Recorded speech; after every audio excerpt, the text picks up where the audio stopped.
Way. Really good. Right, come on, there's still people in costumes we can't see. If you're sure. Right, hi everyone. Welcome to the biathlon of foolishness here at the Race of Remembrance for 2023. As you can see, Jim Cameron is just getting everyone lined up behind us for all of these nutters in various states of dress. We're going to go and hopefully try and get some interviews with some of these people just to find out what on earth possessed them. I need to go and speak to Jim first, actually, and see if we can grab a chat with him. But That's weird. there's lots of you here today. It's really weird. I don't even know if I'm the real one anymore. I've got one. Can we just make sure you are the real one? Take your mask off. What is it about? Wait for it. 3, 2. Not yet. Right, ladies and gentlemen, the biathlon of foolishness is a reverse fundraising concept. It's an absolutely awful idea that we impose on you, and if you don't want to do it, then you should donate a bit of money to the charity. All people who get to the biathlon of foolishness, wait the pit lane now, please. I think they missed the boat. Biathlon of foolishness, make the way to the pit lane now, thank you. I've got a point. There you go. So what we do is we give all of the teams an entry. The team is then expected to put somebody in to represent them. If they don't want to do that, they've got the option to donate or to do something else for the charity. Or if they do want to do it, then they can fundraise. First time we did this, about 18 people did it. Now look at it, you absolute idiots. I don't know if I'm even the real me anymore. This is really strange. It's really quite surreal. Thank you very much indeed. So lots of people have raised lots of money. No, that's not working. No. That's us. So lots of people have used this to raise lots of money, and for everybody who's standing here, we are hugely grateful. Thank you very much indeed. Before I hand you over to the clerk of the course and the master of ceremonies for this, Mr. Duncan Ford of Mission Community. So as we grow our team a little bit, Duncan's going to give you all a sort of safety brief, but for the runners, from me, the object is not that you hurt yourself doing this. The object is that we have a bit of a laugh. So in health and safety terms, and in terms of the person who signs off the risk assessment, I would just say to you, it is a ridiculous idea. You're going to go down a cliff and into the sea in November. So please don't fall over. Please don't trip over in your inflatable suit. Please try and help other people. And whatever you do, don't let yourselves get cold at the end. However, right, spectators, this is the boring bit now because we're going to talk to them about health and safety. The best place to watch this is right over there. So if you would like to go and watch the biathlon of foolishness, including the wet bit in the sea, go now. Go and head across that way. Get yourselves up on the thing and you'll be able to go and see. All those who entered for the biathlon of foolishness, please make your way to this pit lane now, please. They've kind of missed a beat there, haven't they, James? Yeah, mate, yeah. It's pretty surreal. Pit lane now, please. They're going to give a safety briefing, but I'm hoping I can cut in here and interview a few of these people. I'll ask these guys first. Are you Jim? I think I might be. I'm actually born on the same day as Jim. Absolutely fantastic. Are you Jim? Of course. Absolutely. Now I give a look at speech. I know Jim. I'm loving this shirt. Sure, by I the know way. Jim. We'll just get out of the way while they give the safety briefing. Apparently that's quite important. Right, just to echo what Jim said, this is the biathlon of foolishness. It's not a race. So you go at your own pace, whatever that is, whether that's running or walking. Those of you who are properly runners are going to go out of here. You're going to go round the top bend of the circuit and you're going to come down that side. Those of you who are not running have the option to go directly across the grass, or as I'm now calling it, the mud. You will all see whichever way you go.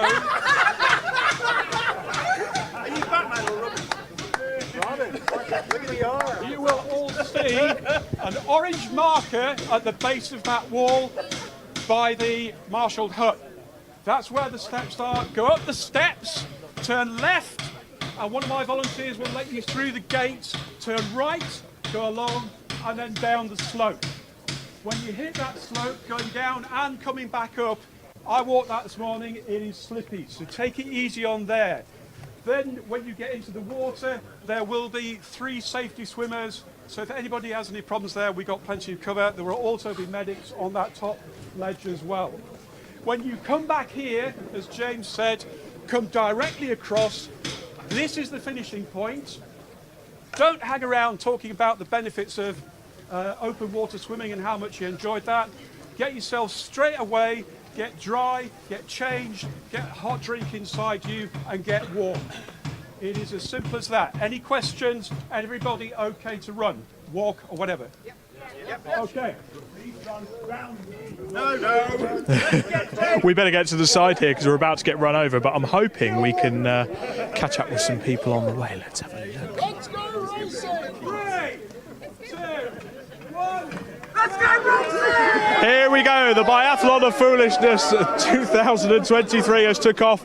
The lady in the pink there, Charlotte White from the BRSCC headquarters, she's dressed as Penelope Pitstop as they now set off out onto the circuit for the Biathlon of Foolishness. I think for the moment it might be worth handing up to Paul Trustwell, who should be in the commentary box with a guest from Mission Motorsport.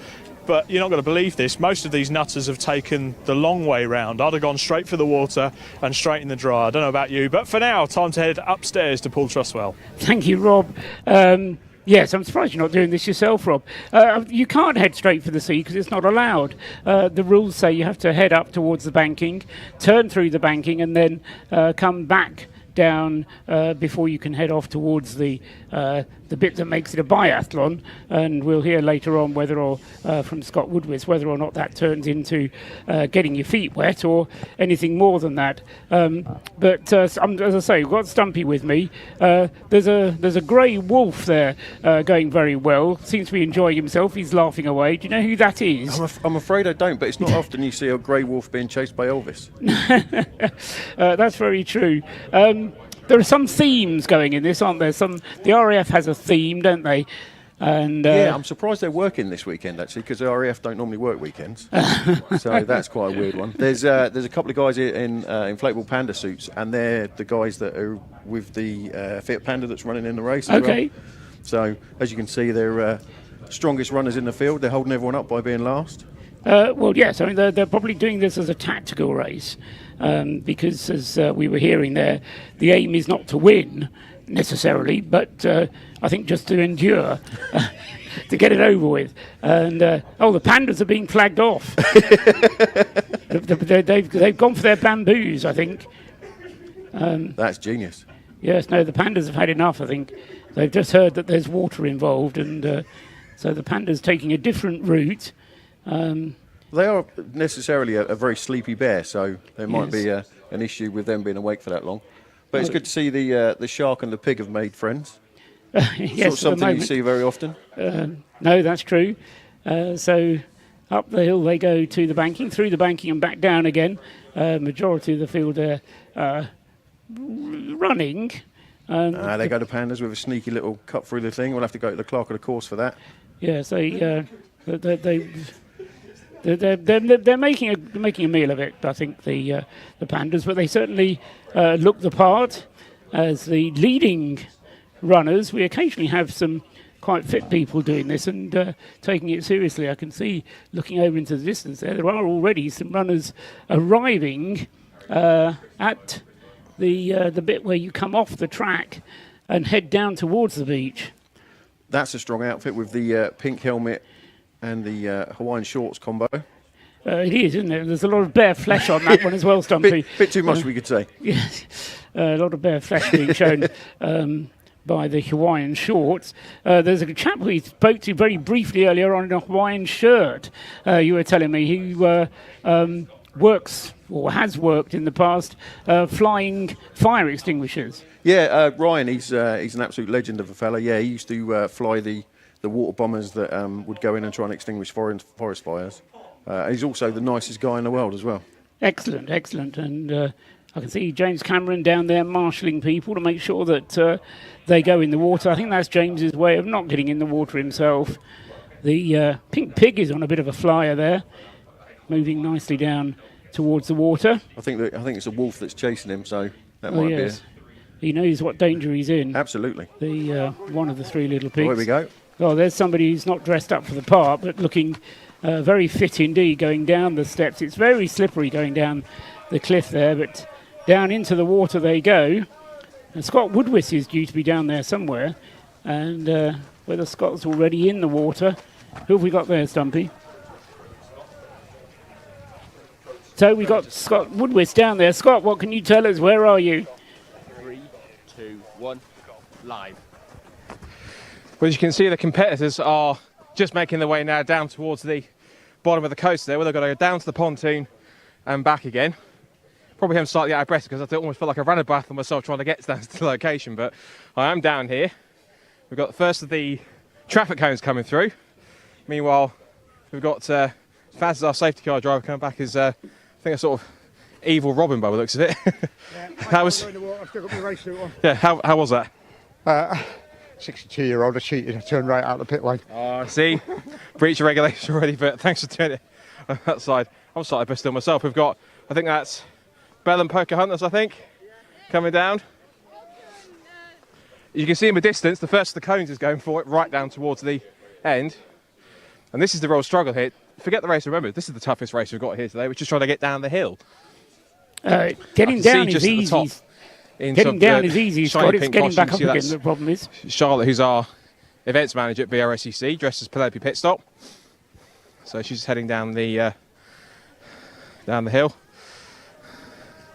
We've got Frozen, we've got Cinderella down here, we've got some rather extreme looking costumes. We've got one of the competitors in a pink helmet, looks like a bulletproof vest of some kind, and some flowery shorts. All sprinting down here. Down the hill they come. Race of finish time. And as the first few just started to come back up the hill. You can see just coming through, one or two spilling already. Just seeing Charlotte coming down here in the Penelope Pitstop costume as she goes past. There she goes.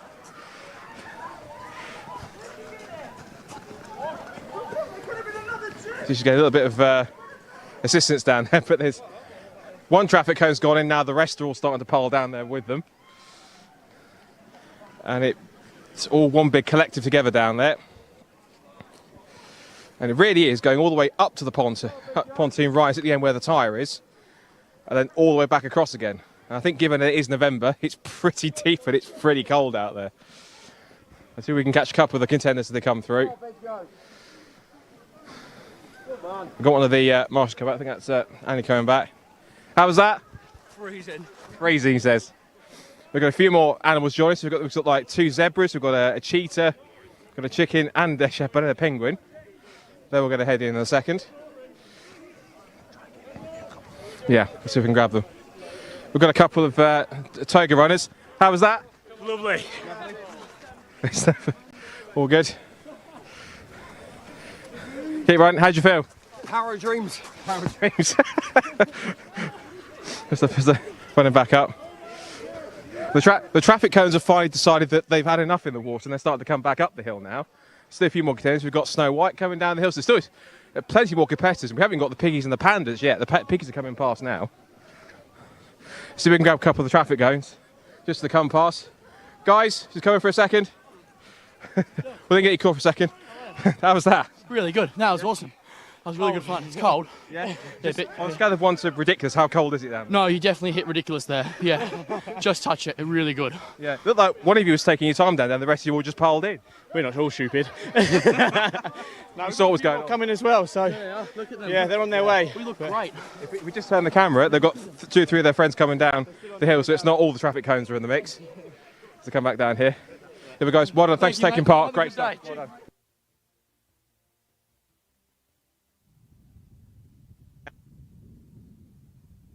See if we can probably chat with some of the animals that haven't come just quite in just yet. So we can get in a second. You guys not going in yet? We're just waiting for the last few of our. Are you waiting for the whole collect? You're going to go in as one? As one. Noah's Ark. So we've got a parrot, a tiger. We've got Noah's leading as well, so we can get catch on that. We're getting a sermon on the mount right now. I think that is the last of them. Yep. Monkey and elephant too.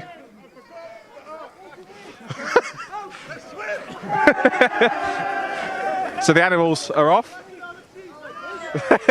Pandas are trying to get up their pass. He's lost his wig. Where's your wig gone? Not mine, his. My sister. Where's it gone? Ireland. You're out to sea already. I thought so. Yeah, good stuff, well done. Just quickly, I did get a hate before. How was that? It's cold. We're very cold. You had some assistance getting in, didn't you? How's the assistants getting in, getting round, getting out? I've done it though. You need some getting up. Good stuff. Well done, Charlotte. Good job. Charlotte, our events manager, he's dressed as play for pit stop. He's going to catch up with your mates. They're up the hill. They're a long way away. So, just up there. Still got a few more just coming down towards the end, but it's looking good so far. Your leaders should be coming back into sight if they haven't already, up at the top of the hill and coming back around towards the finish. So I'm sure we'll get a signal to hand back to the guys up in the box. We found Wally. He's gone past us here now. How was that? Amazing. Amazing. Here comes the shark as well. I think he needs a bigger boat. Scotland. Much warmer than Scotland. Much warmer than Scotland. Much warmer than Scotland. He thinks the next one needs to be at Knock Hill next time. Be a bit colder up there. There's still plenty of animals haven't come back yet. They're still trying to wade their way up towards the pontoon and back around again. Got a couple of the cheetahs coming back. It's the first. I think it's the first couple of animals from Noah's Ark are coming back. I'm gonna see if I can quickly dive in and just have a quick for a second. How was that in there? Warm, very, very warm. It's not what everyone else is saying. You'd have to try it for yourself to find out. It's actually warm now. You're out. I think it has to be next year. I think. How did Zebra find that? It's natural habitat, that. Natural habitat. Fantastic. Up they go. We've still got more of the traffic cones in the mix. I think as the rest of the traffic cones and animals and everything else comes back, from down here, down the shoreline, let's head back up to Stony Paul and Robham in the commentary box. Welcome back to the home straight. I'm going to grab Matt Dennis here as well. Matt, how cold was that? Yeah, very. Yeah. And you've got the whole Pure Track Racing team dressed up, obviously, as Snow White. Disney's princesses this year. So we've got to beat it. It was Toy Story last year. Now we're princesses. I think there's a couple coming. Fantastic. Well, get that endurance race out the way and then start planning for what Pixar movie you're using next year. Let's crack on. Just incidentally, I've got Dusty here from Mission Motorsport. Basically what we're going to do is take the mick out of everyone that's coming through. At the moment, we should hopefully have some audio on there. But Dusty, some of these guys coming through, what are your thoughts? Here's Phil. He's looking gorgeous as ever. Phil, come and give us an interview, mate. Come here. You look. I mean, that boob tube is something from the 1980s ages. I've had a job. Nick Knowles with us as well. Gotta go. He's got to go. We've got one of the gyms here as well. This week. There you go. This is Jim Cameron. Nick Knowles. Or Nick Knowles. So, it's either Jim or Nick Knowles. We're just going with that all weekend, yeah? Pound shop Nick Knowles. Absolutely fantastic. But that is what this biathlon of foolishness is all about. It's the bit of fun before the serious motor racing starts. Absolutely bonkers, isn't it? Who would do that? Who would do that in their right mind? Yet here we are. They're all nutters. Completely. I mean, this time of year in Anglesey, in the sea. Absolutely. We've loads of cones coming now. Perhaps we could get a cone or two. Yeah, I think we need to go and grab a traffic cone there. I just want to stop this man here. Any quash on the rumours that now you guys have come to Anglesey, the M25 roadworks are in bits? Yeah, it's in chaos down there now. Absolutely. Was it a nice, orderly way that you went into the sea, though, being dressed up as you are? Yeah, it was perfect. Couldn't think of anything better to go in with. Yeah. Where did the cone idea come from? The boss. Yeah, I don't know. I generally don't know. Is he just a massive fan of roadworks? Yeah, I think I'd say so, yeah. Fantastic, guys. How wet was that water out there? Well, not too wet, actually. I think quite dry still. Waterproof cones. Here we'll go and get around again, I think. Yeah. Go for lap 2. Crack on, lads. Go and get yourself warm there. Fantastic. Dusty. Great. You got to go for the cones, haven't you? They get everywhere, the cones, don't they? I mean, they'll be there next week and no one will have done anything. Yeah. So, I mean, there was a few taken out in the Club Sport Trophy race, so I'm going to quash the rumours that potentially they're going to be reused for that. What have you come as? Just a bomb. How cold is it out there? It's all right. Yeah. Nice and refreshed? Very refreshed. Fantastic. Get a warm drink inside you. Now, here comes Jaws, if you could just see into the distance there. Jaws and his girlfriend are just coming for a day out of the beach, I assume, Dusty. But I think we'll have to look into the rumours that there's going to be a new Jaws movie coming out that's based in the Irish Sea. We'll get them to come and stop with us here as they come jauntering down. Come on. Can we just put a quash on the rumours that we got a new Jaws movie being filmed in the Irish Sea? No, I'd just like to say,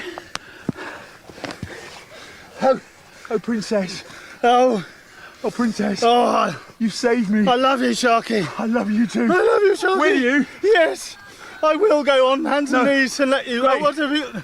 White one sugar, please. Fantastic crack on, guys. Charlotte White of the BRSCC, aka Penelope Pitstop. How cold was that? It's cold. Not as cold as I thought it was going to be, but it was still cold. Yeah. Nice run out there? No. Nice and refreshed? No, I'm cold. But you're looking forward to the racing later? Yes, really right. looking forward to it. I'm going to dash back now and get changed. I'll let you go in the dry there. So that's Charlotte White as Penelope Pitstop as well. She's done a great job there. A few more of the Pure Track Racing team coming by. Dusty, what's your... oh, we got a race on here between the cows. The cows are going for the finish. Who's going to take it over the line? Just about. We've got more people coming in here now. Hang on. Who's escaped from the zoo? Where have you come from? RAF Motorsports. That was hard work. Hard work. How good was it out there? Do you feel refreshed? Brilliant, exhilarating, yeah, refreshed. Yeah, there could be some other words for it too, right? Cold. I'll let you get in the warm there, guys. We've got a few more coming through here. We've got a nice couple coming through. Oh, Dusty, I'll tell you what I've just spotted in the distance. Is it the pigs or the pandas? Oh, it's got to be a toss-up between the two. I might go for the pig this time. It looks like they've deflated. That one of the pigs has deflated. It's gone down. It's on. Certainly not looking themselves, are they? Let's see if we can grab a word. Hang on. We got to get you on the telly. Come on. Yeah. What was the idea behind it? Clearly, there's an issue that's gone on with yours there, or you just not gone for the inflation? Yeah. I don't think piggies can swim after all. No? No, it didn't really work out there. Bacon isn't waterproof? No. Or pork. No, I don't think any of them are, to be honest. What made you go for the pig costumes? We're actually from separate teams. It's just coincidence. Even better. We were running away from the wolf. That was pretty scary. Yeah. Well, do you think it was a little rash? Sorry? Do you think it was a little rash to choose this? Fantastic. Go on, get yourselves in the together. Absolutely up for that. Oh, we've got to grab. Is this the real Jim Cameron? Are we going to try and chance it with this man here? No, this is not the real Jim Cameron. I've spent some time with him. That's not his figure. Hello, lovelies. Right. We've grabbed the Mission Motorsport tribe. Wow. Look at that, a nosebleed. How bad was it out there? It wasn't that bad actually. It was quite warm. It was just very slippery. Yeah, very slippery. Yeah. Go get yourself sorted out. Do you feel good after that hug there? Well, yeah, any time's good hug time, isn't it? I see the pandas are actually coming together and they're completely different sizes human beings inside that costume. So we have Asa Thorpe and Mr. Dean Lopez, and they're actually racing the Fiat Panda. Quite ironic, really. It is. I wonder where they got the idea from. Absolutely. We see the Rabstop trio going by. Thank you, guys. Fresh from Oktoberfest. Well done, guys. We've got only Rob in it. Where's Batman? God knows. Swimming to Ireland, I think. Fantastic. And you're driving our safety car later, are you not? In about 2 hours. In about 2 hours. I'll let him crack on and put his feet up then. Right, the last thing we're going to do before we hand back, we need to go and grab some pandas. It's time for some pandas. Slowly they're coming. Slowly, Dusty. We've got to tell them to give the hurry up, really. Come on, pandas. You've got to get on the telly. Bit of telly coverage there. The Pandas are here. This is the Blue Flag Club. We're always at the back supporting the ones in front. Fantastic. How was that for you? Was it wet enough? It was really nice, actually. I recommend everyone should go for a run on a Saturday afternoon in the Irish Sea. Yeah?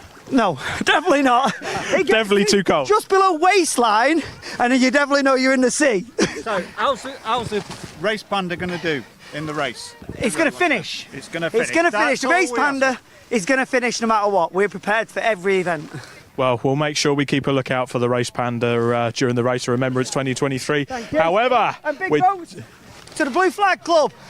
Fantastic. Big up to the Blue Flag Club there. I think that's about time down here on the starting grid. Winning a hand back up to Paul Trustwell in the commentary box to take you through the rest of the craziness. And then we've got a motor race to prepare for. Yes, thank you, Rob. I don't really know what to say, Stumpy. It's all in a good cause. I suppose that's the main thing. I mean, Mission Motorsport is, yes, it's about the Race of Remembrance, the seriousness of the motor race, but the aim of this biathlon of foolishness is raising money, as James Cameron said at the start, and it raises money for a very good cause. And it was mad, it was bonkers. But there was a serious element to it in terms of the amount of money that was being raised, wasn't there? Oh, absolutely, yeah. It was something that I'm not going to forget watching. But yeah, as you say, Mission Motorsport is very important. I don't want to put too much of a thing on it, but Mission Motorsport saved my life. When I was in a very dark place, my wife, the Duchess, pointed me towards Mission Motorsport. They took me in their arms, and then got me on the road to recovery, as they have done for many people. So that's like you say, that's the serious side of this particular weekend. But that was unbelievable. And what was good as well, from my point of view, was just to see so many people participating. As James said at the beginning, I think there were 18 people participated in the first ever biathlon of foolishness. And that was, I mean, there must have been 100 people, if not more, taking part in that. And they gave it a good shot. I mean, they went into the water, they swam around the pontoon, they did what they had to do. Great stuff from all of them. And thank you to all of you who participated. Thanks to everybody who donated as well. And now, for the moment, we'll take a brief break and then start focusing on the Race of Remembrance itself, which will start at 3 o'clock this afternoon.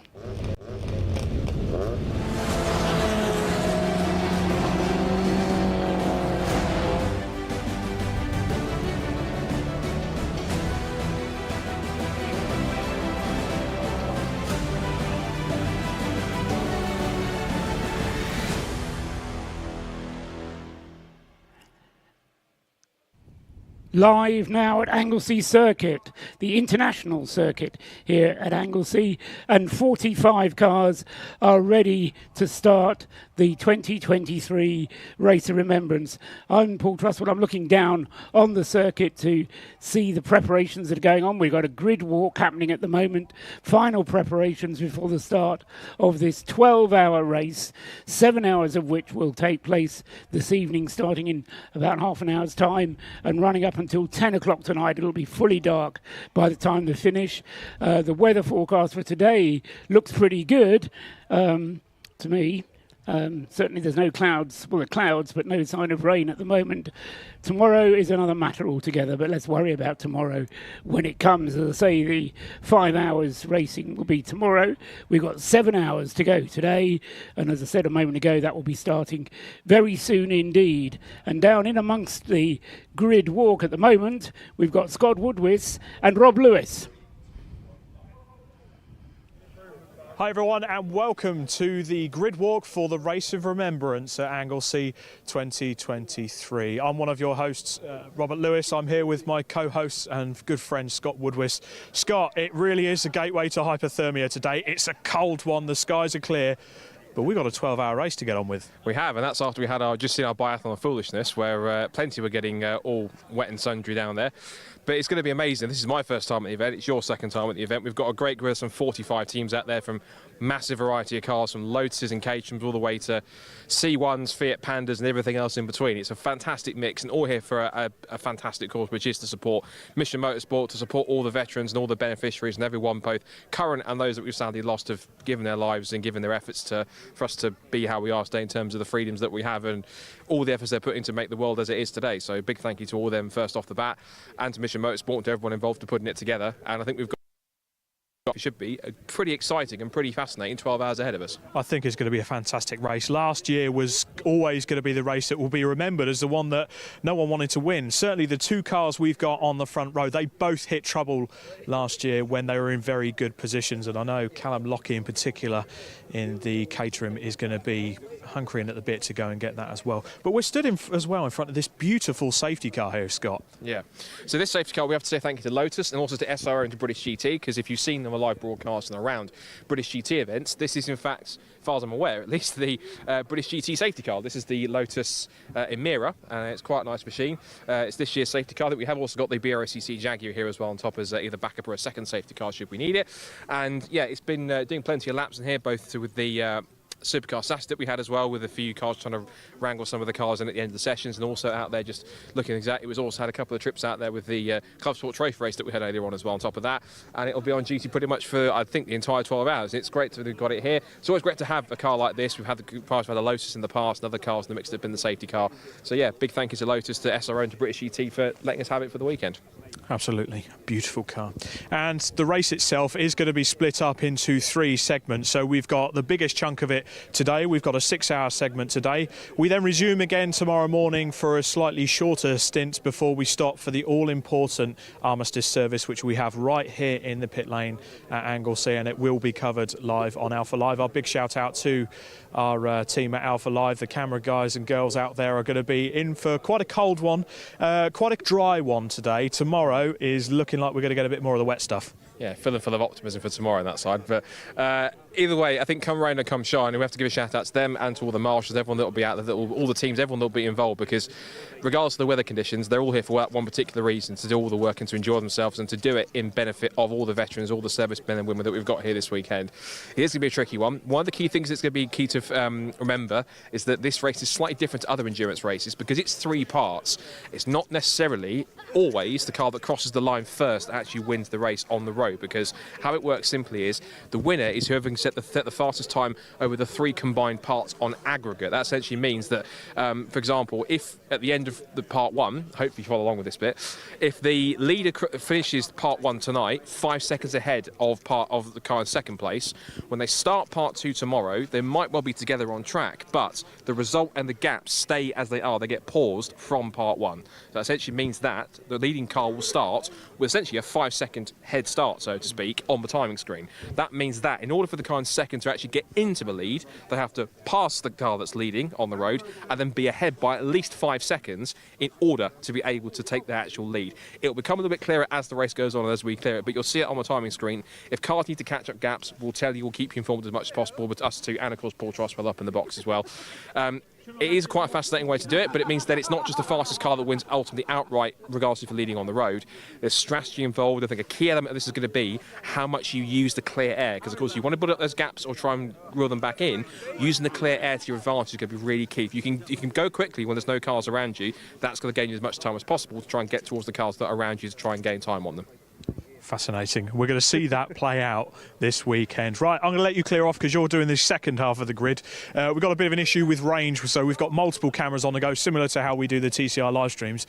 But I think it's time we went for a grid walk. So come on, let's go and talk to some of the runners and riders in this edition of the Race of Remembrance with Mission Motorsport. Just get one more look at that beautiful Lotus Emira there. I know the safety car driver, Jim Cameron, is very much looking forward to racing it. Oh, there we go. He's got his mask on now. So Jim Cameron is definitely running that safety car, no one else. It's not a mask. But it's time to go to the pole sitters, Williams Motorsport. I think they're having a bit of a team talk here, guys. Callum Lockie. Hello. Last year spelled a bit of heartbreak for the team. You were running really well with about 2 hours to go, and unfortunately you had a few mechanical problems. Are you coming back for vengeance this year? Well, you know, that's a strong word. No, we've come back because this is a brilliant event. I think it's fantastic. People put it, that everyone puts it on. The attendance is great for a magnificent cause, very close to our hearts. And it's just got to be one of the best fun weekends of the year. The car itself, has it behaved itself so far? It's been fantastic. The team have done an A1 job, and now you know, we can't do any more. We just have to run our programme, hope that it's the right programme, hope we don't make any mistakes and or have any problems, and then, you know, we just have to see where we end up. Absolutely. And with the wet stuff forecast to come tomorrow, does that change the strategy at all? Not really, no. Obviously we have to change tyres, but apart from that, we will try and stick to our schedule. We know the running order right through to the end. We'll try and stick to that unless something transpires that makes us change. And yes, fingers crossed this time. I'll keep my fingers crossed for you, Callum. Good luck to yourself and to the Williams Motorsport team. Beautiful pink caterham there on the front row. Now, I'm going to come and talk to ES Motorsport because second on the grid, I'm going to see if there's a driver in there that's willing to talk to me. Second on the grid, we were in this position last year. We had a good chat on the grid, but unfortunately, as we discovered with Williams Motorsport, you guys hit trouble too.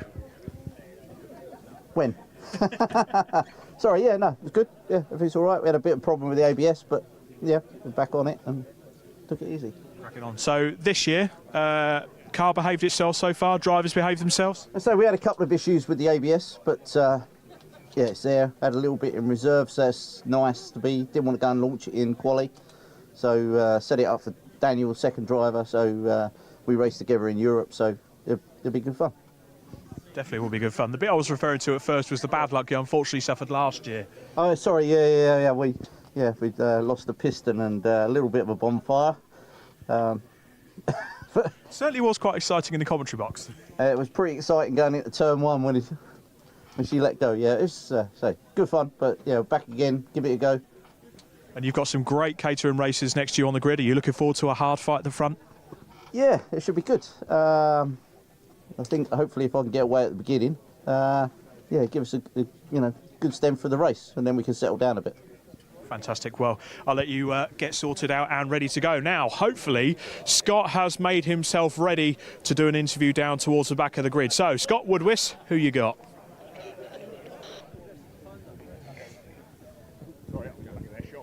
Well, as you can see, I'm down here at the second half of the grid, and there's plenty of different cars in the mix which are in here, and there are plenty of cars that you expect to find on this grid, particularly Toyota GT86s, Lotuses, Caterhams, Renault Clios, Ford Fiestas, a lot. There's one car I think you probably didn't expect to see on the grid. It's this, and this is the Fiat Panda, which is from DC Last Racing. Dean's just high-footed it down here from the top. I'm going to catch you whilst you got your breath. You got your breath back in a second. They just said, come down here quick, we need you. Yeah. If a news is this important, I would have run. Hey, sir, your turn to speak for a second. Explain. Excellent. That's a moment and a half. So, Panda team then, just explain, what's the thinking behind the team? Just talk us through it.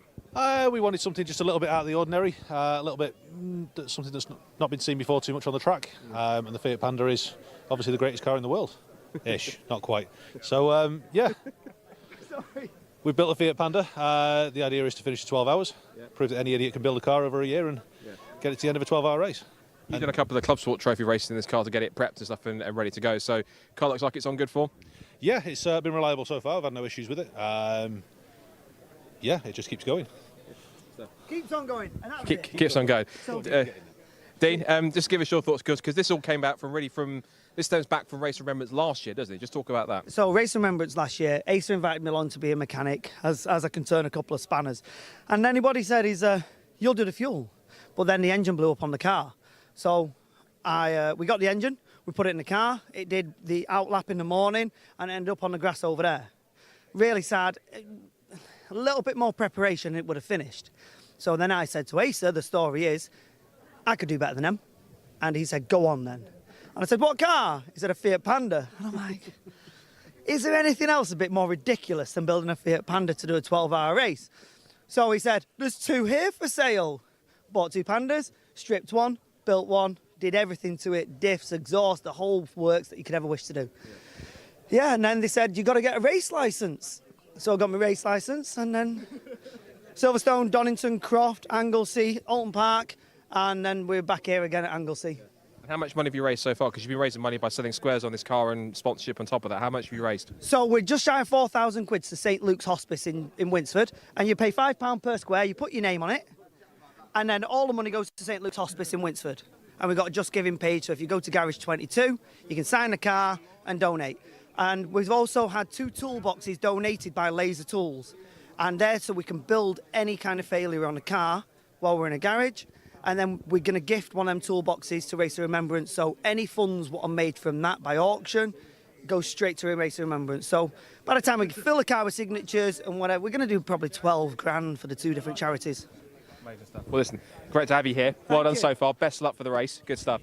I'm going to very quickly also have a chat to the first of the 2 cars we've got for Pure Track Racing. So I'm going to doorstep. Who is that? What's your name, sir? Matt Dennis. Matt Dennis, of course. Hello, Yeah. Matt. It's good to see you. Thank you. Right, so 2 cars here this weekend.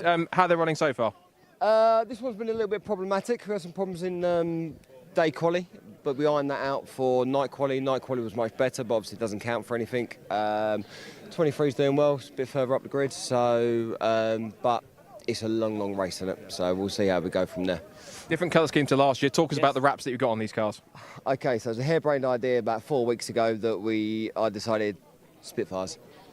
And kind of one of them ones I got halfway through and thought, why the hell am I doing this? I think it was about 60 odd hours per car, based on a Mark V Spitfire, so green and grey. Obviously the invasion stripes from D-Day, so the Mark V Spitfire was used during D-Day for identifying a friendly foe. Then we put a slightly different spin on the side there, because you usually have 2 letters for your squadron. And then a plain ID as well, so we put a spin on it with PT 23 and PT 223.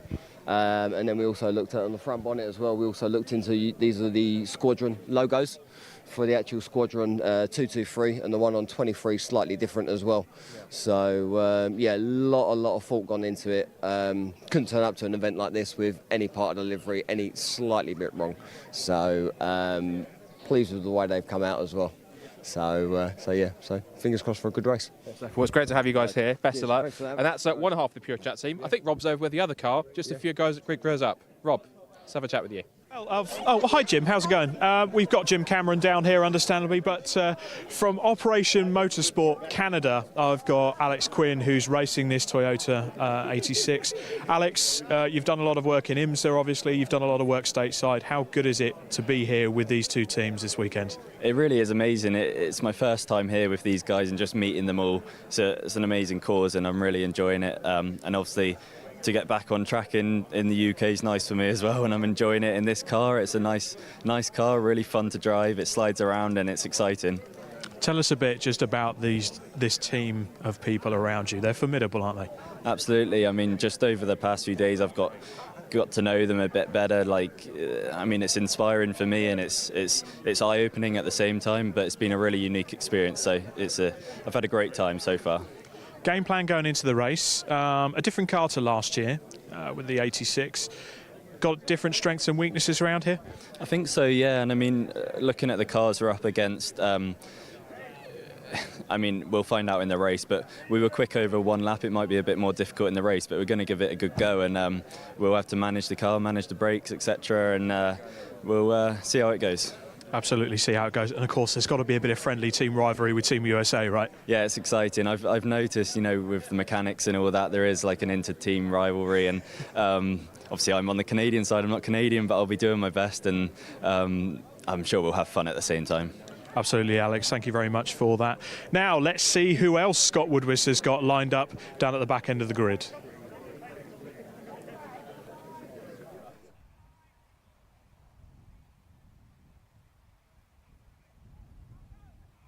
And waiting to hear from Scott Woodwis. Meanwhile, the preparations continue for this race to start. With about 15 minutes before the race itself gets underway, the 2-minute board will be given with 6 minutes still to go. That's to allow them to do a final pace lap. But now we can hear once again from Scott Woodwis. Scott.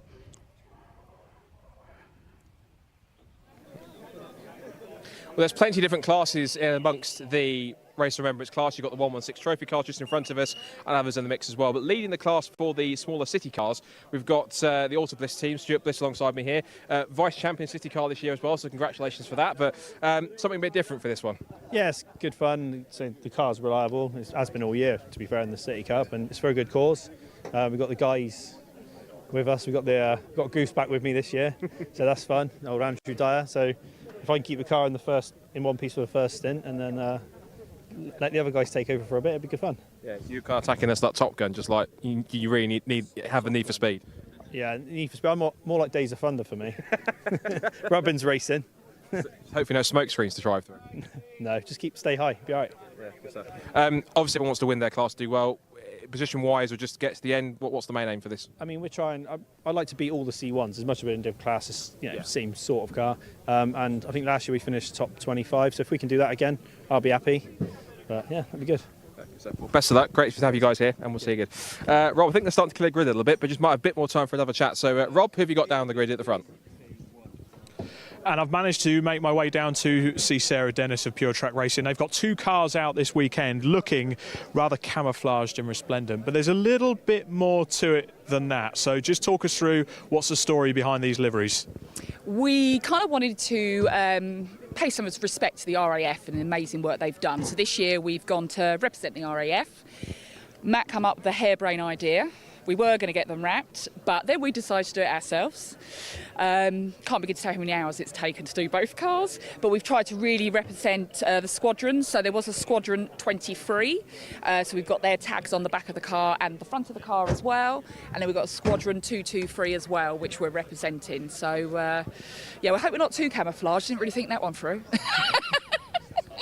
Having it camouflaged with then all the luminescent lights kind of takes the edge off it, doesn't it? It does a little bit, yeah. So you won't see us, you just see LED lights.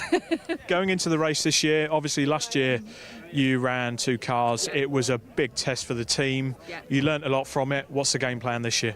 Same as we did last year. So you just want the cars to finish. We're going to be consistent, try not to pick any penalties up and pit stops, and just enjoy it. You know, it's not all about the results, it's about this whole event.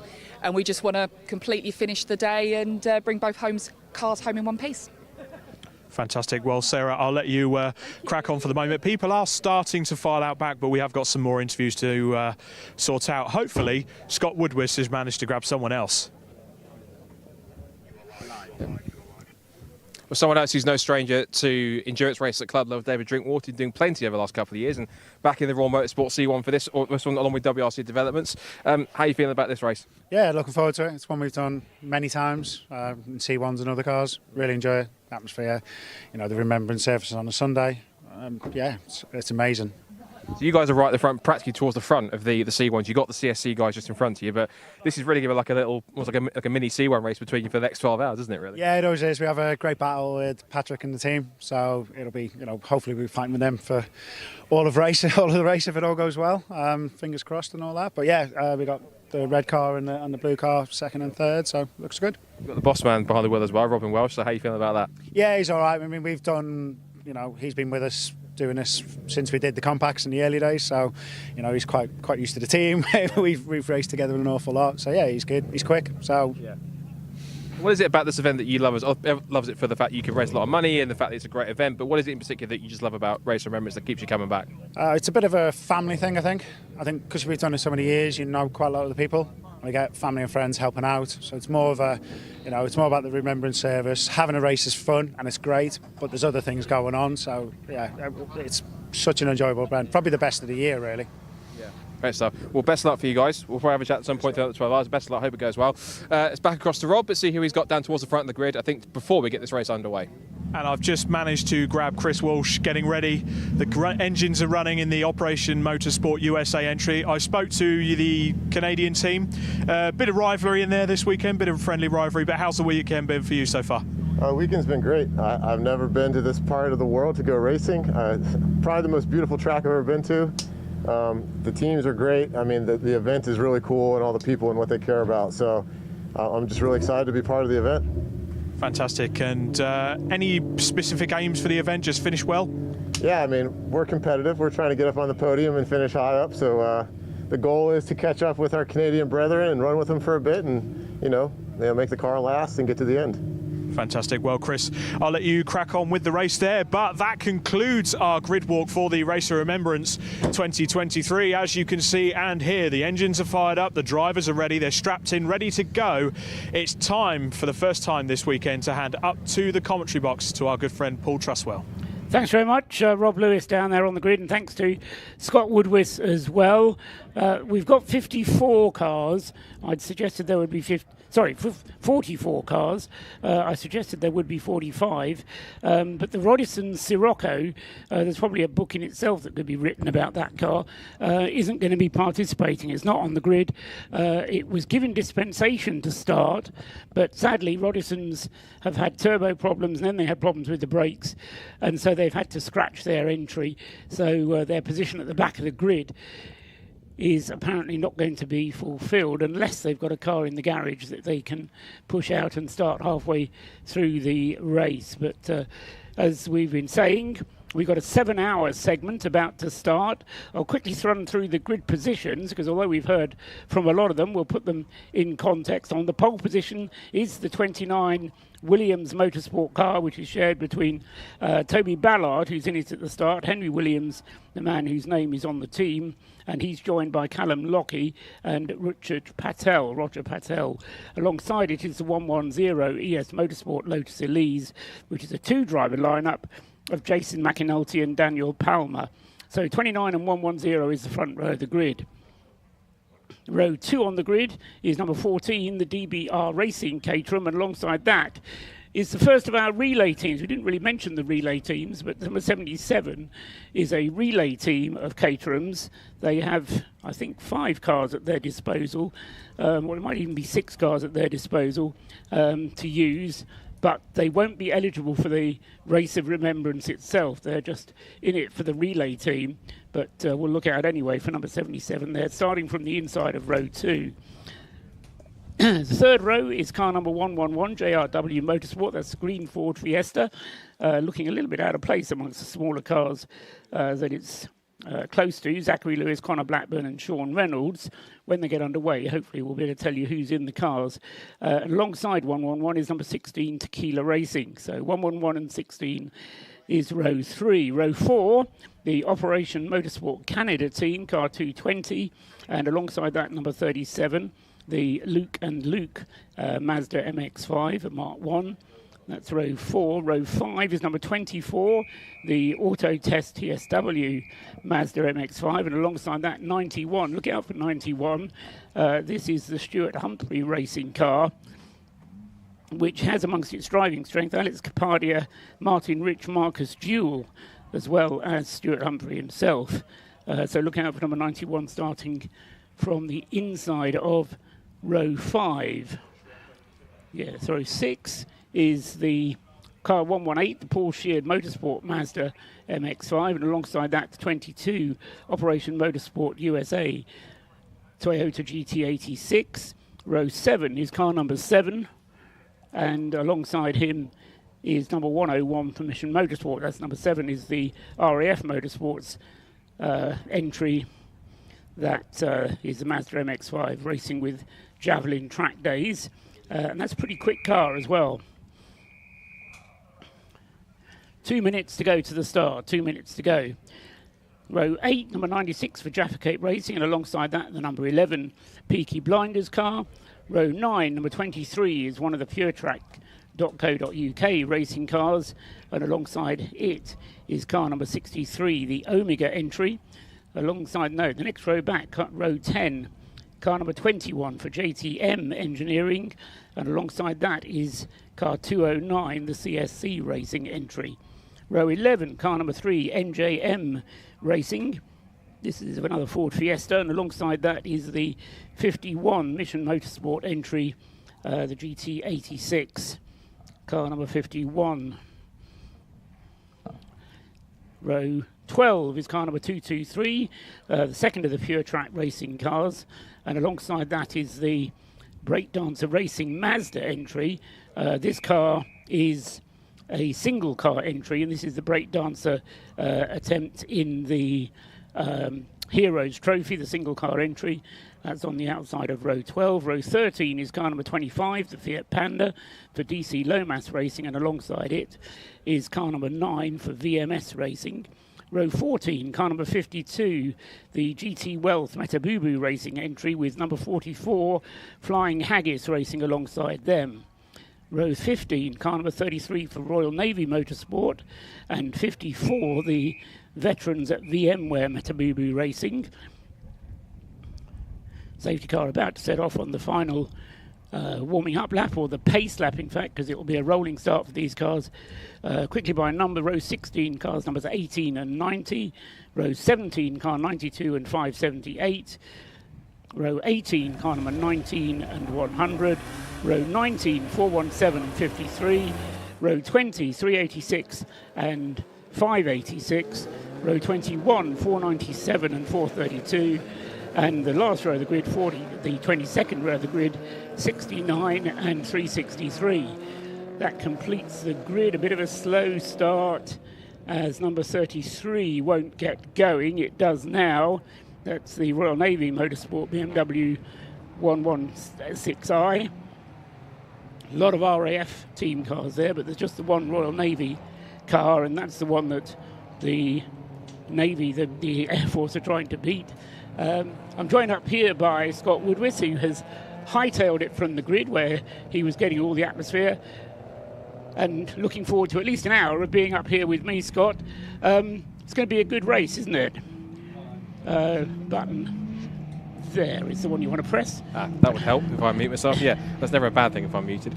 But yes, so looking forward to it. It's my first time here at Race of Remembrance. I have to say it's a fantastic field of cars that's been brought out, and I have to say a big thank you to everyone who's turned out, all the teams, all the drivers, all the marshals we have here this weekend, all the beneficiaries and veterans that are here supporting, and everything to do with Mission Motorsport and BRSCC. It's really been a fantastic event. Now we get, of course, to the main part of it, which is this. Well, the main part, of course, is the Remembrance service, but this 12-hour race here in support of that, and I think it's going to be quite fascinating. Plenty of different cars in the mix, from Caterhams and Lotuses, from Mazda MX-5s and Ford Fiestas to Toyota GT86s, Renault Clios, Civics, Mini Coopers, and even a Fiat Panda in the mix, as you've seen. There is a fantastic variety here. Great to see so many servicemen and women and veterans and beneficiaries in different teams running across here. A few cars running different kind of liveries and logos for all different armed forces. It's fantastic to see so many different people taking part, and all for a good cause here. I imagine the pace is going to be set, as it was in qualifying, by the Caterhams and that purple and white ES Motorsport Lotus. But as you mentioned on the grid, it is the result is based on aggregate timings. Therefore, if you're in the front, it doesn't necessarily mean at any point that you are leading the race, and so we'll try and keep you updated and make sense of the timing screen as it goes. Today is easy, though, Scott. Yes. For the first 7 hours at least, the screen reflects what we see, the timing screen reflects what we see actually in front of us. Beyond that, it gets a bit more complicated. You say this is your first time here. I think this is my 6th Race of Remembrance. The first Race of Remembrance was actually back in 2014, and it has had various clubs organising it, but the BRSCC has been in control for the last 2 years, and I think Mission Motorsport and everybody concerned very happy with the way that the BRSCC are running things, and I think the intention is for them to continue their organisation for the foreseeable future. Cars heading up towards the hairpin for the pace car then, with behind the pace car. As Scott said, the opening laps will be a bit of a sprint, but then they'll soon settle down, and it will turn into the long hard slog, and it is a long hard slog tonight. They're going into the night. It's just coming up to 3 o'clock in the afternoon. It'll go dark at about 4:30, and we're running through till 10:30. The safety car peels off into the pit lane. It's the car of number 29 then, Toby Ballard, who sets the pace at the moment, and going with him up the inside there is the Damron Burke car number 14, the Caterham, but round the outside I think it's going to be the ES Motorsport Lotus that just pulls into the lead there, although he was running on the outside line. It is the Lotus that takes the lead, car number 110, Jason McAnulty, then leading the way as they come back down from the banking into Church. 3 Caterhams ganging up on the big Lotus, and I think the breakdancer car has actually got itself ahead. Yes, it is. It's the breakdancer car that's got itself ahead as Toby Ballard gets himself caught up a little bit. There's some oil treatment that's down as they head through there, and a big lock up there from Jason McAnulty as they reach Rocket Inn, but he managed to hold on, but there was a big cloud of smoke as they reach Rocket Inn there, and in fact the Lotus has now lost the lead to the number 14 Caterham. So number 14 takes over in the lead, Scott. It does, but it's got 3 of these Caterhams in the mix with the Lotus. Also 2 cars that are in there that are having very quick starts appear to be the JRW Motorsport Fiesta ST180, although we more know that as an ST240 when it runs in the Fiesta ST240 Championship. Zachary Lucas, who's a multiple-time race winner in that championship, at the wheel of that car. And also just behind them, we've got the Tequila Racing number 16 Mazda MX-5 Mark 1. That's a car that's regularly run, I think, by Scott Ferguson. But it's car 37. So it's Scott Ferguson driving that car. That's the Luke and Luke car. That's come up from 8th on the grid into P6. There's the Tequila Racing car, just been passed by another of the MX-5s. That's the Auto Test TSW car run by started by Seb Fisher, because he's been a regular in the Mazda MX-5 Championship along with Oliver Graham, who regularly runs that blue and orange car. But at the end of lap number 1, it is a Caterham in the lead, Lotus in second place, it's then Caterham's third and fourth, with the JRW Motorsport Fiesta in fifth, Scott Ferguson sixth in that MX-5 Mark 1. The first of the Operation Motorsport Toyota GT86s is up there into seventh position. That's the 220 car. Yeah, that's the Canadian car of Alex Quinn, so set as the driver of that. Alex looking pretty much as if he was in civvies when he was talking to you on the grid, but he's got himself into his race suit and is driving that car up into 8th place overall. It's Darren Burke in the leading Caterham, number 14. Jason McAnulty in the Lotus, as we said, in second place. Toby Ballard in the pink Caterham is in third place. Alan Curtis is the driver of the relay Caterham, number 77. And Scott just noticed on the live stream there. That was the ES Motorsport Lotus running a little deep into Rocket, and now it's under attack from Alan Curtis in the breakdance Caterham, the first of the 6 Caterhams that we've got in the Caterhams that we've got in the relay squad. The only other car we've got in that class is the 2 MX-5s that are run with Paul Sheard Racing, and that's the Oliver Cottam, who's been racing in TCR UK, and his dad Ed Cottam, who I think has told me this year that every race he was doing was his last, but I think this might well be his very, very last race. But ever since then, he keeps getting tempted back out into the wheel of a car. Adam Zebra is currently the representative for Paul Sheard Motorsport in 10th place overall, the 118 car. That's, as you say, Scott, the other car that's running in the relay team. And there on the screen at the moment is the 55. So the Volkswagen Sirocco did start, Rodison's, although he wasn't on the grid. He did make the start from the pit lane. And so where has he fallen? Well, he's coming up through the field, isn't he? Yeah. He's up to 30th place. It's Dan Welsh behind the wheel, one of 2 ex-BTCC drivers, and the VW Sirocco, then having been given special dispensation to race, wasn't on the grid, but he has joined in during the first lap and has made his way up. He's now completed his first lap on his second, whereas the race leaders are on their third. But in a long-distance race like this, that's not necessarily going to put it completely out of the contention. Just crossing start-finish line now as the race leaders make their way past School and up towards Rocket. As I say, they're now on their third lap, and it's Caterham's 1, 2, 3 now, with Darren Burke, Toby Ballard and Alan Curtis in number 77 in third place, with Jason McAnulty, I was going to say in fourth, but he's got back into third, hasn't he, Scott? Because he's got himself ahead of the breakdancer car, Alan Curtis. Has indeed. So Caterham's have this long lockdown at the front at the moment. Just noticing that Dan Welch has gone up to about 21st position now, according to the screen on your time screen. There's up to 21st, up 9 places when he crossed across the line. So you can tell he's an ex-BTCC man, also that he's not hanging around in these first few minutes. He wants to get up as high as he can. I'm also looking at the winner very quickly, as we can see on the screen here, the Operation Motorsport GT86. But car's motoring along. It's that Fiat Panda, the Dean Lomas car, the DC car. That's motoring along past one of the RAF BMW 116s. It's got past 3 of them, in fact. There it is on screen. So a trio of BMW 116s led very starts by the Panda. Never thought I'd say that in this race, but heck, stranger things have happened in motorsport as it turns its way through onto the end of the Rocket complex and back towards Peel. It's Scott Armstrong driving the Fiat Panda at the moment, and he's in 33rd place overall, 6th in Class B. Just 100 brake horsepower being developed by that little Fiat Panda, but not disgracing itself by any manner of means. It was quite quick in the morning warm-up that we had this morning, and I thought then, they've got that car nicely sorted, and as I say, if they can keep it reliable as well, then that's very good news for them indeed. Meanwhile, back at the front of the field, Jason McAnulty has got the Lotus LEs on a bit of a charge. Another big lock-up for him as he arrives at Rocket. And there was also a lock-up from the number 77 car. But Jason McAnulty then having a bit of a battle with Toby Ballard. In fact, he's got past Tony Ballard now. The Lotus Elise, the Lotus Elise ahead of the Caterham 7. So that's Jason McAnulty ahead of Toby Ballard. Ahead of the pair of them is Darren Burke in the leading Caterham, number 14, which is going up the Tom Price straight now, onto the brakes, turns through the hairpin and comes back again. Darren Burke's lead at the end of the previous lap was 4.5 seconds, and that was to Toby Ballard. Jason McAnulty will be trying to close the gap as they come down into the bus stop and across the line.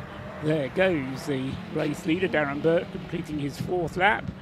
And then the Lotus Elise goes through in 2nd place, Toby Ballard in 3rd, and Alan Curtis in 4th place in the Caterham 7, all completing their 4th lap. In 5th place is Zachary Lucas in the dark green JRW Motorsport ST 180 Ford Fiesta.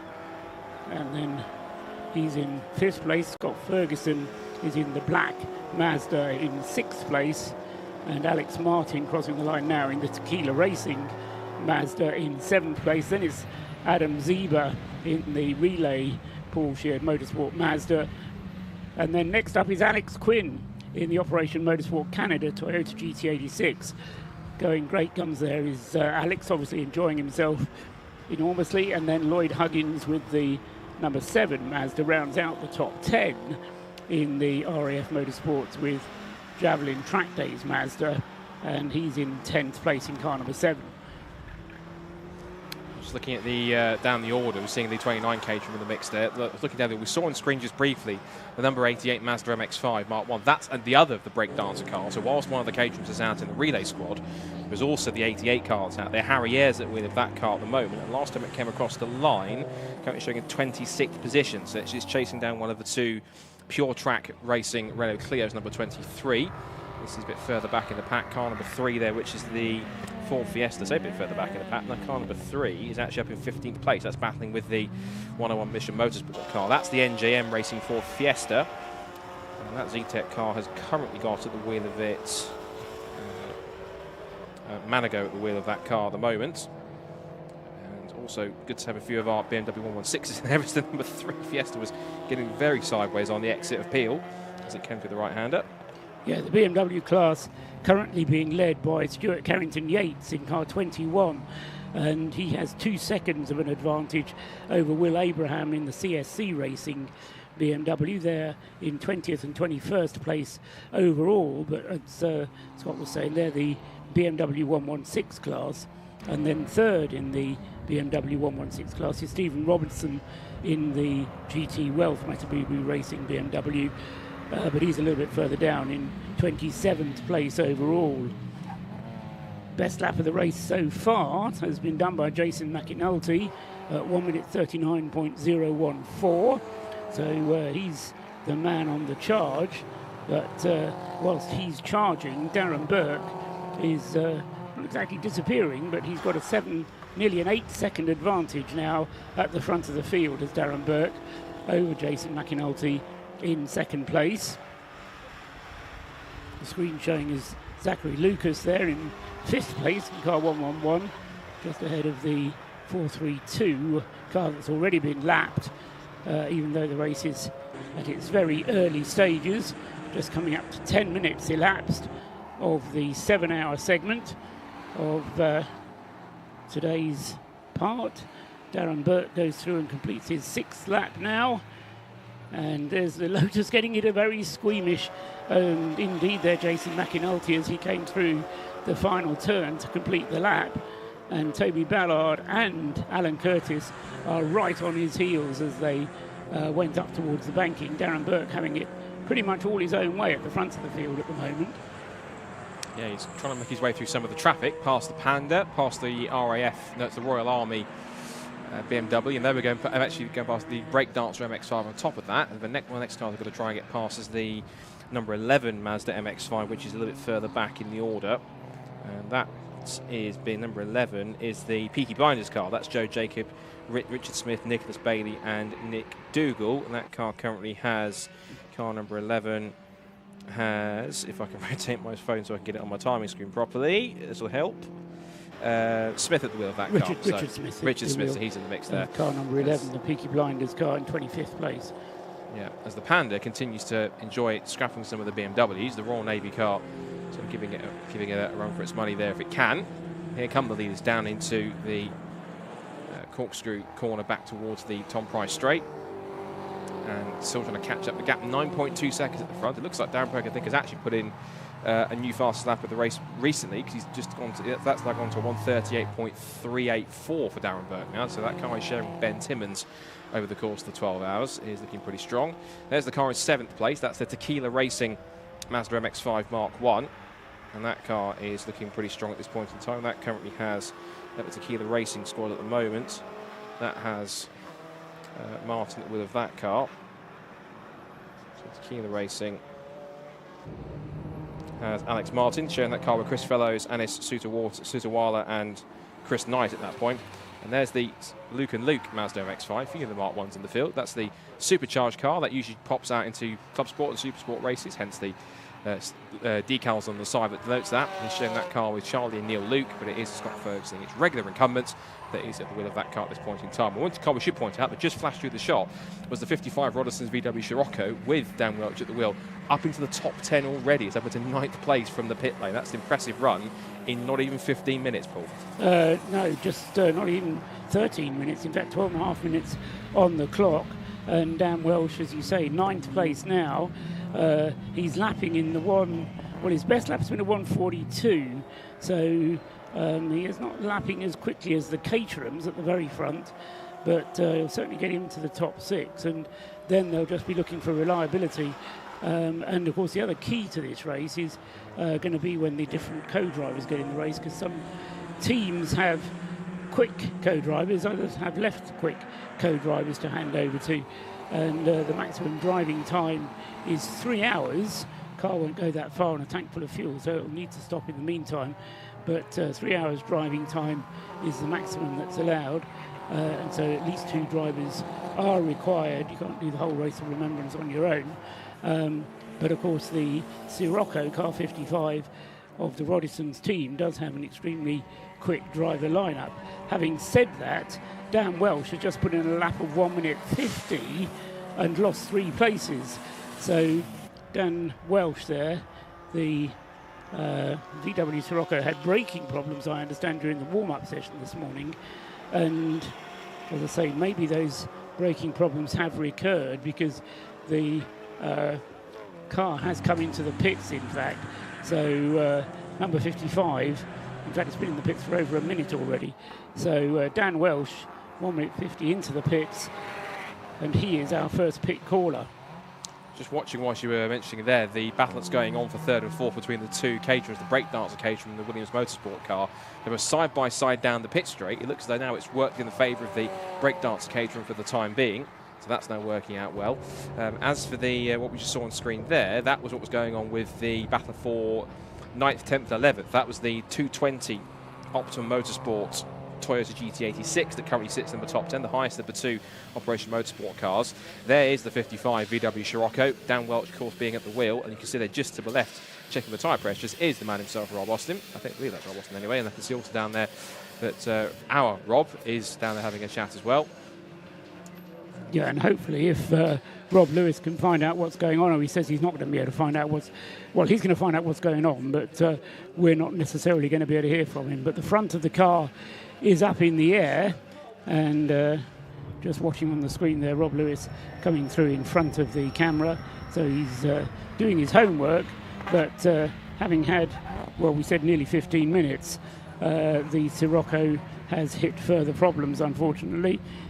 Darren Burke's lead, meanwhile, continues to extend. It's now up to over 15 seconds, and that's a gap that's gone up by a second per minute because we've had 15 minutes of the race elapsed already, and it is a 15-second gap, first second, between Darren Burke in the DBR Racing Caterham and Jason McAnulty with the Lotus Elise, car 110. Alan Curtis then with the relay car number 77 is in 3rd place. Toby Ballard in 4th, and Zachary Lucas in 5th with the Ford Fiesta although he has dropped now 20 seconds behind the Caterhams ahead of him. So Zachary Lucas still in Class D, but not really in the same class as the Caterhams. So the class is based on the brake horsepower, and although the Fiesta is as powerful, it's a little bit of a heavier car compared to the Caterhams, so isn't quite able to return the same lap times. Just coming past on the screen now is a neat little battle that's been developing for 9th, 10th, 11th. I was just about to begin to describe before we saw the shot of the 55 VW in the pit lane. That's the 220, the Operation Motorsport Canada Toyota GT86. That's got Alex Quinn at the wheel. That's being chased down by the RAF Motorsport Mazda MX-5 Mark III. That's got Neil Huggins at the wheel. And then we have just behind them, it's Lloyd Huggins, forgive me, thank you. And it's then Seb Fisher in the Auto Test TSW Mazda MX-5 Mark I in car 24, just behind them, just looking at them down the back straight. Looks like Lloyd is trying to line up X-Crew for that mix. I think that we can have our first send down to Rob Lewis in the pit lane. I believe, hopefully, has some more information on what's happening with the 55 VW. So Rob, down to you. And a car that's unfortunately been beset with a few issues right into the start of this race. It was the same in qualifier yesterday as the Roderson's car. Lee, bad luck for you guys this weekend so far. What's the issue? It started yesterday with a turbo. We've put a new turbo on it. It's had a new master cylinder on. There was no pedal. Pedals come good. We've gone out. He's taken 16 cars in 3 laps, and the brakes are now binding. So the crew's working like mad to try and get that pedal back, to try and get those brakes from binding. What's causing it to bind? Is it just a heat going through them, or is there an issue? Absolutely no idea. We've just bled the brakes, just put them all back, really good, and now there's some issue. It's just started to bind, so crew chief's trying to work that out for us. We can hear him working away in the background, but for now I'll leave you guys to it. So yeah, some problems beset with the Roderson's car. We've also got an MX-5 in the pit lane, as you can see behind us. There's a few issues there. I'm just going to see if I can get in and see what the issue is. They've got a wheel off on the front left-hand side. I'll see if I can grab a chat with the driver, actually. It's the Peaky Blinders car number 11. Just having a look now, the tyre looking particularly bad as well, especially on the inside. If I could just grab a chat with the driver, what seems to be the issue out there? We've got a problem with the locking up brake. The near side front just locking up on everything. No ABS? It's undrivable. Not ABS yet, no. It has got ABS, it's disconnected. Right, okay. We're wondering whether to put that back on. As soon as it's done and back together, you'll be back out fighting fit? Oh, God, yeah. Fantastic. Well, here we go. The first of our 12-hour Race of Remembrance, and we've got 2 casualties in the pits already. For now, back to Paul and Scott. Yeah, it's Richard Smith in the number 11, the Peaky Blinders Mazda that Rob was just talking to there, describing the braking issues. So anybody can make a car go fast, but to make it go around a lap, you need it to stop as well. So that's the car that well, it's still being shown in 40th place. The Roderson Sirocco has dropped to 45th. We did get 45 starters in the end, as I say, although one started from the pit lane. 20 minutes coming up on the clock as elapsed so far, and Darren Burke's lead is not quite 19 seconds over Jason McAnulty in second place with the ES Motorsport S3. Lotus Elise has just moved into second place, in fact ahead of Alan Curtis's Breakdancer Racing Caterham 7. Fourth place to Toby Ballard in the Williams Motorsport Caterham, car number 29, the pink one. And then it's Zachary Lucas fifth. Sixth place for Scott Ferguson in the Luke and Luke Mazda, leading the way in Class C. And then he has a 2-second advantage over Alex Martin in the Tequila Racing Mazda, which is in 7th place overall. Yeah, next after that we've got Adam Zieba, who's in the Porsche Motorsport cars, second of the relay cars we've got out there, and they're hitting that mark. Mazda MX-5 Mark III, 9th place Alex Quinn in the Operation Motorsport Canada Toyota GT86. And Lloyd Huggins rounds off the top 10 in that number 7 RAF Motorsport with Javelin Track Days Mazda MX-5 Mark III. And of course they're still in that battle they're having with the number 24 Auto Test TSW Mark I MX-5, and that's got Seb Fisher at the wheel. The other Operations Motorsport car, which has Major Chris Walsh from the US Air Force at the wheel of that car, currently sat in 12th. So both of those Operation Motorsport cars and their servicemen and veterans that have come across the Atlantic from Canada and the USA doing quite well. Both cars running in the top 15 at least. There's the Royal Navy number 33 car. That car started back in 29th on the grid. The 33 car at the moment then, as it sits at the moment, is currently sat in 27th position. So it's made up a couple of places since it started the race. And in terms of its incumbent at the moment, car 27 in those BMWs currently appears to be, I think there's been a number change, but it's the Royal Navy car, Richard Phillips, by the look of it. That's car 33 in 27th position. I think the numbers a bit jumbled up. Here's the battle for second, third and fourth still on screen. We've got the Motorsport car still with Jason McAnulty in the Lotus, holding off the two Caterhams that have caught him up on track now. So both Alan Curtis and Toby Ballard are pushing hard to try and give him a little bit more of a headache as Darren Burt continues to extend his lead even further. He's up to almost 20 seconds now through the traffic, but this is one of the closest and most important battles on tracks for second, third and fourth overall. As McAnulty runs a little wide on the exit of the hairpin, now giving the chance for Curtis to try and close back up in the slipstreams. Bit of flamers on the upshift there for McAnulty as he keeps on pushing down towards the bus stop. All three cars turn into our view just out the commentary box. They've got a bunch of cars. Bunch of BMWs ahead of them, haven't they? Which Jason McAnulty is going to arrive at first. This is by far the best battle on the circuit in terms of battles for real position and important position, as Scott was just saying. Second, third and fourth places for Jason McAnulty in the 110 Lotus, ahead of the three Caterham, or the two Caterhams I should say, behind him. Alan Curtis with the 77. Remember, the 77 car is going to change because it's a relay car. The silver car you see at the moment is going to change into a different car at some point as they go through their, I think you said 6 drivers, didn't you? Paul Herndon, Darrell Cresswell, Tim Steele, Wes Payne and Harry Eyre, the other drivers of that car and or of that team, and as well as driving in a Mazda MX-5. The Caterham is by far the quicker car, and in fact putting the move on the inside there of the Lotus Elise as they came up to the, where was that? That was the banking, wasn't it? It was like a Peel, wasn't it? Up at the top yes, of the hill. Right, so they are. Yes, up at Peel then. So the Caterham just taking advantage of the fact that Jason McAnulty was being a bit cautious with a Citroen Citroen C1 in front of him. Now trying to get around the Operation Motorsport car now. That's the Team USA Operation Motorsport car they've got around. So it's a Lotus sandwich between two Caterhams. I know at least one, they've got at least one car that they're changing over to. I know it's yellow. That's the thing I know, seeing it in their mix. There'll be a yellow Caterham out there rather than a black and silver one. I think they've got just the two. They might have one more in there, but depends on what their setup is like. As now you can see officially on the timing screen, it does change over. Breakdancer Racing up to second in the relay class. Get the rest of the order. It's still JRW Motorsports Fiesta up in 5th position. Still Luke in P6 in the Mark 1, the highest placed Mazda in the field, ahead of the Tequila Racing Mark 1. And actually, in fact, the breakdance car going past its teammates in car number 88 in the Mazda, so one breakdance car passes another. But to give you an idea of exactly just how far ahead Darren Burt really is, the battle for second, third and fourth is just going down the back straight as McAnulty charges back past on sheer power alone through the kink up towards the Rocket Complex, and he's back through in track position. But that car does seem to have quite a nasty habit of locking its brakes, a huge lock up into Rocket. Again, he's locking that outside right front as he turns in. The Caterham tries to get round the outside, but then gets boxed in by the BMW and the WRC Development C1, so he can't find a way through there.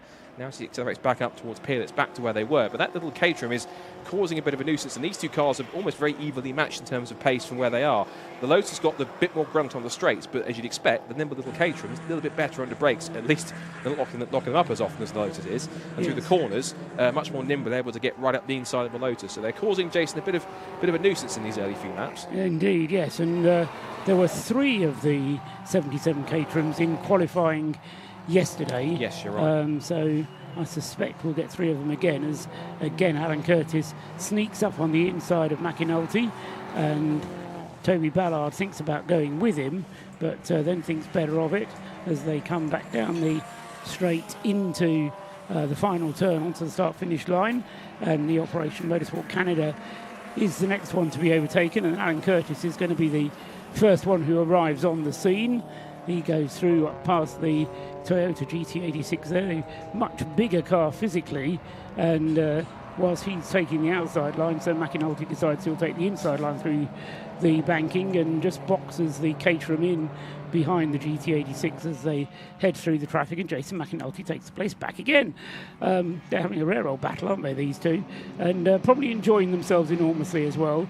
This is a race that, yes, you do want to finish, but you do want to enjoy yourself as well as they turn through the back straight. I call it a back straight. It's really a series of very fast right-handers, starting with the right-hander at Church and then going through School and finally going uphill hard onto the brakes, as Scott was describing, for the Rocket Complex. Left-hander, then a short straight and then a long right-hander, which takes them along the crest of the hill there, and then into Peel, where you then get the beautiful view across the sea and back down the hill into the corkscrew, through which they now come.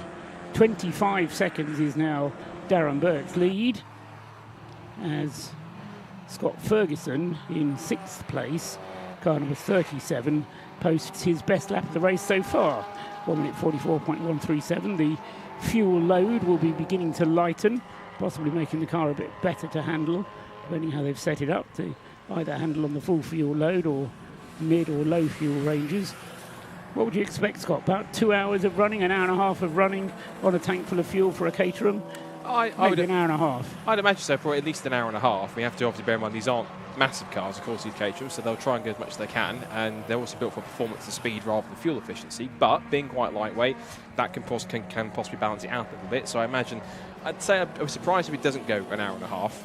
If they could be a bit more frugal, some of the cars in the mix, then maybe up towards 2. But I think by the rate they're running, these fuel tanks won't last 2 hours. Maybe an hour and a half potentially, but by the rate they're running and repassing each other, I don't think 2 hours is going to make it at this point in time of the race. The leading that group for 2nd, 3rd, and 4th is just picking its way past another group of cars. It looks as though that McAnulty and Curtis have just pulled a small few seconds over Toby Ballard through the traffic as they go through. And to look at some of the other classes in the mix, the auto test car with Sebastian Fisher, the Mazda MX-5 Mark 1, that currently leads in Class B. Class C leading car is that Luke and Luke Scott Ferguson car. The relay class, as we know, is being led by 77 Breakdancer Racing. D class is, of course, that's the top class, the fastest cars you'll find. And that is, of course, Darren Burke. He now has a lead of up to now 27.5 seconds. And then the highest placed Class A car, there's a couple more cars, there's A and there's AC1, a couple of other classes. So highest placed Class A car is the Auto Bliss with RTW Motorsport Toyota Aygo, and that currently has at the moment Stuart Bliss, this year's City Car Cup vice champion, and the Wheeler car 578. The highest placed AC1 car, which is the Citroen C1 Racing Club or Silver Lake Series car, is the car which actually won the Into the Night race here last year at Anglesey, quite efficiently. That's Dave Scotting's car, the 417 car, CSC, or the same team, CSC Racing FDL packaging. And that's for the best placed BMW in the field, the 116. That's currently also CSC Racing, so 2 CSC Racing cars leading their respective classes, and that's car 209 in the mix. And that car, if I go back to my entry, this is currently being driven, car 209, by Will Abraham. He's showing that car with Theo Millwall, Paul Abraham, and Scott Jeffs. I've seen them run quite a bit in previous years in Fun Cup Endurance Championships. So a ex-Fun Cup list of drivers in the wheel of a BMW 116 in this rather unique endurance race. So class leaders just bedded themselves in now in this first half hour. Yeah, exactly. Meanwhile, Dan Welsh is back out at the wheel of the number 55 VW Sirocco, having had that pit stop whilst they sorted out the binding brakes. However, into the pits has come once again the Richard Smith-driven Mazda MX-5, car number 11, the Peaky Blinders car. That was also having braking problems, you remember. And the other car, which we almost mentioned but didn't quite, is the 92, the Citroen 2CV with a BMW motorcycle engine, which makes it sound very distinctive indeed. Nick Crispin has brought the 2CV into the pits, and that's been there now for getting on for 8 minutes, so a longish pit stop for Nick Crispin and the crew from the Citroen 2CV, car number 92, Crisis Racing. That car then in the pits as Darren Burke goes through and completes another lap. He's now 18 laps completed and 28 seconds clear of Jason McAnulty, who's back into second, and in fact Toby Ballard, who's up into third place now. Alan Curtis with the Breakdancer Relay Caterham back into fourth place.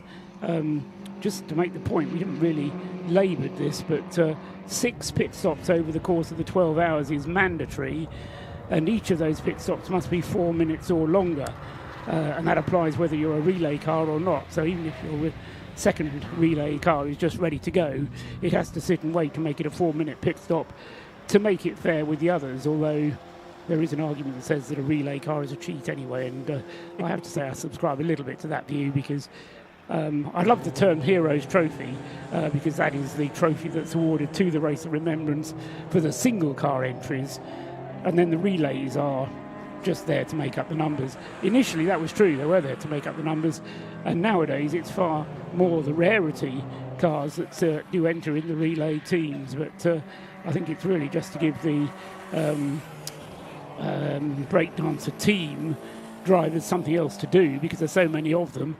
Otherwise they would be sitting around waiting forever to drive the Mazda. Yes. We believe we've got an update on car 11 down in pit lane, so back down to Rob. What do you have? Just a quick update on car number 11. The drivers are very busy getting sorted out, ready to go in.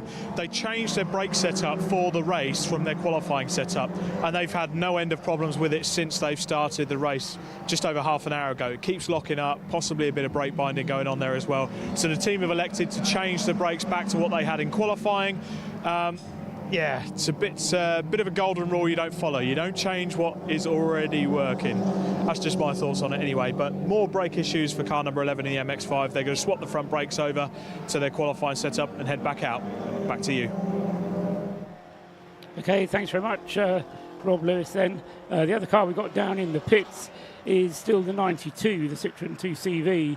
I'm not sure if Rob's going to be in a position to find out what the problem is there. It's a bit further up the pit lane. There's number 55 crossing the line now, the VW Sirocco, looking virgin white. Even virgin white looks perfect, in good condition, but there's a lot of work to do with that car already having lost several laps in the pits. They've just completed 14 laps, so they're 5 laps down. Is the number 55 VW Sirocco, just making its way down from the banking into Church, and then up the back straight, the number 55 car.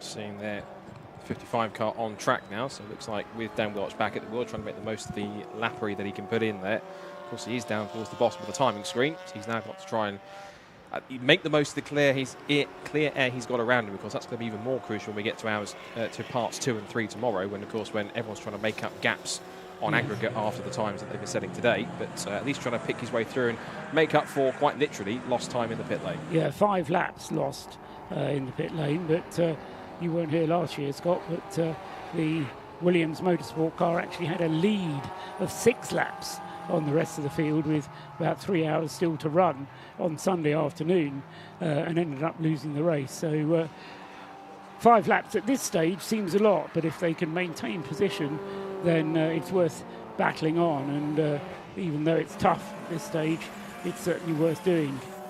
31 seconds is the lead of Darren Burke, and again that will seem like nothing at all. What's interesting, if they do what they did last year, is that they actually put the safety car out right at the end of this segment. That closes up all the gaps. And then when the gaps restart, of course, there's less of a gap to have to recover. It does mean, though, that the safety car, in effect, ruins the race, unless you are a lap ahead, in which case you're doing fine. So the aim, as long as it stays green in these early stages, is very much to stay on the lead lap if you're not leading, or if you are leading, to get out and get a lead of more than a lap. And that's what Darren Burke is attempting to do. And he's got 30 seconds of a lead, which is about a third of a lap. So within the first hour and a half, he should be able to make up a lap on the field, which would be a mighty impressive performance from Darren, if he can make the fuel last and if he can keep going at this pace. I hope so. I just spotted the 118 car going through there. I think that had a very brief excursion. I think that was Adam Zieba with that relay car. I had a very brief excursion just couldn't quite exactly catch where it was, but managed to rejoin the track and get on there. That was a few laps ago. That car's still circulating, it should be. I did also spot Paul Sheard on the pit wall. Of course, he's pretty well esteemed when it comes to running Mazda X5s, either in track and also in circuit rallies on top of that as well. So he does quite a lot in that sense. The lead gap has, I think for the first time in this race, come down, because it's now gone from 31 to 30 seconds, because on that last lap, Darren Burkhardt, I presume, has only been 1.3 seconds slower than the Jason McAnulty Lotus because he's been caught in traffic. He did a 141.9 last lap compared to 140.6 for Jason McAnulty, although he's now probably hitting the same traffic that Darren was trying to pick his way through, past the 99 BMW, still being chased down by those two Caterhams that he's been racing with ever since the beginning, and past a couple of the C1s in the mix there as well. So after Peel Corner, and yeah, still has those two Caterhams right on his tail as the light that was quite low in the air this afternoon starting to fade a bit more as we get towards sort of late in the afternoon and into the twilight already at about 3:30 in the afternoon. Yes, the conditions so far have been absolutely perfect, and we hope that they will remain so for the remainder of the 12-hour Race of Remembrance, coming up for, I say, just over half an hour gone, 36 minutes on the clock, going up to 37 minutes on the clock, and still this fascinating battle for second, third and fourth places as Jason McAnulty battles with Toby Ballard and Alan Curtis.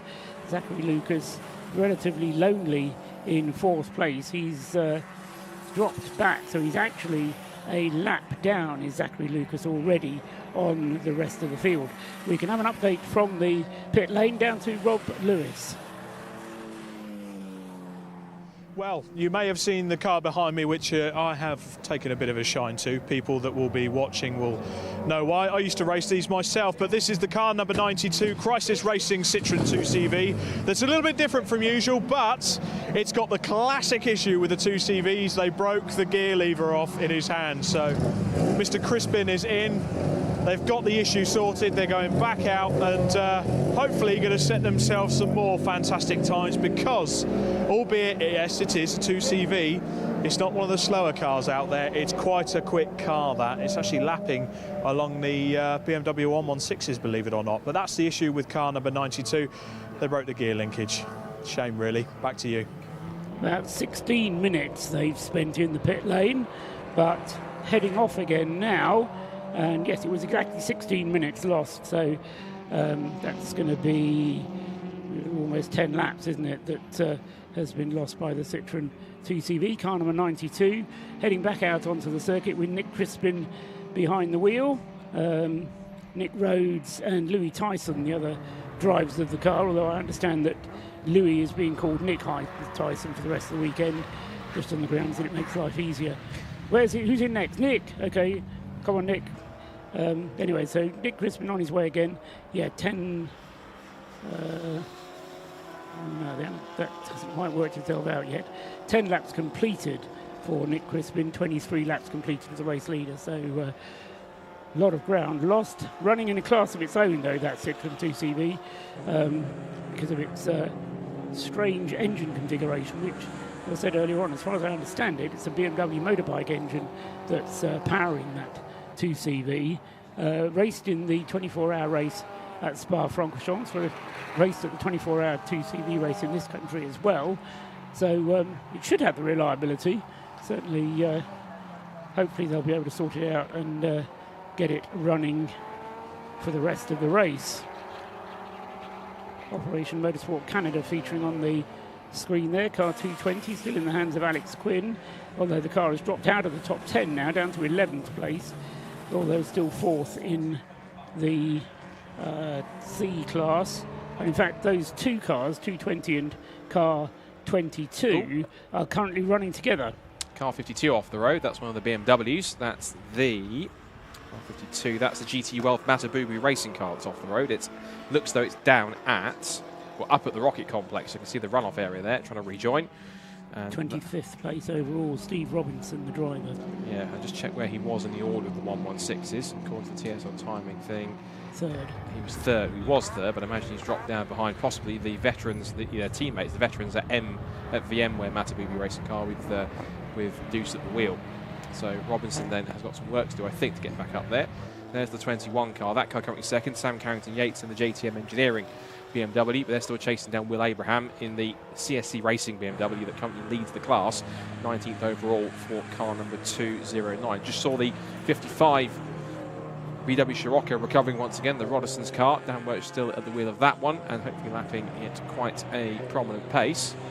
And that last lap for them was a 1:44.943. Compare that to the leaders, it's not absolutely one of the fastest cars out there. Well, I'll tell you who is still is Darren Burke. He just pumped in the fastest lap of the race again, 1:38.376, and he actually took a full 2.2 seconds extension of his lead now to 34 seconds over the ES Motorsport Jason McAnulty Lotus. So that car's still in second place, but still being chased down by those pesky Caterhams behind him in third and fourth. There they are on screen. There's the Lotus being chased by those two Caterhams, which seems to be a theme running now. We've been going for 42 minutes now, and it's still these three cars all together for second, third and fourth. They'll be enjoying themselves enormously doing that. Absolutely. It'll be like one of those video games as well, with all the traffic you have to pass and banana skins on the track that get in the way.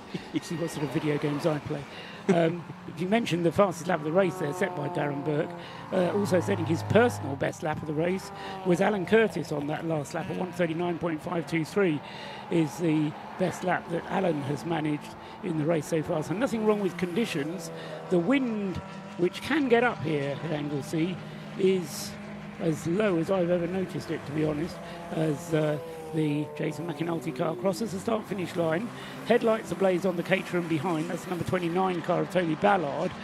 And then a bit incognito is the Alan Curtis breakdancer Caterham running in fourth place. Then we have a wait of, a minute and a half now back to Zachary Lucas in the Ford Fiesta. He's in fifth place, and as I mentioned just before we had that spin from the BMW, he is now a lap behind the leader. So four cars are on the lead lap. Zachary Lucas is one lap behind in the Ford Fiesta. Scott Ferguson, number 37 in the Luke entered Mazda leading Class C, is also a lap behind, as is Alex Martin, although he's only 10 seconds adrift of Scott Ferguson. Adam Zieber in the Relay Mazda number 118, of which there are only two of those Mazdas in that relay team. So it's, if you only run two cars, you might as well go the whole hog and only run one. That's my view. I'll stick to it. Sebastian Fischer is ninth in car number 24, and they are all one lap behind. And then 2 laps behind, in 10th place, is Lloyd Huggins in the RAF Motorsports with Javelin Track Days Mazda. He's in 10th place. 11th place is Alex Quinn ahead of Chris Walsh in the 2 Operation Motorsports, respectively Canada ahead of the USA. 17 seconds separate the 2 transatlantic teams. And then Stuart Humphrey is next up in the Mazda number 91, which I have to say, Scott, I would have thought that car would be punching a bit higher than 13th place, car number 91. Admittedly, Stuart Humphrey is probably not as quick as Alex Capeda and Martin Rich.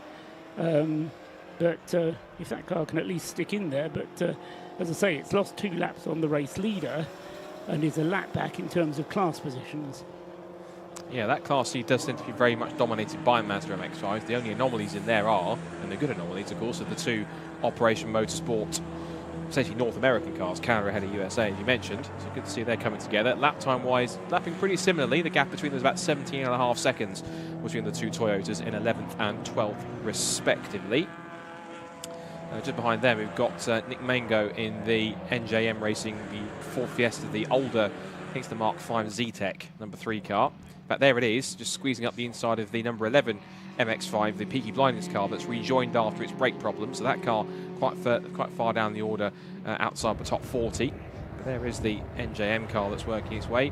15th place behind them is the number 96 Jaffa Cake Racing car. That's another Mazda MX-5. That's the Mark I, which is currently being piloted at the moment in car 96 by, I will get it on my screen in a second once I've got it on my list. Oh, there it is at the top of the screen. By Brian Bursey, sharing that car with Sam Moody, Andy Bailey and Daniel Grist. All of them, of course, are quite well versed in club racing around the core. They've got 2 more Mission Motorsport cars that are now in class. Class C being the most supported class, I think, in this year's race anyway, with 12 cars in total.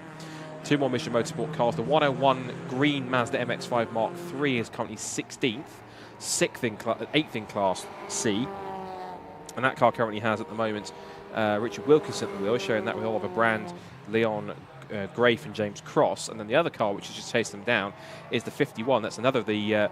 there's two more Toyota GT86s in the field, and that car, 51, is the other Mission Motorsport car, which is with Clouders, and that's currently got at the moment Martin Greaves at the wheel with Alexander Weststroke, Paul Sweeney and Paul Wooding.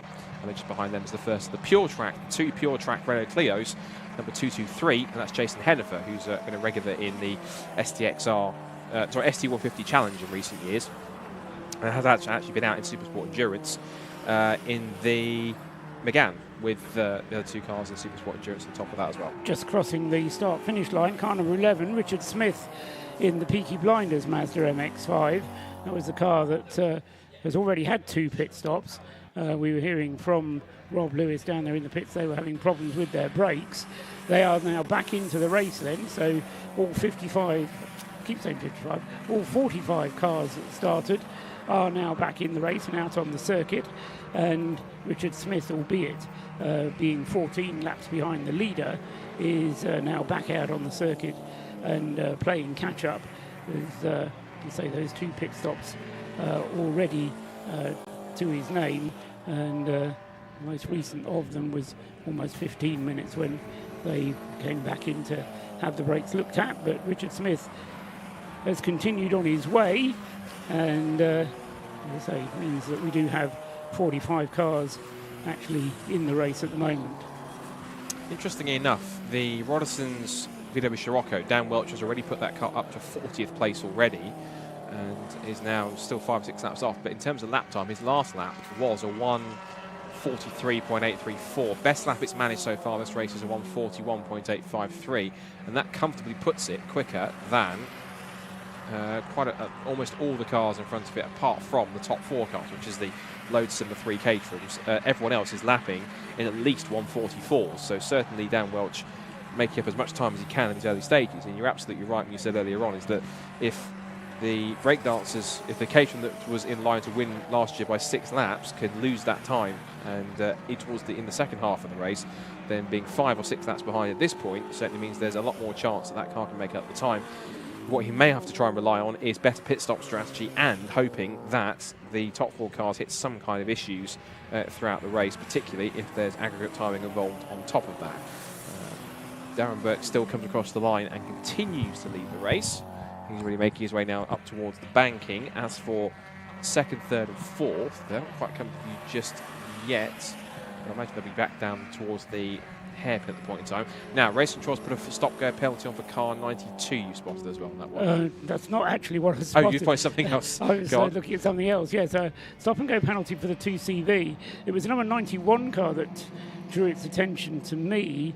That's a Stuart Humphrey car, which I was suggesting should be punching a bit higher. He's in the pits at the moment, and Stuart Humphrey out of the car, and I think there's going to be a driver change for the number 91 car. So whether that is, I think it's Martin Rich who's getting into that car. Always used to race with a black helmet, did Martin. Whether he still does or not is another matter entirely.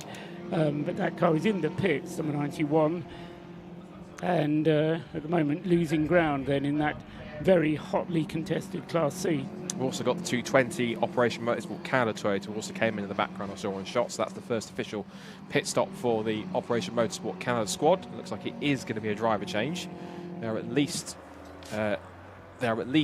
checking tyre pressures on the back of that car, so it seems like a box standard pit stop, so to speak. As there's been also a change for 3rd place also, because Williams Motorsport got to 2nd, and now, or have they? Williams Motorsport into 2nd, ES Motorsport to 3rd, and Breakdancer are still back in 4th position. Correct. Behind those 2 in the mix. Got confused with the traffic there for a second. But there is some refueling going on for 220, I can see down in the pit lane. So they are making a fuel stop for the first time. So there's another of their colleagues in 51. And there's one of the 2 Pure Track Clios that we talked to on the grid. That's the 223 car running the highest of the 2. That car in 17th place with Jason Hennifer at the wheel. The other one, which is Matt Adams in 23, the slightly newer Clio, is car 23. That's sat just outside the top 20, 11th in Class C and 21st overall.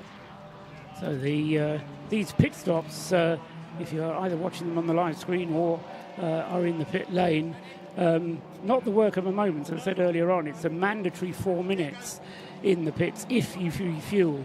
And if you refuel, you might as well change the driver. And as I say, once you do that, then it's a mandatory 4-minute pit stop. So the 91 car is ready and rolling, and it has spent 5 minutes in the pits, I reckon. So not 6 minutes.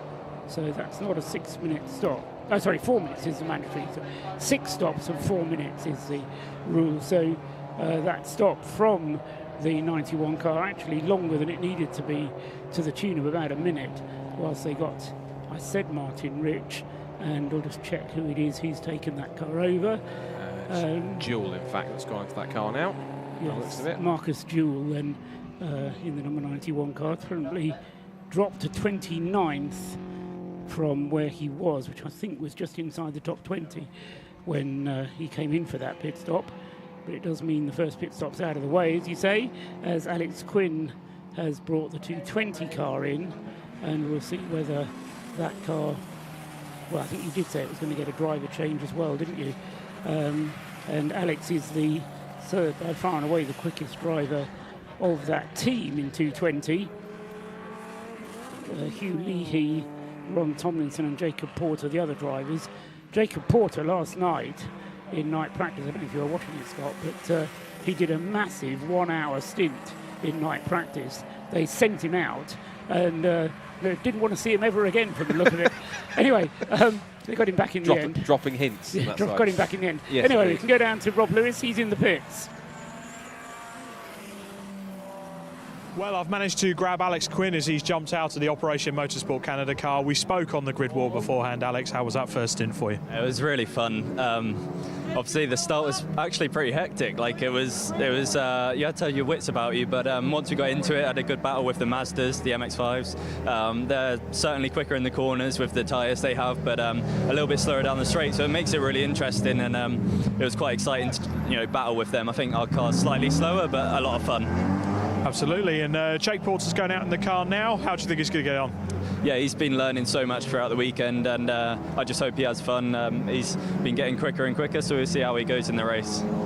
Absolutely. Well, fantastic. Congratulations on a great first stint there. So that's the first of the Operation Motorsport cars in Operation Canada. We'll wait for the USA car to come in, and the rivalry should really hot up going into the race. But for now, back up to the commentary box. I am going to find out what happened with the stop-and-go penalty also. Thanks very much, Rob Lewis, down there in the pit lane, trying to keep warm wherever possible.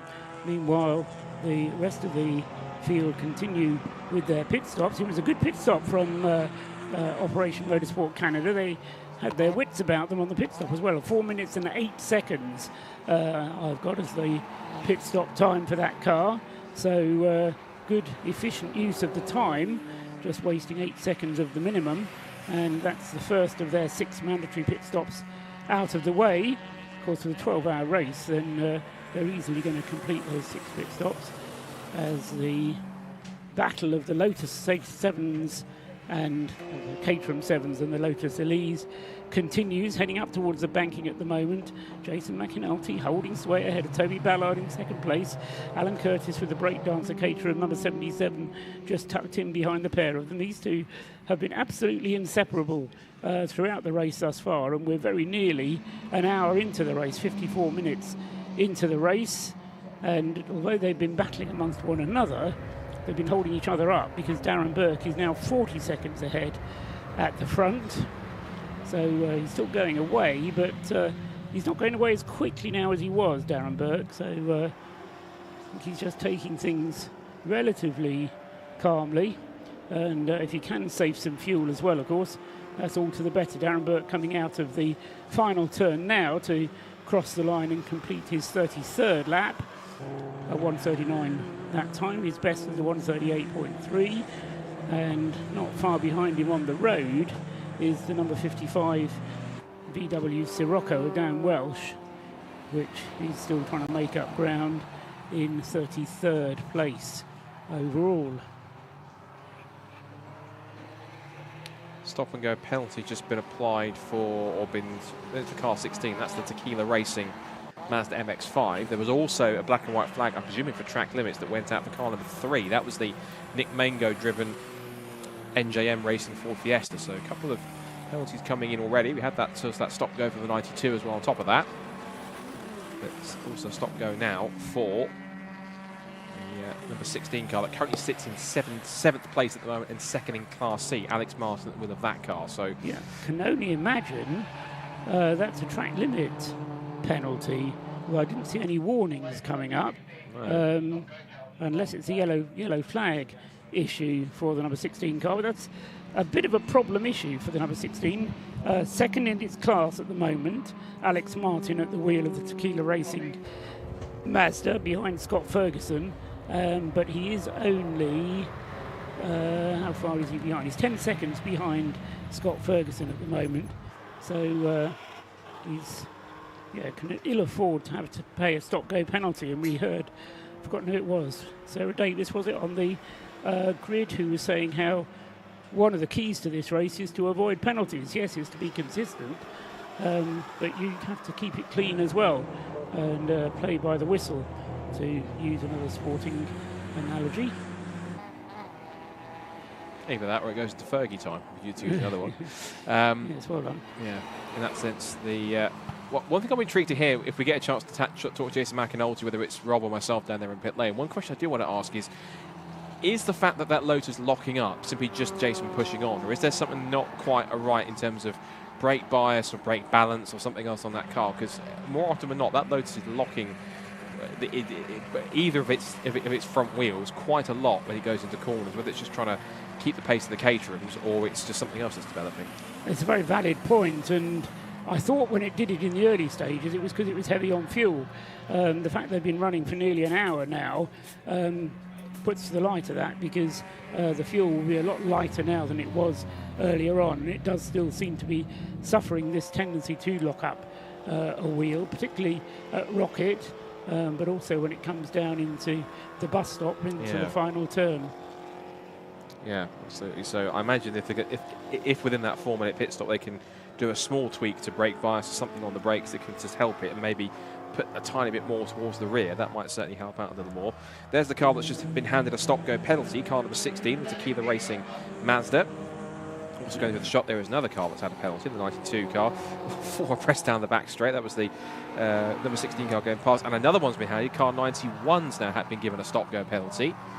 So car 91 is the Stuart Humphrey Racing Mazda. Now, either that's for track limits, or could it be for a pit infringement, because it has made a pit stop, so whether it's been decided that something wasn't quite right with its pit stop. Yes, I mean, for the 91, I would absolutely say it's a pit stop infringement, because, as you say, it's already had that pit stop, but the Alex Martin Tequila Racing Mazda hasn't yet even done a pit stop, so its offence can only have been a yellow flag or track limits, I would say. One of the PT Pure Track racing cars coming into the pits, that's the 223, sorry, which has come in. It's Jason Hennifer then. Alex Martin has already taken his stop go and he's on his way again, and that's going to mess up my pit counter because I'm counting pit stops, and of course if you take a stop and go, then that's an extra one. So we'll just make a note of 16 having an extra pit stop. So Jason Hennifer then in the Pure Track car will either be handing over, if he does change over, to either Matt Dennis, Graham Price or Michael Imrie, one of those 4 drivers. Well, there's 3 drivers, forgive me. I think if Michael Imrie is the right person, I think it is. I think he made a guest appearance. I think he's come all the way from Scotland, I think. If he has, it's the same one which did some guest appearances in the Evolution Trophy and the Scottish Saloon Sports Championship. That is the right one in his own Renault Clio, but he decided to jump in with the Pure Track squad, if that is the case. I think it is the same person, the driver, I think. I recognise the name anyway. Whoops! And that's the Ford KA, and that's right in front of the other Pure Track Clio. That was the 23 car giving it a clout. Got through, looks like it's got away relatively unscathed, but that was a drama that poor Matt Adams could have definitely done without going into the complex. Yes, yeah, all very dramatic situation there. Coming down through the corkscrew, isn't it? Corkscrew, yes, you're right. Yeah. So just making sure I worked out where the camera positions are. But apart from a slight bit of contact, everybody seemed to get away with it, has continued on his way. The 2 relay team cars are both in the pits at the moment, both 77 and 118. So Alan Curtis is handing over to someone. We'll find out who that is in a minute. And also Adam Zeba in the Paul Sheard Mazda MX-5 118 is in the pits and is handing over. And we also have the 223 Pure Track car with work going on at the front end there, Scott. I think you saw a bit more of that than I did. Yeah, I did. Because the other car caught up was the 23 car. That was the one that got tangled up with the Ford KA that spun down the corkscrew. Yeah, the 223 car, it came initially, I thought, for a regular stop. It looks like it's unfortunately something more than that. And they're working away, as you say, on the front of that car. There's its teammate. I think that's probably the little dent there on the left-hand side is probably where it's had a little clout from the Ford KA as it went past. But it's still soldering on, still carrying on. I think this car, of course, has been wrapped. I think it might well be the same car which has spent the whole season racing in Supersport Endurance, and it ended up on the podium. That was a bit, that like it was slightly slow for the second part of Rocket, maybe because it was trying to just look like it was more finding a gear rather than finding a problem. But still soldering on. It has now, on track at least, got ahead of its teammate car, because of course it's in the pit lane. So that car now into 18th place and 9th in Class C. And I think, yeah, that little dent there is the remnants of what was of the. That was the mark left by the KA after it had a spin right here. And that's Matt Adams currently at the wheel of the Pure Track Clio. The Ford KA, we never named and shamed either, did we? That was Nigel Rice in the number 100 Ford car, or Ford KA. Currently running second in Class A and in 40th out of the 45. So not really troubling the scorers at the front, but having an indication of just how hard he was trying there as he came down through the corkscrew, just losing it at the left-handed element, coming down out of Peel. Other two cars in that class, leading that one is still the Auto Bliss with RTW 578 Toyota Aygo City car. That's still got Stuart Bliss, this year's City Car Vice Champion at the wheel. And as you say, that second place SSGC Mission Motorsport Ford KA, which I think I'm going to guess, I think must be close to Enduro KA spec, I'm guessing, is now, of course, and that's in the pit lane. Probably not surprising after it did clip the 23 car, so it might have done more damage, if any, to the 100 car. Possibly either in because it has a problem, or just simply for a quick check over to make sure all is well, as we see our second placed Lotus on screen, putting some more lappery on the back markers. And in third place in that class is the 69 car. That's the Mission Motorsport, another Mission Motorsport car. That's the Citroen C1 City car. Now that car, for those who are familiar with the chaps at Bad Obsession Motorsport, was originally built by those two guys. And then it was raced in the early days of when the City Car Cup was still a series and finding its feet in the Club Sport Trophy as a class. And then that car was then donated to Mission Motorsport, and since then it's been used as one of their cars in the year. Good to see it back out. It's perhaps the time of the rear spoiler since I last saw it, but that's in the same sort of livery as the tobacco sponsorship friendly kind of almost Gaulois style livery that certain Sebastian Lowe ran on his Citroen Zara back in around roughly 2006, I want to say, when the Works team weren't around. It was Kronos Racing running that car. Alex Martin has made his pit stop, his stop-and-go penalty for the Tequila Racing team. 22 seconds he lost in the pits and is now 36 seconds. He's still second in Class C, but he's now 36 seconds behind the Luke car ahead of it. Meanwhile, the two relay cars have rejoined, and Paul Herndon has taken over number 77, and Ben Taylor in 118. So those two cars have both had a change and have continued on their way with the relay. So Paul Herndon at the wheel of 77, and he's taken over from Alan Curtis, whilst the bonnet is up on the 51 in the pit lane. That's the Mission Motorsport with Cloudera Toyota GT86, and that's receiving some, I'll say, unscheduled work, but it may be all part of the plan just to check the levels on the number 51 Toyota. Only been in the pits for a minute so far. The 223 car, which we mentioned was in the pits, the Pure Track car, has made its pit stop and is still in the pits. So it's been there for 6.5 minutes now, and that time continuing to tick away as the Pure Track Clio loses ground, car 223. And the Ford KA has also been in the pits for a little while now, car number 100, and has lost a little bit of ground. Change of shift beside me because Rob Lewis has now moved into the position to my left, and having done his stint in the pits, he's dispatched Scott Woodward down into the pit lane to find out what he can find.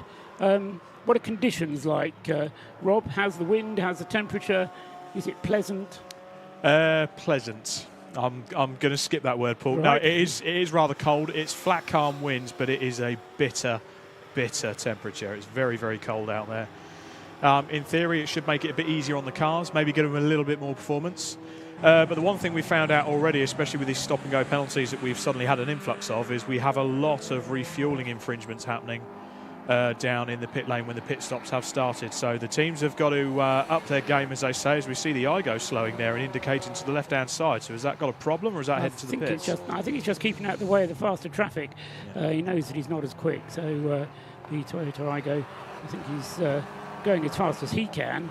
You have to kind of get your eye set in, but I think it's running as well as it should be doing. The one thing I will say about that car, I think it needs a bit more lights on it, don't you? The big WRC style lights on the front of the car certainly make it stand out. That's the Operation Motorsport Team USA car number 22. That's in the pits for one of its first driver changes. A very well thought out team there. They had a job for every single person on the pit crew. Everything very methodical, very military.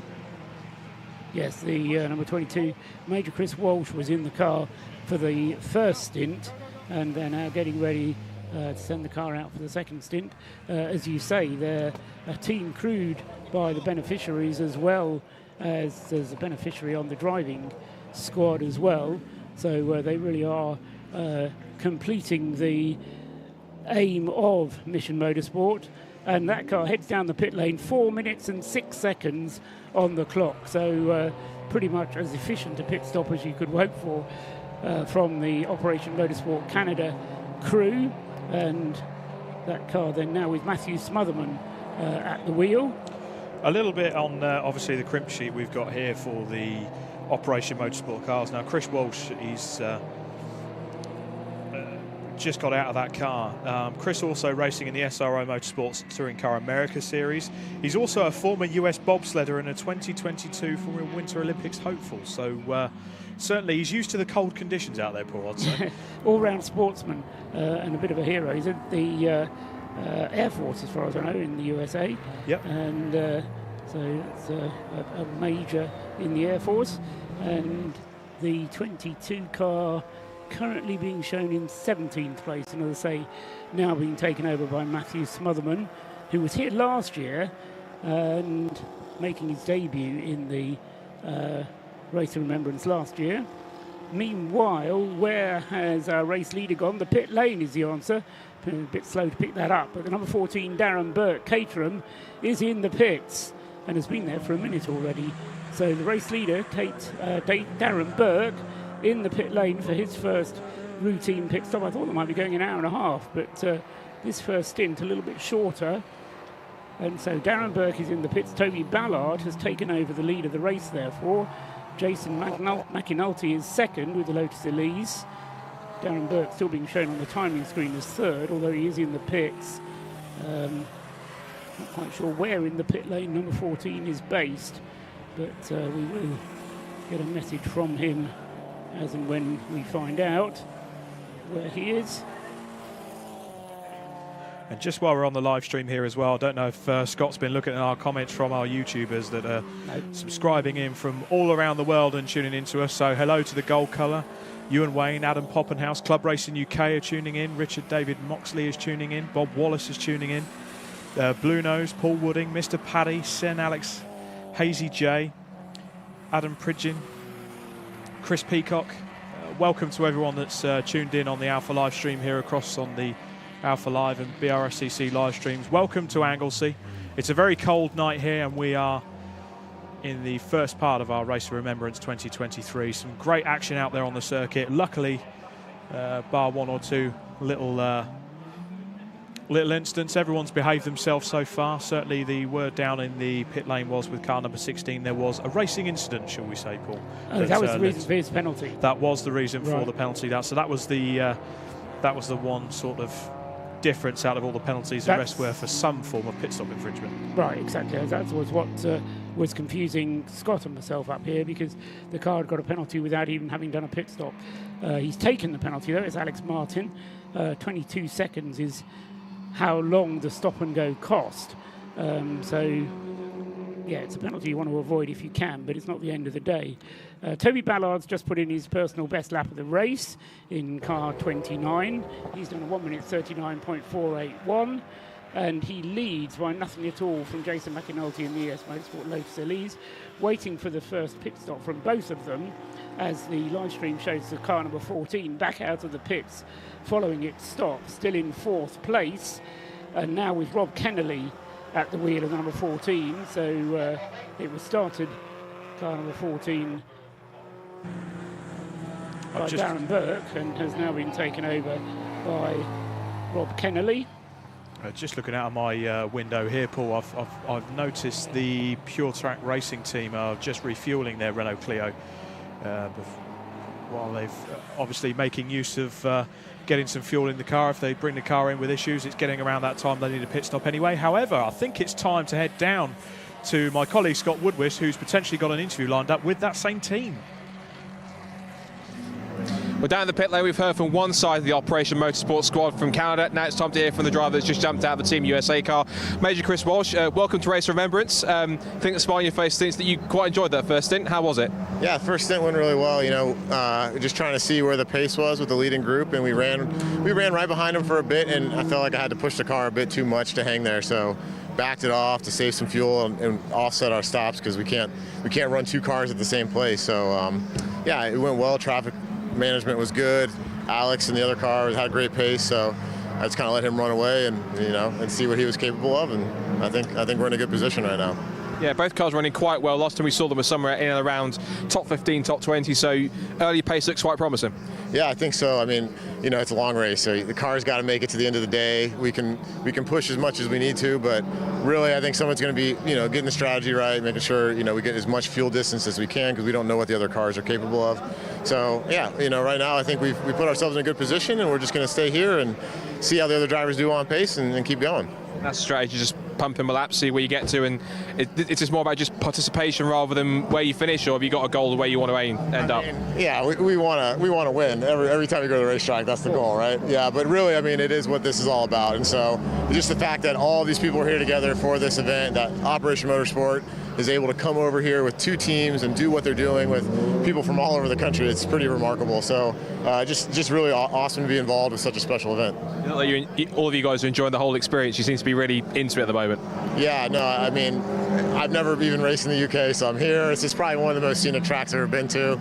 And then just the people that we're here with. I mean, their stories and who they are as human beings is just incredible. And to kind of have all that camaraderie at you know, an event like this, racing-wise, it's awesome. Just quickly, your story, how did you get to this point, and tell us about your career in the armed forces and how you got to this point where you're now getting involved in racing? Yeah, so I started actually on motorcycles for the racing side. That came from my job in the Air Force, so I'm a special tactics officer by trade. I have about 15 years of service in now. And then I just decided to take the leap into cars, and then that kind of worked its way into SRO, and then some Porsche Sprint Challenge North America. And so hoping to climb into IMSA and some of those other higher series, but yeah, it's been a hell of a ride, and you know, having a good time. Well, thanks for being here. Thanks for your service as well. Thank you very much, and best of luck for the rest of the race. Great stuff. Before we hand back up, I do want to see if we can have a word with two guys in Pure Track Racing, because they had the issue with the 223 car, quite a lengthy stop. So I might see if I can quickly jump in and just see if I can find out what the issue was. I might see if I can just possibly door stop, so we possibly Sarah, the guys. Just really quickly, 223 car, what was the lengthy stop for?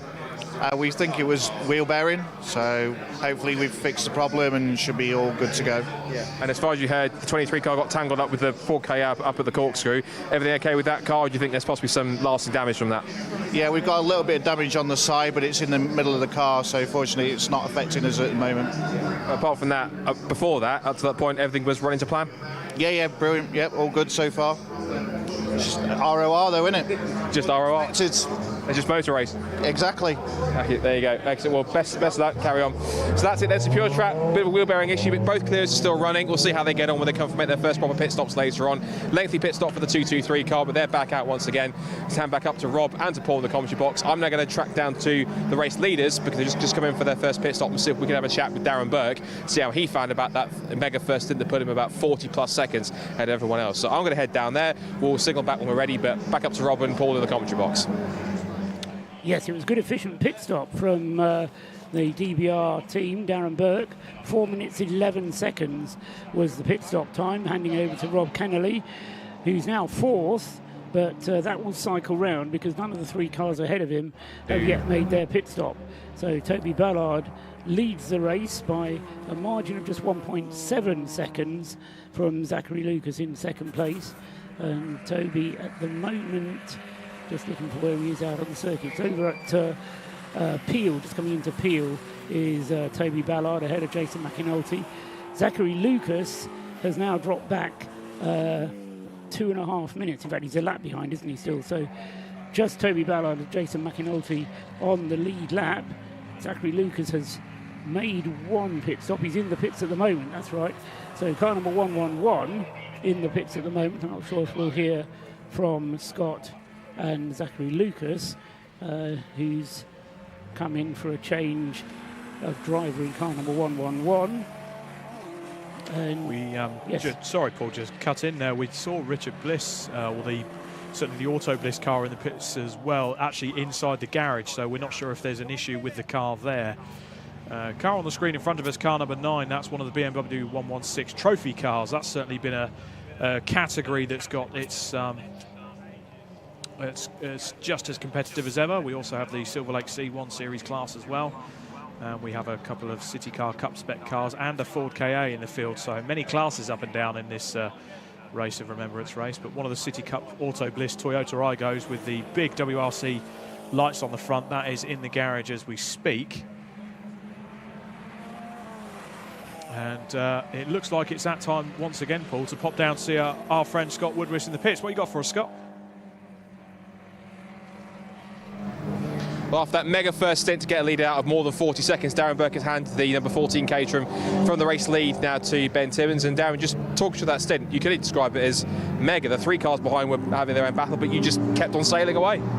Yeah, I think obviously you'd love to be in a great battle, but I just wanted to get out in the lead and pull away as much as possible and keep them in that battle. That would slow them down, and if I could get some clean air and put in some consistent lap times without killing the tyre too much and work the way through the traffic as quickly as possible, then I just wanted to hand over a bigger lead as possible to Rob. Rob's in the car now, but it's hectic out there. It's really difficult when you catch a series of cars that are all having their own battle. They might be 2 or 3 abreast into a corner and you've got nowhere to go. And they're not looking for you. They're concentrated on their own battle, aren't they? So really difficult out there, but great fun, and let's see where we can take ourselves overnight. I think we're talking about in commentary, one of the key things is going to be how much you use that clear air, particularly through the traffic, because of course, particularly to parts 2 and 3, when there's aggregates to make up and time on that point of things, trying to find that clear air is going to be all important, particularly when you're going to try and make up 5-10 seconds on the cars in front. And like the last couple of years we've seen, anyone can hit troubles, that anyone can make up just about any amount of time depending on what happens. Yeah, there's only a certain amount of things that are in your control, and you've got to try and do those to the best of your ability. So when you've got a clear lap, and I can see that there's a clear lap ahead, you're trying to, look around, see when you're going to catch cars, sometimes back off or push in certain areas to make sure you catch the cars at the right time. Sometimes it doesn't go your way when there's a gaggle of 5 or 6 cars, but you've got to just manage your average pace a lot of the time and minimise risk. Keep it out of the pit lane in terms of pit stop penalties and damage. Yeah, and I'm trying to pass on as much information to my drivers as much as possible, because they've never done endurance racing. I've had the pleasure of, you know, doing a few 24-hour races in GT3 cars, and obviously British GT, which you're always trying to manage traffic. This year it's always been GT3 cars passing me, so it's nice to be the faster car passing other cars. Must have been a nice feeling passing cars, you say, rather than actually being passed all the time.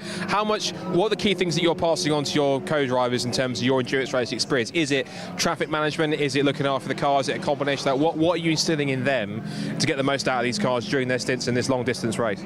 Yeah, so I've given them a target lap time to achieve, so it's really easy for them to overdrive and push too hard. They chase my delta on the screen and worry if they're not going fast enough, but of course making mistakes can lead to not only losing time but killing the tyres as well, and then it's a vicious circle, isn't it? It gets worse and worse. So they're used to doing 15 or 20 minute races, so to do an hour or an hour and 15, I think we can actually get an hour and 15 out of it, out of the fuel. We probably pitted a little bit early, so for them to do an hour and 15 is a long time in the car. So I think managing the tyre, managing a consistent lap time, but traffic is the key thing. So I've said to them, look, if you're going to go for a pass, make sure it's definitely on. Make sure they've definitely seen you, because we can't afford to have a knock in a Caterham where you'll be straight back in the pits with damage. And it is difficult for these cars to see you because you are quite low, although you've got, you know, very bright headlights on the car now. So I think once it goes into the night time, it'll be a little bit easier, because will be easy to spot for other cars. So I think definitely the main thing is manage a consistent pace and take as little risk as possible. So, well, best of luck for the rest of the race. Thanks very much. Great first stint, and we'll see how you get on later on. Good stuff. So there you go, there's a bit of a marker for the Caterhams then. About an hour and 15 minutes, Darren Burke reckons. They came a little bit earlier than they possibly could have done for their pit stop. But a great opening stint for number 14 Caterham. Darren Burke's handed it over to Rob Kennelly. Let's see what he can do now if that car's gone back out there to battle for the lead. Back up to Paul and Rob in the commentary box. Thanks very much. Scott Woodward's down in the pit lane with Darren Burke. The car currently in third place. Toby Ballard, nobody told him he can only do an hour and a quarter. Hour and 22 minutes Toby Ballard has been out in his Caterham, so possibly a slightly larger fuel tank. In fact, just goes through again and completes his 49th lap with an hour and 22 minutes on the clock, so looking very nicely indeed.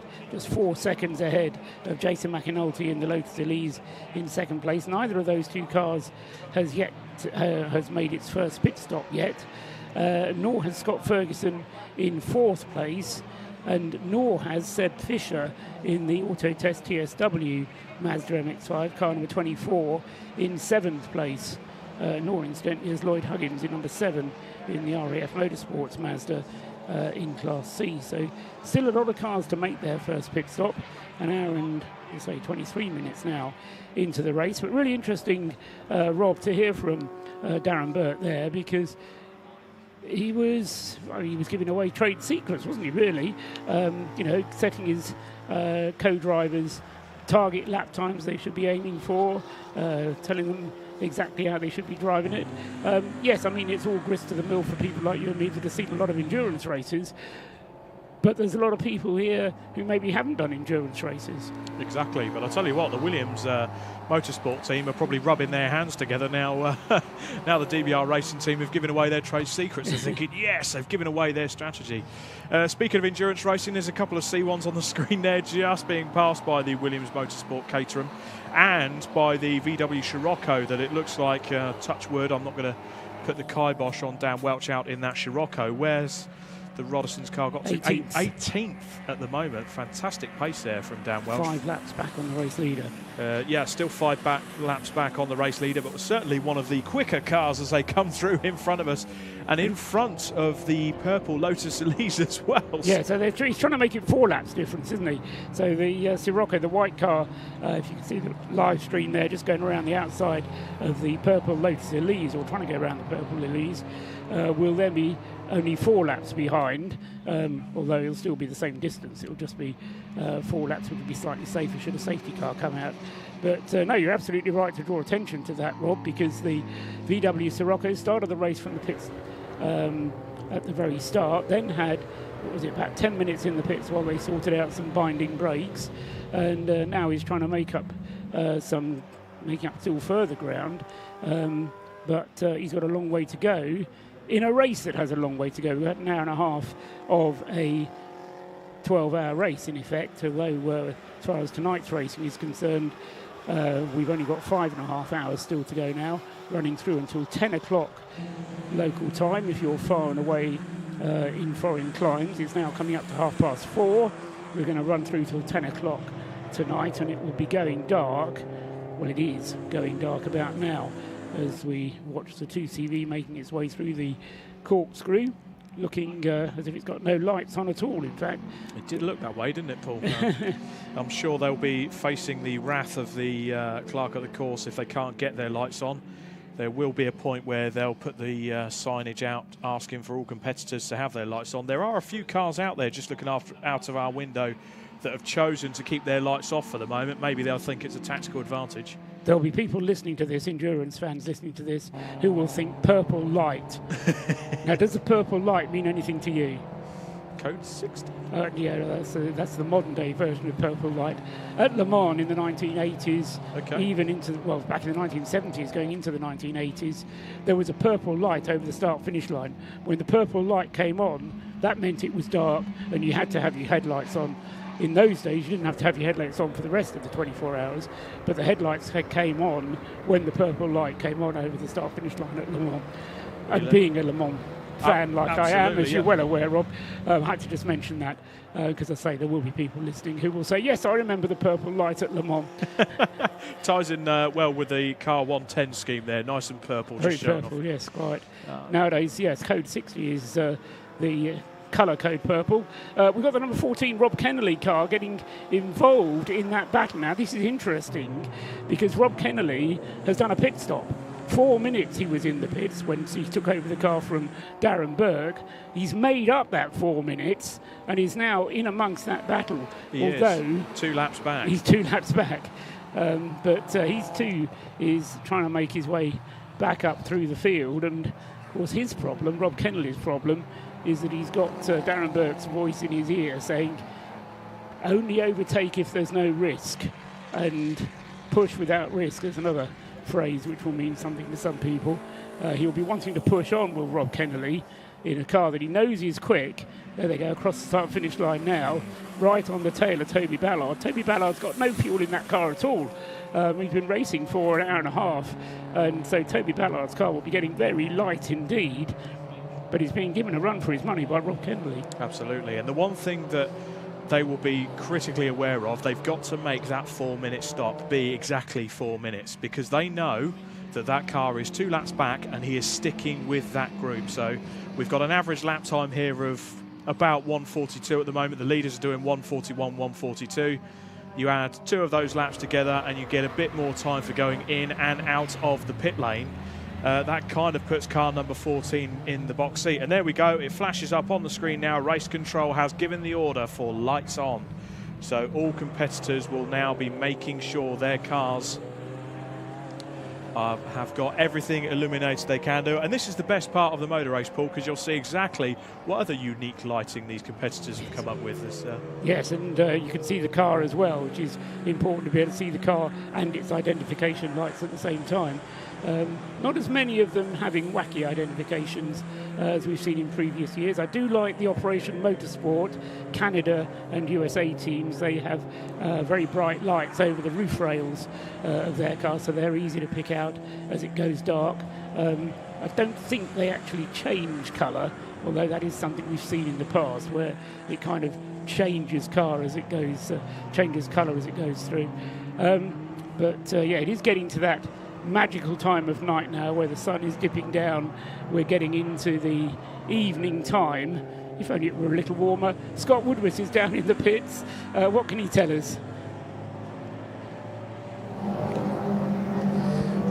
Back down in pit lane, just a couple more cars to give you an update on. Now, we saw, of course, earlier on the Ford KA have a spin and clip the number 23 Pure Track runner. It's just been in for its pit stop to make a driver change. Matt Adams has got out of the car. We're just having a quick word with Sarah Dennis, and she just confirmed that, first of all, there was a bit of pickup they got when the car was coming in, so the brakes actually set fire briefly. When it came in, front brakes are very, very smoky, but they managed to put them out, and the car's all fine as it seems to be. Other thing as well was the contact. It looks as though it's just on the side of the car. So thankfully, nothing it shows has been reported by Matt to be anything that's affecting the handling or anything to do with how the car feels. So that's a positive. So that car's just had its pit stop, just refueled. That's just gone back out. That's back in the race.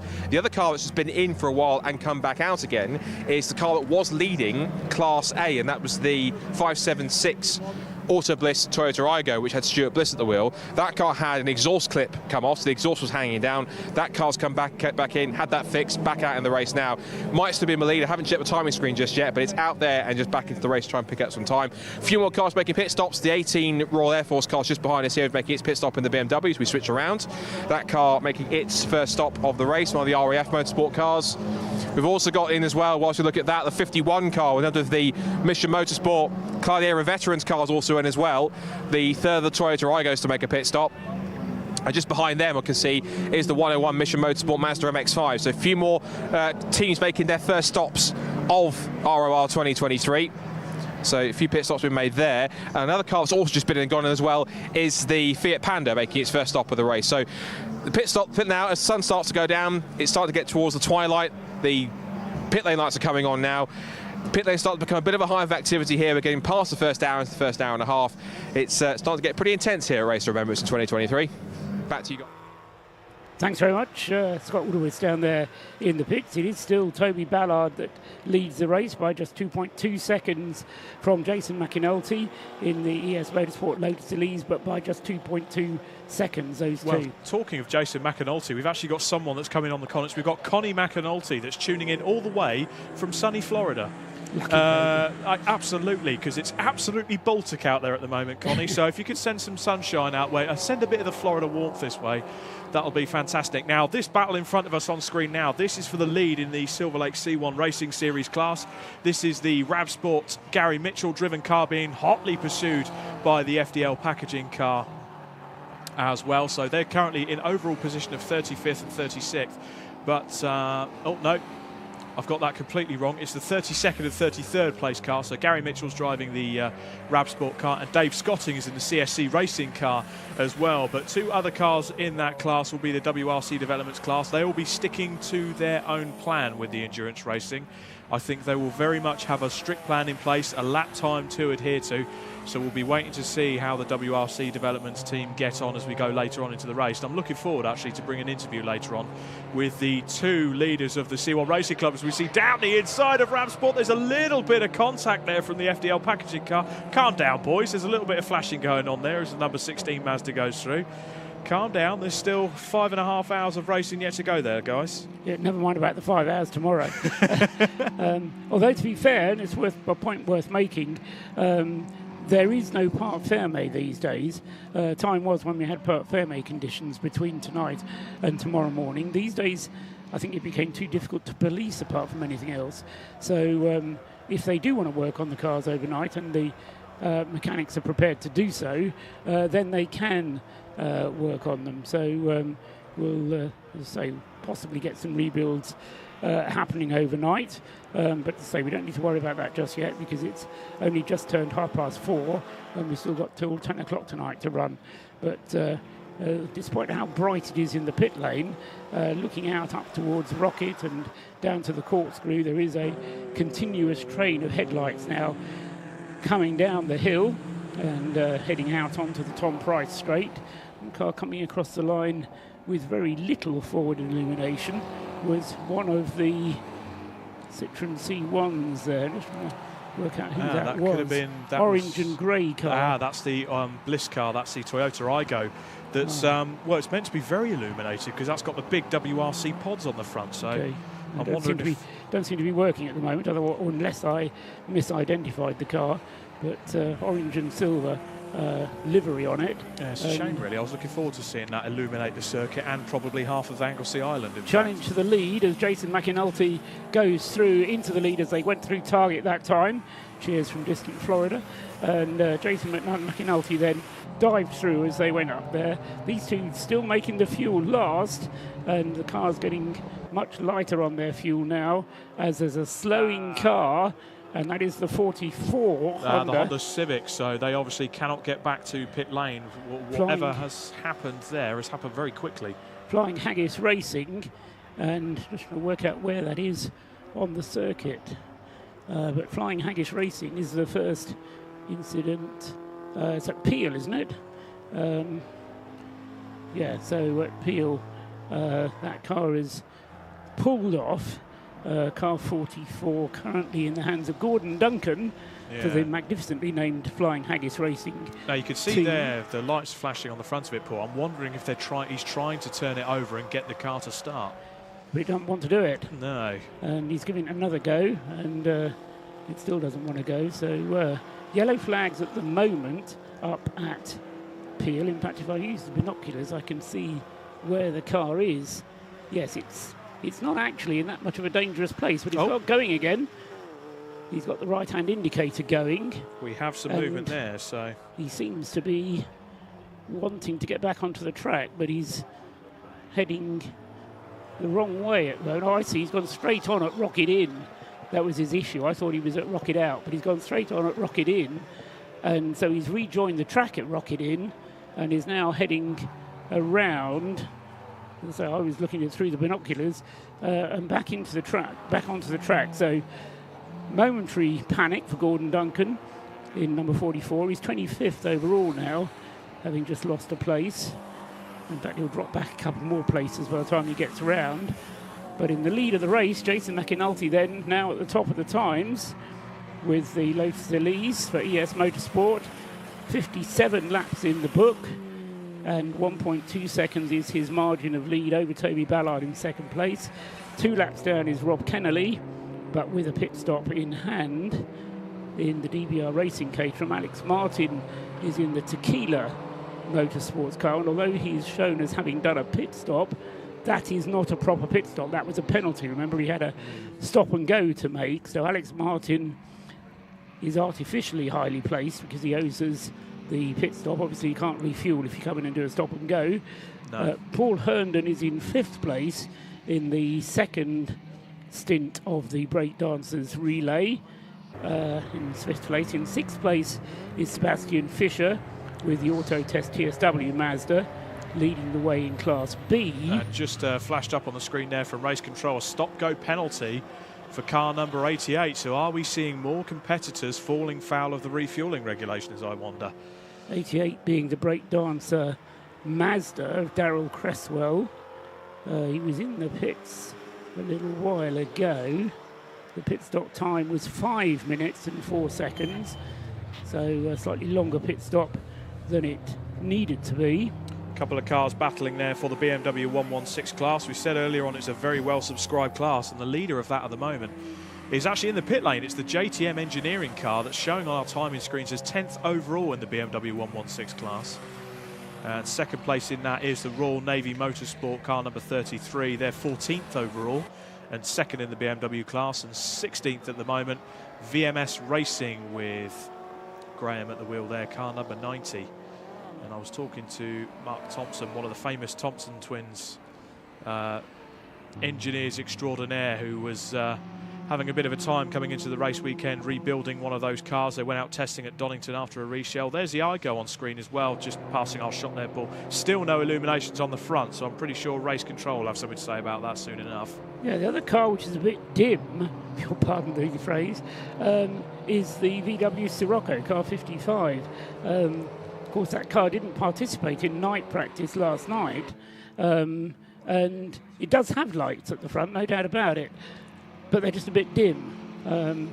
Certainly from our commentary box window they are. They look okay on screen, but out of our commentary box window, I can assure you these cameras are showing something that it certainly isn't, because it's a lot. It is a lot darker from our commentary box than it seems. But on the other hand, the TV pictures are showing the cars coming straight at them, and we always look at the cars at a bit of an angle, and very often that does mean that the headlights themselves look a bit dim. We'll find out soon enough when the car's going dark, because during night practice last night I was struck by how dark it was. This is not a racetrack where there is any illumination at all. Yes, the pit lane is illuminated and there are some lights shining down on the track just opposite the timekeeper's box so that they can see car numbers should the illuminated side panels not be working effectively. But apart from that, it is pitch black out there. And if you don't have headlights, then you really are wasting your time. Yes, I mean, this is one of those areas which is, what do they call it, protected of night pollution or something. Light pollution. Dark nights. And when the sky is clear, you do get some beautiful starlit nights up here. But that's great for stargazers, not so good if you're trying to find your way around a racetrack. Absolutely. But I mean, I think it appeals overall to this race circuit. I mean, if you look at your pictures now, just look at what's in the background, let alone the cars trying to find their way through the slower traffic on screen. But where else can you go motor racing with Snowdonia in the background and the mountain ranges? It's certainly a formidable place to go and race a motor car in the UK. It's the second time you used the word formidable this weekend. I love it. So I'm counting. I'm a very positive person, Paul. That's mark your bingo card off with formidable use from Rob Lewis. 55 is working his way up. Dan Welsh back into the top 10, despite that pit stop earlier on. He's now 6 laps behind, and in the pits now. Car on screen. That's the FDL packaging car that we saw having a ding-dong battle in the Silver Lake C1 racing class. That was driven by Dave Scotting, so I can only assume he is now out of the car and and ready to be joined by one of his co-competitors. You can see Patrick Scherferger on the front end. The IGO has got both of its main headlights lit up, so it's not going to fall foul of the clerk of the course yet. But if the team are watching, we want to see those big WRC lamps. Yeah, number 16, Alex Martin, is in the pits as well. That's having had its Alex Martin having its routine stop now. His previous stop was, as I say, a stop-go penalty, but Alex Martin is now in the pit, still leading the way in Class C. The second place car in Class C is the RAF Motorsports Mazda number 7, which is Lloyd Huggins, who started the car and is still at the wheel. So Lloyd Huggins in number 7 is going to probably take over the lead of that class. Meanwhile, Citroen 2CV is in the pits with another issue. We've also seen come up on our timing tower, there was a stop-go penalty for car number 111, which is the Fiesta ST240, which has been currently driven by Connor Blackburn in 8th place overall. They haven't been into the pit lane for a while, so I can only think of there's possibly something happened out on the circuit. He's certainly been out there long enough, Connor Blackburn, at the wheel of that. 13 laps Connor has done. So I'm wondering if maybe Scott could have a wander down to see what happened there, and also see what happened to the 2CV that's inside as well, car number 92, the Crisis Racing team. Yeah, Crisis Racing by name and by nature as well. 43rd out of 45 starters. Nick Crispin still behind the wheel, but that car in the pits for the 3rd time. Into the pits as well has come 33, leading the BMW class. 33, Richard Phillips, Royal Navy car. Oh, wow, Paul, sorry to cut in there. Scott Woodwist has just messaged me. The ES Motorsport Elise is in the pits. It's gone straight into the garage to be worked on. So we've got issues there for the ES Motorsport Lotus Elise going on at the moment. That's interesting, because car 110 is currently being shown as being on the track. Daniel Palmer at the wheel. Now this may be an old message. It's we have got some possible signal issues here, but Scott has just messaged through saying to come into the garage or straight behind. So I'm wondering if maybe they had to do something on the car when it was doing its pit stop that's maybe pushed it back behind certainly behind the DBR racing car. Is there an issue that they maybe have to kind of look after for tonight until they finish the first part later? I agree, something as odd has happened there, because the car has dropped down. It's had a driver change. It's now being shown as being 3 laps down on the Williams Motorsport car of Toby Ballard, which is now on a lap of its own. It's 2 laps clear of the rest of the field, so it's taken us an hour and 3/4 to get to this stage, but the race leader is now 2 laps ahead of the rest of the field, although we're still a pit stop to make. That will drop Toby Ballard, or whoever his co-driver is. We had him up earlier on, and he did tell me, I think, that I think Rutger Patsky will be getting into it next. It'll either be Rutger or Henry Williams getting into the car next, because Callum Lockie told me he was going to be last one in. But Toby Ballard is still out there in car 29, and Rob Kennelly is being shown in second place, having had a pit stop. Paul Herndon is in third in the relay caterum for breakdancer number 77. Then it's Sebastian Fisher, yet to make a stop. Then it's Lloyd Huggins with the number 7 RAF Motorsports car. And then Daniel Palmer, although my screen, as I say, isn't actually telling me how long that pit stop was for the 110. So it's a bit of a mystery there as to exactly what happened. Cars on the screen there, including the NJM run Ford Fiesta. We've got the WRC Developments Citroen C1, and we've got a couple of the BMW 116 cars trying to make their way past just for short supply. That's car number 54 on the screen there with the veterans down the side. Car number 54 currently being driven by Matt Doles. And that's car number 16 in the pits. There's not a lot of lights on the front end of it, so that was hit by a penalty early on in the race for a bit of avoidable contact, as we just see our colleague Scott Woodwist making his way down the pit lane. He's on the sleuth, Paul, what can I say? He's after the information. He just needs to swap that bobble hat for a deer stalker, and he'd be right away. So number 16, a 5-minute pit stop for the car that was being driven by Alex Martin, but it's now Anis Sutawalla at the wheel of the number 16 car, and so that car has dropped back, and Anis Sutawalla has taken over the driving duties for that one. I think most of the 4 driver teams will be expecting to make 3 pit stops. As into the pits comes the race leader, 29, Toby Ballard. An hour and 46 minutes into the race. Now that's a good half hour longer than the DBR Racing, Darren Burke, Rob Kennelly racing car was. So fuel going in to the number 29 Caterham. No driver in the car whilst it has this driver, whilst it has the refueling done. Toby Ballard will be handing over, as I say, to, we'll see whether it's Henry Williams or not. Yeah, you could just see, I'll tell you what, you wouldn't want to have you'd have to have a muscle person absolutely rotating that fuel pump there. He's be going at 100 miles an hour. You think at the end of a 12-hour race there, Paul, he's going to have a sore arm after that. They'll have to swap it round or something. But it's a good way to get that amount of fuel into the car. Otherwise, it would be done with dump churns, which you physically have to lift and pour into the car. You need 2 of those to go in, so it's a much quicker way to do it. Just behind the Caterham, we can see the Sirocco there also having fuel put into it. That's the dump churn that's going into the fuel to the Sirocco, which you have to lift up and put in. And those dump churns only hold about 20-25 litres, whereas the churn that's just gone into the Caterham 29, the Williams Motorsport car, I reckon that was a good 50-litre churn that's gone in there. It's got a good endurance tank in it, Paul, so that was, again, if they're doing an hour and 45-minute stints when the going gets tough in terms of later on in the race, when we start to sort of count down the stints, the longer you can go in this race and spend less time in the pits, the better. Very much so, yeah. So Henry Williams is then getting into the 29 car, and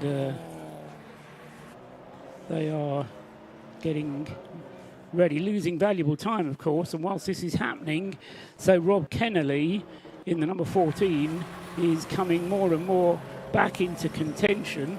Just see where Rob is on the circuit in the number 14 car. There he is, just going up the Tom Price straight at the moment.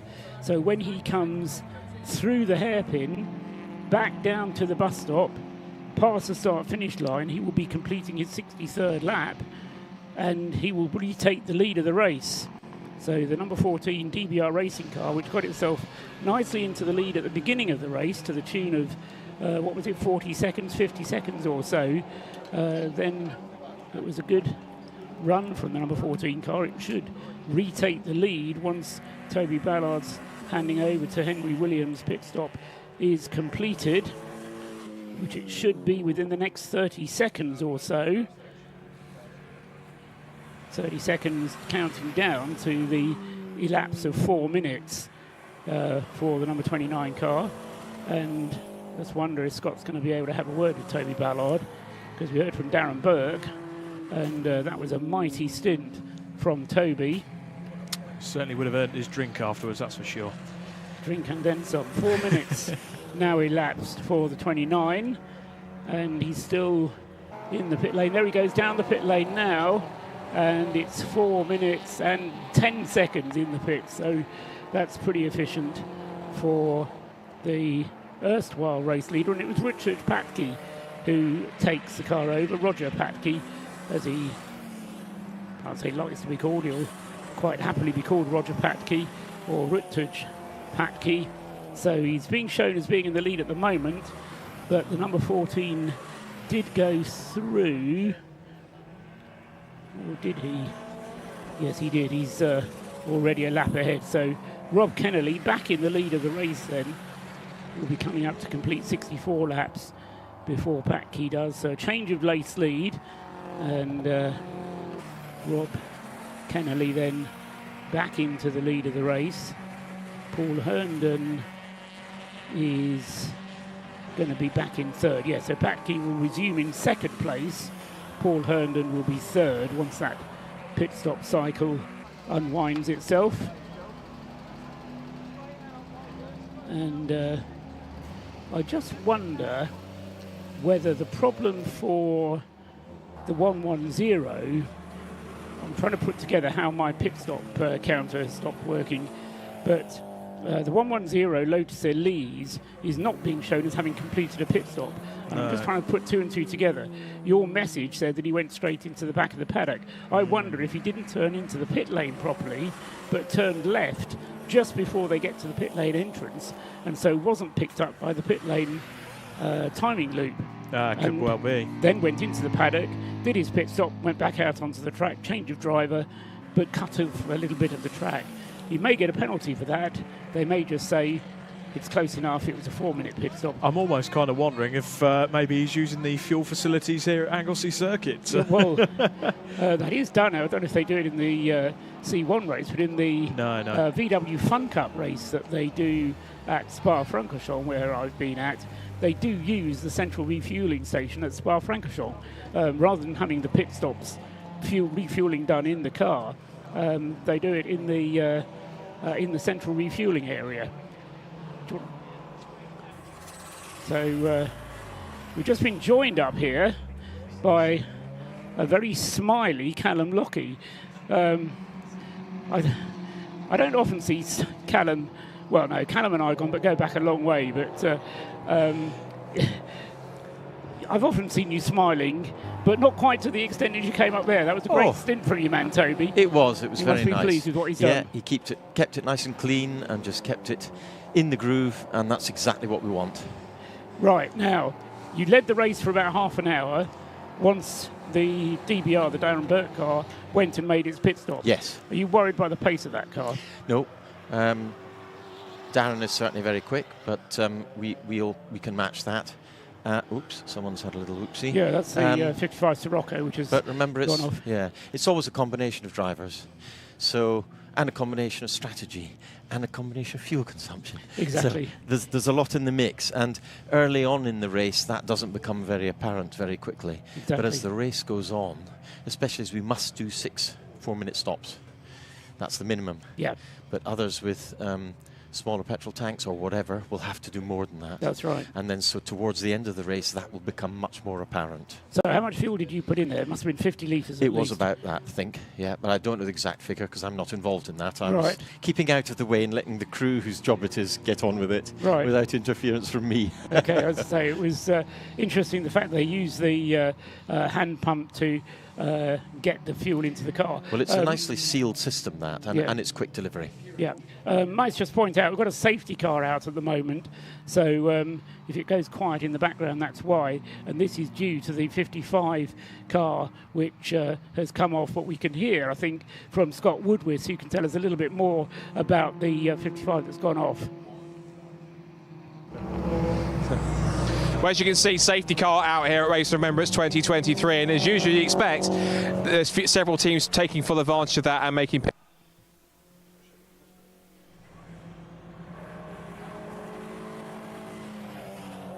Before when it had the smoking brakes, haven't quite seen what the issue is with that. I've got an update for a few cars that have been in and out and had some issues and troubles since last update we came down to pit lane. The first one's number 37, the Luke and Luke Mazda MX-5. That came in and went straight round to the back of the garage. I checked it, I think, with Scott Ferguson and the team. Now, when it came in, he was talking about the brakes. Apparently, they only just changed the brakes, either just for this race or just for this weekend. And he spoke about when he was braking that the car was sparking under brakes, so the brakes were sparking when he was using them. So that was some kind of brake thing. We left them to it. That car appears to have got back out on circuits. That seems to be okay. As we're walking down the pit lane, I noticed the 386, the WRC Developments car, which has the likes of Robin Welch and David Drinkwater in it. That car was in the pit lane after it had been hit by a Caterham. They didn't say which one, but it had been hit by a Caterham out on track. That was apparently a quick fix. That's been pushed back out. They're back in the race, which is good to see. The number 100 car was brought in off the back of a trailer. I was walking to the back of the paddock. Reason for that, as I saw that car in there, that car seems to have gone back out again. The reason why I was walking back into the paddock is because the 110 ES Motorsport Lotus drove in, but then drove in straight into the paddock. Thinking there was an issue, I walked back around and tried to find it. Because they were a late entry, they haven't got a garage allocated, so they have to make their pit stops down at the petrol station, which is going into the paddock and turning into a small little confined area where they've got fueling cans and fire extinguishers down there. So every single pit stop that the ES Motorsport Lotus car has to make for fueling or driver changing on top of that has to be essentially in the petrol station bay, which is quite a short drive for them. It's the extension on their pit stop, and that means that good lap time for them is going to be even more crucial. I was talking about with the 110 car with Jason McNulty in terms of whether or not he was simply just pushing the car. It's because it's quite a light and because the setup on the car wasn't quite working well to that side. He's just pushing quite hard on it in terms to make it work as much as possible. So that car in itself seems to be okay. He's now got Daniel Jude at wheel of that car too. And also I was asked to find out about the 111 car, why that came in. It had a pit stop short by 22 seconds. So that car's come in, served its stop go penalty for its short pit stop. It's back out in the race once again now. There's a few more cars that come in. Car 51, when the Toyota also came in for a stop-go penalty. That's coming in out and done that. We've got a few of the C1s in, including WRC Developments. If you want to pan the camera around to have a look at them, there's 2 Citroen C1s in, Radiation Racing and the Developments car, the blue car, the mix as well. The 220 Operation Canada car's also in the pit lane too. The REF MX-5 still finishing its pit stop too. If I quickly turn around, also got in there behind us, we've got the Rab Sport Racing Citroen. We've got the number 14 Caterham back in as well once more for them, another pit stop for them. The 44 Honda Civic is in too. So is the Peaky Blinders MX-5, and the Scottish number 63 BMW is also in the pit lane as well. So as you expect, under safety car, everyone taking full advantage. Reduced pace means you're going to lose less time in the pit lane whilst everyone out there is going pretty slowly. But as you can imagine, now the sun starts to go down, funny things do happen out on track and in pit lane. Back to you. Thanks very much, Scott. Now, ideally, that we've got Callum Lockey up here then, because that Rob Kennelly car, the DBR Racing Caterham, using the fact the safety car is out to get a bit more fuel in the car. You've stayed out there, so you've got track position. You've only just filled the car up with fuel anyway, but it does mean that the pit stop for the Rob Kennelly team, the DBR Racing Caterham, it's got to be a longer pit stop. They've got to do the 4 minutes if they put fuel in. With the safety car out, you know, it's a difficult battle. It's all about strategy, isn't it? Absolutely. And, you know, it's very much a toss-up between do we take advantage of a safety car period, or is the advantage we get so small that it doesn't actually make any difference? Exactly. But I've one of the side issues was one of my other jobs apart from commentary is I actually do strategy for another team in another series. What I find very difficult in that team is deciding who's in charge of those decisions. In your team, is there one person who makes that decision and makes the call, or do you have a little committee meeting about it? We have a little chat about it. As you know, I've got quite a bit of experience, so I'm certainly one of the ones people turn to and say, what do you think?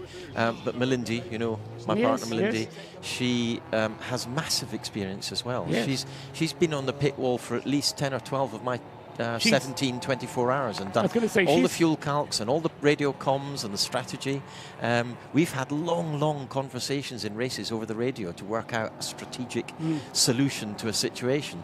So we do have a little chat about if it's very simply a do we pit for fuel or don't we, then usually Melindy and I will talk about it. If it involves the team, you know, something on the car or something like that, then we broaden the discussion. Right, I'm just turning away from you whilst you're talking because no problem. Safety car has now withdrawn. We've got rid of the number 50 car. Not got rid of it. We brought it back to the paddock on the back of a flatbed. So the 55 VW Sirocco is back in the paddock and is being worked on down beneath me. There's another car being worked on, just one of the Citroen C1s that's getting a new left, right-hand rear wheel. Yep. And yeah, I mean, this is the kind of thing that, I mean, I don't think there was any decision to be made by your team there, No. because we had just Richard fueled, only so just there gone was out. nothing else we could do. There was nothing you could do there, so you're slightly disadvantaged. But this is the way of endurance racing. The safety car gives and the safety car takes away absolutely, sometimes. But great to have you up here, Callum. You Great to told be me here. that you are out for the last part of this Yes, session. last stint before we finish at 10. So that's just keep you out of the pub, is it? Yeah, really. I need my half pint of whiskey a night, you know. Through till 10 o'clock at night, but of course the rules say that whoever finishes the segment tonight has to start first thing tomorrow morning. Yeah, so I'll do the first hour tomorrow morning, then we'll do a fuel up and a driver change before the 15-minute embargo. Yes. At the end. So we'll get that done half an hour before, and then the other guys will run to the end, and my duties will be done in terms of driving. But you'll stay in the pit garage. Oh, yeah. Oh, yes, absolutely. Too exciting not to. Exactly. And I mean, the Race of Remembrance, I mean, you've done this race regular now. I don't know if you've officially retired or not, but I haven't. you still race. It's a bit more than a normal motor race, isn't it? Oh, it's brilliant. It really is one of the best races on the calendar in the UK. It's an absolute ball. I love it. That's interesting. Why? It's just so much fun. Right. And we're here for a massively good cause. Yeah. You know, Mission Motorsport, the Broken Soldiers, you know, all of that is just so important. Do you have any connection with military in your not career at all? My dad flew Lancasters. Okay. But not any other connection. And I don't think he actually ever went operational. So Right. I think he was quite grateful for that, because the survival rate was not great. I was going to say, my mum went out with a Lancaster rear gunner for a while, but that But didn't they, they're great people. They're very experienced and talented people, and it's just crazy not to be using their massive talents Indeed. going forward. So, yeah, it's great to support that and Good. have so much fun along the way. Good. I'm glad you're having fun, Callum. Yeah, great. Can I just give yes. a big shout out to the Orange Army? Oh, yes. Always the marshals and officials without whom we could not be doing this. Exactly so, and they've worked thanks. hard. They worked hard all day yesterday Indeed. in conditions that got worse and worse the longer the night and I went think on. tomorrow's going to be pretty miserable Tomorrow's as well. not for very them. clever. But as James Cameron said to me, asked me for the weather forecast on Monday, and I'll tell you what it was, what it did. Yes. We'll wait and see. Great. Thanks for coming up. We'll have a little chat later on. Great. And thanks for coming up. That's Callum Lockie from the 29 Williams Motorsport team that we were just talking to. And his car currently leads the race. It's not his car, it's Henry Williams' car. But Ruttuj Patke is driving it at the moment. Ruttuj will hand it over to Henry Williams, and then Callum will be in for the final stint of the night. Makes it seem like a long way away. Well, it is a long way away. It's nearly 5 hours away. Ben Timmons has now taken over behind the wheel of number 14. Rob Kennelly's stint was relatively short.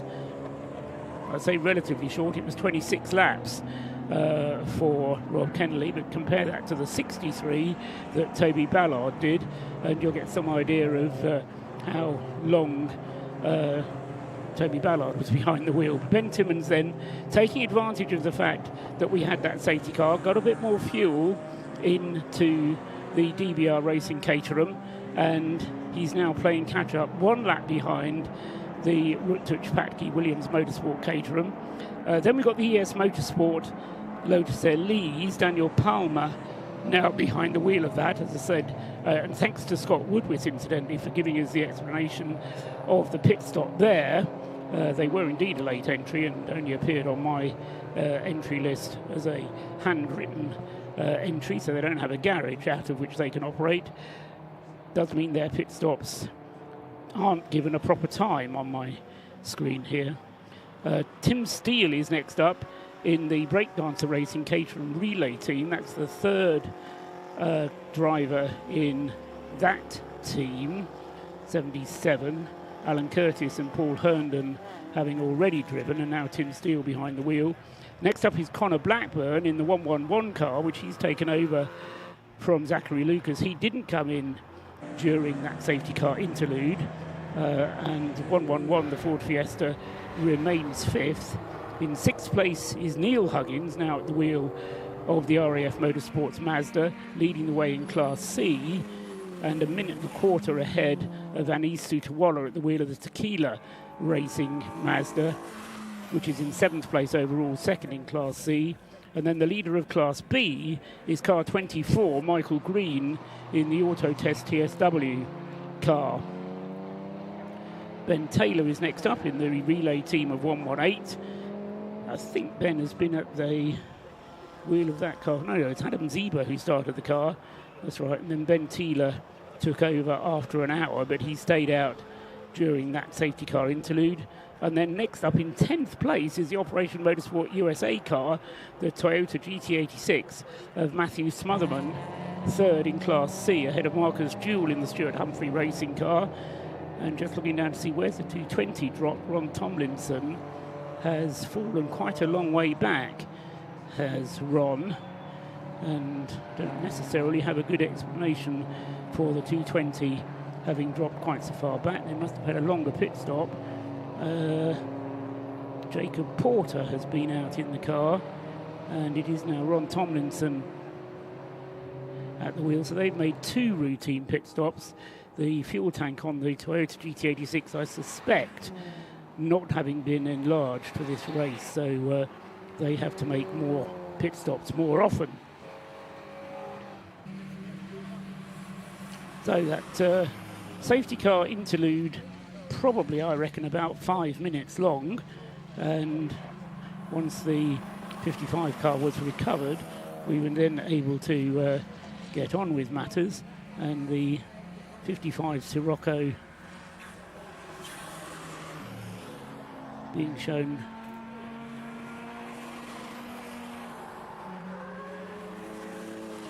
on the screens has stopped on the circuit, so it will be delivered back to the paddock. But Paul Rodison, who'd just taken the car over, stopping, I think, pretty much on his out lap. I think he maybe done 1 flying lap, but has now dropped quite a long way down the timing list, having fought their way up into the top 10. The Rodison's Sirocco has now dropped down to 38th out of the 45 cars that started this Race of Remembrance some 2 hours ago. Scott Woodward has come back to the seat on my left, and I know it's Scott because he always stands on my microphone cable. Don't worry about it. So that means that Rob Lewis must have headed down to the pit lane, and we'll be hearing from Rob as and when he gets the opportunity to join in. But I'll ask you, Scott, the same question as I asked Rob, because I'm protected from the elements up here in the commentary box. He described it to me as fairly wind still, but bitterly cold. What's your weather report? Well, considering I'm wearing a BRSCC fleece and quite a thick jacket in there, and the fact that all my fingers seem to be anything but red or purple, giving cold or anything, it seems okay out there temperature-wise. Possibly maybe a bit more sensitive to temperature. I should also stress, I don't purposely stand on Paul's microphone cable, which is where it happens to be. But it's big feet. Well, size 11. No, in that sense, weather conditions seem to be quite fair out there in terms of it. It's dry, it's relatively cool out there. It's not. It seems okay out there weather condition-wise. It's not anything which is going to do trouble with the drivers. I think touch wood too much going forwards, I don't think. And I think the important thing as well is that it's consistent. What we had yesterday during night practice was very inconsistent conditions. It rained for a bit. It didn't exactly dry out, but it would stop raining.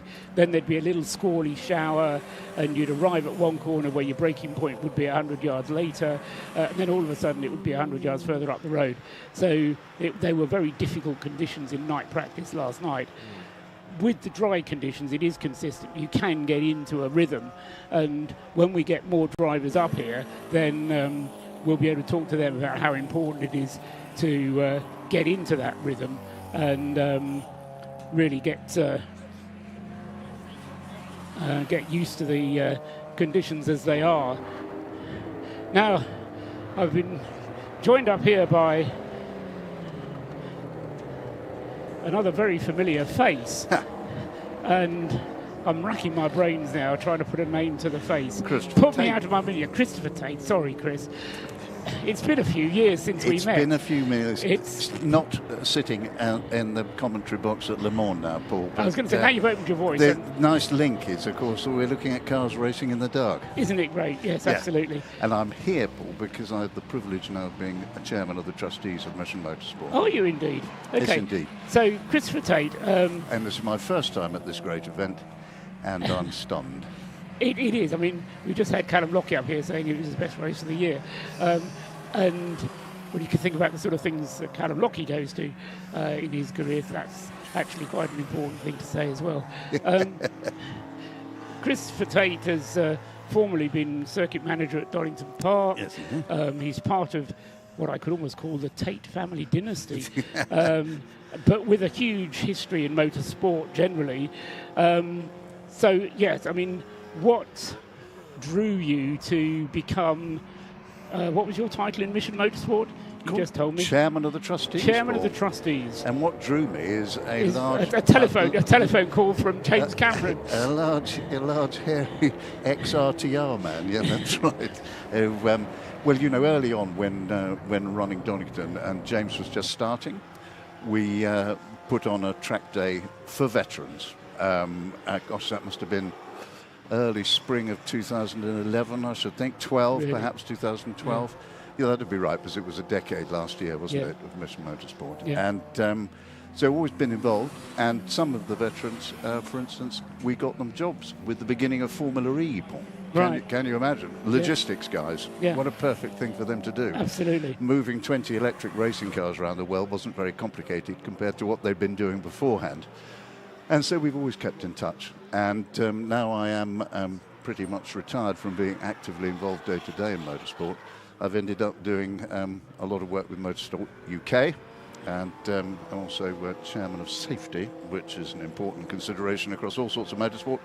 But it's a great pleasure to be involved with this wonderful charity and this wonderful organisation. And in all the years, 47 years in motorsport, I've never been to Anglesey. I was about to ask yesterday. you. Yeah. I was about to ask you whether you've been It's to the Anglesey only before. circuit in Great Britain and Northern Ireland that I've not been to, of the Right. 17 that we license as Motorsport UK. But you've ticked it off now. I have now ticked it off, and yesterday I was with Richard, who Peacock, who started the whole circuit here many years ago. And impressions of the circuit? Fantastic. Have you been round? I've been round the outside, Yes. having a look at everything. Yes, indeed. Yeah. And the tarmac is in terrific condition. Yeah. The circuit's beautifully presented, and look at it, how well it works for a night race. Doesn't and it just? how difficult that is at so many circuits in Britain. I tell you what I like about coming here is there aren't any gravel beds. But you don't need gravel beds because the grass works better. Well, certainly this grass does, yes. Dry grass is always a bit of a problem when you're heading towards the barrier, but this is not. This is boggy enough to stop you, as we've Slows you down. seen on a number of occasions Slows today. you down very rapidly, yes. Yeah. And once you're in it, it gets, you need to be towed out of it. And sometimes even the rescue trucks need to be towed out, which we've observed on some occasions in the past. The race itself kind of peters into insignificance, but it is a close race. We've got a gap of just a lap separating the first 2 hours into the race. But And the Caterham there at the front is the one that Callum Lockie's team. yes, that's right. is it Yes, not? Yes. they were a little bit unlucky with the timing of the safety car. We had a safety car Yeah. probably just as you were coming up the Yeah. stairs, and that was a To little extract bit, the Sirocco, was that? yes, that's Yes, right, which yeah. had gone off with Paul Roddison at the wheel on his second racing lap, having just taken the car over Oh, right. from Daniel Welsh, who'd started it. So a bit of a shame for that one. But 4 BRDC members I've counted that participating in this Race of Remembrance. So, I mean, that's a good sign. You know, Yes.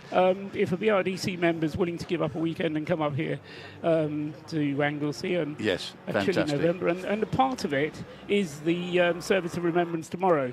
I assume you're staying for that tomorrow. Yes, absolutely. Going to be here through to the bitter end tomorrow. Because that in itself, I cannot describe it. I cannot begin to describe the emotions that run through that remembrance service. I've been to a lot of remembrance services in different places, including one at the Cenotaph, but nothing has moved me as much as this one here does. Yeah, yeah. And that's part of what it's about. But also what's so important, Paul, for us as a charity is the chance to introduce more and more people to motorsport who may not have previously had any connection. I've been talking to one or two of the young guys who were about to get strapped into a car for the first time. A female pilot from the RAF about to get strapped into a car for the first time in a motor race, you know, with a new possession of your ARDS ticket. Yes. Because it has been hard in these last 3-4 years with all the problems that we've had to get new people into the sport at any level, you know, whether it's marshalling or racing or rallying or karting or whatever. And we do now begin to approach the number of licenses we used to issue, so that's a good thing. Yes.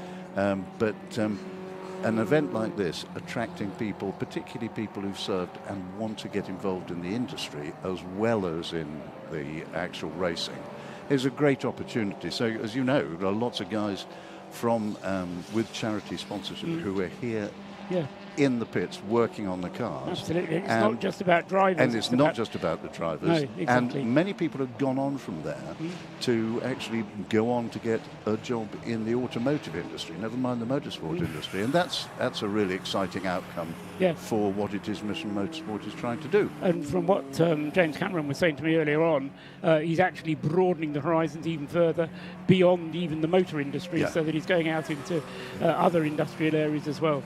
Well, I mean, you know, who doesn't want to employ reliable, well-trained people who want to turn up on time and take pride in their job? Exactly, exactly. No. And no, I know we had a Mission Motorsport veteran up here earlier on who helped me to commentate on the biathlon of foolishness. What a palaver. But he says, and he didn't want to push the point, but he owed his life to Mission Motorsport and what they had done in order to rehabilitate him. Yeah. And you know, there is, I'd say, hundreds, if not thousands, of stories like that. Yeah. And I think anybody who's involved in the charity can hold their head up high that it is a very worthwhile cause indeed. Yeah, and what's been fascinating but you know, this is now the 9th edition of the Race of Remembrance. It may be my first one, but it's the 9th one.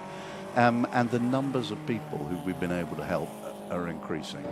And with the expansion in, as you say, Paul, into other industries other than motorsport and automotive, and now into renewable energy, and from there into related engineering industries, you know, there's just so many opportunities for people once they come out to really get into a job which needs their skill set. Yeah, to the point that I was talking to a very senior gentleman in the Navy the other day who said, please don't try and pinch any of our nuclear engineers, we need them on the submarines.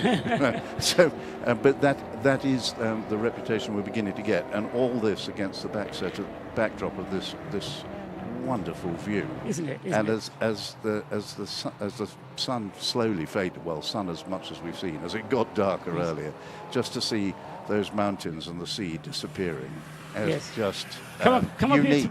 Come up here tomorrow morning. It is unique. Very appropriate word. Come up here tomorrow morning because, again, the mountains come into view over to our left, and you can see 3/4 of the circuit. It's a great view up here in the daylight. Well, I look forward to coming to do just that, Paul.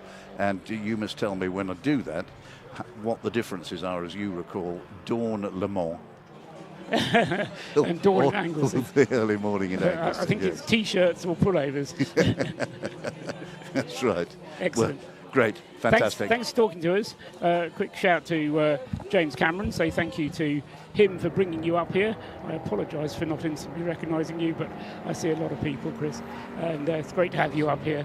And thank you for being and playing your role as trustees. A lot of people involved and in charge of the trustees then of Mission Motorsport. James Cameron will be hearing from later. We've got plenty of time to hear from James yet, and we'll be. Oh no, maybe not. Come on then, James. Stick the headset on. Don't forget your box, and just press that button there, and just say welcome on air to James Cameron. We heard you flagging off the participants of the biathlon of foolishness. Yes.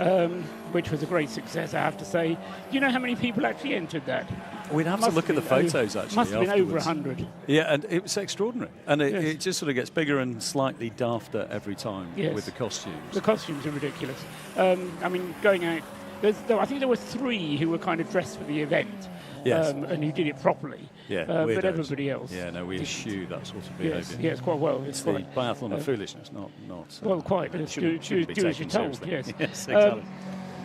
As an event, this one not quite as fully subscribed as last year's. We had 55 on the grid last year, 45 this year. Correct. You're not disappointed by that, are you?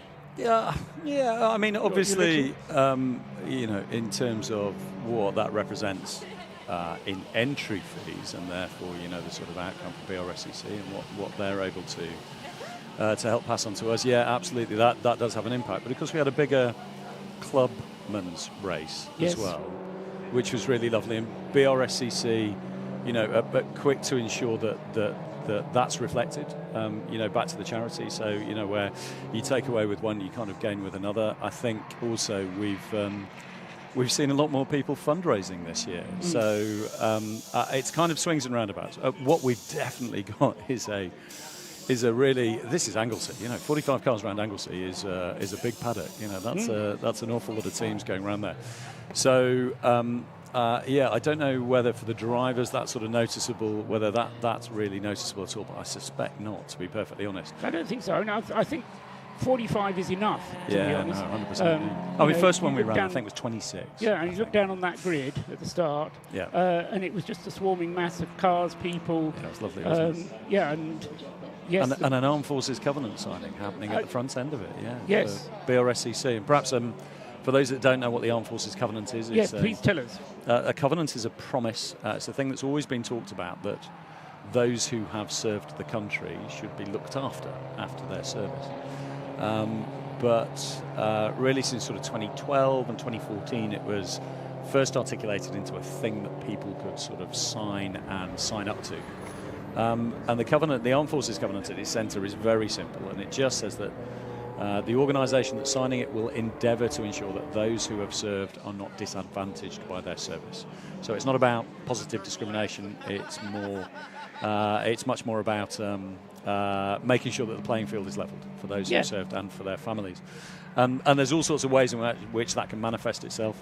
But for BRSCC, actually, I think it's a lovely way that they can be recognised for the wonderful stuff that they do for the Armed Forces community and for the Forces Motorsport charity, that thing that joins together the motorsport world with that of the forces. And really lovely to see that out there today. And of course, Andy Holly, who's out front, with the signing it himself, Royal Navy pilot, but also FIA Marshal of the Year. He's held that award, and really some fantastic people, who helped make all of this happen. There on the footage we're seeing into the Mission Motorsport garage there's a bit of Andy Fisher there, who's made some of our prizes for her. Yes, he does some wonderful work for you, doesn't he, Andy Fisher? And Andy, he's so talented. It's wonderful. And Andy has sort of found that thing which absolutely, works for him. And he's at Bicester Heritage, where he works for a guy called Harry Fraser, Harry the Stitch, as he's known, who's doing all sorts of wonderful upholstery, remaking all sorts of wonderful things to keep classic vehicles alive.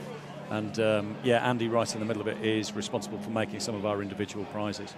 But some lovely people there, look, just preparing to go into the car. Good luck, chaps. We can see you from the commentary box, preparing there for the first stints. We've got 4 new drivers this year, one in each of our 4 cars that Mission Motorsport are actually running. We've got people up and down the grid in all sorts of different cars.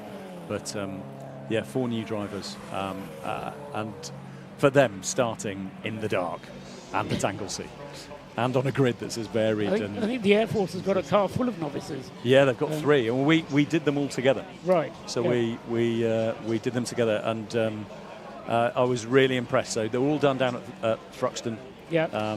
Which so you've got the likes of Rob Manger doing your ARDS tests. Really, really good quality people, just some extraordinary things. And the RAF have, they've got a bit of a hidden weapon there, so I'll be interested to see their third stint in that car. They're taking it very seriously, I get the impression, this year. Yeah, no, they say they just want to beat the Navy, but I think there's more to it than that. They won the Burkitt, so they get really excited about these things. Yeah, and it's not the first time they won the Burkitt. Chris Slater did mention that to you. Yeah, he might have. Yeah, he tends to mention it to anybody who he can come into touch with there.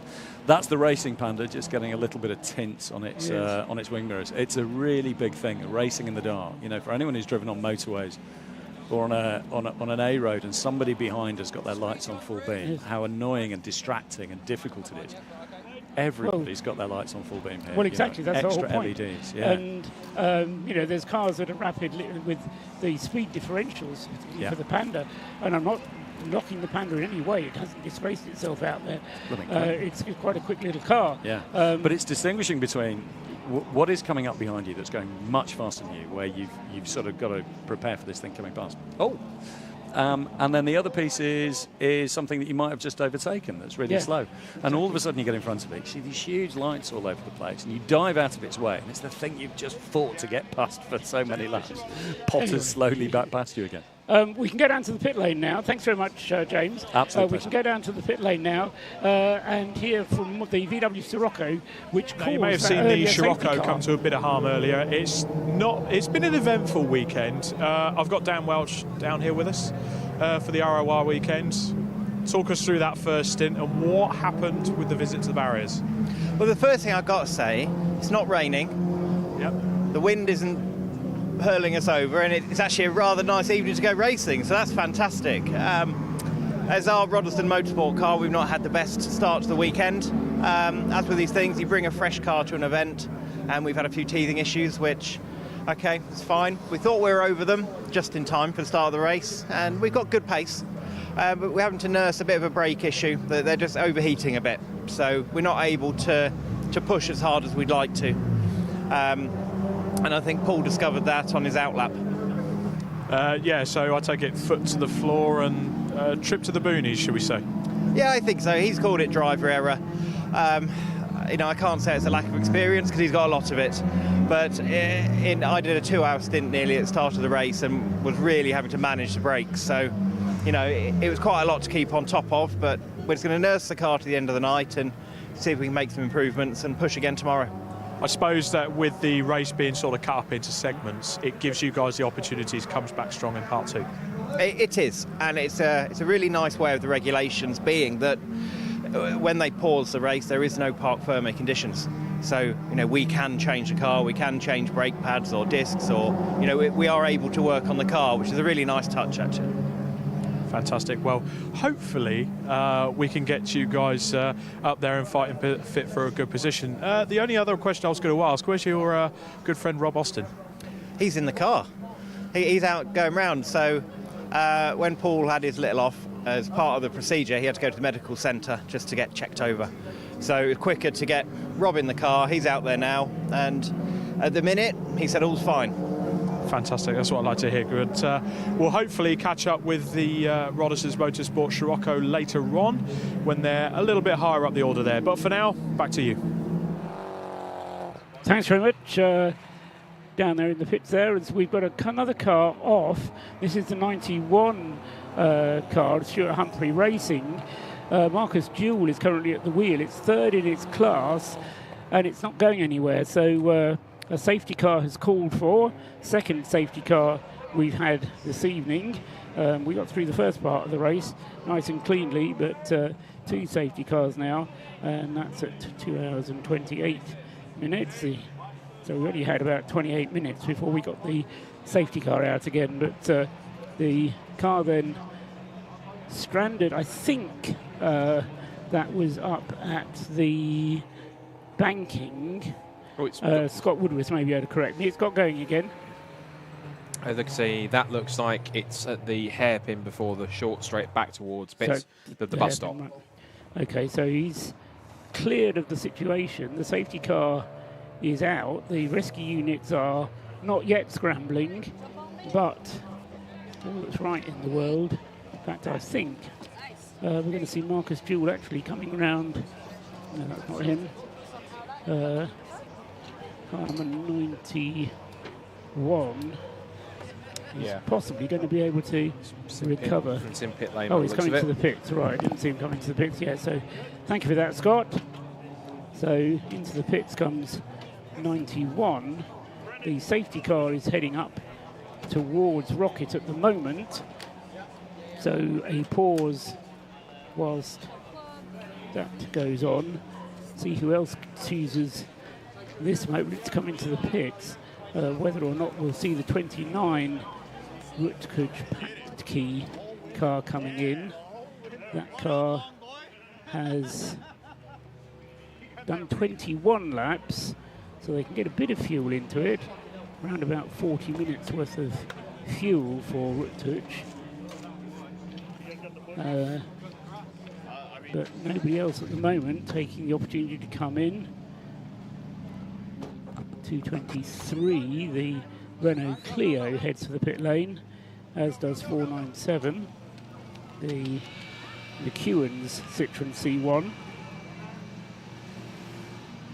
and the 22 Operation Motorsport Canada car is in the pits. That's been there for over 4 minutes now. Safety car is on the Tom Price straight, is that? Yep. And heading up towards the hairpin.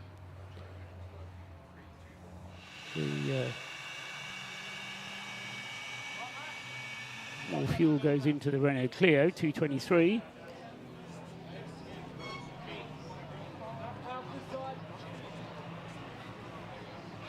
Both of their cars appear to be running relatively smoothly now after they had their initial dramas. This looks like a simple routine fuel stop for 223.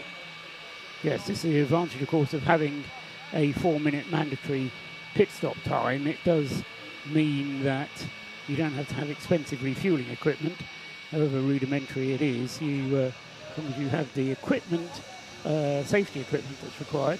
Safety car stays out. That is somewhat surprising to me. He's picked up the leader. Patke is immediately behind him. Crash in the background as Scott's phone hits the deck. But we can go down to the pits and hear something from Rob Lewis. Rob, what have you got for us?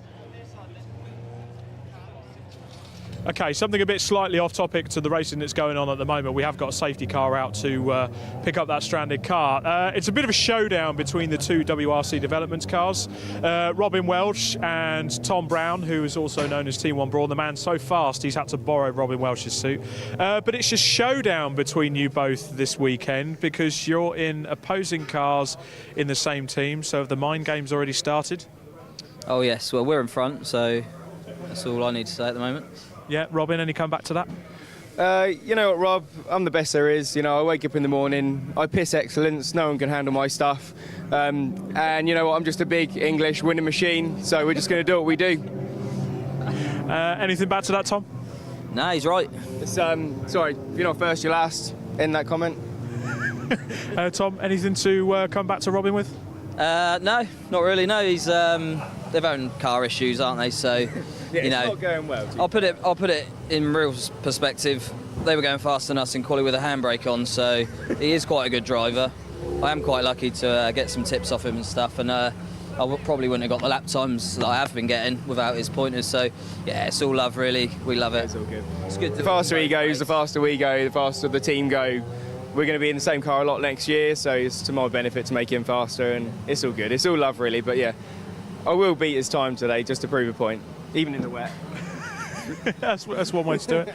But obviously this is a bit of downtime from you because normally you're helping run us in the pit lane as part of the Silver Lake C1 series, but this is a jolly for you. It is a jolly, you know, and Race of Remembrance, it's just my heart's in it, and that's it, you know. We've spoken about this a lot. Why do you do it? Because it's for a good charity. It's a charity event. You know, you come here, you open your wallet, you give James Cameron all your money, but you don't mind doing it, right? Because it's just what it's about. It's about these guys, you know, they're wounded servicemen and whatnot. They've given us everything, so it's nice to give something back. It really is, and enjoy doing it at the same time. Absolutely. Tom, you're suited up, ready to go, so you're out next. Yeah, it's going to be. Finley's just got out in the car, so it's going to be an hour or so. but Dan's policy is be ready, so I'm ready. Be ready. Fantastic. Well, guys, great to chat to you. And now we've got the silliness out of the way, the showdown out of the way, we'll let them guys get on with the habit of racing. Back up to the commentary box. I'm going to line up some more interviews. Well done, Rob Lewis, down there in the pit lane. The safety car is still out there, so you're not missing anything in terms of racing. Let's just run down the positions for you at the moment. It's the number 29 Williams Motorsport Caterham that leads the way. Rutledge Patke at the wheel of that car. He's a lap ahead of the number 14 DBR Racing Caterham, so it's Caterham 1-2. As I say, 1 lap separating first from second, and then 3 laps back, 2 laps back from Ben Timmons is Tim Steele in the relay Caterham team, number 77. So 29, 14, 77 is the top 3, but number 77 is the relay team. Tim Steele, the 3rd driver of that relay team, and he's out, having taken over from Paul Herndon. Safety car has now withdrawn. We're back to green flag racing. 4th is Neil Huggins in the leading Class C car. This is the first of the Mazda MX-5. Neil having taken the RAF car over from his son Lloyd, who did a big 2-hour stint in the number 7 car, and has now handed the car over to his father. Sean Reynolds is next up in car number 111, the Ford Fiesta that was started by Zachary Lucas. Connor Blackburn took over, and he's just pitted, in fact, car number 111, and Sean Reynolds has just taken that car over. So he's 5th in the Ford Fiesta.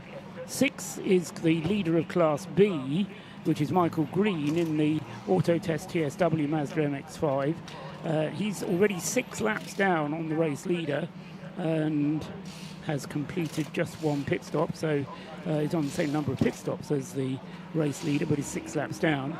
In 7th place is the 2nd placed relay car. That's the 118 Paul Sheard Motorsport team, which was started by Adam Zieber. Ben Taylor has taken the car over, but it's now back in the pits again for its 3rd pit stop, is the 118 relay team. That's in 7th place overall. In 8th place, in 2nd place in Car C, is the number 16 Tequila Racing Mazda, Anis Sutawalla at the wheel of that car, and it is a further 2 laps ahead now of the number 3 Ford Fiesta of David Murfitt for NJM Racing. Ollie Brand is next up in the Mission Motorsport Mazda car number 101. He's in 10th place overall. In 11th place overall is the Stuart Humphrey Racing Mazda number 91 that we just saw stopped on the circuit but got going again. Martin Rich has now taken over driving that car number 91. And that is a driver change because it was Marcus Jewell, and as I say, it's now been handed over to Martin Rich. In 12th place is Jason Bivins in the Operation Motorsport USA car 22. It's a Toyota GT86. 13th is number 96 Sam Moody in the Jaffcate Racing Mazda. 14th is number 21 leading the BMW class for JTM Engineering, and he is just ahead of Scott Jeffs in the 2nd place CSC Racing BMW 116, 21 and 209, separated by just 8 seconds then out on the circuit in 14th and 15th places overall. So green flag back to racing conditions, and we can go back down to the pit lane because Rob Lewis is working jolly hard down there to keep warm, and we can go down and hear from Rob once again.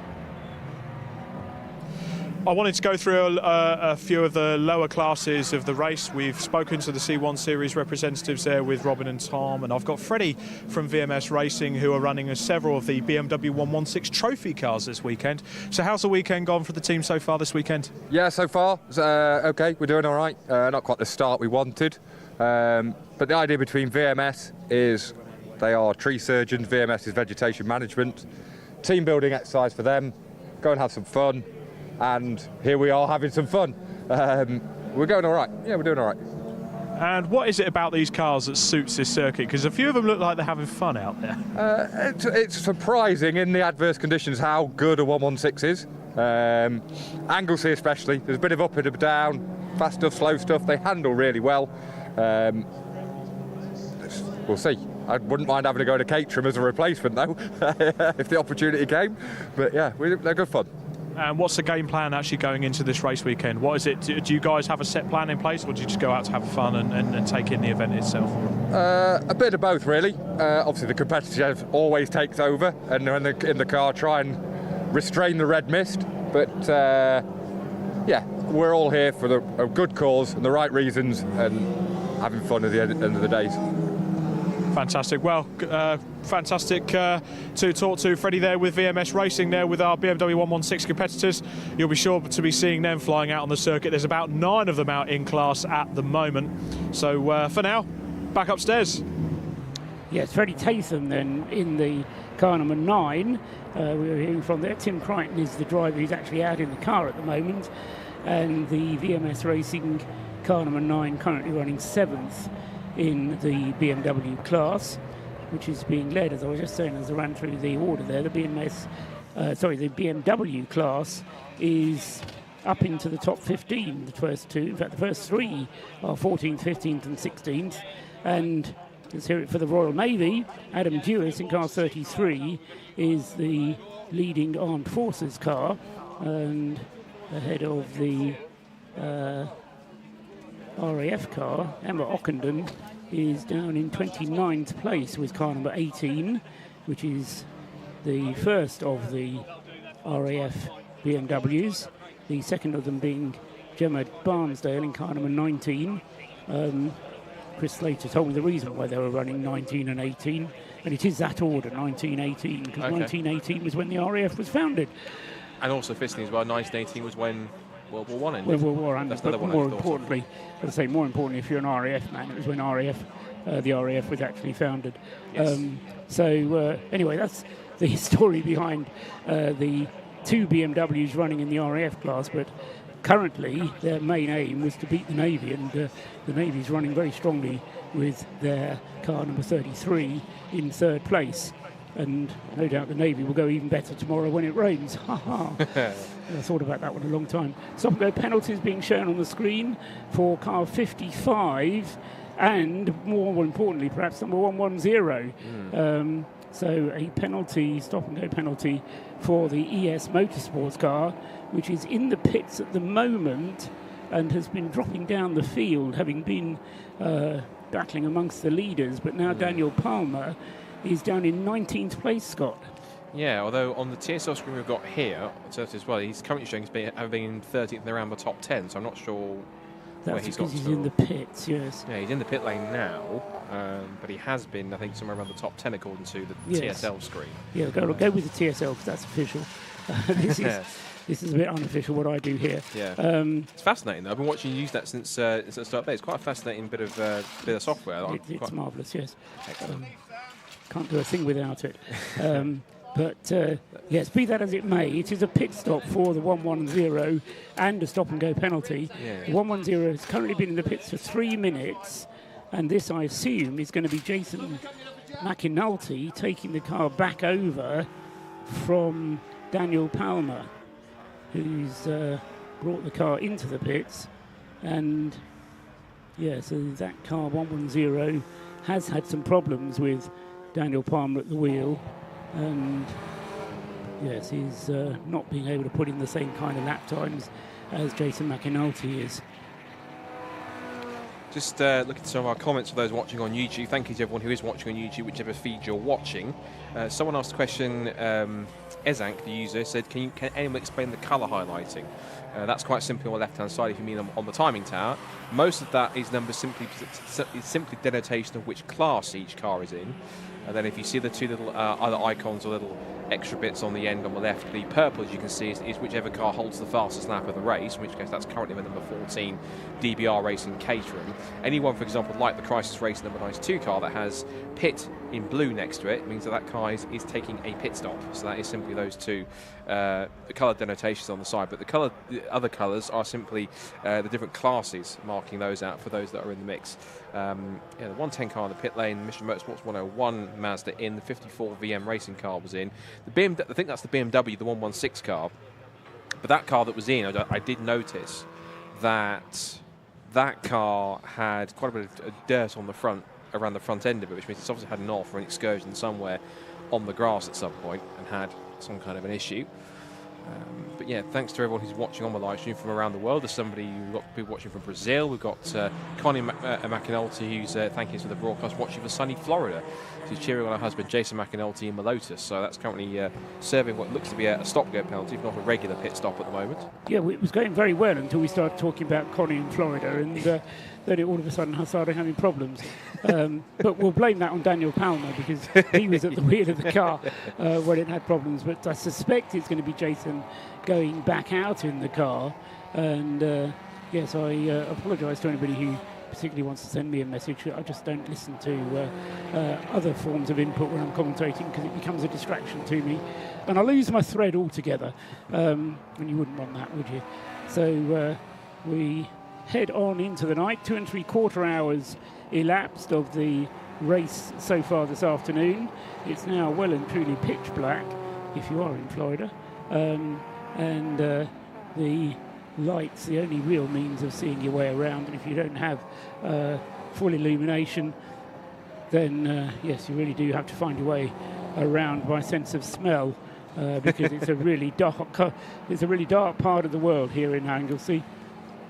It's almost, when you look at it's almost hard to fathom. You look at the time; it's only 6:15 in the afternoon, technically, still, rather than the early evening. So it's quite amazing it's quite amazing that it's gotten that dark that quickly. We've still got 4 1/4 hours to go until part 1 of this Race of Remembrance 12-hour combined race concludes itself. But so plenty of night running getting on here, and plenty of mileage still to go under lights.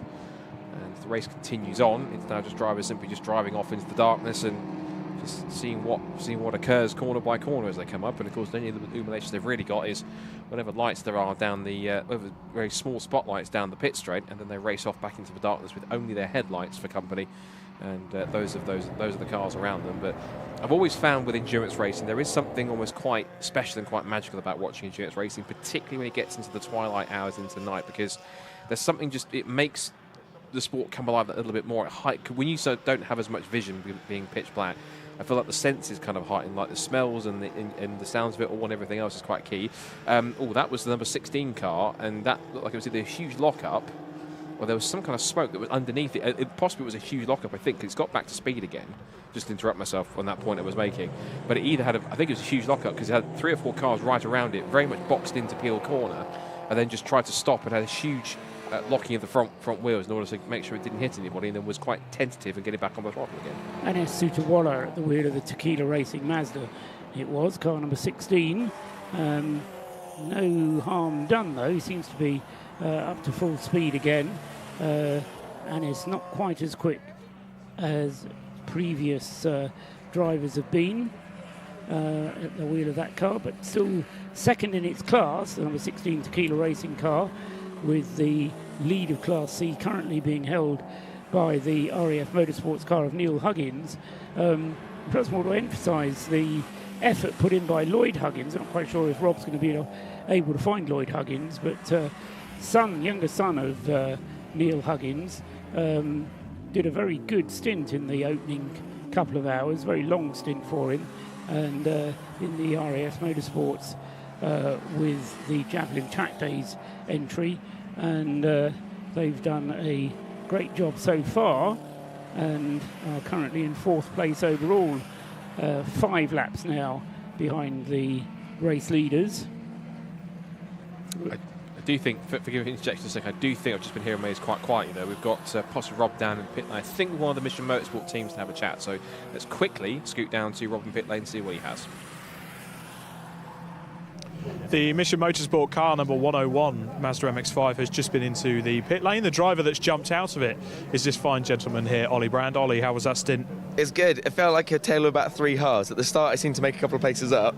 Then I seemed to get mobbed by a load of Class C cars. And then towards the end, I seemed to get back a little bit. It's a couple of safety cars, but the car feels great. Testament to these guys. Just what a platform. Absolutely, and it's getting quite hectic out there as we go into the dark. How bad is it with traffic? It's not too bad. It's nice to be in a mid-pack car. The Caterhams are the worst. They just arrive from nowhere, and you're like, okay, shit, that's a Caterham. And some of the light bars are so bright, you're like, is that faster than me, but you kind of build up a mental picture as you go along, you get your frame references, you just keep going and going. It's good. Well, going from that, I've also picked out one of the helping hands for Mission Motorsport this weekend. If you watch the Modified Ford Series, this guy drives probably one of the brightest and fastest cars out there, the pink Focus of Project Zero Racing. It's Rory Jose. Rory, how you doing? How's your weekend going so far? Cold. It was a little bit miserable yesterday with the weather in practice, but no, it's been okay. As long as the lads are enjoying it, that's all that really matters, to be honest with you. But yeah, we've had no dramas so far. Touch wood. We're going to sail on through the night. I'll bring Ollie back in for this one, just to ask you both, Mission Motorsport, what does this charity mean to you guys?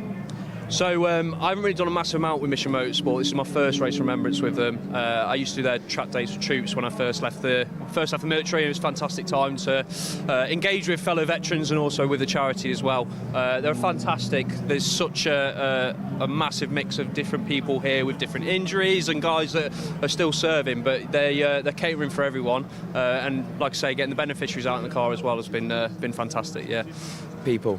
It's just about people. It's just incredible, absolutely incredible charity. The work the gym put in, everyone puts in, it's just incredible. It's my third Race of Remembrance. I've done some of the invitational events as well, and it's never a dull moment. They're just, incredible people. Outstanding. Well, hopefully you guys have a faultless rest of Race of Remembrance, and thank you for talking to us. Thank you. Cheers. Touch wood. Right, that's the 101 car. I'm going to go line up some more interviews, but for now, let's head back upstairs. Thanks very much. That's Rob Lewis down in the pit lane, finding people to talk to, which is always nice to hear from the people who are actually participating in this Race of Remembrance in whatever way they choose to participate, be it as a driver or as a refueler or as a mechanic or as a team strategy organiser or whatever it might be. And as I say, the race continues, and for most of them it's just a case of heading on until 10 o'clock this evening, with a little over 4 hours of racing still to be done tonight, and then another 5 hours on the schedule for tomorrow, split by the all-important Remembrance service at about 10:30, 11 o'clock. The race still being led by a lap by the Williams Motorsport Caterham. Rutger Patke still leading the way, and he's currently on the 33rd lap of his stint. Now, Toby Ballard earlier on did 63 laps in his stint, so Rutger is probably about halfway through his tank full of fuel, therefore. So we can expect to see him out for another 3/4 of an hour, if not more, before we see Henry Williams taking over that car. And the strategy from Williams Motorsport is going to be to do these extended stints, whereas the DBR Caterham behind it has a somewhat smaller fuel tank and has less range, although Darren Burke did drive the car for over an hour before he came into the pits. Ben Timmons would expect to stay out for an hour and a quarter, which leaves him out for another 20 minutes at least, but nowhere near as long as Rutger Patke can spend out there. Tim Steele in the number 77 relay car is in third place, and probably is going to be the next of that leading group to make a pit stop, although they will just be handing over to a different car. Now, the 77 car has, is that the one with the cast of thousands available to it? Yes. Any of 6 different drivers available to the 77 relay team. So the car having already been driven by Alan Curtis and Paul Herndon. Tim Steele is in it at the moment. That leaves Darrell Cresswell, Harry Eyre and Wes Payne still as potential drivers for the number 77 car. The leading Class C car in 4th place overall is the RAF Motorsports with Javelin Track Days, and can't really say enough about how well that car has gone. Lloyd Huggins doing a 2-hour stint before handing it over to Neil, but leading the way in Class C by a very comfortable margin indeed. He's got a lap of an advantage as far as Class C is concerned, so he's very happy with that. So he should be. Excellent stuff from Neil Lloyd. Of course, they've already had plenty of track time today because they were also out in a Lotus 6 Siege in the Club Sport Trophy race on top of that too. So they got some extra mileage on top of that. And it's a really nicely sorted little race car, that number 7 car. It looks the part with the RAF decals and livery on it, the Mazda MX-5 Mark III. He's actually just dropped behind now, as I say that, just behind Sean Reynolds in the JRW Motorsport Fiesta ST 180. Whilst that carries on, we believe we have the Team 111. Actually, speaking of them, we've got them down in pit lane, which is quite coincidental. So Rob has them down in pit lane. Let's find out more from JRW Motorsport and how their race has been going so far down in pit lane.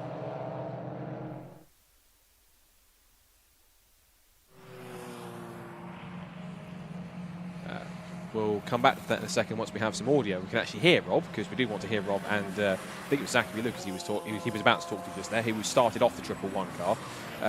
But yeah, that's 111 car looking quite well. That in itself is a regular car that's raced in the Fiesta ST240 Championship this year, but it's usually used to 20-minute sprints, but not necessarily a 12-hour endurance race. But so far, proving its worth. And Jamie White's squad, he's someone you can trust when it comes to putting together a good race car, particularly a Fiesta in that sense, and the ST240. Well, I call it, I have it called an ST240 because that's what it's called. It's typically an ST180 with an uprated ECU and engine map to produce, surprise, surprise, 240 brake horsepower, hence the rename of the car in the championship. But that car, those cars are always pretty quick itself, because it was a championship win for one of his cars this year in the hands of Albert Webster.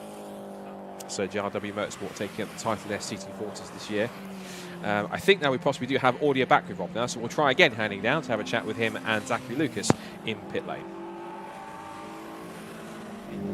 Hopefully we got some audio. I've managed to grab Zach Lucas. Zach, thank you for having a chat to us.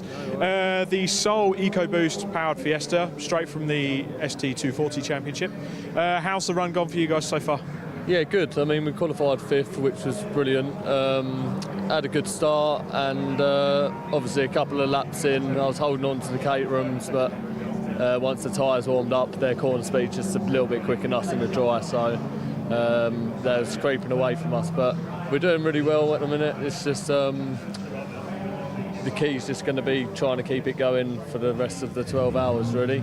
The stop-go penalty that you guys received earlier, what was the story behind that? Yeah, it was just our first pit stop, I think, was a little bit short. So yeah, you got to come in and done the stop-go penalty for that, unfortunately. But we know the crack now, and we'll go on. So my understanding was you kind of thought that you had to do a certain amount of pit stops at 4 minutes, but you obviously maybe thought you could pick and choose, but that's not been the case. Say that again, sorry. So you could do 4 minute pit stops, a minimum amount, but you thought you could maybe pick and choose when you did those stops. Correct, yeah, we didn't actually realise that you had to do a 4 minute stop every time, so yeah, we understand that now, so we'll crack on. Are you looking forward to the wet conditions tomorrow? Because that should play into your hands, especially with the front wheel drive. Yeah, I mean, definitely. It'll really play into our benefit. So fingers crossed it'll rain overnight and a bit tomorrow. And that'll help us creep up with the top lot. Fingers crossed there. I'll leave you to it, Zach, and hopefully we'll see the Fiesta climb its way up the order tomorrow and get on the back of those pesky caterers once again. For now, back up to Scott and to Paul. Well, it's not doing too bad. It's 4th place at the moment in this little battle with the RAF Motorsports Mazda. And I think, yes, it would like to be able to catch the Caterhams, but it's a difficult task for it to do. We've had a message on the screen to say stop-go penalty for number 111. And I think that's a separate stop-and-go penalty from the one that Rob was just asking Zachary Lucas about, isn't it, Scott? Yes. So as misfortune would have it, as that interview was going on, you would have seen it popped up on the screen on the graphic, stop-go penalty, car number 111, which was quite misfortunate. But on that side, it means that the 111 car is going to be coming back in a little bit sooner than they expected for another stop in the penalty box, unfortunately. But aside from that, it's agreed that they are running quite a fine race at the moment. They're getting in amongst some of the cars that have had some kind of issues. But at this point in time, as they have done in previous seasons, if you've got a Caterham, particularly, you're in a good spot at the moment. You're kind of lapping quicker than anyone else at this point in time, despite the fact that the visibility is severely reduced, given the fact that you are racing in the middle of the night. But these Caterham cars certainly proven that whether it's a 15-20 minute sprint or a 12-hour endurance race, these little things can go with distance. Well, in the past, Caterhams have won the Race of Remembrance, so they're certainly not without form here. So, yeah, you're absolutely right, Scott. They're certainly a the right sort of car for the job. And with the problem that we've had for the competition in the shape of the VW Sirocco, which never really got going at all, car 55, and the Lotus Elise for ES Motorsports, car number 110, with the problems those cars have had, it really has handed the situation fairly comfortably to the remaining Caterhams. And as I say, they lead the race at the moment. A lap separates the Williams Motorsport car number 29 from the DBR racing car, which is currently in the hands of Ben Timmons, car number 14. The relay car is then 2 laps behind the DBR car, 3 laps behind the race leader, and probably due a pit stop pretty soon. And then Sean Reynolds is the next one up with the 111 car that Zachary Lucas was driving earlier on. And looking how long it is. It's a 3-driver entry, the 111, isn't it? So yeah. Zachary Lucas is due in the car next. Although just from the point of view of his stint lengths, he drove the car for an hour and a quarter, and Sean Reynolds has not yet been at the wheel for half an hour. So there's quite a few laps that Sean Reynolds was doing yet, which is why Zachary Lucas wasn't looking particularly ready to take over. So I think the car most likely to do a pit stop next is the 77 car in the leading group, I should say. The car most likely to do its next pit stop is number 77, Tim Steele, coming in to hand over to one of the many opportunities that the Breakdancer racing team have. 6 drivers sharing one Heroes Trophy car and 3 Caterham 7. So they've got 4 cars at their disposal between the 6 of them, and only 2 of them are allowed out at once, with the 118 Breakdancer car. Where is the 88, I should say. It's Darryl Cresswell at the wheel of the other Breakdancer car. He's currently running 3rd in Class B, is Darryl Cresswell, car number 88. And who else has driven the 88? Harry Eyre has been out, and Darryl Cresswell is now at the wheel of the 88 car, although it just comes into the pits, or it did come into the pits 2 minutes or so ago. So currently undergoing its 3rd pit stop is car 88 for the Breakdancer racing team. Meanwhile, Rutledge Patke is drawing away from Ben Timmons at a pace of around a second a lap, I reckon, if not a little bit more than that. So Rutledge Patke lapping, not on that last lap admittedly, but on average he's drawing away at about a second a lap. 100 laps have been completed in the 3 hours that we've now had elapsed of the race. So 3 hours down, 4 hours still to go tonight. And as I say, 102 laps have now been completed by Rutledge Patke in the leading Williams Motorsport Caterham, with Ben Timmons in 2nd place, a lap behind, having completed 100 laps now, coming up to complete his 101st lap. Yeah, and then since we have now had 3 hours pass, we can do a quick run through of where we are with the rest of the order. So, as Paul mentioned, Rutledge Patke leads for Williams Motorsport in car number 29. It's then Ben Timmons in 2nd place for DBR Racing, and Tim Steele in car 77 for the relay team. Caterham's 1st, 2nd and 3rd at this point. 4th place is now number 111, which is Sean Reynolds in the JRW Motorsport Fiesta ST 180. 5th is Neil Huggins in the number 7 RAF Motorsport with Javelin Track Days Mazda. 6th is now number 24 Auto Test TSW Mazda MX-5 Mark 1 with Michael Green at the wheel. Then it's Anis Sutawala in the number 16 Tequila Racing Mazda MX-5 Mark 1 there in Class C.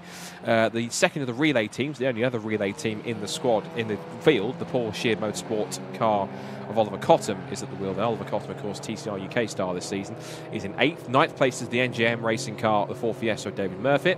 And then it's 10th place for number 91, the Stuart Murphy Humphrey racing car, which has recovered well back to the top 10 after it had that off earlier earlier on, and that's now currently got Martin Rich at the wheel.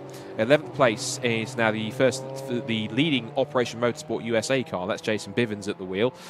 Sam Moody is then in the Jaffa Cake Racing MX-5 Mark 1 in 12th place in car number 96. 13th place is the 209 leading BMW 116 car. That's Scott Jeffs in the CSC Racing number 209 machine. 14th place in the pit lane right now is the 220, the Operation Motorsport Canada car, which has currently at the moment Tomlinson at the wheel of that car. That'd be Ron Tomlinson. 15th place is the second of the BMW 116s. That's Royal Navy Motorsport with Adam Jewis at the wheel. 16th place is the first of the 2 Pure Track Racing Clios in Class C. That's car 23, the Renault Clio RS197, and that car has Malcolm Balby at the wheel. 17th place is Callum Wilson in the VMS Racing BMW 116 car number 90. 18th place, number 54, the veterans at VMware Matabubu Racing car. Try saying that quickly. The Matt Eddles at the wheel of that car, 54. 19th place is the car which came in with brake problems earlier on, which is the Luke and Luke Mazda MX-5 Mark 1, which I believe is also supercharged. That's Neil Luke at the wheel of that car, now back out. And rounding out the top 20 is the second of the VMS Racing BMW 116, is Tim Crichton at the wheel in car number 9. And as for class leaders, quickly, it is in Class D, and the overall leaders, number 29, the Williams Motorsport Caterham. The relay class is led by number 77, the Breakdancer Racing Squad of Tim Steele. Class C is led by the RAF Motorsports with Javelin Track Days Mazda, with Neil Huggins at the wheel of that. Class B is led by another Mazda, the Auto Test TSW number 24 car of Michael Green at the wheel. The BMW class, as we said, led by 209 CSC Racing. And then the other 2 classes, I believe, should be just A and AC1. Class A currently still led by the Autoblist with RTW Vans Conversions Toyota with Andrew Dyer at the wheel. That's the Toyota Aygo City car. And the leading AC1 car, thank you for that one, Paul, is James Hitchin in car 432 for the Ram Sport Racing Citroen C1. That was a bit of a sort of a if you're part of saying so, Paul, it's almost like a Le Mans style hourly update in terms of that side of things for Race Remembrance. But that's our top 20 plus our class leaders. We are now, as we say, 3 hours into the race just over. 3 hours, 53 minutes and 41 seconds left to go in part 1 of Race Remembrance 2023. With the number 18 car in the pits at the moment for the RAF, and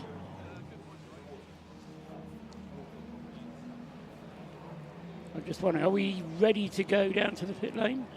Yes. Just hang on. So we can go down to the pit lane and hear more from Rob Lewis. What can you tell us, Rob? Car 44, I understand.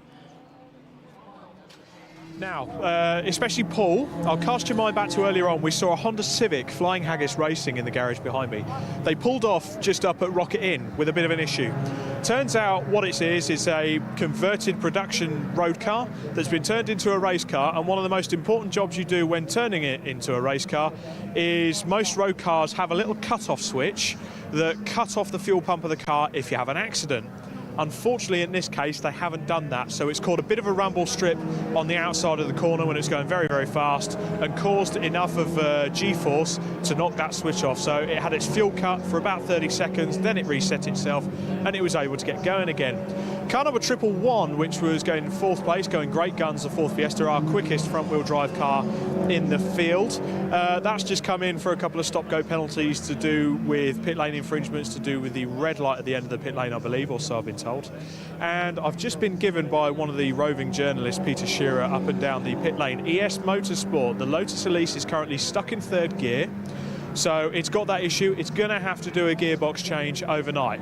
One slight problem that is quite unique to Anglesey, we're that oversubscribed with teams for this great endurance race, they're not actually in a garage. So ES Motorsport are going to be changing the gearbox on that Elise into the night, into the darkness, as we just see the horse racing getting started behind us as well.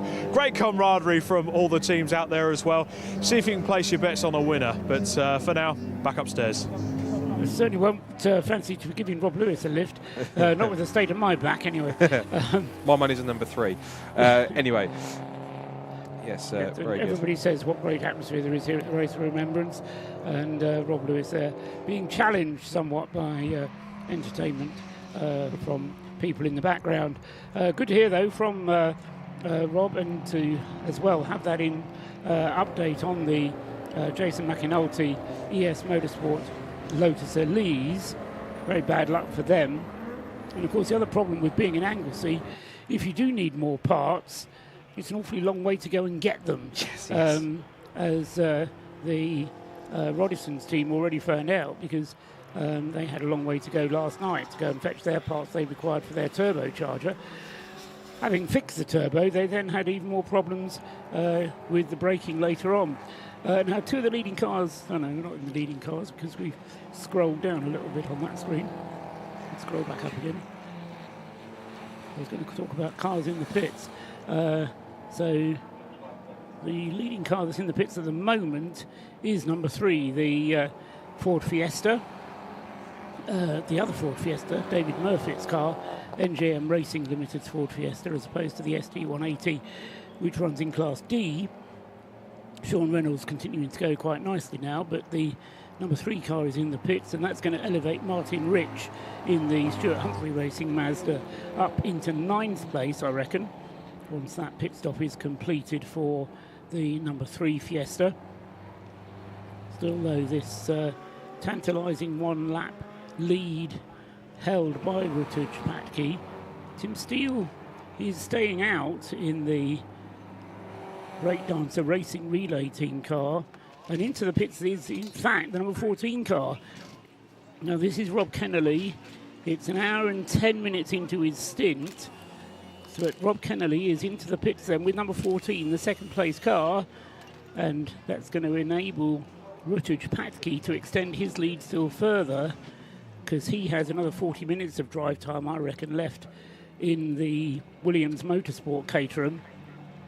So this is looking increasingly good for Williams at the moment, with Rob Kennelly, Scott, having to come in that little bit earlier every time. But it seems as though the advantage that they have got means that they can, I'm not saying maybe afford it, but they can certainly at least use the space they've got around them in terms of the cars. I mean, they've got like a 2-lap advantage over the 77 car, and of course they've got some time to try and make up. Of course, and as we talked about the fact that, you know, some of the Caterhams last year, the leading car was 5-6 laps ahead, and by the end the Lotus came through and won the race. So that's at a 2-lap lead, for example, for Williams Motorsport and Rutledge Patke in number 29. That's by no means guaranteed, particularly if they hit problems overnight or if they hit problems in the latter part of this first part, and especially if they start hitting problems going into either of Sunday's parts tomorrow. Well, yes, especially tomorrow. Yeah, that's certainly the valid point, because, of course, tonight, if you do hit a problem, you do have the night to repair the car. Of course, it still knocks you back down the field, but 12 hours is a long way to go. As I say, we've had just over 3 hours gone so far, so there is still a lot of meat on this bone yet. And so whilst the Rob Kennelly car receives service in the pits, presumably this will be a driver change as well for that number 14 car. Oops. So Ben Timmins, isn't it? Sorry, who's brought the car in. Sorry, my screen saying that Rob Kennelly's already taken it over, but it probably, in fact, is going to be Ben Timmins handing over to Darren Burke. As yes, that car, the leading car of Rutledge Patke, goes through and completes another lap.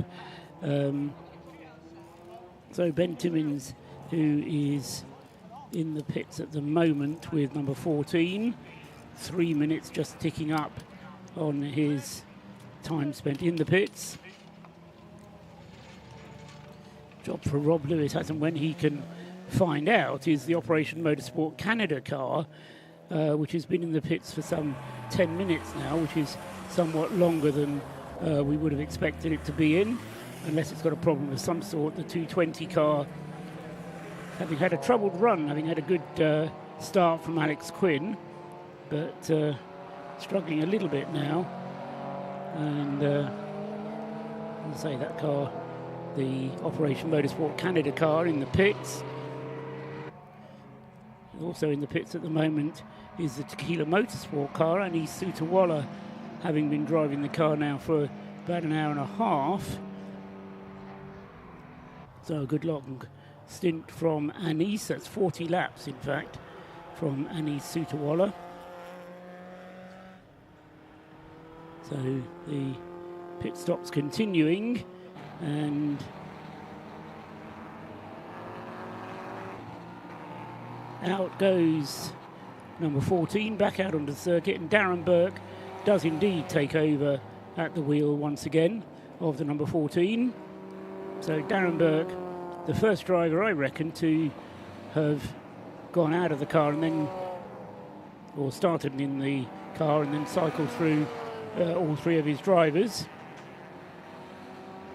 It was a very quick stint indeed by Darren in the early stages. Remember, he opened up that big margin in the first hour of the race until the first pit stop, and then the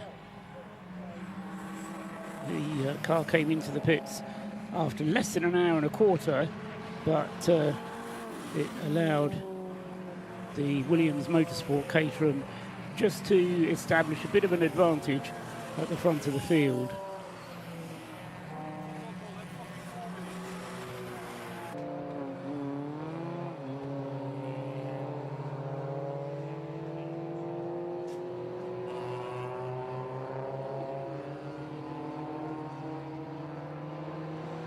So Darren Burke back out in the number 14. When he gets going again, he will be 2 laps behind the race leader, or will he be 3 laps behind the race leader? Tim Steele is doing a good long stint out there. He's done an hour and a quarter in his car, 40 laps. That's considerably longer than Alan Curtis went in his stint earlier on for the Breakdancer Racing team. The relay car in 3rd place. And then the RAF Motorsports Mazda, Neil Huggins, having taken the car over from Lloyd. A very good performance indeed from the Huggins father and son team so far. They'll be handing that car over next pit stop to the other 2 drivers, Alex Smith and Oliver Wayne. Ollie Wayne is pretty quick behind the wheel. Alex Smith less so, less experienced, but Ollie Wayne is certainly as quick as the leading 2. Just turned round and Scott Woodward has turned into Rob Lewis. I didn't even notice. Hello, Rob. How are we doing? Yeah, we're still here. We're still kicking.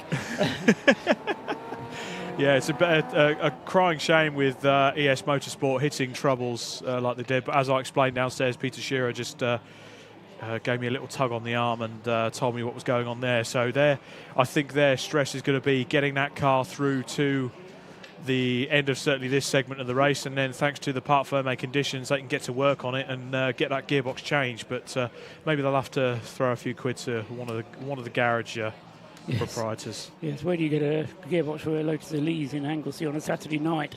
Yeah, I suppose maybe a can get anything on Amazon. Club Sport Trophy car may be available, I suppose. But he's currently being shown in 19th place on the timing screen. Is 110.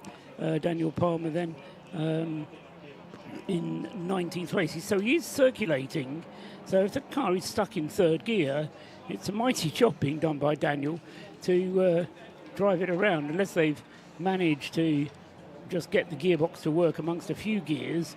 And Daniel Palmer, then, he's not so experienced with the car as Jason McInulty is, but as I say, the car is still going around. I would think they're probably going on the proviso that as long as they can circulate and get that car going around, they'll be pretty happy to carry on doing that and get some more laps under the belt. The last thing you want to do is stop the car now, do a lengthy gearbox change and lose 4 hours. Oh yes, absolutely. When you just drop a few laps, being about 10 seconds off the pace, and you can go back and get them again tomorrow. But yes, one car I'm also mightily impressed with as well is the Class C Fiesta, the NJM Racing Fiesta that's in 14th overall, the Moores Motors team there. The number...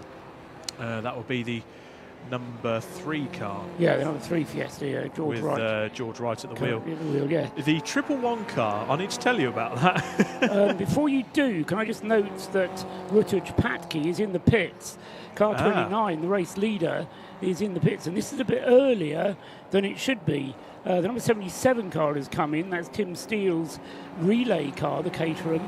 So, and that one I did expect to come in, but Rutledge Patke has come in after a stint of 48 laps. Now, I say 48 is a long stint for some drivers, but compare that to Toby Ballard. He was out for 63 laps. So Rutledge has come in a little bit early, I reckon. He'll be handing the car over to Henry Williams, but I just wonder whether that's a little bit earlier. Scott Woodward will be down in the pit lane and no doubt making inquiries. We've also got in the pits the Lotus Elise 110 has come back in again. So having said it was out there and turning in the laps, it's not at the moment. But sorry, the race leader then in the pits. You were going to say something about the 111. Well, the 111 car, they had 3. I think I put the commentator's curse on them because after telling them how well they've been going, and they're the front-running four-wheel drive car in there so far, and going great guns. They're in 4th place at the time. They're still 6th now, incidentally, overall, but 3rd in Class D. So JRW unfortunately had 3 stop-go penalties on the trot. So I believe one of them was for a red light infringement in the pit lane. Then they overtook under the safety car. And I think the other one he said was they were speeding in the pit lane or something similar. A long pit stop or something. No, that was the one before. So they've had 4 so far, Paul. But they had 3 stop-go penalties in a row, which is just fantastic. Well, it's just not good discipline, is it? Anyway, we can go down to the pit lane now because Scott Woodward is down there and can bring us this news. So back to you, Scott. Well, as I came down to take over for Rob, we thought there was not much activity, and then car 19, as you see on the screen, has just come into the pit lane with an issue. Now, just speaking to a couple of the guys from the team, it appears to be gearbox related. They're having troubles with 2nd and 3rd, particularly 3rd. Not a circuit like this. 3rd is absolutely vital for them in order to get the maximum amount of speed and the pace that they need to do that.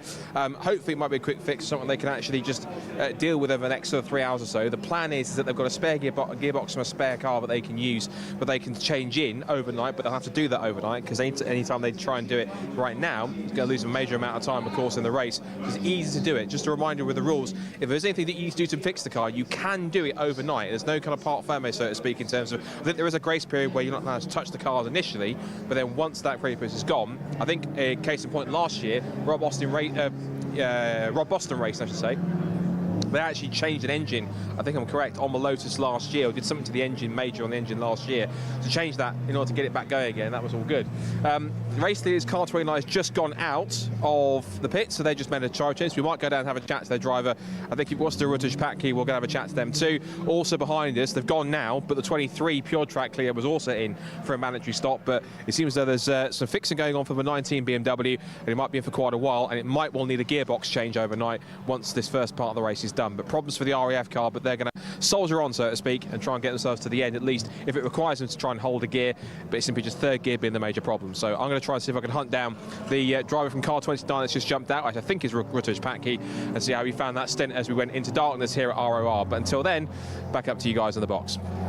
Thanks very much. Scott Woodward is down there, and yes, it is indeed Rutledge Patke who's just got out of the number 29 car, the Williams Motorsport car, which still leads the race thanks to Henry Williams taking the car over. And just looking down at its most recent pit stop, it was a 4 minutes and 9 seconds, so a good quick pit stop for the leading car. And as I say, it's made 2 pit stops.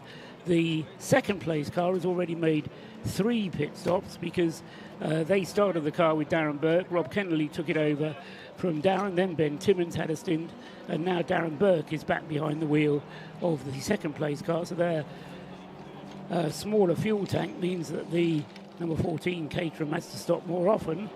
Harry Eyre is now out in the number 77 Breakdancers relay team, so he's the 3rd driver in that car.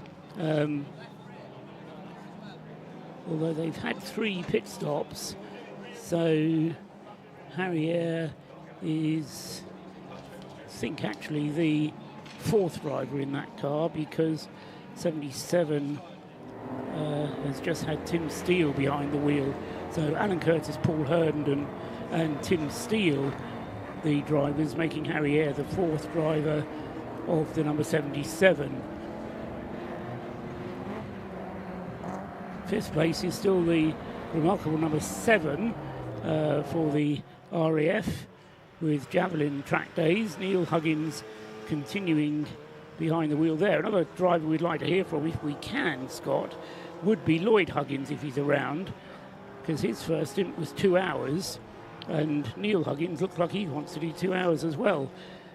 Michael Green is going great guns in 5th place with the number 24 car, the Auto Test car Leeds Class B, and then we get the 111 JRW Fiesta, which, but for those penalties, would be much further up the field than it actually is, with Sean Reynolds still behind the wheel of that car, although he's due a pit stop. 9, 10, 11, 27. Yeah, no, he's probably got another half hour to do, has Sean Reynolds. Oliver Cottam is now out in the 118 Relay Mazda, having his first drive in the Paul Sheard car, and then Martin Rich is 8th in the number 91 Stuart Humphrey Racing car.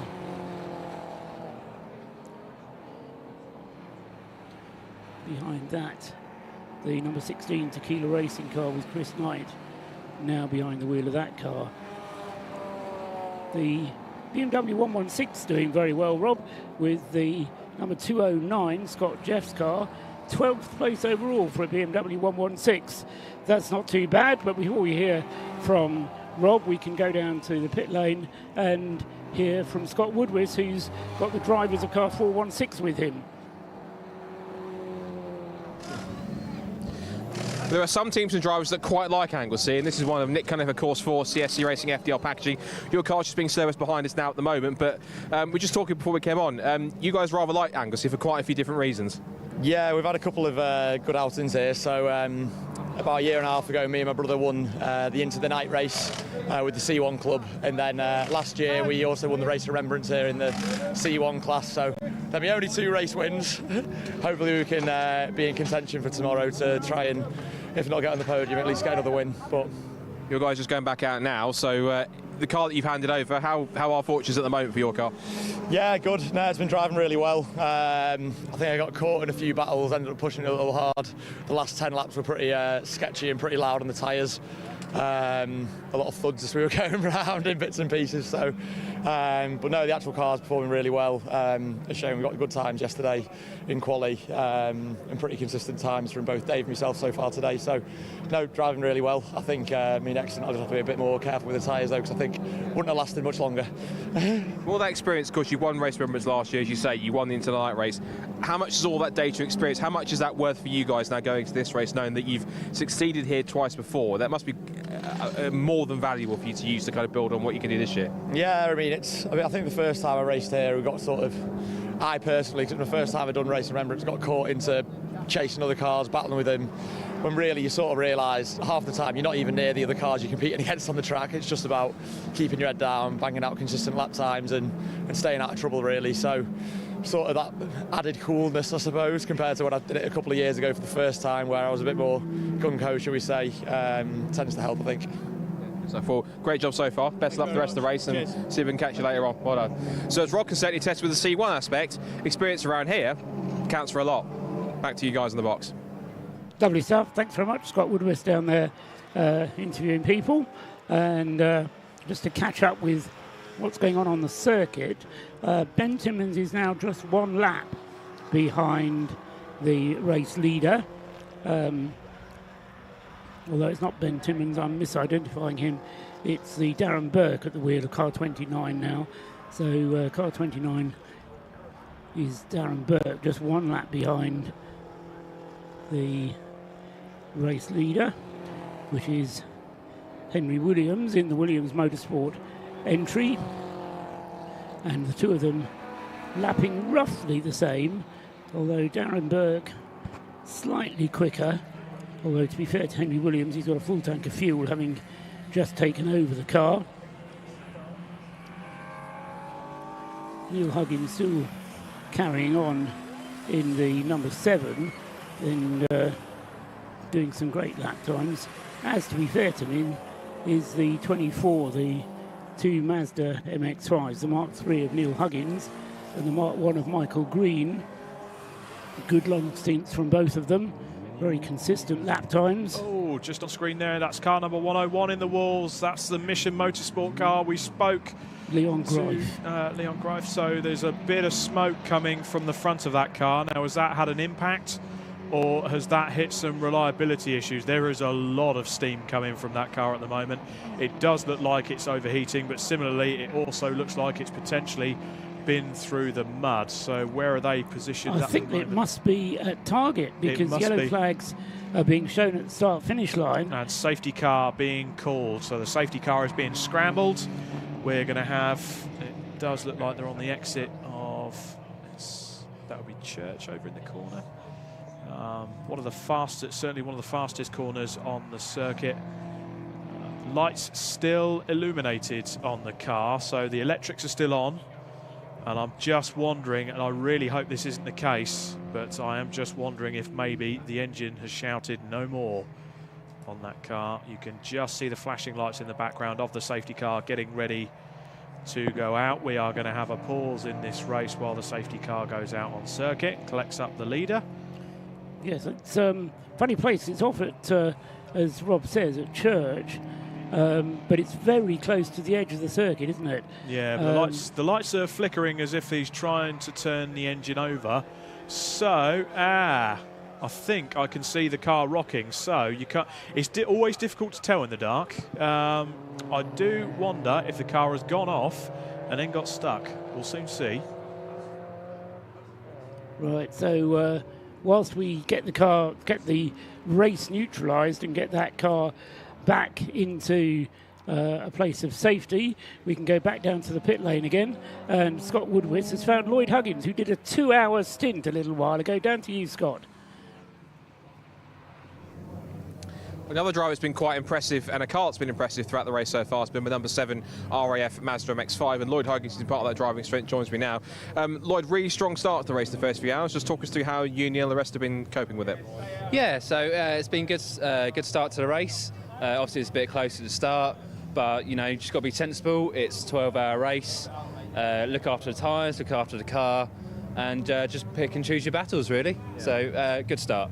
Yeah. Of course, you had some extra mileage in the club sport race on top of that as well, so you're suitably prepared coming into this race later on this afternoon. Yes, it was definitely handy doing a club sport race to start with.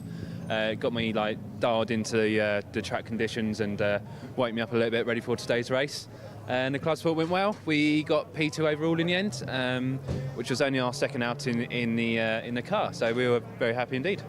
So what's the plan for the rest of the evening now in terms of stints, in terms of what you hope the race to go for until we pause it at 10 o'clock? So we've got 2 more drivers to get in.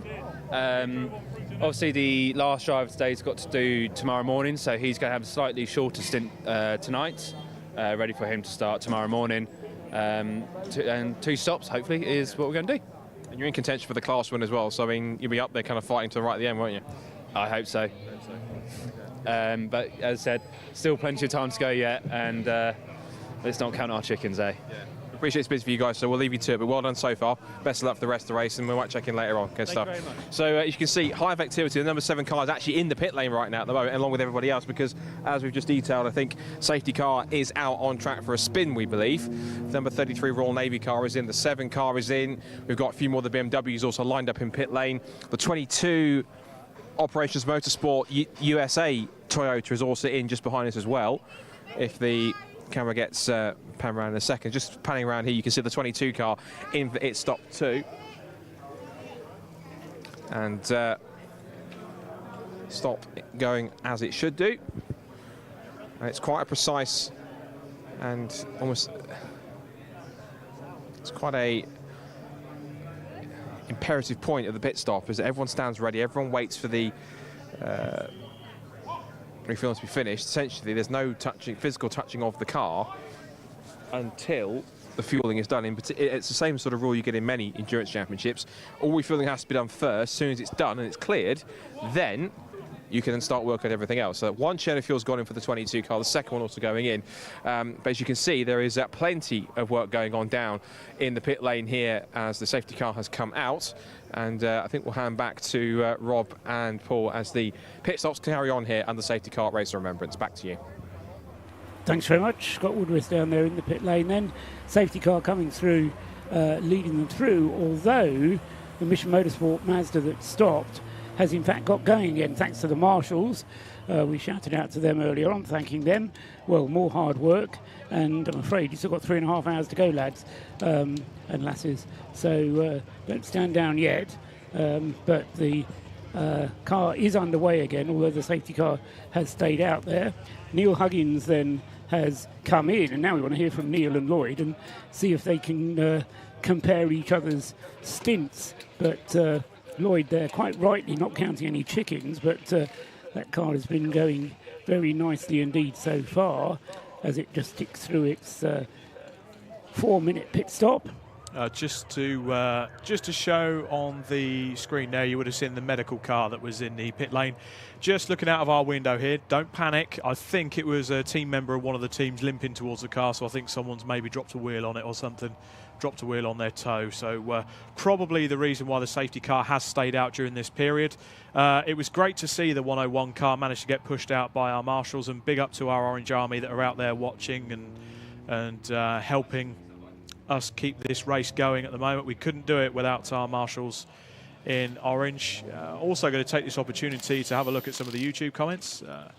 SOHMM77, Anglesey has to be one of the most beautiful views of any circuit. Good evening. It certainly is, and I think Paul will agree with me. When you could look outside on a clear day and see the beautiful Irish Sea, flat calm with Snowdonia in the background, it is certainly a view to behold. Bit dark at the moment. Bit dark at the moment. We can't quite see it. Tomorrow morning it will be nice, as long as the sun's shining, and fingers crossed it will be. Forecast doesn't say it will, but I'm going to be optimistic nevertheless. It is a beautiful race circuit, and as I say, thanks for your comments on YouTube. If you're listening and tuned in through that means, whether you're here at the circuit or listening through the live stream and watching these pictures, which we have to admit do demonstrate how dark it is. The car's just turning through the hairpin there on the live stream. That's one of the WRC Developments cars into the pits from the C1 class. So that's that car. The Finley Edwards will be jumping out of that now. And Tom Brown, or Timo Braun, is racing alter ego, as he's well known in the C1 Racing Series. He'll be going out to do his stint. And I think in front of that is the second WRC Developments car there. So that may be potentially Robin Welsh going out in that car or not. Although the car has stopped, so is there an issue? So we've got our pit lane camera going at the moment, and the WRC Developments car has stopped in the pit lane. The driver's door is open. Now, what's going on here? They're carrying on out of the pit lane there, so it can't be that drastic. We've got our camera crew just running after him down the pit lane. They couldn't quite catch up to him in time, but back to the race as it stands. We've got a green flag. Green flag. So the race is back on again, and no overtaking allowed until you reach the start-finish line after the safety car is withdrawn. But as soon as you do hit the start-finish line, then you can get back underway with racing. And that pit stop, or that safety car interlude, was the timing now at 3 hours and 37.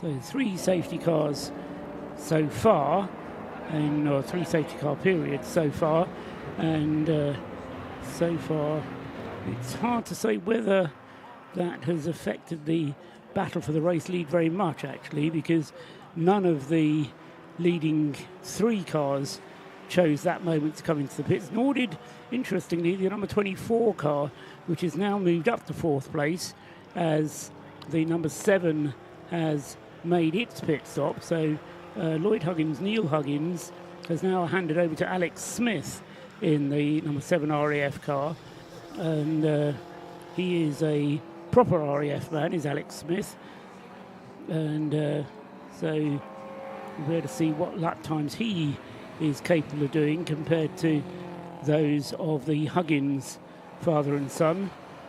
But as I say, with the pit stop for that car, that's pushed it down to 5th place, with Michael Green with the Class B Mazda, the auto test car, moving up to 4th, and Sean Reynolds in the multiply penalised car number 111 comes out of the pits as well, and that hands the car back to Zach Lucas. So that was a change of driver for the number 111 that time, and he's back out onto the track.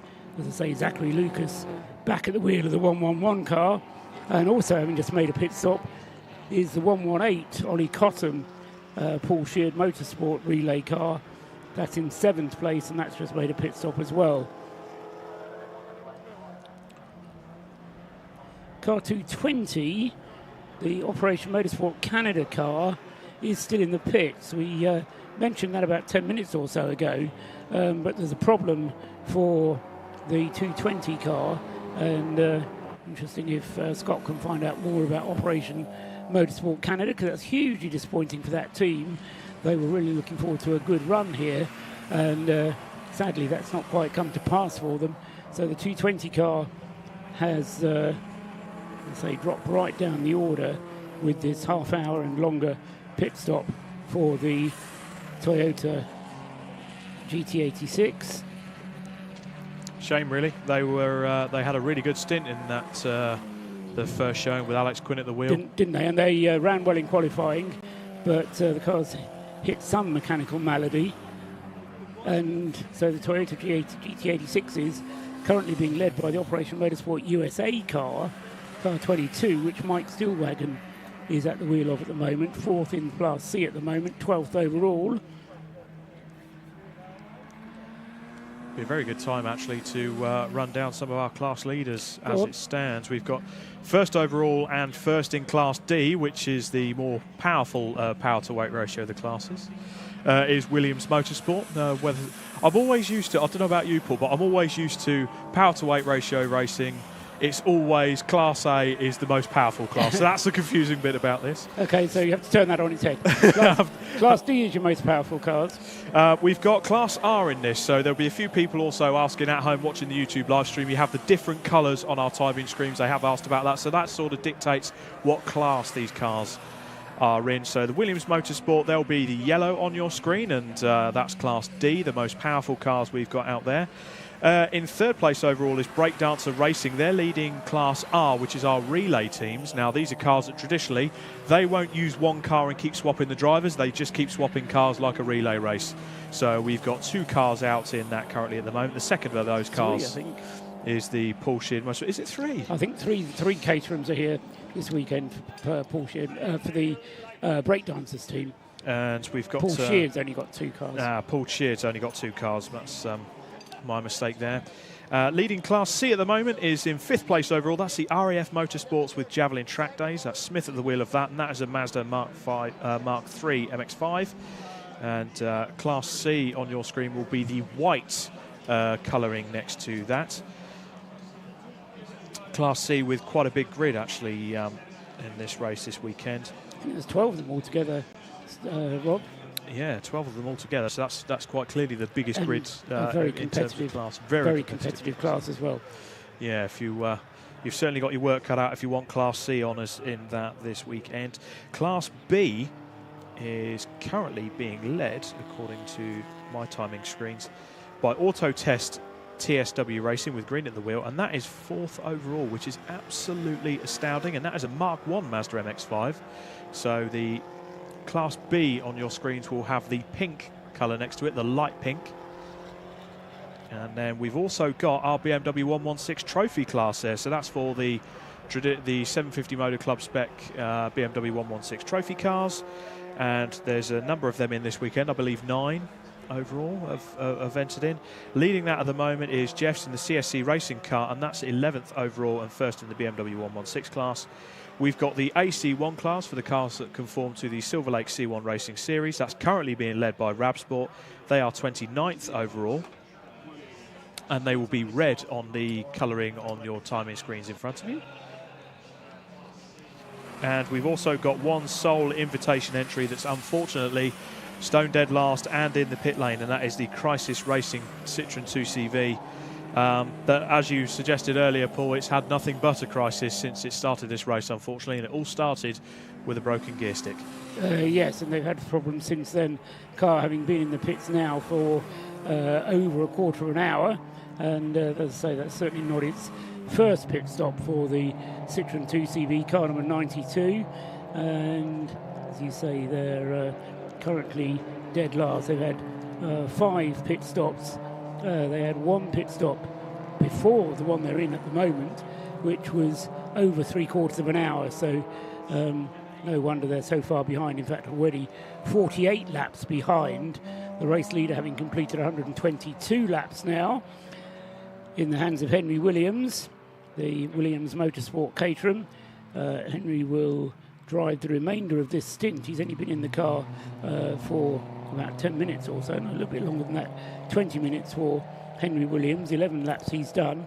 Darren Burke is out in second place, 1 lap behind.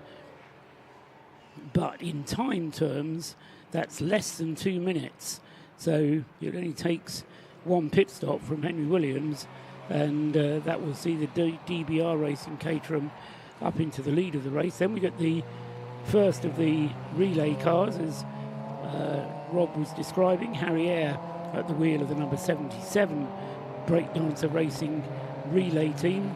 And then Michael Green with the Class B car, number 24, is up into 4th place. You say, great performance from Michael Green. He does owe us a pit stop. That car has only had 1 pit stop up until now, would you believe? Car number 24. They've been racing going on for 4 hours, and they had their first pit stop after Sebastian Fischer had done 59 laps. Michael Green is currently on his 59th lap, so they must be getting towards the end of the fuel on the number 24 Mazda. So it will be a pit stop coming up very shortly, and that will elevate back into 4th place the number 7 RAF Motorsports Mazda from Class C, the less powerful class, the more powerful class. I'm doing what you did, Rob. Alex Smith then will be going back up into 4th place when Michael Green makes his pit stop, which surely must be either at the end of this lap or the next one.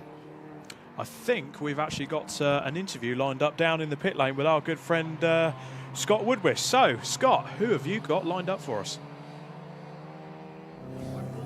Well, as you can kind of see behind us here, the 220 car, the Operation Motorsport Canada car in. According to one of the Captain Fuel guys, the diff is cooked. So they're just working on the back end of that car now, just to try and get it out as fast as possible. They've even got the donor car just parked in front of it. I can see there the black GT86 in the mix there. Whilst that's happened, we've got one of the drivers from the sister car of the Team USA car, Matt Smother. Matt, good to see you. Good to see you here at the Race of Remembrance. How's your experience of the event going so far? So far, it's great. I got in second after Chris Walsh got out of the car. The car felt amazing. The traffic, thankfully, was really well behaved. So I had thankfully they put me in the car as the sun was setting, so it gave me the benefit of being able to kind of get all of my sight points in and get dialed in and get adjusted as it converted into the night and everything got pitch black dark. So it was nice because I was able to keep my pace up, but the car felt great. Rogue Motorsport and all the guys here had come together to put the car together and get in a really good spot for the race, so we were able to keep some pretty decent pace. I think I got up into 3rd in class, so I've got nothing to complain about. As a driver, how is that transitioning from kind of a twilight of the daytime into nighttime? How much do you feel, and what do you have to adjust in that point in order to kind of go into those different points of the day when your visibility starts to reduce? What are the key things that you're looking out for or thinking about when that starts to change? This was my very first time doing it. Really? Yes, it was. But to that point, though, it was really important to be able to identify all those markers that are going to still be there and still be visible as you're driving at night. So all the different reflective points. This circuit's fantastic for actually having so many reflective ballards, or even the curbing and such. To be able to see all the different points and being able to say, okay, look, this is a breaking point that I know is just before this reflective ballard, so I can, next time when it gets dark and I can't see that point, that visual point that I might otherwise look for, I'm just looking and anchoring it off of all the reflective points that are there. So being able to identify all that stuff and get that anchored into my mind before it actually starts to get dark and I can't see everything else was really important. As an experience so far, how are you finding the Race of Remembrance? It looks like you're really enjoying it and being part of this whole event so far? Absolutely. It's a phenomenal experience, both in terms of the actual racing itself and everything that it represents and means. This is my second time being here. Last year I was here with the American team as one of the car chiefs. So being here as a driver this time, it's a very different experience, but it's still just as fulfilling and gratifying to be a part of. And just for those who want to know, just give us your background from a military point of view, where you come from and how you got to this point, just to give us a context on who you are and where you come from. Absolutely. So I'm from Oklahoma. I joined in 2005 in the infantry, and then I commissioned as an officer, and I was a combat engineer. And I served in the 45th Infantry Brigade, and I moved on to other assignments. Deployed in 2011, 2012, and got blown up several times. So I have a whole bunch of neck and back injuries, and had traumatic brain injury that I had to recover from. So, you know, I recovered from the TBI and the traumatic brain injury. Eventually, my injuries caught up to me. So I tried to push through, and I just couldn't push through anymore. And I medically retired a couple of years ago. And it was a really difficult time. And I actually turned to sim racing as a means of kind of a therapeutic diversion for myself. And that's when I ran into Operation Motorsport in North America, and it turned out that they were using, because it was during COVID, they were using it for the exact same purpose that I was. And so I got into their online league, and then they offered me an opportunity to activate as a beneficiary of their program. And so I began working in race control with SRO North America, and had a phenomenal time there. And they incorporated me into that environment to be able to just kind of be a part of that team and actually contribute in a really meaningful way. And so kind of the camaraderie that I've had both in SRO and also with all the people here in Operation Motorsport has been phenomenal. And so then they sent me off to Skip Barber Racing School, and that way I was able to get my license and be as a backup driver last year, and then everything's come full circle, and here I am as a driver this time. For you, from going through that process of being part of Operation Motorsport, discovering them and helping you much as they have, it probably goes without saying, but just how big of an impact has being part of Operation Motorsport and the work they've done for you, how much a big an impact, a difference has that made on your life outside of being in the services? I have to be careful with how I answer that so I don't get too emotional. They've been absolutely vital in my personal recovery. I mean, in terms of mental health, it's a difficult thing when you kind of feel like you get discarded as a broken toy. And so when you have an organization like Operation Motorsport, like over here Mission Motorsport, that exists for the purpose of helping people just like me in that process of transition, find people who are also like broken toys just like you in that way, and they've had similar experiences and they have resources that they can offer you. It means so much. It means so much, and it's the kind of thing that helps you to be able to get back up on your feet and kind of keep moving forward the way that you always wanted to and the way that you need to. And so to kind of have a sense of team identity and purpose restored and revitalized, it means the world. It really does. For being here and for your service, thank you ever so much. Really appreciate you guys being here. Best of luck with your USA car when you get back out there. When's your next stint? They have me going out not tonight and not tomorrow at the very beginning, because they kind of want to preserve things for the remembrance ceremony. My job is to bring it home at the very, very end. So I think we have rain, so that'll be exciting. Best of luck. Well, thank you again. Best of luck, and we'll see you tomorrow. Good stuff. Well done. Thank you very much. Good stuff. So great stuff, and just shows not just in the UK, but also in the USA and Canada with Operation Motorsport, of course, the North American equivalent of Mission Motorsport. It changes the lives of people, and you heard him saying, you have to be careful what he said. He didn't want to get too emotional with how much of an impact it's had, and that's the key thing that some people might not understand. They might understand how much of an impact and how much it makes a difference to these people who come out of the services, but not just how much of a difference. And the fact that he was having to be careful not to get emotional just shows that really it can turn around so many lives. And so if you feel that you want to support Mission Motorsport, please do go ahead. They've got a Just Giving page. Do go and donate. Do what you can throughout the year to go and support them, because this really is a fantastic, worthy cause. And the fact that as a club, the BRSCC are involved, it means a lot to us as a club. And of course, there's a race event, and for the Remembrance service that we've got tomorrow, everything is all vital just to support people who've been through all of those traumatic moments and to try and help them move on in life and to actually get a better career and a better start, and almost a second life in terms of outside of being in the services. So to all the service people that are here this weekend, whether they're as part of a team, a driver, or just being here for the event, thank you ever so much, not just for being here, but for your service over the years, currently or previous years too. We're going to go find some more stories, but until then, back to you guys in the commentary box. And yeah, just very thankful to be here this weekend, as I'm sure we all are. Thanks very much, Scott Woodward. I think his glasses were steaming up there, Rob, weren't they? I mean, to be fair, you talk to people up and down the pit lane from all walks of the military life, as we see dicing for the position there. Car 77 and car 14, they're going great guns, despite the gap they've got 3 laps between them.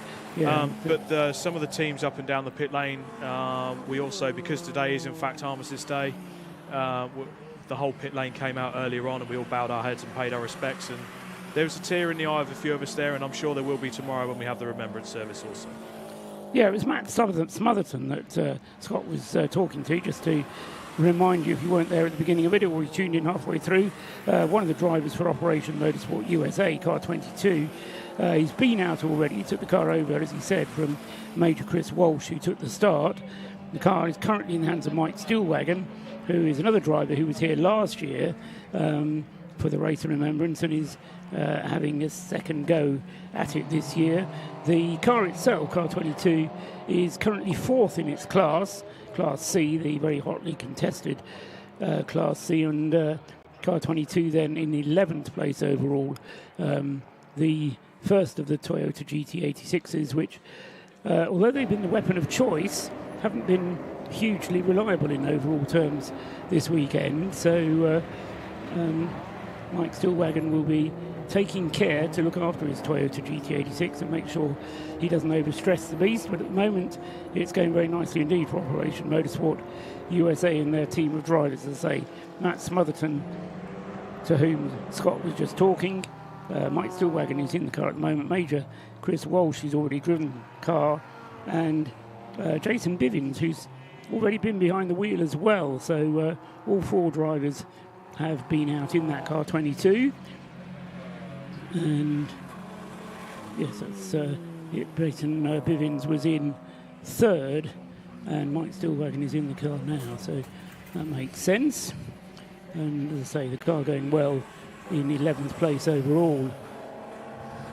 Class C ahead of them, they have Chris Knight in the Tequila Racing Mazda, Martin Rich in the Stuart Humphrey Racing Mazda, number 91, and Alex Smith, who leads the way in what I'll call the Huggins car, the RAF Motorsports with Draven and Chack Days car that had Neil and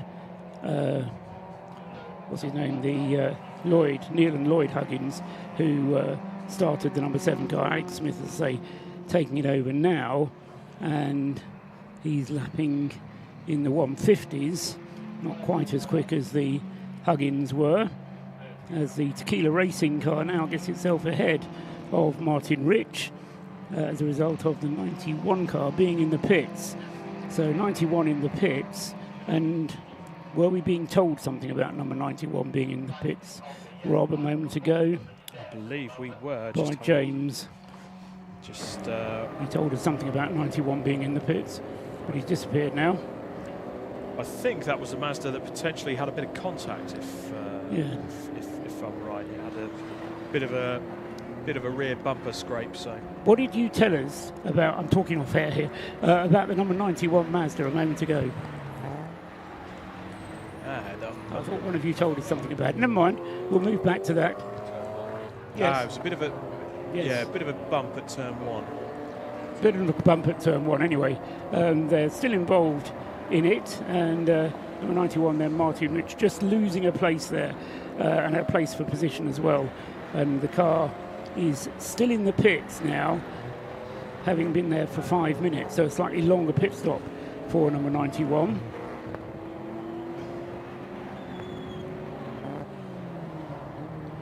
So 3 and a bit hours still to go. We're coming up to 4 hours elapsed of the 2023 Race of Remembrance, part 1 out of 3, and still plenty of meat to go here. Henry Williams just crossing the line there in car 29, the Williams Motorsport Caterham. 130 laps now completed, so ticking them off one by one, and Henry Williams got 130 laps completed. He's actually now got Darren Burke on the same lap as him.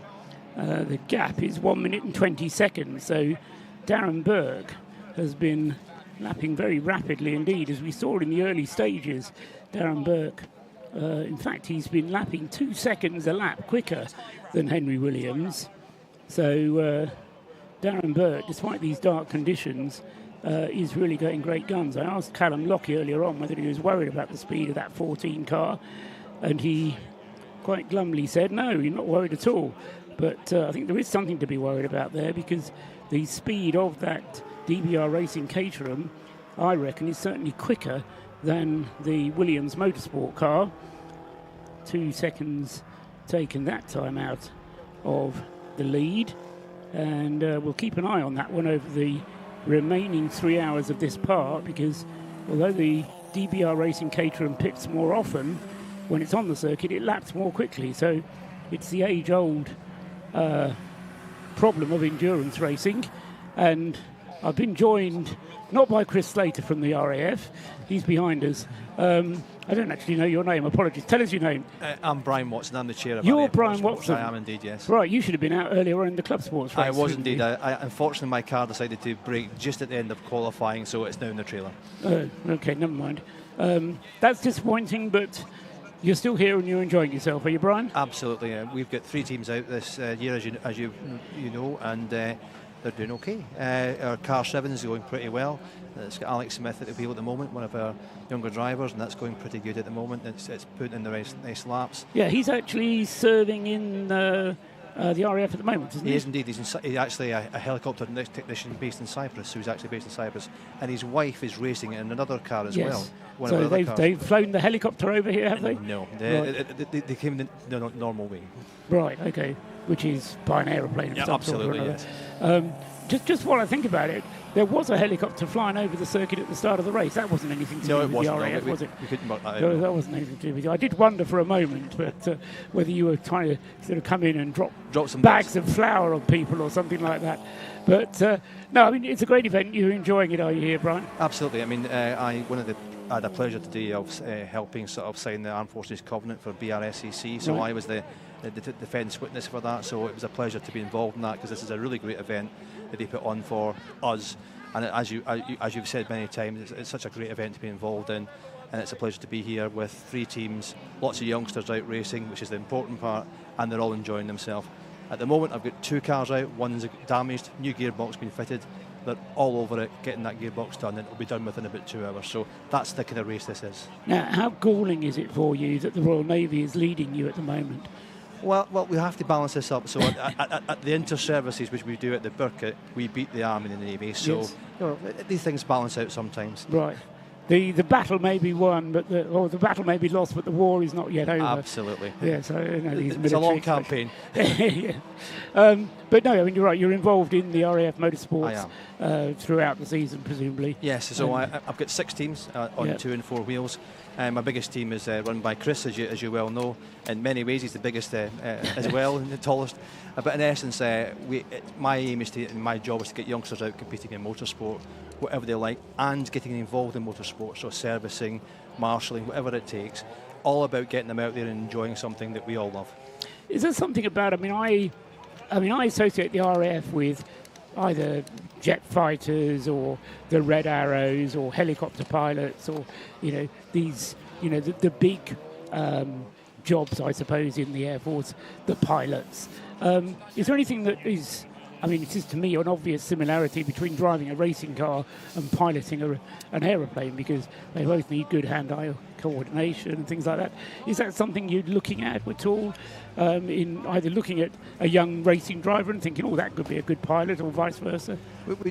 There's a bit of that. What we're good at doing is trying to analyse the sport as best we can. So what we see is, our president is Deputy Chief of the Air Staff. He's a fan, because what he sees is us taking our trade skills into a sort of sport environment and enjoying that. So I do have some young air crew here who are training to be pilots, but actually some of my fastest are young technicians. So it's about that hand-eye coordination, it's about the teamwork, it's about the whole package that comes with motor racing that makes it a really interesting bit to sort of do alongside our primary duty. And I think something else that somebody said earlier on was about using military personnel, and this is across the board of military, whether it's RAF, Army, Navy, well drilled, well organised, well-educated people who know what they do and turn up for work on time. That's not a common thing as you think it might be, and having those people in your pool is a natural thing for one to go into motor racing. Absolutely, and it's sort of what we're doing is actually training them for their primary role in a sporting role. Coming here, there's 4 cars, sorry, 3 cars we're working on this time. It's the support staff, it's the pit wall staff, it's the mechanics. That's Everybody. a team, Yeah. and that's exactly like what we do in the military. So we're just almost transposing that into motorsport, Exactly. which gives us that real excitement for the youngsters. Great. Thanks, Brian, for talking to us. We've got some more to come from the pit lane now, I think. So we can hand down, I think it's still Scott down there in the pit lane. So down to the pits and Scott Woodward. Thank you. Well, as you can see, 4 hours in and there's still plenty of fun going on in the pit lane. These are the guys from 91. We've got Ash, of course, who's managing the pit lane as well in there too.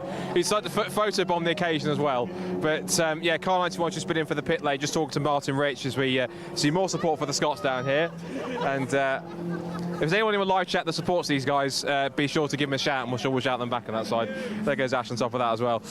Nice. Car 91 was in the pit lane. Reason being, spoke to Martin Rich. They had a tap in the right rear from them of all cars, the Panda.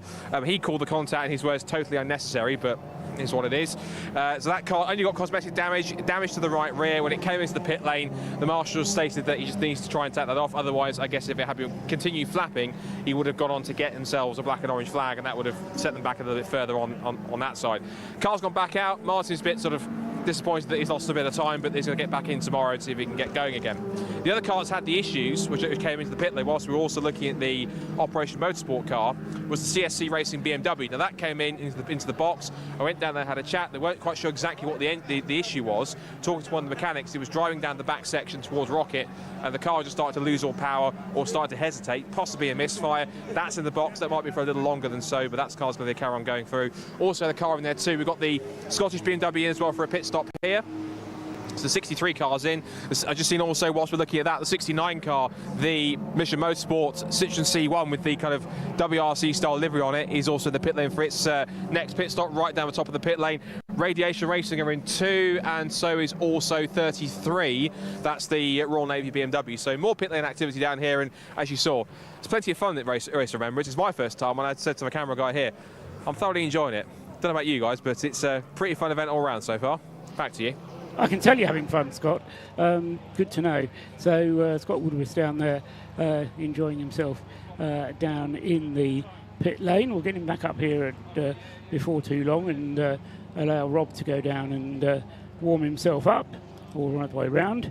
So before we heard from Brian there, we were talking about the battle on for the lead, because Darren Burke is continuing to lap more than a second, getting on for 2 seconds a lap quicker than Henry Williams. He's brought the gap down now to 1 minute and 13 seconds. It was over a lap, which is 1 minute and 40, and he's now brought it down to 1 minute and 14. And so Darren Burke on a bit of a charge, and we can see how quickly he is able to go. News from the pits is that car 33 is having the oil pump changed, and that's getting ready to go out again. That's a pretty quick change, because he's only been in the pits for 3 minutes. So good work from the Royal Navy Motorsport team, car 33. They're continuing to go nicely. In fact, they're up to second place in the BMW class now, despite being in the pits. Alan Caulfield in the JTM Engineering BMW 116 leads the 116 class. Gareth Moss is in car 33 in 14th place overall. 15th place overall now, and he's going to be losing that place to car 54, I think. That's the veterans at the Motorsport car, which is the next one up. That's Matthew Preston at the wheels. There's 4 cars running 13th, 14th, 15th and 16th, all battling for honours in the BMW 116 class, and they are all within a lap of each other, pretty much, just over a lap separating the 4 of them. And so good battling going on in the BMW 116 class. And at the moment, we'll say it's number 21, Alan Caulfield, who leads the way. Peter Ormerod had a couple of penalties to take when he was in the car, but Alan Caulfield then now well into his stint and leading the way for the BMW 116 class.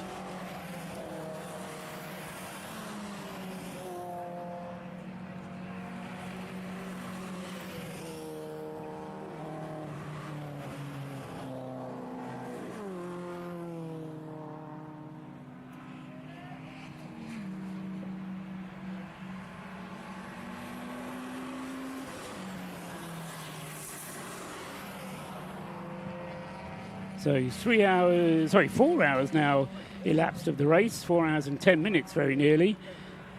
2 and 50 minutes still to go in this first segment of the Race of Remembrance. Just a quick reminder, if you need it, of the schedule for tomorrow. We'll get underway at 9 o'clock with the driver who was in the car at the end of this evening's session having to take the start tomorrow morning. And we will run from 9 o'clock through till about 10:30.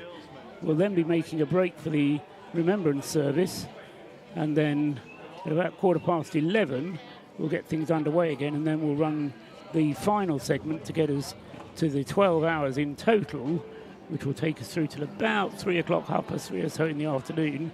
Certainly, it hopefully will stay light, and then we'll have the presentation of awards, which wherever you are around the circuit, I thoroughly recommend you come down into the pit lane and we'll do the presentation there. Hopefully the weather is kind enough to enable that to happen. Keep your fingers crossed for that. And as I say, that's the programme for tomorrow. For today at least, as I say, we just keep going round and round, keep it nice and tidy until 10 o'clock tonight. It's just gone 7 in the evening, and still Darren Burke continuing to close in on Henry Williams. 1 minute and 9 seconds is now the gap first to second, and Darren Burke's last lap time again around about a second a lap quicker than Henry Williams in the Caterham. I'll say the advantage for the Williams Motorsport team is that their car goes a lot further on a tank full of fuel, although Wutuj Patki came in after a much shorter stint than Toby Ballard did at the beginning of the race. So we'll see how far Henry Williams takes the car, but I would expect Darren Burke to bring the car in within the next 10 laps or so. He did 40 laps in the opening stint, and he said to you, Scott, I think, that they came in, or they thought they had an hour and 15 minutes, but they came in a bit earlier, I think they said, Scott. Yes, I believe they did, yeah. I remember that from the interview. He did say that ideally they could go around about an hour and 15 minutes, but they came in slightly earlier than that because they weren't quite sure if they'd reached that or not. I wouldn't blame given the fact that Darren was pushing that hard to try and build that gap up. So where it would have ordinarily been an hour and 15 minutes, if he's pushing that a little bit further, it would have been using obviously more fuel, and therefore he would have to come in slightly earlier than he had originally planned to do so. But I imagine he's been pacing the other two drivers to just get the laps in and just to kind of do so without too much drama. And you certainly don't want to get stuck out on the circuit out of fuel. Absolutely not. Although in the way that the rules work here, you do get towed back, and you would be allowed to continue were that to happen. But it does mean that, you may be a little bit more careful with it. So Darren Burke then, I would expect to go for about another 10 minutes, maybe 15 minutes at the wheel of the number 14 car. And as I say, the way he's going at the moment, he'll close the gap down to within a minute of the race leader, but he won't get much further than that before he'll have to come in for some fuel. Henry Williams, I think they put a much larger fuel tank on the Williams Motorsport car. Callum admitted that it would certainly take 50 litres, and they have that rather clever self-contained system that enables the fuel to go in very rapidly indeed. Not that that makes much of a difference, but it gives them just a little bit more time to do other things on the car if they need to in the 4 minutes that's demanded of the minimum pit stop time. Just him, and just that's obviously quite a vital thing. The quicker you can get the refueling done, the more time you can spend in the pit lane to make sure that everything as it should be in terms of drivers belted up properly. You can spend the time to even give the windscreen a clean and everything else you need to do. And it just means that everyone's a bit more sort of sorted and in order rather than rushing around, because you've got to try and get within a 4-minute stop, and if it takes long enough to do so. And there may be other things they want to do on the car, Scott, like changing the tyres, or exactly as we saw from the 33, doing an oil pump change, which was done very rapidly indeed on the Royal Navy car. Was it almost kind of Audi gearbox change-esque, was it? Kind of 5 minutes? I didn't actually see it. It was merely a message that somebody whispered in my ear. So I just repeated it. So the majesty of racing at night continues. 2 hours 45 minutes left on the clock in part 1 of Race of Remembrance 2023. These cars racing off past the pits and back into the darkness for another lap. Leaders completed 139 laps on the boards at the moment after 4 hours 12 minutes and 49.454 seconds last time that the Williams Motorsport Caterham passed the post.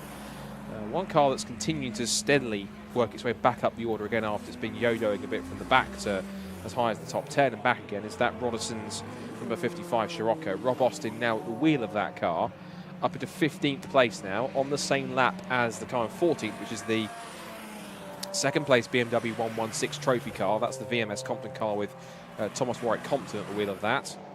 And here's a car that's had one or two sort of issues. It had that sort of exhaust bracket issue earlier on, which forced it to pit.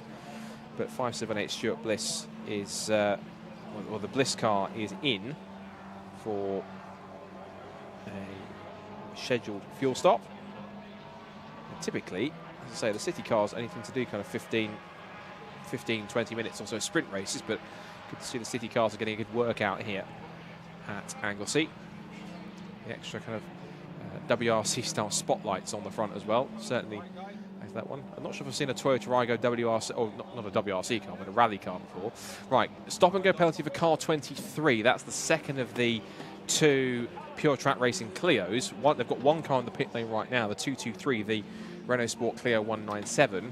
That's currently making its pit stop. Current incumbent in that car at the moment, because that car currently sits in car 23, was James Miller. And of course, they will tag through when they're ready to do so.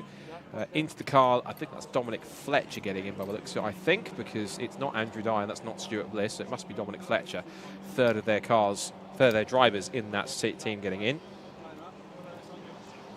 That car at the moment in its class, the 578 car, currently sat at the moment in 34th position, still leading Class A, still leads it over the second place car in category, which is the other city car in that field, the Citroen C1 driven by Mission Motorsport.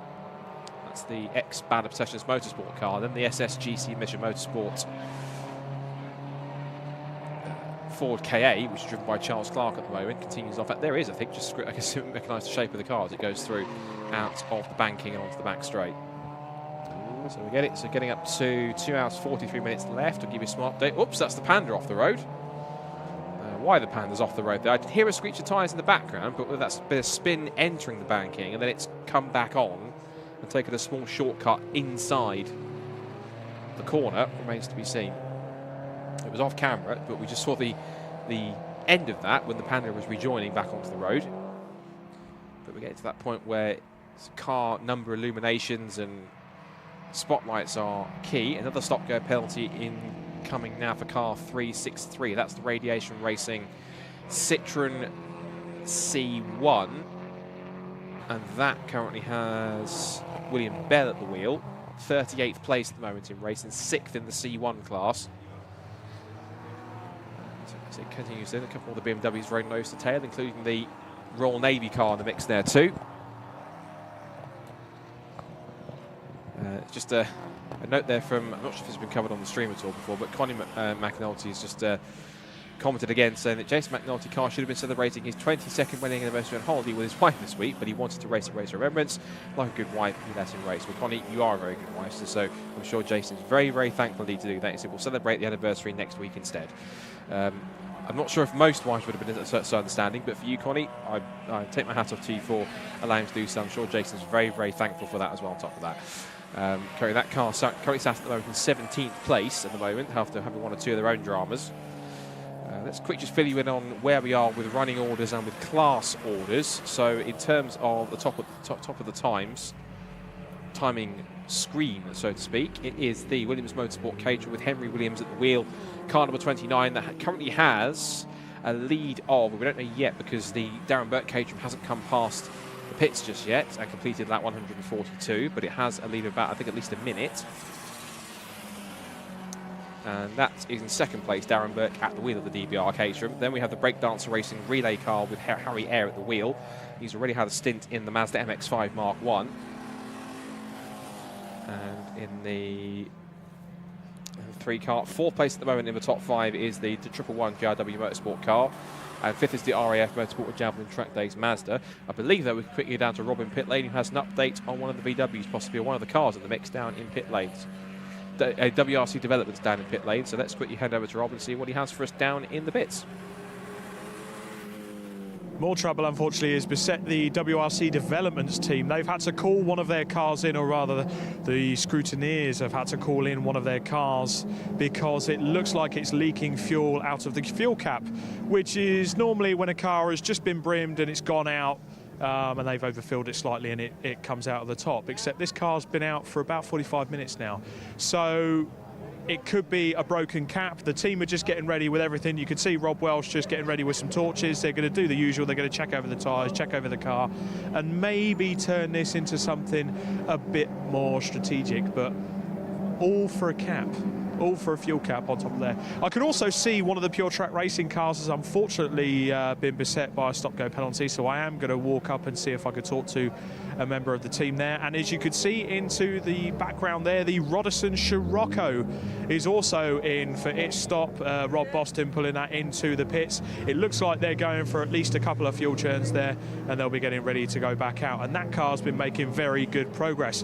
But right on cue is a red car number 386 WRC Developments car with David Drinkwater at the wheel. They come in, they stop, they've got the cap being undone now, which does look like it's a bit fiddly to undo. I'm going to see actually if we can have a look at the old cap and see if it'll work, but it does look like the cap was potentially an issue. Let's see if I can find it anywhere. Have a look. Have you got the cap? Let's have a look. See. Just have a look at it now. Have a look at the cap. So there we go. So there's, it's not threaded. So there's your issue there. So it's normally got a seal in at the top. It could well be that it was either trapped or it was just going on to the overflow out there. But I've got the scrutineer with me that is normally going to be looking into that kind of thing. But yeah, all for a fuel cap, unfortunately. The team are going to work. They're going to be changing some tyres in there. They're going to be sorting out the driver. It does look like they're sorting out Dave Drinkwater. Maybe he's going to go in there and double stint the car, but they're going to sort out some rear tyres on that anyway. So it's all happening down here, even in the C1 class. I won't call it the lower class. I got told off for that earlier. But while the WRC Developments team get on with that, I'll hand back up to the commentary box. Thank you very much, Rob, for the update. And it's fascinating how the smallest things can cause the biggest problem sometimes when it comes to motorsport. And a fuel cap forcing the WRC Developments team into the pit lane to get it changed. But rules are rules, and they have to make that happen. Just a couple more meshes coming through. 1 second.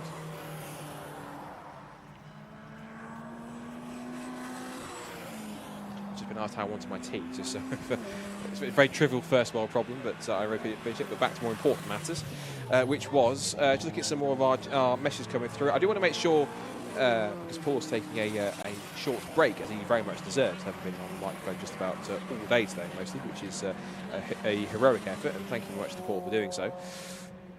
A couple of shout-outs coming on the live stream chat. I want to make sure we get a few through some of these as they come in. If you're watching on the other live stream chats, do feel free to comment where you're from, who you're supporting, giving thanks to the service people or the event, how you find in the race so far. Please do feel free to comment. I know we've got 3 feeds going. We've got the Alpha Live feed, the Mission Motorsport feed, and the BRSCC feed on YouTube. Be sure to subscribe to all 3 of those channels as well for any kind of content and updates on all 3 of those particular channels. That's the 44 Honda Civic off the road. That's the Flying Haggis racing car. Not so flying anymore, and that car is also steaming a little bit, so it looks like it's trying to refire itself, I think. And that's on the rise up towards Rocket, I've been told in my ear. So that car stationary. Would not surprise me if we go safety car for that, because that car's in quite a fast position. There it is. A lot of steam, but that's just from the heat of the car because it's quite cool out there. It might even suggest that it's overheated a bit. The trouble is, though, is that where it is on the road, if it stops somewhere, is that going to be tricky for it to get going again? Is that certainly going to find... Yeah, yellow's at turn 5, and there is what turn 5 is showcasing. It's right on the fast, high-speed right-hand kink, just before we get to the approach of Rocket, as I was confirmed on my ear. So that was a good spot with the camera positioning there. No safety car yet, but I imagine Clark of the course might well be putting it on standby just in case it's needed. And that 44 car, I know the marshals there, you can see the background with torches. And as I predicted, as also I expected, on top of that, safety car has been deployed here at Race of Remembrance for the number 44 Flying Haggis Racing Civic. That has Charlie Fraser at the wheel. That's the car that was in Class C, was 6th in class at that point. But unfortunately, it has ground to a halt. Now, whether or not, one of the questions could be, was it there of its own vacation, or did it actually end up on there by dueling with somebody else? It's quite far off the grass, and of course the grass is still quite slightly peaty and boggy out there in terms of all the overnight, all the rain that we've had, and of course it being the time of year where we are. So it might be quite tricky for that car to get out once again. Whilst the safety car's out, a couple more shout-outs coming on the live stream to Hopeless Adventures, the name on YouTube. So it's me, Obi the dog, and Simba the cat are back at home cheering on Danny Grist in car 96, Jaffa Cake Racing. Or Jaffa Cake Racing, for the record, are currently sat in 12th place with Danny at the wheel. So Danny's currently doing quite well, as is that car, number 96, the Mark 1. Also, a message from Carl Munger. Shout out for the 69 Mission Motorsport crew. Few of the team behind the wheel and on the spanners are part of the Croft Circuit marshalling team. Keep going strong, Dan, Linda and Lee. Well, best of luck to all of them so far. The 69 car is running a bit far down in the order, but it's currently sat at the moment in 2nd in the Class A car in 38th position. Into the box straight, almost into the box, but into its pit stop has gone car 21, the JTM Engineering BMW. 116 category, car 21, whereabouts is that on the timing screen? That's currently showing at the moment, impressively, 13th place. That's leading the BMW category. Alan Caulfield at the wheel of that car. As the marshals get to work, our fantastic marshals once again springing into action.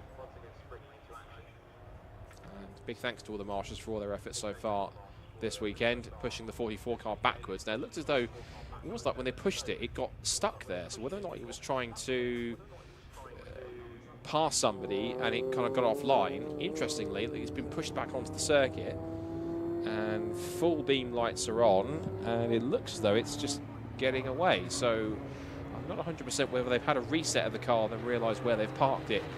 It wasn't quite able to get itself out again in that kind of boggy grass. But either way, it's got back going again. The recovery flatbed that they thought they might need is now no longer needed, so it's now being hurried back off the road to get back into position again. There it is. It's not a late entrant in the race, it's simply one of the recovery vehicles that's getting back in the mix. It's trying to follow the recovery pickup just in front of it. It's going to lead it off onto the little cut through. I thought it was going to, but it's going to find a more suitable place for it to pull off the road. It's a little bit of a traffic jam behind the... Yeah, there is a bit of a traffic jam that's been forming. Right, now they've found the area they can pull the car off the road. At both the truck and the low loader. So off the road it goes, and then the rest of the pack continues round. There's the safety car, which again we have to say a big thank you to Lotus and also to SRO and British GT for the loan of the safety car. Of course, if you've been familiar with the British GT racing this year, you'll recognise that the Lotus Emira is the same Lotus Emira safety car they've used all season in British GT this year. So big thank you to them for providing it. I've also seen that the Jaguar Run Your Fleet BRSCC runyourfleet.com safety car has just gone out onto the circuit as well. So just like in the olden days of Le Mans when it used to be two safety cars, one's at different points of the circuit. I think that course car, that's probably going out as a course car just to go and check out that area of the circuit, which is check around the circuit to make sure that everything on top of that is where it should be. So a safety car deployed then with just over 2.5 hours left in this first part of Race of Remembrance 2023. Quick recap where we are then as we go through this order then very quickly. Let's go once again going through the top 20 and some of our class winners, just to remind you for those who might be just joining us or haven't known exactly where things are. So under safety car, leading the way is car number 29, Class D's leader as well, the Williams Motorsport Caterham 270R, 147 laps completed, Henry Williams at the wheel of that car. Second place at the moment, a lap behind so far, is the number 14 DBR Racing Caterham 270R, Darren Burke, currently driving that car. He is in second position. In third is the number 77 Relay Caterham 7. That's the Breakdancer Racing Relay Squad, and that car has completed 142. And in fourth place is JRW Motorsport in fourth place with the 111 car, and then the RAF Motorsports number 7 Mazda in fifth position. We'll continue the rundown after we've gone back down to pit lane to find out more from the pits with Rob Lewis. So Rob, latest news from you, what have you got?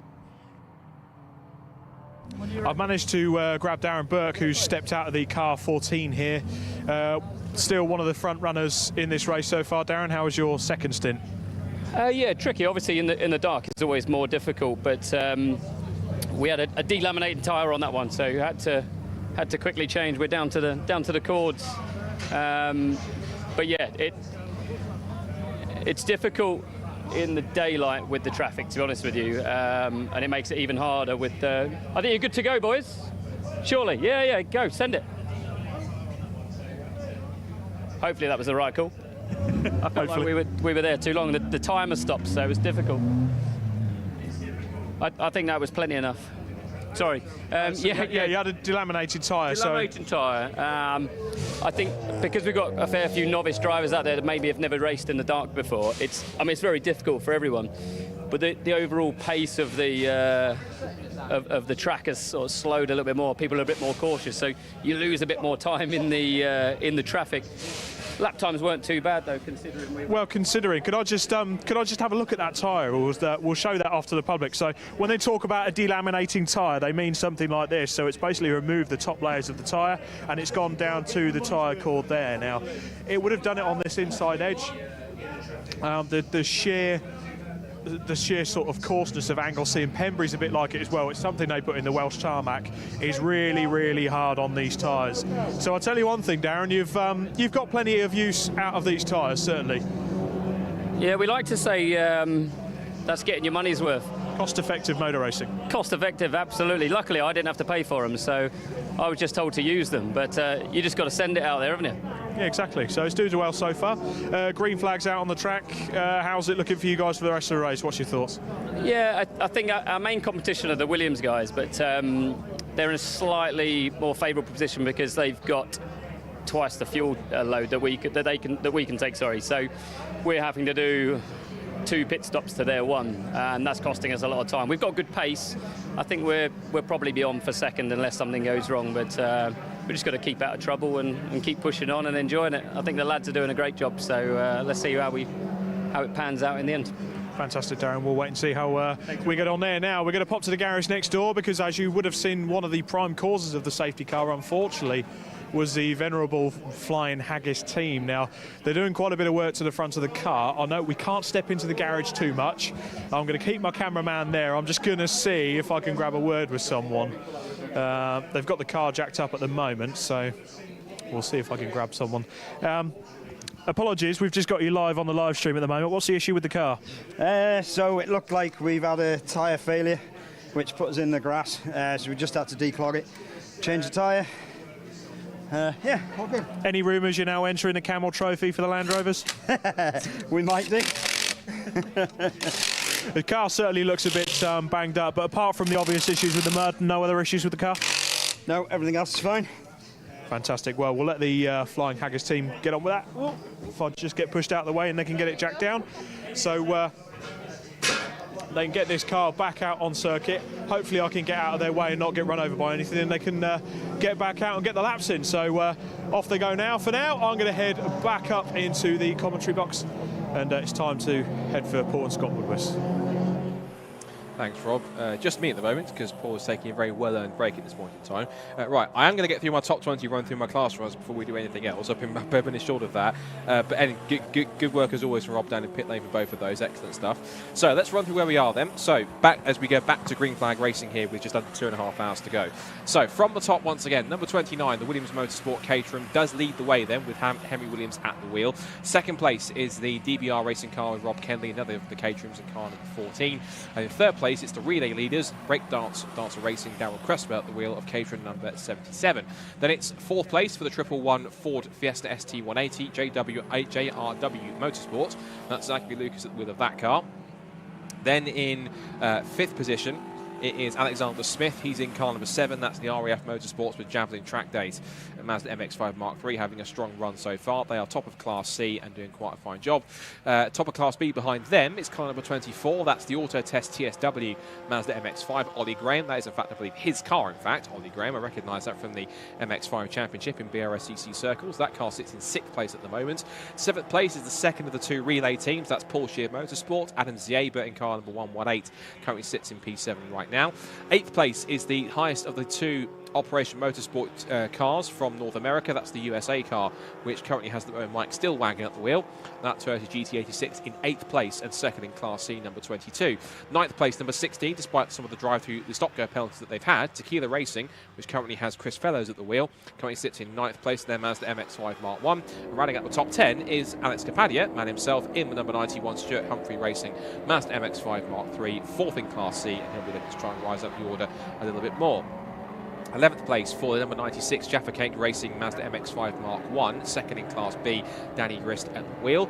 Nick Mango comes next in car number 3, the Ford Fiesta in Class C, 5th in that category, 12th overall.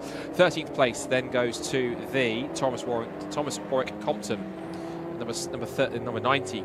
BMW, leading the BMW 116 trophy class. 14th place for Harry Ormerod in second of the BMWs, JTM Engineering number 21 in the 116 hike. 15th place has gone to, at the moment, Matthew Preston, and that's in the veterans at VMware Matabubu Racing BMW, 15th place for them. 16th place is the VMS Racing BMW, which currently has Freddie Tatum at the wheel. And that car in 4th in class is car number 9, 16th place. 17th place for number 33 Royal Navy BMW, Royal Navy Motorsport with Gareth Moss at the wheel. That car is in 17th place and 5th in class.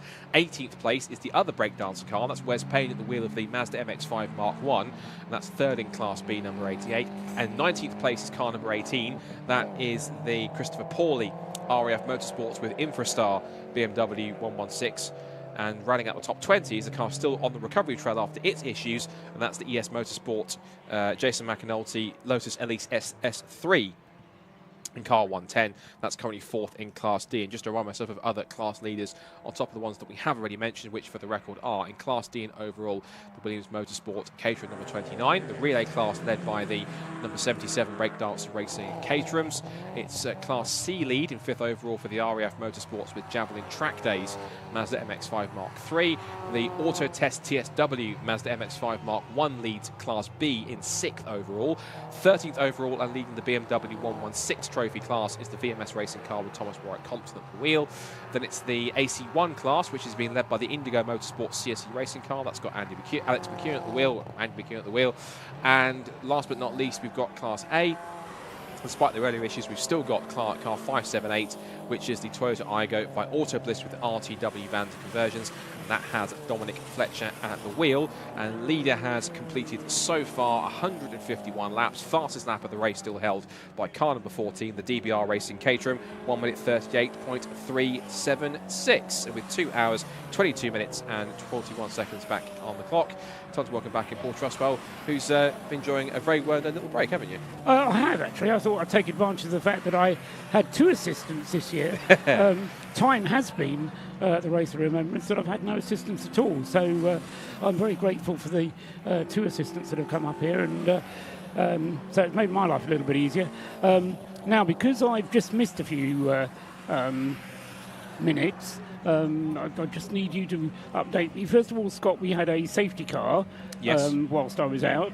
which was for probably no more than 5 or 6 minutes. Yes, that was for car 44. That was the Flying Haggis Honda Civic. What we found out is that he went off the road due to a tyre delamination and got stuck in the grass. He managed to get quickly recovered, thanks to the marshals pushing it backwards and back on the track again. So the recovery vehicles that went on the track to try and recover it were no longer needed and went back into the escape road.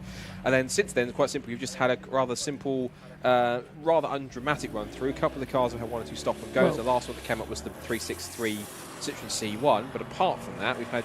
Well, the significant thing you have had is the pit stop for the second place car, number 14, which was Darren Burke doing a stint of 41 laps compared to his earlier stint, which he said was a bit early, that he came in 40 laps. So he's done an extra lap this time, although, of course, he had the pace lap, so did 41 laps altogether. So the number 14 Caterham then definitely has a smaller fuel tank, or at least a smaller range that it can go on its tank of fuel, and so that car has been handed over to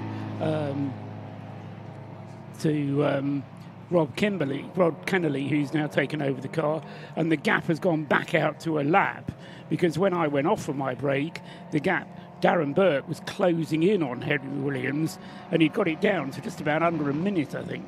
So he was doing very nicely indeed. But of course, the extra stops that have to be made by the DBR car are costing it time, and Henry Williams is able to just keep going round and round, and we're still waiting for Callum Lockie to get into the car, and I think Callum will be wanting to get in as late as possible. Callum said to us that he'd be in for the last hour and a half or so, but of course the time on his stint will start again at 9 o'clock tomorrow morning, so he could do as long a stint as he wants to tomorrow morning. Can we go down to the pits? Did I hear in my ear there? So we've got Rob Lewis down there in the pit lane. Rob, what have you got that you can tell us?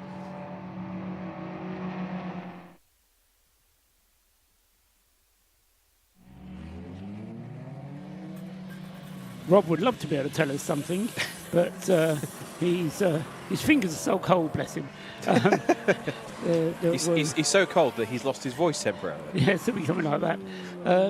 So just a few technical issues whilst we check out getting down into the pit lane. So, as I was saying there, Rob Kennelly, as opposed to Rob Lewis, has now dropped to be a lap off the race leader, and Henry Williams, I would imagine, just looking down at the strategy overview here, he's done 42 laps at the moment, and a little over an hour, that is. So earlier on, Toby Ballard did an hour and 45, and I would imagine Henry will be wanting to do something similar to take us into certainly the last 2 hours of the race before Callum Lockie takes the car over.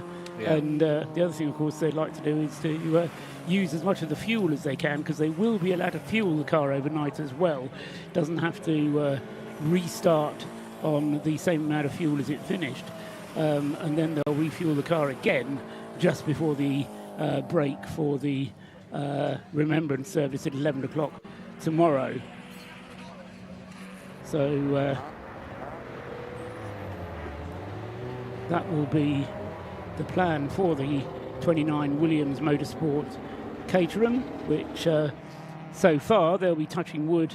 They'll have wood all the way around the pit box there and be touching it all the time, having had a good run last year and having had the win snatched from them at the end through mechanical issues. And so Henry Williams then currently going very nicely in the number 29 car. As I say, 14 Rob Kennelly in second place. The break dancers with their relay car still well up the field, and that's Darrell Cresswell now in that car, or it is Darrell Cresswell's car. And have we had Alan Curtis out again in that car, or did we have a repeat of Paul Herndon? I think we had Paul Herndon in it. Just checking whether that is correct. Or so Herndon having done 2 stints so far, and now Darrell Cresswell having a turn in the relay Caterham number 77. Still the number 7 Mazda going oh so well. And hopefully we've got the audio sorted. and we can go down into the pits with Rob Lewis. Rob. Hopefully I've got some audio again. The batteries ran out on the mic, so apologies for that, ladies and gents listening at home. Now, you may have noticed on the timing screens we've got one of the lower powered cars that's up there fighting fit, the Autotest TSW team. I've got Seb here with me. Seb, you've had 2 pit stops. You're sitting 6th overall at the moment, first in class. It's been going very well for you so far.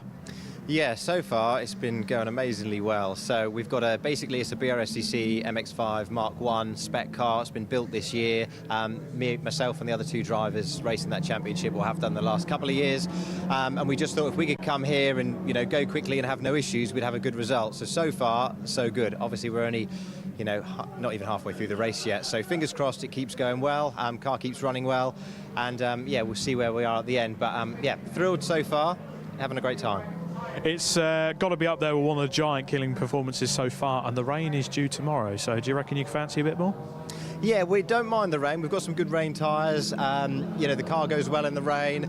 I think we can all drive quite well in the rain. So, I mean, we don't want to get too over the top and think we're going to finish, this sort of position. I'm sure that the faster cars will come and overtake us, but we want to win the class. That's the aim, but anything can happen. And if we did get a bit of a freak result, it would be amazing. So, yeah, fingers crossed, and thanks to the team for supplying such a brilliant car so far. So far.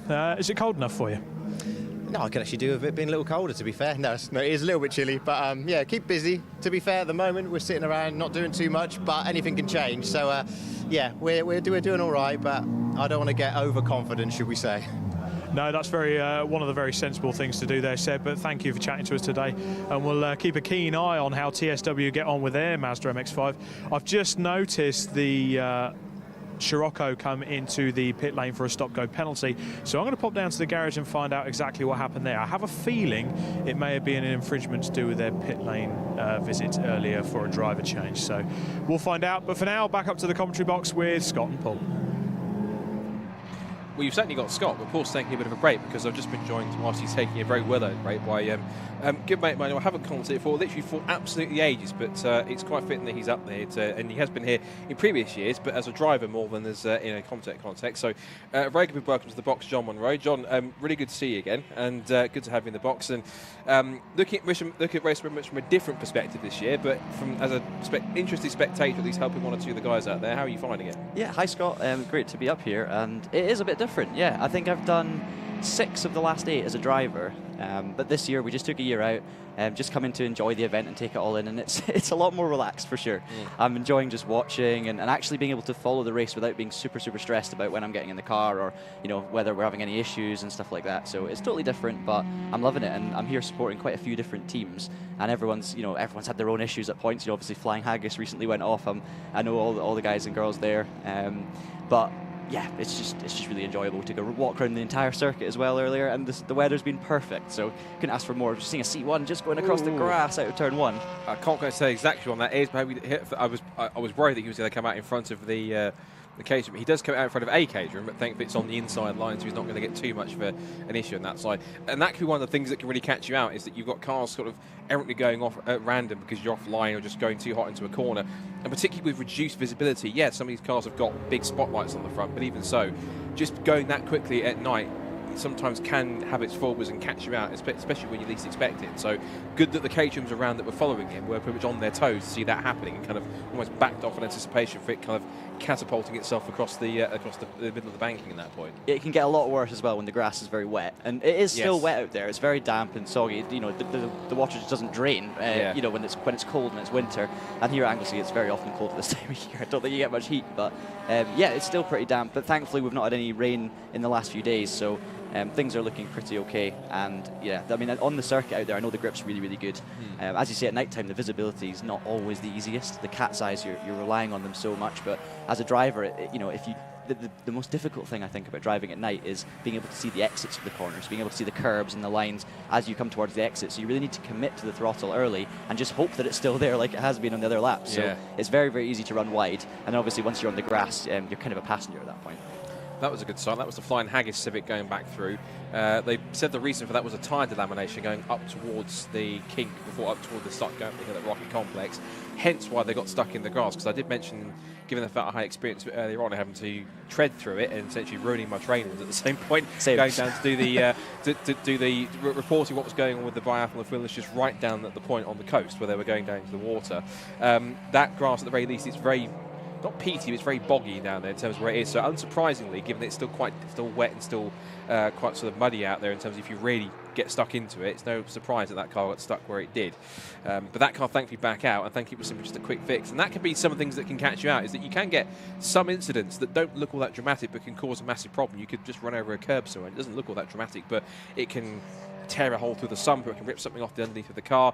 And you get other instances which look totally dramatic and it's just damaged the front bumper or something, and it's quite, that's just how motorsport is in terms of you can have the most undramatic looking accident and it could have just destroyed the whole underneath of the car. Just you think, where's that come from? 100%. I mean, you were even just there, the example you used was going over a curb. You know, talking about Flying Haggis, they actually had a small issue earlier on in the race, just by running over a curb where it actually, you know, basically caused an electrical issue, and they had to pull over, stop the car and reset it all just to get it going again, just because of a curb hit. And, you know, nothing dramatic, but these things can definitely happen. I know we've had it as well, where we've had misfires and all sorts, and then you have big dramatic spins or flying across the grass sideways and you get away with it just fine. So yeah, definitely, you know, the main thing about this kind of race is just keeping it clean, keeping the laps going round and round.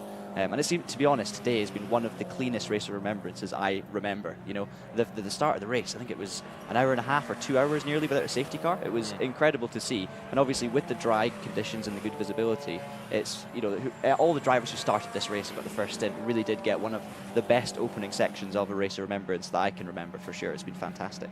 Yeah, this has been literally my first Race of Remembrance. Obviously, since BRSCC took it over in terms of running since 2021, I had to miss the first two, but in that sense on there, we have we've had a whoa. Had a whoa for something. There's a car that's going slowly, I think, on the grass on the exit of turn 1. I can see that out of my commentary box window. It looks like turn 1. I think it looks like there is a car going slowly on the inside up towards the banking. You can just see it on the screen on the inside here. I think that must be there's another one of the GT86s, I think. I believe you're right, but I couldn't tell which one.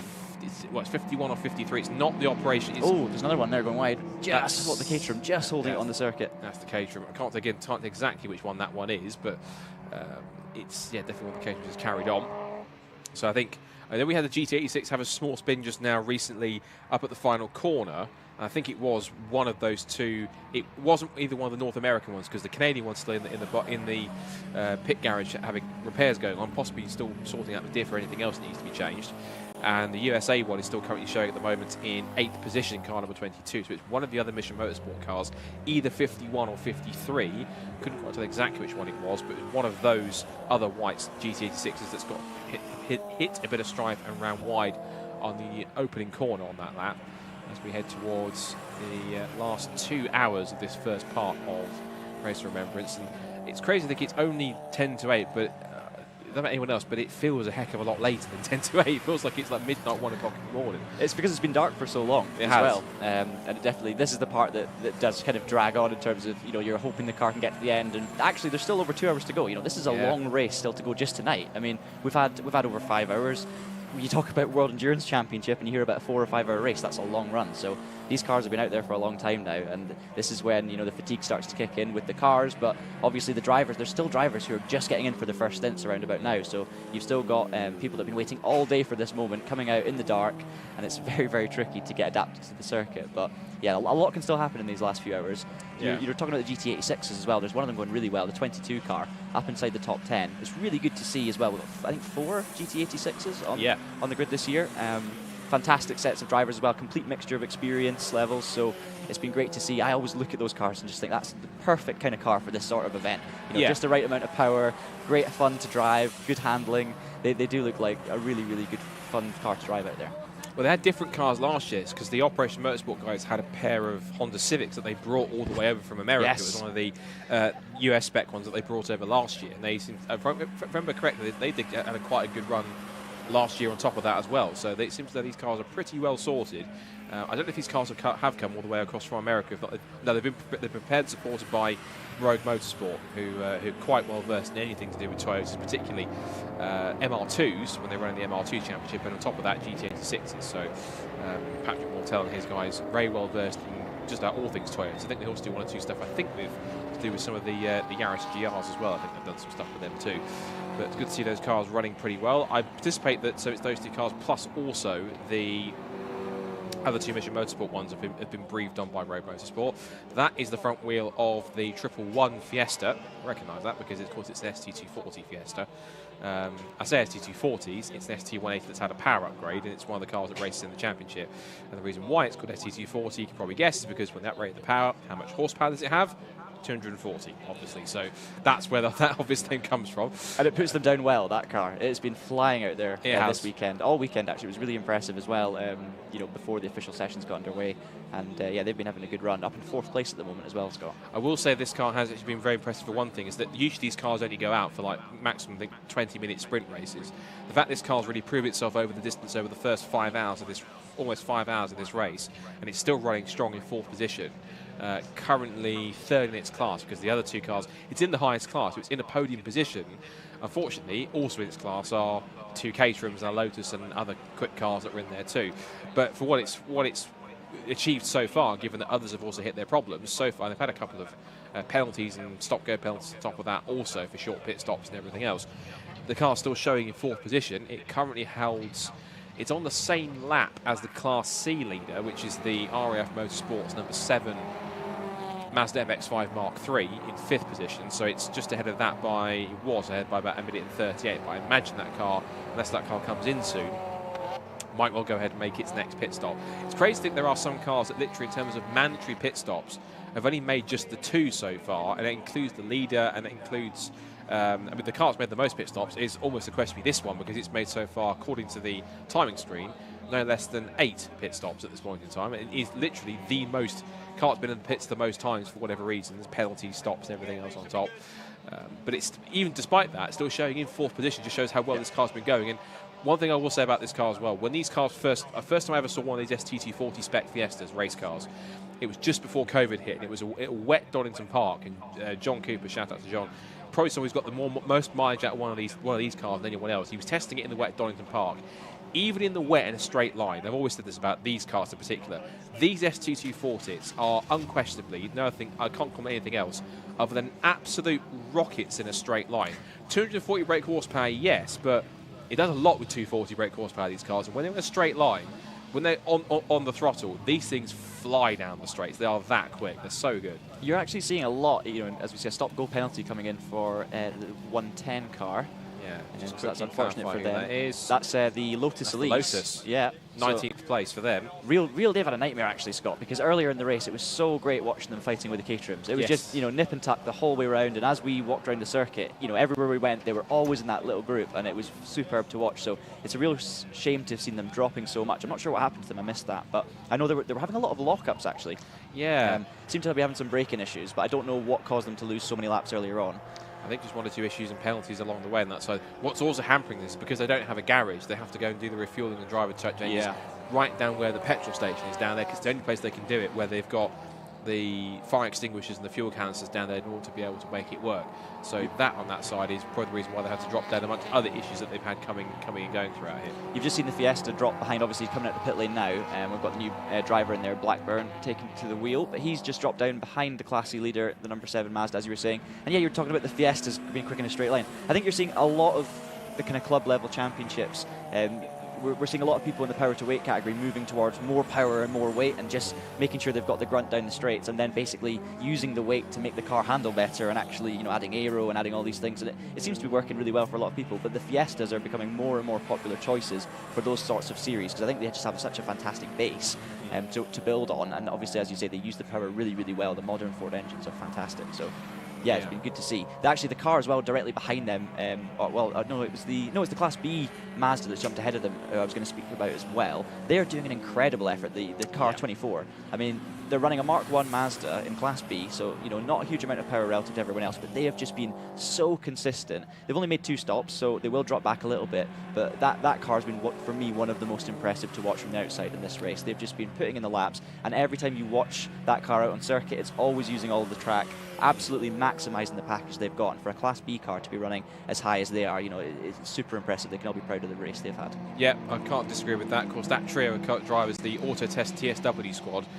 very familiar in BRSCC circles, because that trio of drivers, not so much Seb Fisher this year, he's been taking a break from racing, but Ollie Graham and Michael Green, both regulars in this year's Gaz-Shocked Mazda MX-5 Championship. In fact, unless it's a different car that's been sticking up exactly like it, the 24 car they're running is in fact Ollie Graham's actual car he's run this season. So good to see that's car. But there it is. In fact, it's got I love how these cars have got like a slightly makeshift roof on the top of them as well. It's almost like a piece of like aluminium or tin that's been stuck on the top of it, like you're trying to make like if you were making like a car out of scrap metal as a kid, or one of the scrap metal cars. Not that is a scrap metal car, of course. It's not. It's a very fine MX-5, hence it's 5th in the race and leading Class B. But it always looks like it was, not that it wasn't, but that was sort of like an afterthought, thinking we need a roof on this car, that'll do, and just stick it on top and just curve it a little bit so it's a bit more aerodynamic so it fits the roof. But no, I can't disagree. Good effort from Michael Green, Ollie Graham and Seb Fisher. Of course, Michael Green's been getting up there and getting quicker and quicker in his efforts, but also kudos to Seb and to Ollie as well. When they've been on track together, racing in the MX-5 Championship in the last couple of years, they have been consistent front runners. And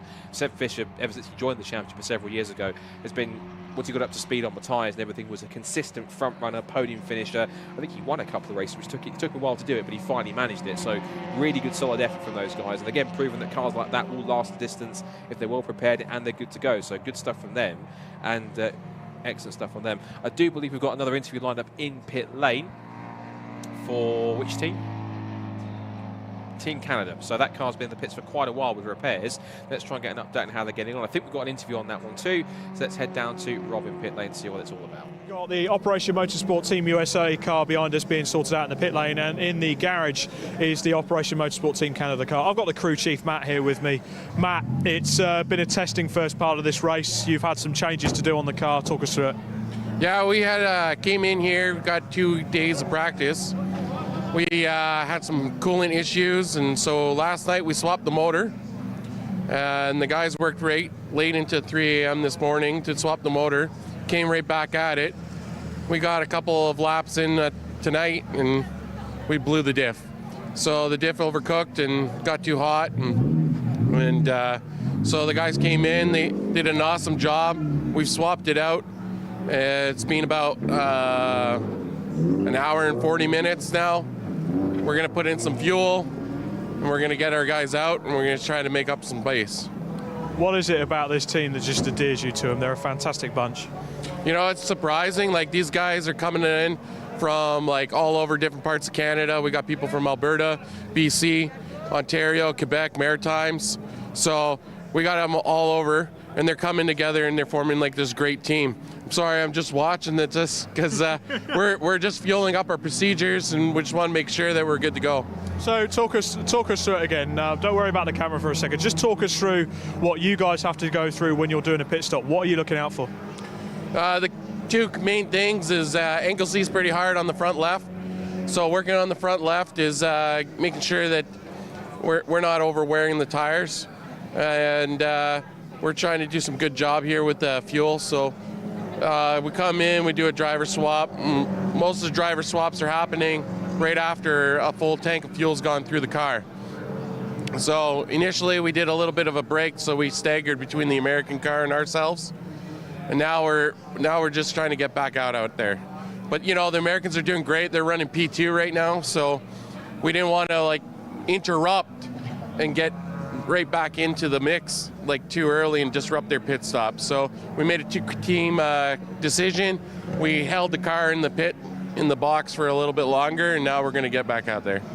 Fantastic. Well, Matt, it's been an absolute privilege to talk to you. I understand you've got some bits to do afterwards, so I'll let you crack on. But for now, great job, Matt, and it's a pleasure to have you here. Thank you very much. Much appreciated. No worries, thank you. So that was Matt with this brilliant Operation Motorsport Team Canada. These cars are absolutely phenomenal. I could tell you the team members as well, they are some of the hardest working I've seen up and down this pit lane. What a team these guys are, all full of veterans, people that are working on these cars that have come from the services in Canada. and North America.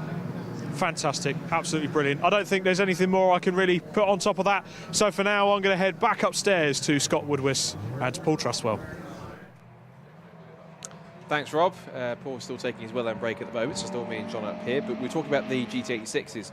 Good to see the 220 cars out there. It's been in the pits for some 2 hours now, sadly, because of the issues. And we suspect possibly that the initial diff issue that they had, unless it does take 2 hours to change a diff on GT86, that it might well have caused some other further issues. So I think there was one of the mechanics were talking about that he was underneath the car and kind of explained that it might possibly be something more than that.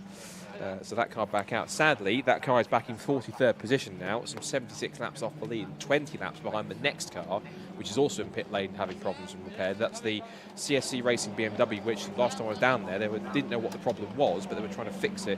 A suspected misfire, but it's now back. It's still in the pit lane. Can't get the words out. Still in the pit lane, being fixed. It's those two cars plus the RAF Motorsports BMW that's in the pits. We're currently looking here at another of the BMW 116 trophy cars in the pits having its mandatory stop. This is the 54 car. It's in 5th in BMW class. The veterans at VMware Matabubu racing car. And that is going to be Matthew Preston at the wheel at the moment, but there's going to be a change. We'll get that when they hue tag out. We should mention about the hue tag system, if those don't know, in terms of names. How they come up on the screen is each of the drivers has a little red wristband, and we don't want those called racing in previous years, called a hue tag. Each hue tag is registered to each driver. As the 220 car does finally get pushed out, and they're going to get a round of applause, I'm sure. That's excellent to see. I guess they get back out. Plenty of eliminations on the A pillars. And there's the round of applause. And that's a cool shot. And well deserved. That was fantastic from all involved to get that fixed. And yeah, hugs around. They deserve that because that's excellent stuff. Thumbs up from everyone. That car's back in the race. They're still going. They might be 43rd, but they ain't down and out. They're still going on. So that car rather gingerly makes its way back out onto the circuit. I'm sure they'll take a couple of laps to get up to speed, feel it out, see what the car's like, and then if the confidence is there to carry on with it, then they'll push on and they'll carry on and get back up to speed properly. Stop-go penalty yet again for the 111 car. That's about the third stop-go penalty they've had in this race. Ironically, if you didn't see it on the broadcast earlier on, the 111 car, we went down, we were talking about how much progress it had made, and there was an interview, and at the time then, coincidentally, Rob had an interview lined up with Zach Lucas down who was driving that car. Bit of trouble with the audio when we tried to go down originally. When it came back, they were interviewing, and literally as the interview was going on, it popped up on the screen, stop and go penalty, car 111. And they were talking about at the time, the first stop and go penalty they had originally. So whilst they were talking about that, the second one popped up. I think Rob selectively didn't mention that, or we didn't mention it in his ears to tell him that, because it might have possibly changed the mood a bit somewhat between the pit lane. But if they've had so many, I mean, you were saying earlier, they've had 8 pit stops according to TSL, which is about to become 9. So it might just be these penalties that are really racking that up, you know. And these obviously don't count towards your mandatory stops, so it is going to hurt them in the long run. But it's such a long race that, you know, almost every team will at some point go through some sort of trouble, whether it's a penalty or off tracks or a mechanical issue, of course. So the main thing is keeping out the pit lane for as long as you possibly can. A 10-minute issue during the Race of Remembrance is a very normal thing. It hurts you at the time and you lose a couple of laps, but in the grand scheme of things, it always works out okay. Unfortunately, you know, the 2-hour stop there for the GT86, we're just happy to see them back in the race and getting to the finish. Well, speaking of those GT86s, we've got another of the Team USA drivers in the mix. Oh, somebody went straight, quickly just before we do that, there was a car that went straight off onto the grass for a second that just went straight off onto the final corner, just looking out of the car. Is that one the catering? It looks like it. Yeah, I've been there before, Scott. You've been there before. Been there in the wet, but yeah. Before, if Rob can hold us for just a second, we're going to check this one because it's a catering that's gone off the road. But when it gets back on, we'll check the number on that. It's going to have an illuminated number on the side. It is possibly I'm guessing maybe the 77 car. As it comes past, have a look. Yeah, that's the relay car. So that's the break dancers at number 77 cage. And it just went literally shooting off on the screen. I saw it going off on the right hand side and thought that's not the right route. It went straight on rather than left round the corner. So now that's back on the road. That seems to be safe and sound. Now it's done that. Now we can go back down to pit lane, but we'll have the Team USA guys in the GT86. Back down to you, Rob. And from Operation Motorsport, Team USA, just fresh out of the car. You don't look like you've just done a stint in a race car. Mike Stillwagon is with us. Mike, you're a professional race driver. You're a lead instructor at Skip Barber Racing School. Yes. And now you're here at Anglesey doing a 12-hour race. How's the experience been for you so far? Incredible experience. I did the race last year in the USA car. We finished, I think, 8th. We had some mechanical issues last year. Hopefully that won't be the case this year. Absolutely love the circuit. It's technical. It requires big speed, good handling, patience. It's a fantastic venue. I love it. And what about this team of people behind you? Because there was a big cheer, you would have seen on the live stream, a big cheer when the Canada car went back out after the repairs. What about these people behind you? Yeah, that's really unfortunate. I had some misfortune. I had a rear gear go, leaking some rear end fluids, so I had to change the rear differential out. That's a tough break for them. It tears my heart out for that to happen. We wanted both of those cars to complete the race and really win the race and be on the podium. But we are a team. We work together, whether it's the U.S. car or the Canada car. As you saw, I was helping them push it out, actually. But yeah, that's a hard break. But the good thing is they're back out there competing. Absolutely. And your role within Operation Motorsport, does it sort of stand beyond what you're doing here at Anglesey? So I'm a firm supporter of the military, our veterans. They sacrifice their lives for us to do what we like to do, and it's just me personally paying back to the people that some of them have given the ultimate sacrifice. So it just comes from my heart running this race, and it means a tremendous amount helping the beneficiaries here from Operation Motorsport, helping them heal as well, and really have a part in this race weekend working on the cars. Brilliant. And for the rest of, you've done your stint tonight, you're back in the car tomorrow. Can you sort of tell us when you're expected back in? Yeah, I think I'll be the third driver in tomorrow. Our beneficiary is looking to finish the race. We want him to cross the start-finish line at the end of the race there. Chris and I are praying for rain because we're going to kill him out there. We will take this thing down if it's raining. I can guarantee that.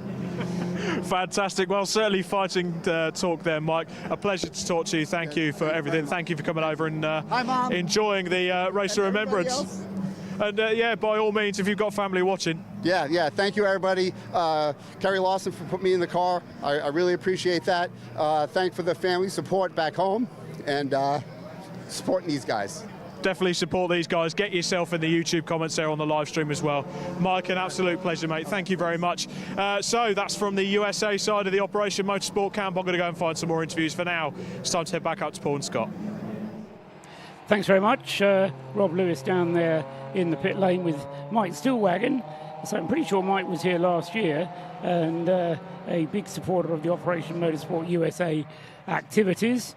And great to hear from our transatlantic colleagues, I'll call them, but they really do add to the atmosphere of this place, and it's great to have them along. It's a bit like having the Team USA scholarship along at the Formula Ford Festival, but good to have them along. It's also good to have Chris Slater up here representing the RAF. We had Brian Watson a little while ago talking to us, but Chris, you've been out there. You were racing in the Club Sport Trophy earlier on. We were having a chat before we went on air earlier today. The RAF seem to have upped their game. They seem to have stepped up a little bit this year to the Race of Remembrance. Do you get that feeling? Is it your impression as well that the RAF has pushed themselves a little bit harder this year? Yeah, absolutely. We ran a couple of cars in 2021. The two blue cars that are out racing tonight, and we said that we wouldn't go we wouldn't grow anymore because we're kind of at capacity. And last year we ended up running 4. We did really well, but this year sadly we've only got 3 cars out for the big race, but we put 5 inches in for Club Sport Trophy, which is really good for such a big presence at this event.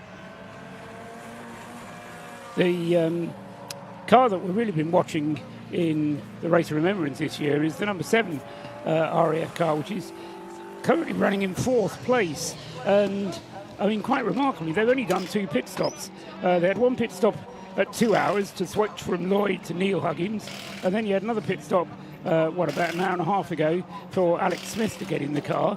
Alex has been going really well, hasn't he? He has, yeah. Unfortunately, he picked up a bit of contact on turn 1.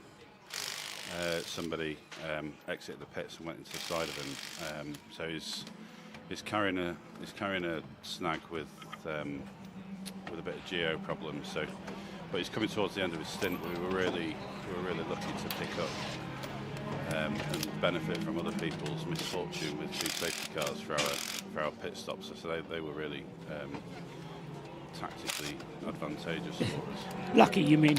Yes, absolutely. And Ollie Wayne still to come on the driver lineup for that car. He's pretty quick, isn't he? Yeah, Ollie's been racing for a few years now in K-Tech Clios with some decent success. So yeah, he's our last driver. But Alex, who's been out there, Alex is just coming towards the end of his stint now. He was one of the drivers that won the Burkett a couple of weeks ago outright. Yeah, you mentioned you won the Burkett a couple of weeks ago. I'm not sure if I did or not. The BMW class not going so well. The RAF cars there, 18 and 19, or 19 and 18 if you want them round in that order. Fraser Gillen currently at the wheel of the number 18 car, 6th in class at the moment. Not quite where you would want them to be. No, but it's really close. Fraser's putting in some really good stints towards the end of the night.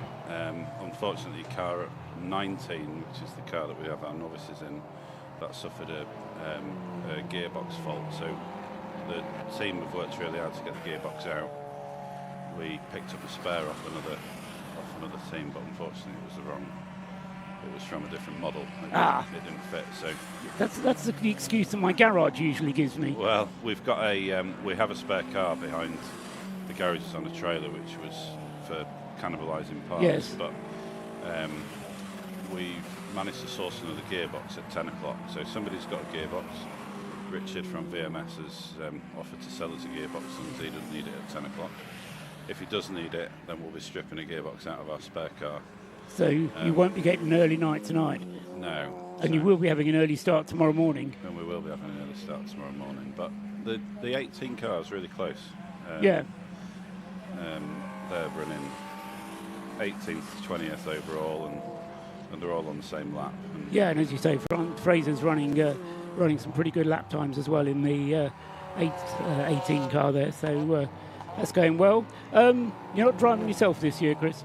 No, not this year. I have some huge thanks to Paul Cook from Top Gun that offered for me to share the drive with him in the club sport. Unfortunately, that didn't go to plan when we had an electrical fault, which went marvellously when you were driving it. Yeah, it was Paul that broke it. Well, yeah, it did. It wouldn't unisolate itself after the pit stop. Yeah, dreadfully bad luck for that car. We've got a Citroen C1 off the circuit at the moment, at the corkscrew, I do believe that is, and can't quite see what car number it is because the resolution on the screen in the darkness not quite good enough. So this might, for the 7 car, this might end up being the third pit stop it's able to do under a safety car. The tactically advantageous use of safety car, if we need to have a safety car out to recover that Citroen. And yeah, it's just actually off at the last corner. So if I get my binoculars out, I can see how deeply it is stuck in the gravel, or in the grass, I should say. And the engine seems to be running, but the car is stuck there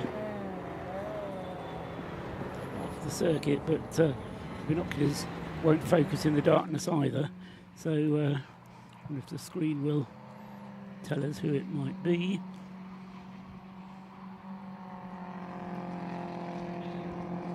Not yet. That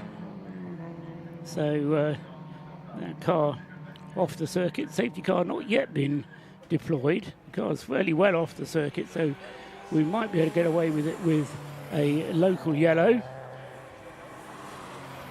Marshals are rushing to assist. And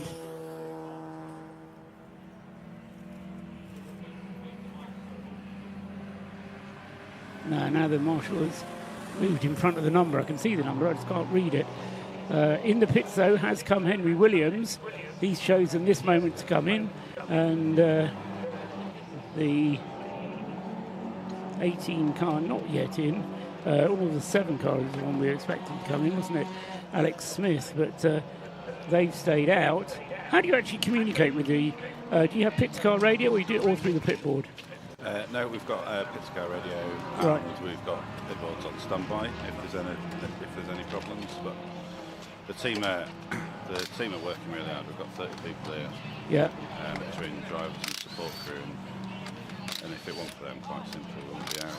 Well, it's the support crew that keeps everything going, isn't it? Yeah. So the safety car does now come out, and so no doubt we will get a rush of cars to the pits. As I say, Henry Williams is already in with the race leading car, and this will be now Callum Lockie taking over at the wheel of the 29 car, and that's just right for him, because an hour and 42 minutes remaining is about the distance that Williams Caterham will go on a full tank full of fuel. So nobody in the car at the moment. Oh, see, Callum's already in there. I just didn't see him. So small of stature is Callum. I'm joking. So Callum Lockie then getting into the car, and so that's number 29, the Williams Motorsport car. Safety car leading them around. The little Citroen is still being recovered, and we can go down to the pits and have a word with Rob Lewis. Rob, not yet. Okay, so we'll still wait for the Citroen to be recovered. As I say, I think the marshals have given it their best shot, but there's not enough marshal power down there to shift that car. And that's the 7 car in the pits, Paul. Is number 586, and in comes number 7. So that's Alex Smith, and he will use this time behind the safety car to change driver, and that will enable Ollie Wayne to take over the wheel of that car. I say Callum Lockie will be getting into the 29. Good fortune for the number 7, leading its class by, well, a country mile. 10 minutes, that's about 4 laps.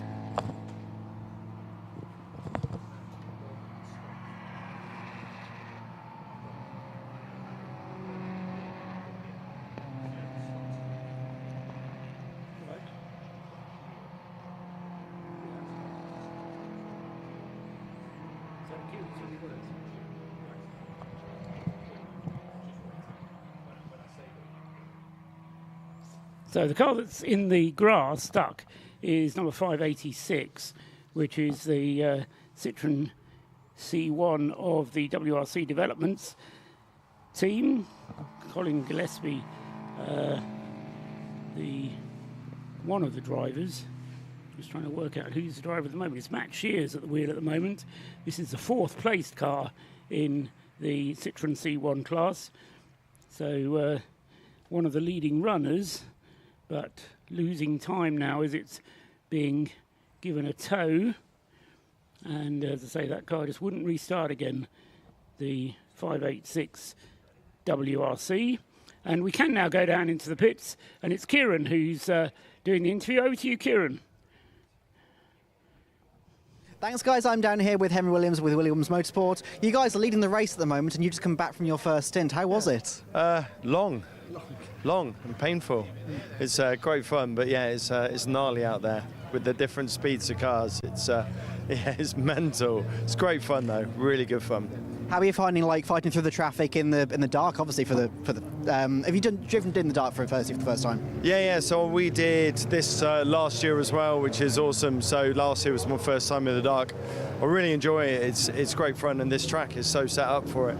But yeah, when you're going through traffic, especially when C1s are fighting and they really have no idea that you're there, it's interesting. And obviously you, so far, fingers crossed, touch wood, you're doing quite well. You're in the lead at the moment. Are you confident you can carry that pace through tomorrow? I think we can carry the pace through. This place is a total, that's my wonderful guys, like that's Ed over there shouting. Yeah, you know these endurance races, I mean, it's a massive luck of the draw, safety cars, everything. So I think you just play your game, keep it going, and just fingers crossed the things align, and yeah, you can carry it home. Absolutely. So have you got 1 or 2 more stints tomorrow? Definitely do another stint tomorrow, probably in the wet. So, so yeah, it's going to be a very different race to what we've just done this evening. Totally different. Yeah, absolutely. Well, good luck for the rest of the race. Thank you very much. Thank you very much. Right, we'll be back up with commentary now. Thank you very much, Kieran, down there in the pit lane. A bit of a surprise to see you down there, but that was good. Nice to hear from Henry Williams. And to be honest, Rob, who's now joined me back up here, somebody's playing the musical chairs up here. Anyway, to be honest, I thought Henry looked reasonably fresh. I mean, he'd just done a stint of over an hour behind the wheel. He admitted that himself it was difficult having to deal with all the traffic, but he seemed to look well on it, I thought. I think he looked very refreshed, like he'd gone out with for a nice evening stroll more than driving a motor race. But let's be honest, Henry Williams probably knew deep down that they had a nice little cushion over second place. Doing the... Yeah, well, you say that. In the early stages, he was fighting against Darren Burke, and Darren was lapping over a second quicker than him on every lap, or at least on average, if you take the average of laps. He was taking a second and a half off the lead. So Darren Burke was closing in on him. But of course, the other Caterham, the 14 car, has a much shorter fuel range. It does, yeah. So it has to do much more fuel stops. Absolutely, and the other thing to sort of take into account as well, as we all know, the driver they've got in that 29 car now isn't exactly a slouch. So Callum Lockie, he's been there, done that, and he's done a few things. He's so bought the T-shirt, yeah. And as he reminded us when he was talking to us earlier on, they've got Melinda, who's his partner, working the strategy in the box as well. She knows a thing or two about strategy. She's been working with Callum, who admitted to me he's 62 years of age now. You know, you think of that, and as I say, he's a BRDC member, takes his time out of. He doesn't have to do this. He's doing it because he wants to. Yep. And as you say, once he gets behind the wheel, he doesn't hang around at all. Green flag is waved. Safety car is back in the pit lane, and we're back racing again. Absolutely, and it was bad luck to see the unfortunate WRC Developments car caught up on the grass there. And I was saying to a few of the guys in the pit lane downstairs, drivers and team members alike, it's quite clearly, if you do go off onto the grass anywhere on this circuit, it looks nice and luscious and green, but you can also see the grooves in there as well. If you go off, you're going to get bogged down, and it's going to cost you time. So even you try and push the car a bit, you try and gain half a second a lap, just try and push it that little bit further on. Unfortunately, in this case, Paul, it's going to cost you. It's going to cost you big time, especially if you've got to get a toe back. I've said it before, I'll say it again. The biggest thing about the Anglesey Circuit to me is this absence of gravel traps, and yet the grass is so boggy. It rains so much up here in Wales. It's not that true, but it's certainly difficult with the weather here. But the grass just seems to do the work of a gravel bed, but just much more efficiently and much more attractively. And of course, you don't get stones brought back onto the track or anything like that. No, you just get the mud instead. Yes. We do have a bit of a race breaking out, though, for the lead, because Rob Kennelly and Callum Lockie are now on the same lap. And the safety car has been pulled in, but there's not that far between them. I'm just waiting for the gaggle to come round across the start-finish line. They're up at Rocket at the moment, and the little tracker map that we've got here shows a massive multicoloured dots up at Rocket coming down through that are now coming through across the start-finish line, and we'll work out whether it is Callum Lockie just ahead of Rob Kennelly or whether Rob has managed to sneak his way through into the lead. I think it's Callum who's ahead, but we'll see. There goes Callum Lockie across the line now, and behind him, 0.727 of a second behind him, is Rob Kennelly. So here we are, we're 5.5 hours into this race, and we've got a battle on for the lead in less than a second.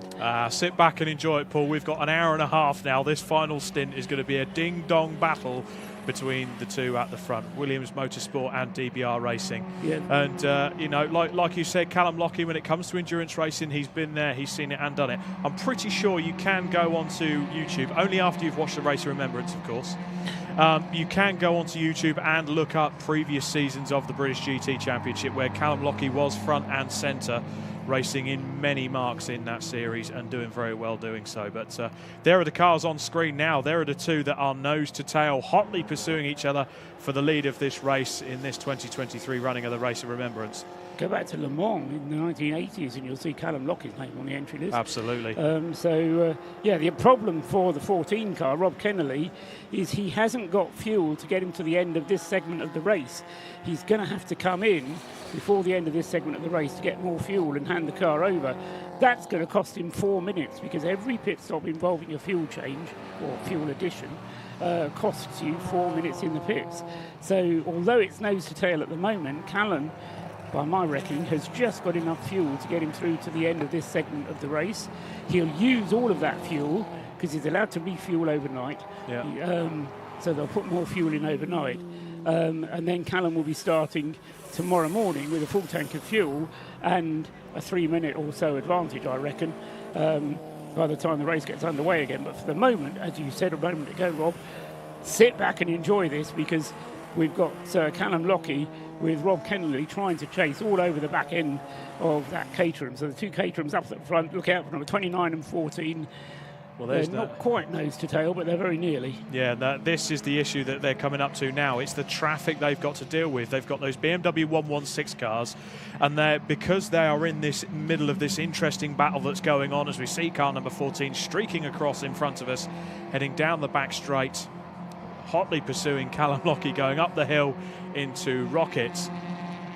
They've got to put up with the slower cars, which means they've got the split-second decisions to make going into certain corners when they've got the slower traffic there. Do they make the move? Do they put the car down the inside? But by doing that, let's say that slower car turns in and causes issues, that split-second decision could cost them ultimately in this race. You've absolutely got to make those calls.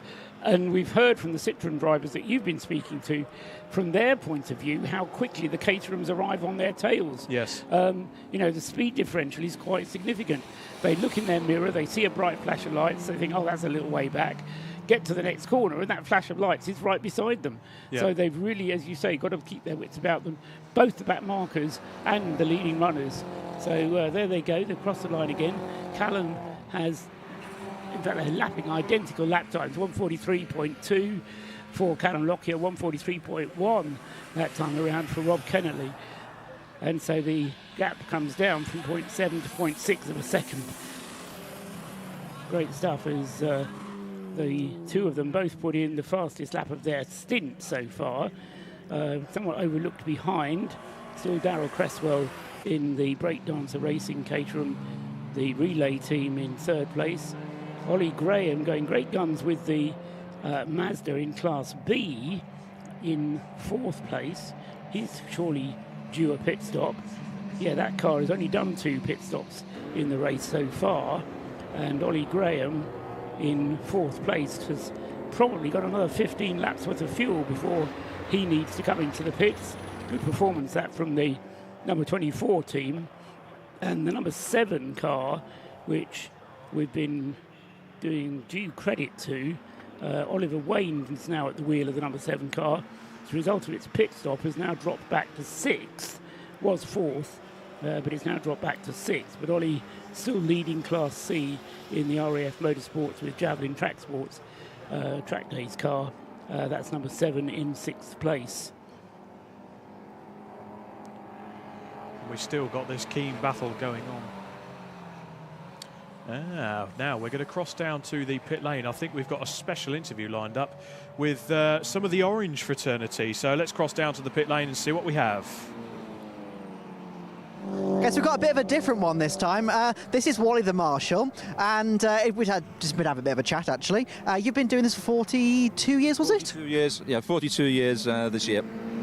And you're mainly based at Anglesey, and you've done every single one of the Race Remembrances as well. Yes, I have. Yeah, it's a case of it's a great event to marshal, etc., and it's fun, and there's a real reason behind doing it. It's such a remembrance for fallen heroes and all that sort of thing. Yeah. Yeah, absolutely. And one of the best things about this as well, the atmosphere here, especially early during the biathlon, is incredible compared to others. Yes, they're a little bit sort of interesting people taking part in it, and I wouldn't be able to do it. At the end of the day, I tried to keep as warm as possible. Don't go dipping in the Irish Sea, because that's going to make you even colder. If it was done during a heat wave in July, would you partake then? The water's always cold around here in July as well, so only a few degrees more, but it's still very cold water. But it'd be very nice in the summer, but then again, it wouldn't be November though, would it? Yeah, exactly, that's true. And how are you finding, obviously, this year's event so far?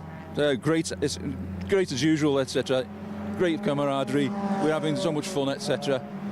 Got, what, only an hour and 27 minutes to go, so it's a countdown to stop and then go home and come back again tomorrow. Exactly. Well, thank you very much, obviously, for being here, and thank you very much for talking to us as well. And we'll pass back up to you guys in the commentary box. Thanks very much, Kieran, down there in the pits, and great to hear from the marshals down there on the start line, and opportunity and a reminder to thank all of our marshals out there in whichever role they play, whether they be paddock marshals, post marshals, flag marshals, incident marshals, or any of the other different varieties. As we've said many times, we couldn't do the racing without you, and we're very grateful for all of your efforts, but equally we know you enjoy it, really. And I'm sure that a lot of you wouldn't have anything to do if you didn't have motor racing to go to. Okay, Callum Lockie has done a better lap that time. He's opened up a bit of a gap over Rob Kennelly that time around. The gap has gone up to 4 seconds. The best of the rest, he's actually 5 laps down now. Darryl Questwell with the relay car, he's 5 laps down, and then Oliver Graham is a further 5 laps behind him. So the gap's beginning to increase a little bit. Connor Blackburn with the JRW Motorsport Ford Fiesta, the Class D car number 111. He's a further lap behind, 11 laps shy of the race leader. But Oliver Wayne is just 43 seconds down on Connor Blackburn. And at the moment, Oliver Wayne is not lapping as quickly, actually, as Connor Blackburn. And indeed, Oliver Cotton, behind Wayne, is catching the other Mazda. So Paul Sheard Motorsport closing in on Oliver Wayne in the number 7. So he's got a 3-lap advantage, so it'll be a while before he catches up. And as we're hearing, still over nearly an hour and a half of this segment of the race still to go. The BMW class we've spoken about, but the gaps are increasing a little bit in that class as well, with over a lap now separating the 21 BMW that leads the class from the number 90 car that's second in the class, the VMS racing car, and then a further lap back to the 3rd place car in the BMW class, which is the Royal Navy Motorsport car. Behind the Royal Navy, though, car 33, Richard Phillips, David Lawrence in the VMS racing car is just 39 seconds behind, so he's closing in. And on the same lap is Andrew Deuce, and just 18 seconds behind that is Fraser Gillen in the RAF car, as we were hearing from, as car number 1 and the car number 18, as we were hearing from Chris Slater a little while ago. So the 4 BMW 116s in 3rd, 4th, 5th and 6th place in class, very close indeed. So don't ride off the Royal Navy, the Royal Air Force yet. The gap between the Air Force and the Navy is still close enough that the slightest misfortune for either could be very important indeed. The Fiat Panda's going well. Car number 25, Scott Armstrong at the wheel at the moment of the DC Lomas racing car. And down in the pits, we can go and hear from Kieran again, and he's got CSC Racing with him. So I'm stood here with Theo from CSC Racing, and unfortunately this is the other side of motor racing. You've got an engine there ready to go into the car. Can you tell us a bit what's happened? The engine has gone kaput, which is a technical term. So if you want to have a little look down here with the torch, you can see a bit of metal which very much shouldn't be there. And I say this like I know what I'm talking about, but I obviously don't. So these amazing chaps here are currently trying to swap our engine. This little badger here is going to go in, and the challenge is to if we can get it back out before the 10 o'clock end of this first session. Now, obviously, you haven't been out yet. You were supposed to go out, and then the engine decided it didn't want to vroom anymore. So I'm guessing if, obviously, you can get out again tonight, it's going to be you behind the wheel? That's the plan, I believe. Yes, that is the plan. So yeah, I was literally due to swap in, and then it came in and was a bit screwed again, technical term. So yeah, hopefully get out, but if not, it'll be tomorrow, and we're really looking forward to it. Apart from the weather, which looks a bit iffy. Yeah, but the rain, you know, it stands out for the great drivers from the air drivers. So yeah, it's my time to shine. Yeah, exactly. Exactly. Yeah. Well, good luck to possibly tonight, if not tomorrow. Then. Thank you very much. Thank you very much. And back up to the commentary box. Yeah, Theo Millward, then the driver due to get into the 209 car. The car having been driven by William Abraham already this evening, this afternoon. Paul Abraham and Scott Jeffs have all driven it, and as I say, Theo Millward, the unlucky one who hasn't yet been behind the wheel. Car 16, the Tequila Racing car, makes what should be a routine pit stop. Showing a few battle scars on that, on the front of that Mazda MX-5. That I think that was the one that got the penalty earlier in the race for a bit of contact. So clearly showing the battle scars from that. But I'm mightily impressed, Paul. That Auto Test TSW racing car, it's 11 laps down from the leader, but it is 4th overall at the moment and leading its class by a country mile. I don't want to put the kibosh on them, as the commentator's curse, shall we call it, but I do want to give them a big thumbs up from certainly from us up in the commentary box, because they have done a superb job so far with an hour and 20 minutes to go. And JRW Motorsport, despite the penalties that they've had, they're still there fighting fit in 5th place, 3rd in their class. As we also see there another car that's impressed and is in the top 10 now, the little green Fiesta, Kermit, and that's NJM Racing there with Nick Underwood and Jamie Moore's team there. They've got some great drivers in that. Nick Mango at the wheel at the moment of that car, number 3. And yeah, both of those cars actually, you've just referred to, the 24 and the number 3 car, due a pit stop pretty soon. Oliver Graham has been in the car for more than an hour and a half, and so we'll be getting a little bit tired, but the car no doubt getting light on fuel at the same time, so that's the good news for them. But Oliver Graham will be coming towards the end of his stint in the 24 car, and that being a 3-driver team, it will be Michael Green it'll be Sebastian Fisher, beg his pardon. It'll be Sebastian Fisher getting back into the 24, and I fear he may well lose the 4th place that he's earned when that happens. Although whether he'll lose 5th as well, we'll have to wait and see, because the 111 will take over in 4th place, and no, I think Oliver Wayne may go past him as well, actually, in the number 7. So Oliver Graham, when he does make his pit stop in the Auto Test TSW Mazda, will lose a couple of places. But you're right to draw attention and give him a shout out, Rob, because 4th place overall is a pretty mighty effort with an hour and 20 minutes to go, as they just a pit stop owing to us from that car. ES Motorsport as well in 15th place. Jason McAnulty at the wheel there. They've got their issues with the gearbox. They've made 7 pit stops so far in this race, but they're just about keeping within a fair touching distance of the top 10. They're still 22 laps down there. I do want to talk about Jason McAnulty for a second. We had his wife Connie that came up on the comments earlier. And I'll tell you what, Paul, there's a bit more than meets the eye. I don't know if he's going to be in the doghouse or not if he doesn't get a good result, because Connie actually puts Jason McAnulty, car number 110, should have been celebrating his 22nd wedding anniversary on holiday with his wife this week, but he wanted to race at the Race of Remembrance. Like a good wife, I let him race. Well, Connie, congratulations. She does go on to say we'll celebrate our anniversary next week instead. But Connie, from myself and Paul and from Scott Woodward that sat behind us just tucking into his dinner now, happy anniversary from us, and let's hope that Jason McAnulty could get it into the top 10 as a bit of a anniversary. Still far enough to go. So, yeah, I love stories like that. And having a wife who equally understands me, she's allowed me to go away on our wedding anniversary, but in the past she's allowed us to go away on her birthday in the past. What she didn't realise on her birthday in the past was that we were going away to a little cottage in the Ardennes, which I managed to book. Okay.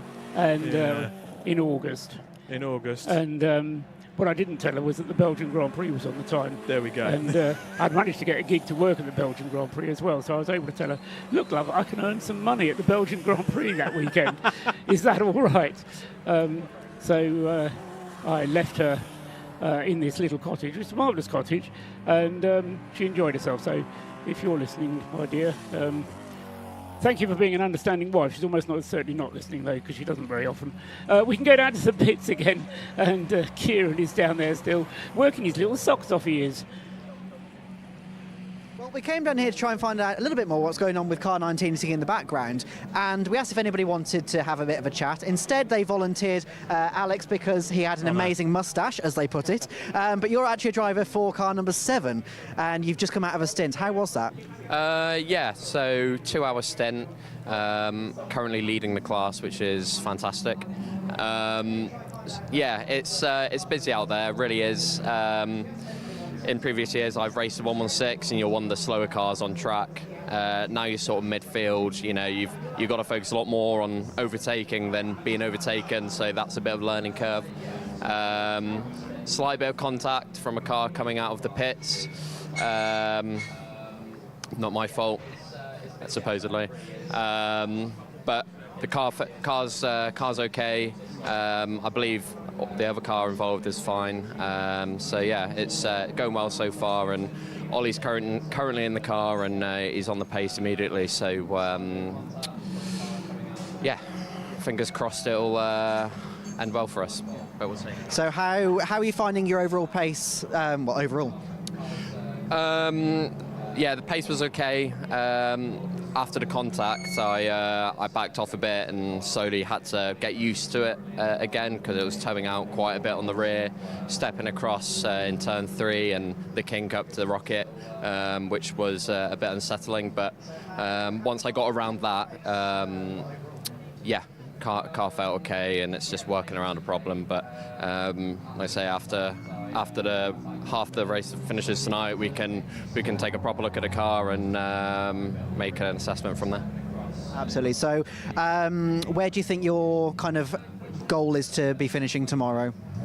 I think we came into it, you know, hopeful for a class podium. If we maintain our reliability, I think, you know, we stand a really good chance of that. You know, winning the class would be fantastic. But we'll see. I mean, we're 6 hours in, but we still got 6 hours to go, and the weather's very different tomorrow. It's meant to be raining all day. Well, time will tell. Absolutely. And while we're here as well, you have been chatting to the guys here. Could you give the ladies and gentlemen a bit of a rundown as to what's happening with their car? Yeah, so unfortunately they're having issues getting the car into second and third. Issues being they can't get it into second and third. So the call was made to bring in the car, change the gearbox, and hopefully they can get back out and finish the race, because they really deserve to. It's a car full of novices. They're doing a fantastic job, and they deserve to get to the end of the race. Absolutely. Well, fingers crossed, obviously, we see them back out on track as soon as possible, and good luck for the rest of your race as well. Thank you very much. I appreciate it. Thank you. And we'll head back up to the commentary box now. Great, thanks, Kieran. That was Alex Smith for the number 7 RAF Motorsports team, which is going well in 6th place at the moment with Ollie Wayne at the wheel. And Alex was describing carrying a bit of a wounded car there, and as a result of that he dropped out of 4th place where he was going quite strongly. But the car should bubble up over the remaining hour and a quarter of this segment, so look out for that car. We had heard already about the gearbox issues on the the 19 car, which is now been in the pits for 2.5 hours. Apparently they did have a spare gearbox put in the car, but it was the wrong model. Ooh. You know, it's just what your garage tells you, isn't it? Exactly. Yeah, we were going to do your car, Mr. Trustwell, but we got the wrong version in, so you're going to have to wait another 2 days. Well, for the car number 19, it just means you're going to have to wait another 2 hours.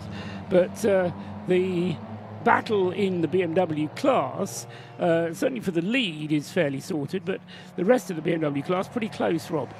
It is pretty close. I mean, the BMW class, to put it into context, overall it spreads from 13th to 22nd overall, which is two interlopers sort of jumping in there, one of them being the ES Motorsport Lotus Elise and Jason McAnulty, the other one with the Roderson Scirocco that you can actually see on screen in front of you. So both of which should be bubbling up the screen rather absolutely, than falling back. The BMW class is as red hot racing as ever.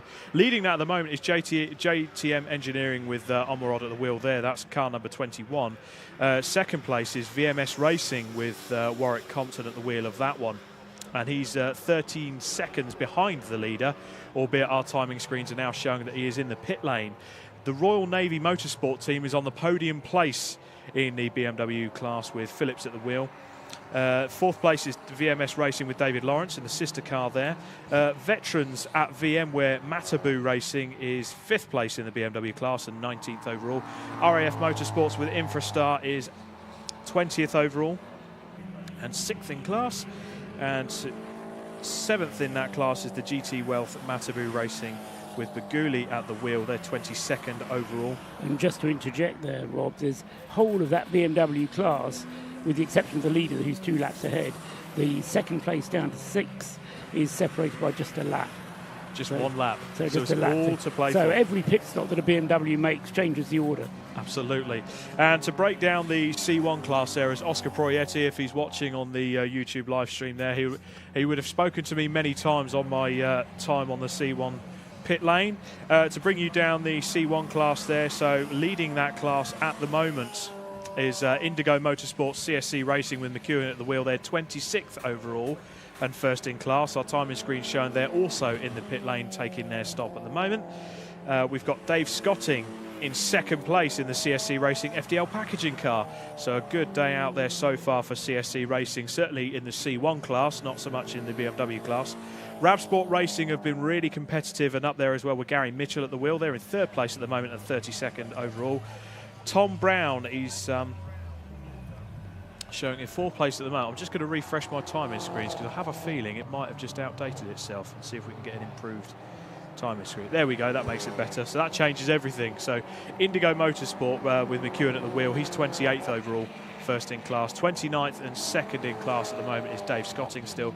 Ravsport Gary Mitchell is third and showing in 30th place overall. And they are all three on the same lap. All three on the same lap fighting for that C1 win. So that's the class for the Silver Lake C1 spec cars. We have got a few City Car Cup spec C1s out there, but these are the Silver Lake C1 spec cars. WRC Developments with Robin Welsh at the wheel there, 35th overall and 5th in class. And Gillespie is chasing down the sister car with Gillespie at the wheel there, the 586 car. So I think Gillespie just got through actually, Rob. So yeah, Robin Welsh, talking to him earlier, he was a bit, I wouldn't say he wasn't too happy. They had a bit of an issue with one of the brakes dragging on yesterday, which sort of held them back. And they've just had a few issues, including that leaking fuel cap as well, that's just dropped them back a bit. But they're only 6 laps behind the leaders, and as we all know, is that car number 51 there going very slowly, the A86? Was he just pulling over to let the faster cars through? I think he was just letting faster cars through. The screen cameras focusing in on the number 7 Mazda, which is still in the hands of Oliver Wayne, having taken it over from Alex Smith, who we heard from a little while ago. And the other thing which has just happened whilst you were doing that rundown, Rob, is the number 14 Caterham has been in for a routine pit stop, and Ben Timmons has now taken over from Rob Kennelly. So Ben Timmons at the wheel of the number 14 car. And we've also got in the pits at the moment Darryl Cresswell, who has just brought the 77 relay car into the pits for a routine pit stop. Darryl Cresswell then brings it in, and I think we should get Harry Eyre out at the wheel next.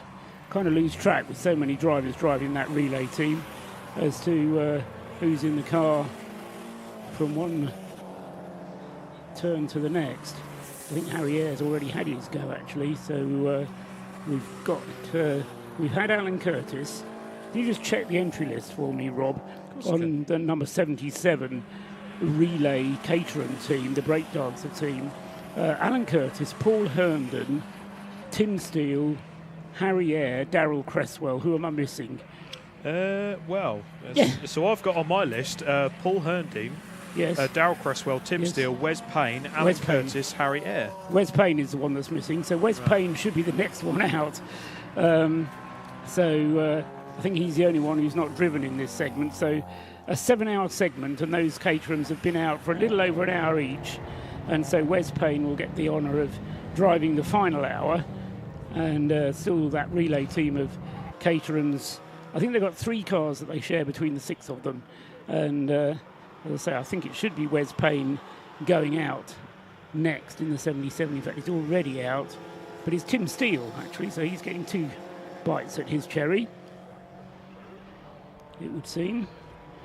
And meanwhile, the race lead had stretched to 16 seconds with Callum Lockie behind the wheel, but now they've made their pit stop.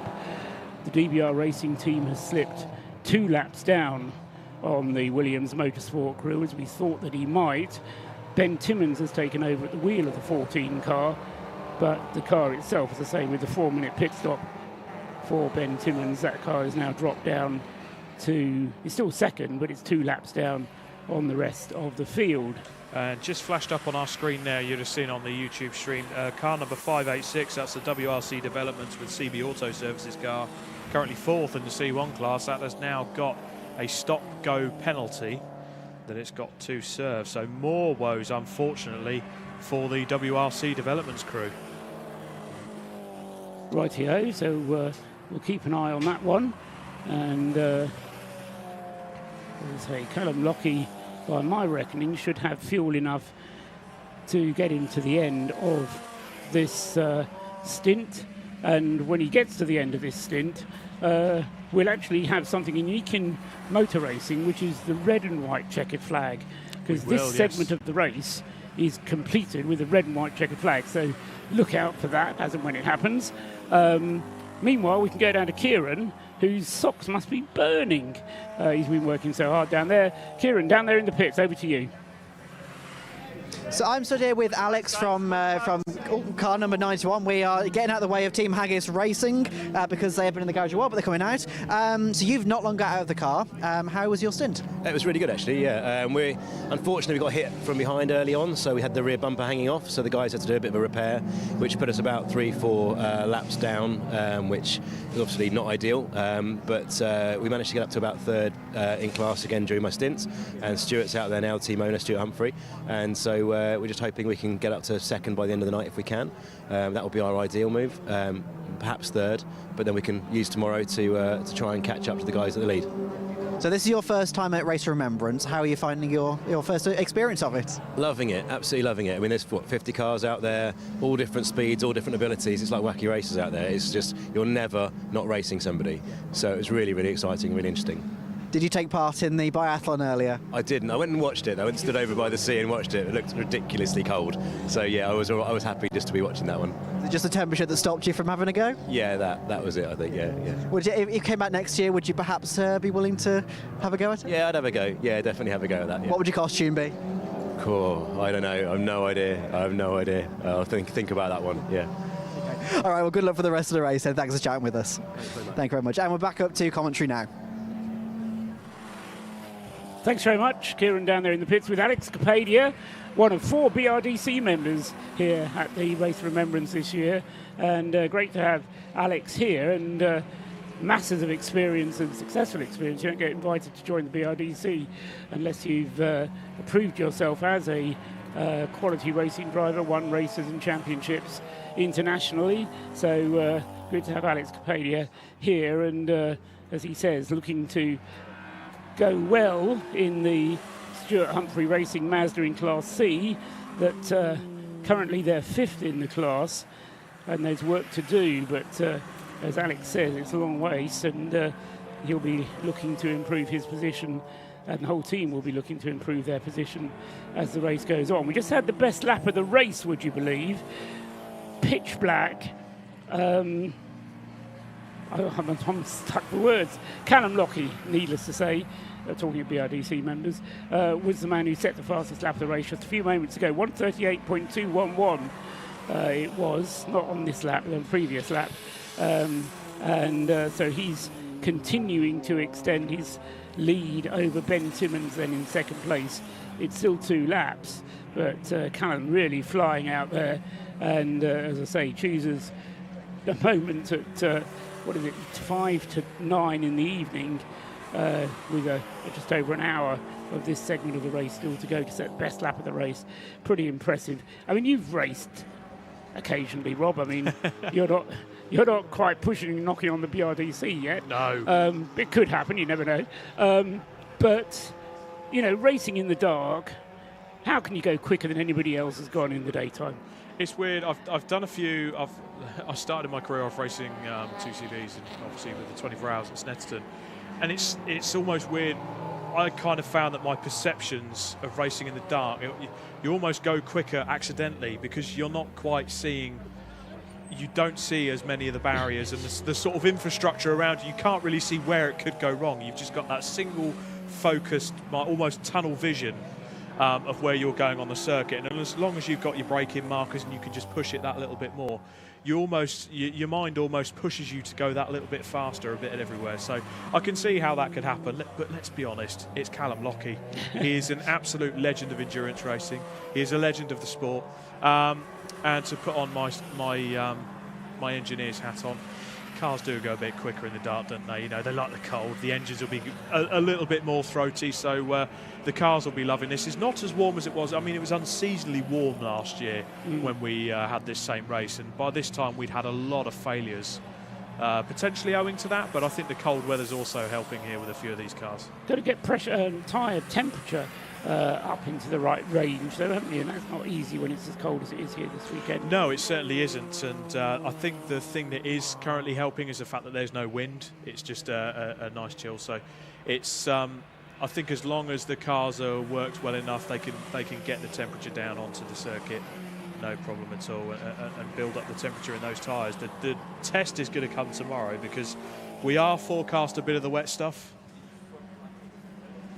So we'll see whether or not the rain arrives or not. Into the pits has come Oliver Graham, as we've been half expecting him to. So Ollie Graham, after a good long stint in the 24 Auto Test TSW car, makes what is only the 3rd pit stop for that car. 6 hours we are just about into this race, and it's a pit stop, there to say, the 3rd pit stop of the race for number 24 Oliver Graham. We're just looking on screen now. We've been alerted by our production team here. So you see on screen that Fiesta car number 111. That's got sparks coming from the brakes, heavy under braking. And it does look like one of the brakes are binding up on that. Now, is that starting to have a bit of a brake issue going into this race? That's the JRW Motorsport, which incidentally has just taken the opportunity to take 4th place overall. Is that a car off? So who's that gone off now? Unfortunately, a sea of lights. But that's car number 11 on our screen now. That's appeared to have the sparks going from the car, but it appears to be going okay. But there we go. So we've got some sparks going from the wheels there under heavy braking.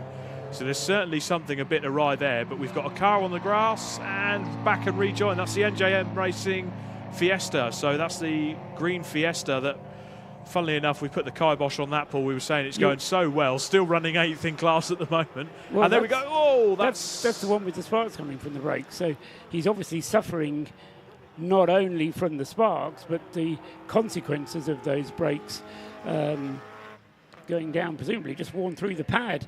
And yes, the car looking quite spectacular out there, but I suspect Connor Blackburn it is who's at the wheel of the JRW Fiesta. Got the car up into 4th place with the pit stop coming from number 24. Already the car is back underway again, number 24. So Oliver Graham handing car 24 over to Sebastian Fischer, who started the car.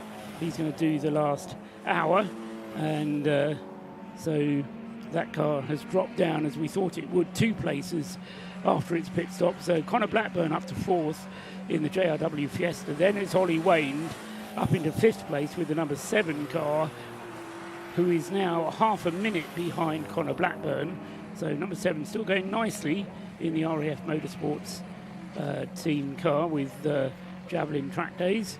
And Ollie Wayne then in the lead of Class C in 5th place overall, ahead of Sebastian Fischer now at the wheel of the number 24 Auto Test Mazda, leading Class B.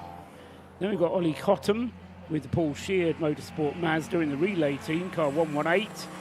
And then it's Alex Martin for Tequila Racing, second in Class C, just ahead of the MJM Racing Fiesta car number 3. Although he's being chased by Stuart Humphrey in the Mazda, and in fact I think has just had a pit stop. Yes, number 3 has just had a pit stop. So Nick Mango then having had a pit stop. In the pits, it's Scott Woodwis again. We're down at the Flying Haggis pit with David Reed here, one of the drivers who's been exploring the fortunes of their team throughout the race so far. You've had some slight ups and downs, but you enjoyed it so far? Oh, it's been great so far. We had a wee issue with a tyre earlier on, so we just put a new set of tyres on it. And I was out there for the last stint, and the brakes were becoming a bit sort of marginal, so we've just done a quick stop. Brian's in the car now for the last hour or so, and a new set of brakes on it, so we're good to go. We've maybe lost about 5 minutes altogether, so apart from that, it's been great. Car's running fantastic. Standard of driving's it really is good. It's different from normal racing, you know. Yeah. So yeah, it's all going good so far. Fingers crossed for the morning. It's supposed to be a slightly steadier pace with endurance racing, but I think these days it's more becomes a 4 or 7 hour sprint rather than a 7 hour enduro trying to pace people. You find that driving standard's good, but you find that people are just on it out there from start to finish? I think the front runners, you know, the ones that's going to probably finish in the top 5, I think they're flat out all the time. You know, the Westfields that's behind us, the Caterhams and things like that, they seem to be flat out all the time. Like I think the rest of them, especially the C1s, you probably see them trying to sort of make sure that the last. That's the big thing as well. It's making sure you sort of finish the race. It's as much, you know, someone going for the outright win and things like that, but finishing the race is as important to other people as. Is that what that means to you? I mean, in general, what does this race mean to you and you guys in terms of what is it that brought you here, and what is it that kind of is you enjoy about the general gist of this race the most? I think we started 2019. We came here for the first time. Then, of course, COVID came along, and we came back here with a different car last year.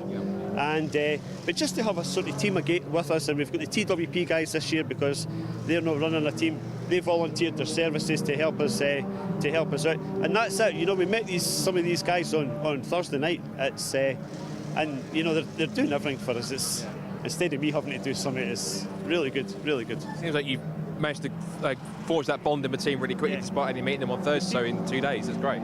We see people here every year, you know, the photographer James and things like that, you know, we've met him for every year we catch up with him, and you become, you know, there's quite a lot of different garages that you've become friends with, and I think that's part of it. You don't see them for the rest of the year, and we just meet here in November. Like, what else would you be doing on a Saturday night?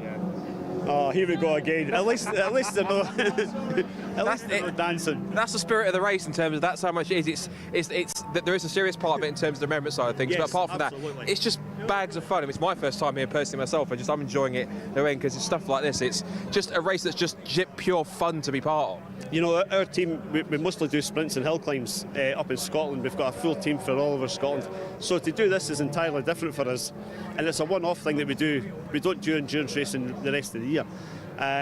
But now it becomes, instead of competing against each other, we come together as a group, and I think that's the big thing. But as you say, this, you know, it's a remembrance service with a race round about it, and that's what we need to remember.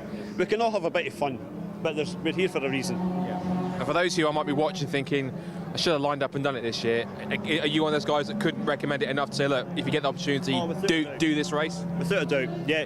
If you can get a team together, a team of friends, you know, get a car. There's car classes from cars, lots of money up the pits. Take what we've done. Your car wasn't expensive to build, you know, a bit of fun, and do it like that. And you get, you know, you just come together, just enjoy it. Just enjoy it. Come here and look at the weather. We were here last year as well, and the weather was really nice, and we're back again this year. I think tomorrow's to be different. I think it's to be rain tomorrow.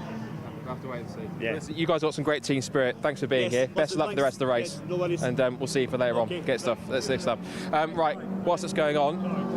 Just to say that, I love the fact that you're capturing the spirit of what's going on here, and not just all about, you know, the race and everything else. You know, and you guys are, you know, we do have a little bit of fun, and it's all being captured, and I think that's fantastic. So thank you guys as well. You're welcome. Thank you for being here. Appreciate it, stuff. So Flying Haggis, what a fantastic team they are in many cases. So great to see them. They're back out in the race. I do want to go and check down with the 111 cars because they're in, but apparently they had some issues. Rob just sent me a text saying that they had some sparks on that car. Just a couple of cars whilst we're here around. There's 55 Roderson's VW is back in. I think that's Dan Welch, I think, is getting into that car now to go out. It looks like Dan, I think. No, it's Paul Roderson, in fact. Paul Roderson himself is actually getting into, have a go. That car being pushed backwards. Just behind them, the Crisis Racing, the 2CV is also in as well. So the 92 car, it looks like it's taking a regular fuel stop. Let's see though, if you come with me here, let's see if we can have a look at the 111, because apparently it came in and it had some kind of sparking on it or something that was going on with that car. I might see if I can quickly, just very, very quickly, I think I was going to see if we can try to have a word with Jamie White, but he's right in the middle of actually repairing the back end of the car. You can see just there. So we've got both of our cameras trained on this one. So I imagine that our producer's switching between the two. But working away on that side. And I might possibly have a quick word possibly with the driver before we go. So quick, just quickly jump and have a quick check with that one. Sean, just quickly, how was the car when it came in? Was it sort of sparking a little bit? How was it? So one set of pads are completely gone, so it's on the metal. It's causing to have a spin. But we've been struggling since hour and a half into the session. We're stuck in fourth, so we're going around in fourth gear. Yeah. So, but hopefully we'll get out and get back on it. But apart from that, when the car's running okay, is it running well? Yeah, apart from the gearbox issues we've been there. But yeah, no. Yeah. So you can see we've got the pace out there, just can't keep up with the gauge runs. Yeah. And in terms of the race as well, it's great to see a Fiesta team in the mix as well. This is obviously a bit different from 20-minute sprints, but you enjoying it? No, it's fantastic. You know, I want more. It's great. I can see the smile underneath your helmet. I can see it means that much. Listen, best of luck for the rest of the race, and have a good stint. Thank you. Good stuff. It's a 111 car, so gearbox problems for them, but they're working that one out. 417, which is the CSC Racing FDL packaging car. Of course, we talked to them earlier on. They've been former winners both in this class last year, the C1s, and also in the Into the Night race that the C1 Racing Club had last year too, so they do quite enjoy this one. They've got a timer on there. If you just look to the left-hand side here, and you can see there's a timer which they run for the 4 minutes, because if it's a refueling stop, each team has to run a 4-minute pit stop minimum as CSC goes out. I can also see right at the top of the pit lane that we've got the Mission Motorsport number 69 car in. That's the Citroen C1 City car. And that's just about it in terms of cars that we've got in the pit lane at the moment. So it's getting a little bit quiet at the moment. A couple of cars being worked on, the 2CV and the Fiesta, and the C1 car at the top of the end of the pit lane. But good to hear from Flying Haggis Racing just now. And as we get into the last hour of this race, it's getting to the serious stuff. Serious, but still plenty of fun down here in this race, as you expect it to be. Back to Rob and Paul in the commentary box. Pretty well judged pits on that actually from 417, the CSC Racing Citroen C1. 4 minutes 1.38. How do you fancy that? 4 minutes was the minimum time. 4 minutes 1.3 was their pit stop time. So probably a little bit confined as far as I was concerned, but you got to cut it fine. And the C1 class is a pretty close run thing, so they'll be very happy with that pit stop, bang on the money in terms of the minimum pit stop time. Meanwhile, we'll just talk about the 111 car, because that has resumed in Sean Reynolds' hands. It was Sean that we heard from then, describing the car, which Scott said, yeah, it's running all right with the exception of the gearbox, stuck in fourth gear and having brakes running down to the metal, but it was all running fine apart from that. Look, it's a Ford. Paul, it's a Ford. Keep going. I race a Ford. You know, they call it a fixed or repair daily for a reason. You know, I race a Ford myself. I know the feeling. It's a lonely feeling once you have to keep fixing the car to go racing again. But no, in all seriousness, the team are doing a great job with that car. They're still in the top 10. They're 7th as it stands, so they're going to get those brakes changed. I'm sure there'll be more to come overnight. They'll be running around in that single gear. They're 19 laps off the overall pace at the moment, still third in class, but for their first time here. They've effectively brought a sprint race style car here to race an endurance race, their first 12-hour race, and they're doing a good job so far. They've had a few penalties as well, which is a shame, but it's great to see the JRW Motorsport team there and fighting fit in the top 10. Yeah, the thing is that they're in Class D with the Caterhams, and it's not quite the right place for them. You're thinking that maybe they ought to be in Class C, but anyway, they're in Class D, and as I say, that's going to prevent them from finishing on the podium, although they are third in class, I suppose, so they'll get a class potentially if they can keep going for the remainder of the race. There is a podium in prospect for the 111. Ahead of them are two relay teams, the leading Class B car, which is Sebastian Fischer in the 24 Auto Test Mazda, and the leading Class C car, which is Ollie Wayne in the number 7 RAF Motorsports Mazda. So, the Fiesta can be fairly happy with the way things are going, but I think they're going to have a busy night ahead of them. First of all, getting that gearbox addressed, and then working out how the brake wear is, whether they omit it or whether, how often would you have to change front pads on a Fiesta? Normally on a sprint race, you just have new pads for every race. The Porsche that I get involved with, their pads will last for around about 10 hours. So to get through a set of pads in under 6 is a little bit heavy use, but as you suggested, Rob, they might have been binding a little bit, which would have affected their progress. Certainly looked that way. He did mention in the interview that they've it's only been on the one side it's been doing it, so it could well be they may have an issue with the caliper, or just they've just had a pad that's just been sitting in a bit of an awkward position and hasn't unbinded itself. Yeah, it happens in endurance racing, unfortunately. These things happen. The ES Motorsport Lotus Elise, having threatened to be amongst the leaders, has been playing catch-up for a good part of the race, and Jason McAnulty is doing exactly that, playing catch-up in 14th place overall. Interestingly, in 15th place overall is another Class D runner. Those are the most powerful cars, the Rodison's VW Sirocco, so they're running 14th and 15th.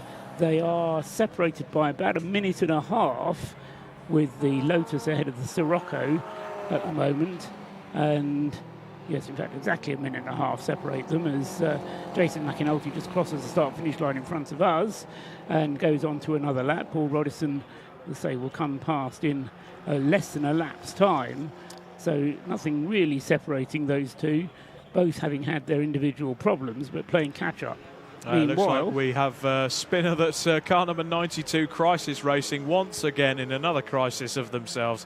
They've had a little bit of a rotation up at Rocket, and that is a stop-go penalty as well. Car number 69, is that the Mission Motorsport X Bad Obsession car? I'm pretty sure that's the City Cup spec C1 that they're running in that car. That looks like it's got a stop-go penalty. And if I'm going to be a betting man, I'm pretty sure that is the car that Scott Woodwist was looking at the end of the pit lane earlier, so I'm wondering if that's for some form of pit stop infringement. Yeah, 69, running second in Class A, the Citroen C1, as you say, running as a Class A car rather than a Citroen C1, what do you call it, a Silver Lake car, the AC1 class. Alistair Scott currently at the wheel of 69, but down in 40th out of 45 runners, with the only cars behind it, ones that have had significant issues along the way. Less than 3/4 of an hour still to run in this evening's segment. Just a reminder, when we get to the end of this segment, the safety car, I read the regulations and it did suggest that the safety car would come out just before the end of the race, and the checkered flag, the red and white checkered flag, would then bring the positions to a halt. The cars would then be taken away to Parc Fermé, but they're only in Parc Fermé for a limited amount of time. I think it's about half an hour. Then they're released from Parc Fermé back into the control of the teams, and they can then fuel them up, put new tyres on, look at the various other jobs that may need to be done. So the mechanics have a fairly late night. That's, let's say, 10 o'clock will be the red and white checkered flag to bring this segment to an end, and they really need to be ready by 8:30 tomorrow morning, because they're going to be on the grid ready to go by 9 o'clock. So it's a late night tonight and an early start tomorrow. Yeah, it's a tight schedule here as well. And don't forget tomorrow, that's the NJM Fiesta just having its pit work sorted there. Great work by the NJM Racing Limited guys. Moore's Motors, Jamie Moore and Nick Jackson running that team there. That car going very well at the moment in its class. We also had flash up on the screen there from Race Control. That's another stop-go penalty for the Roderson Scirocco. They're in the wars again after the hectic start for Dan Welch, Rob Austin and Paul Roderson. That Scirocco has managed to get itself back up to 15th overall as it stands on the road. So it looks like they're unfortunately getting a pit stop penalty as well for their troubles. The NJM Fiesta in at the moment. They'll be getting a floss and a brush up. Yeah, they've lost a place to the Stuart Humphrey Mazda whilst they've been having that work done in the pit lane. So getting ready to go back out, but they're spot on the 4 minutes. So it's an absolute scheduled pit stop for them. 6 pit stops are the minimum requirement. But of course at this stage you really want to be looking at, it can be done to do it on less than 6. And we've had a few cars which have had very few pit stops indeed. 3 pit stops from the race leader, the Williams Motorsport team. They've just had 3 pit stops. We had 3 pit stops from the number 7 RAF Motorsport car, 3 pit stops from Auto Test in the number 24 Mazda, and everybody else has done significantly more than that, with the exception of one of the BMWs. The VMS racing car has done just 3 pit stops. That's the car number 90. But everybody else has done considerably more than that. So, as I say, Callum Lockie, I reckon, can get to the end on his 3 pit stops. But they'll then need to do another 3 pit stops in the 5 hours that we've got remaining tomorrow. So, I don't know if it might be worth Callum coming in at the end of this segment just to get a pit stop out of the way. He's got a lead of more than 4 minutes. 2 laps is more than 4 minutes. So he could come in, make a pit stop, and still be in the lead of the race when it restarts tomorrow morning. But like you said to us earlier, Paul, they've got the worked out, scheduled in their head. Yeah, so yeah. I'm pretty sure, like most teams, they will stick to that plan. They know it works. They probably know the advantage they have in terms of stint length, especially over DBR Racing that sit in second place. You know, they're 3 laps to the good at the moment. You've got the wily old fox in there, as I want to call him, Callum Lockie, that's in the race at the moment. I think he will know in his head. Oh, definitely, yes. I mean, having done this, as I say, working as a strategist in the team, you draw up a plan at the beginning of the race and you try and stick to it if you can. Obviously, things happen during the race, safety cars and so on, incidents, contact, whatever, and that means you have to change the plan. But if all runs to plan, then that's the plan you run to. And to my mind, it makes no sense actually to try and put in an extra pit stop now rather than wait till tomorrow, because you might need that extra pit stop tomorrow because of an incident. So, you know, with a few extra safety cars tomorrow. I mean, who was it? It was when Rob was sitting here, wasn't it? He was saying how clean this race has been. I think, what have we had, 5, maybe 6 safety car periods? Yeah. So relatively few. And in the early stages, when it was daylight, no safety cars at all. The only safety car happened after it started to go dark. And to put it into context, the only reason those safety cars have come out is for innocuous little offs that cars have had. Not a lot of damage, but it's just because they've been stuck on the boggy grass and literally can't get out. So they've just needed to pull the safety car out, give them a little push, and away they go again. So, you know, it's we've had 6 safety cars. I don't think there's been anything especially drastic in this race that's happened in terms of damage. It's been like you say, it's been a very clean race overall. The driving standards have been impeccable. There's one or two little knocks down the field, which you're going to get in endurance racing. You've got multi-classes of differing speeds. Again, I'm not going to refer to the C1 and the BMW classes as lower class. I don't want to do them down or do them dirty like that, but certainly less power. Yes, less power. So the less power classes, obviously, they've got their own race, and they're racing as flat out the same as everyone else. They've got their own race to run. So, you know, you put that into the mix. It's been absolutely impeccable so far by all of the drivers up and down this grid. Yes, and Charlie Fraser, wasn't it, from the Flying Haggis team, who mentioned how good the driving standards have been given that there are cars out there full of novices. And he's at it again, Paul. So anyway, another fastest lap of the race. Is that what you're referring to? Absolutely. Callum Lockie at 1:38.122.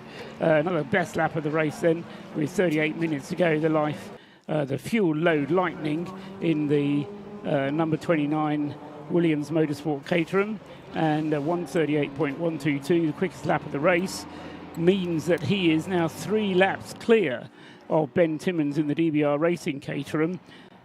And the best lap that car has managed is a 1:38.3, so there's not much to choose between the two cars.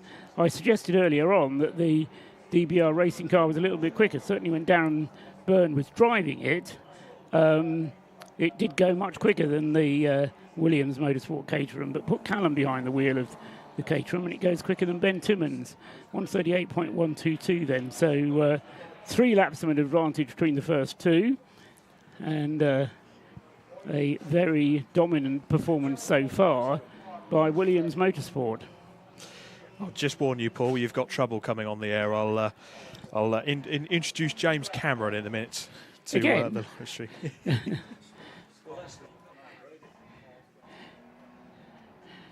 Okay, let's go down to the pits then whilst we sort out our visitors. Let's just go down to the pits. Scott, with down there with the car number 22, Harry Ormerod.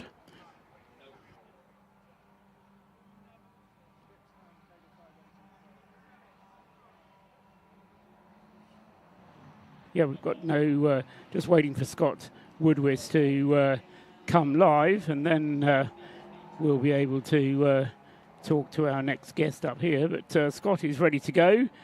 Is he live now? Yes, so Scott Woodwis is down there with Harry Ormerod. Well, the BMW class leading car is in the pits right now, number 21, which is JTM Engineering. I've got the driver that's just stepped out of it, Harry Ormerod. First of all, just stepped out of the BMW. How was it? How is it out there? Yeah, it's good. It's very dark out there now, and it's quite hard to see where you're going now, but the car's running really well, and generally the driving standards are good out there, so it's been a really enjoyable stint. And race so far, obviously being in the lead, but up to this point, has the car been fairly seamless? Have you had 1 or 2 teething troubles? How's the race been up to this point where you've now been leading? Well, we had a very difficult first hour with 2 stop-goes, but things have settled down since then. It's just about managing the tyres now for us. We're still on the same set of tyres we started the race on, so they've seen better days. Yeah. So in terms of this race, is this your first time with your guys here, or have you been here a few times before? I've personally done the race before, but it's the first time with my dad, and we've got some new teammates. It's first time for those guys and first time for JTM. So normally we're running the 116 trophy, so first time in the longer distance. Yeah.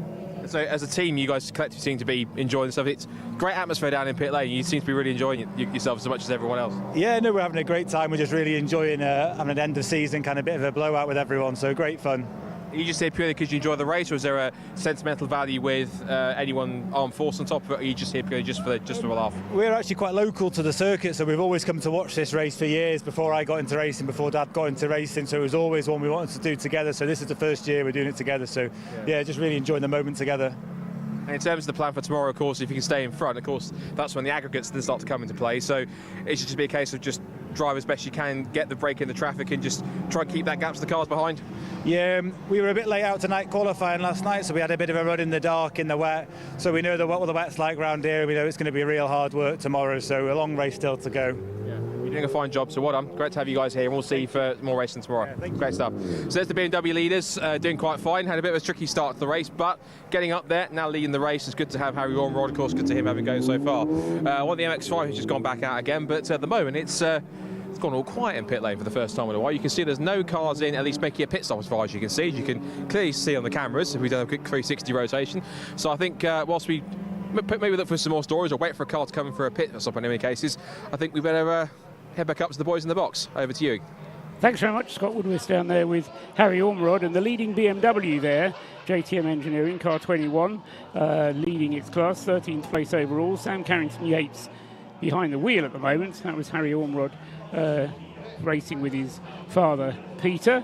I'm enjoying being here at the moment by Alistair Brady. Alistair, you've been brought up here a bit out of the blue by James Cameron, but he promised me to bring up some personalities, people from Mission Motorsport. Tell us a little bit about yourself. Introduce yourself to me. Hi, good evening. My name's Alistair Brady, formerly a Royal Marine. I was medically discharged in 2016. I've just been out for my first ever racing stint. Oh, you've been out on the track? Yeah. Probably one of the most exhilarating things I've ever done. Really? Had a moment, had an off. Luckily that worked out all right. Whereabouts? First corner after the straight. I turned in on Mike Stillwagon in car 22. Right. He had a Miata on his left.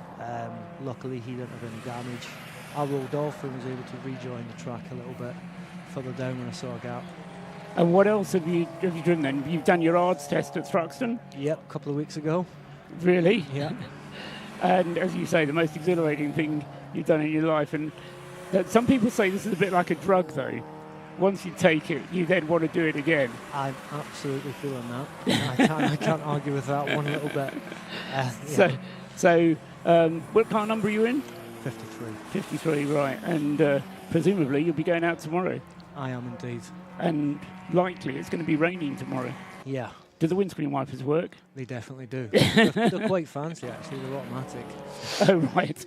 So you don't even have to turn the switch? No.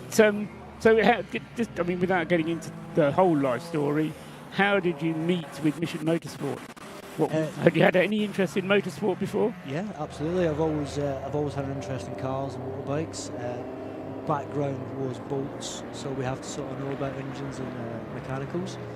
I had an email to come down to Goodwood on the Invitational.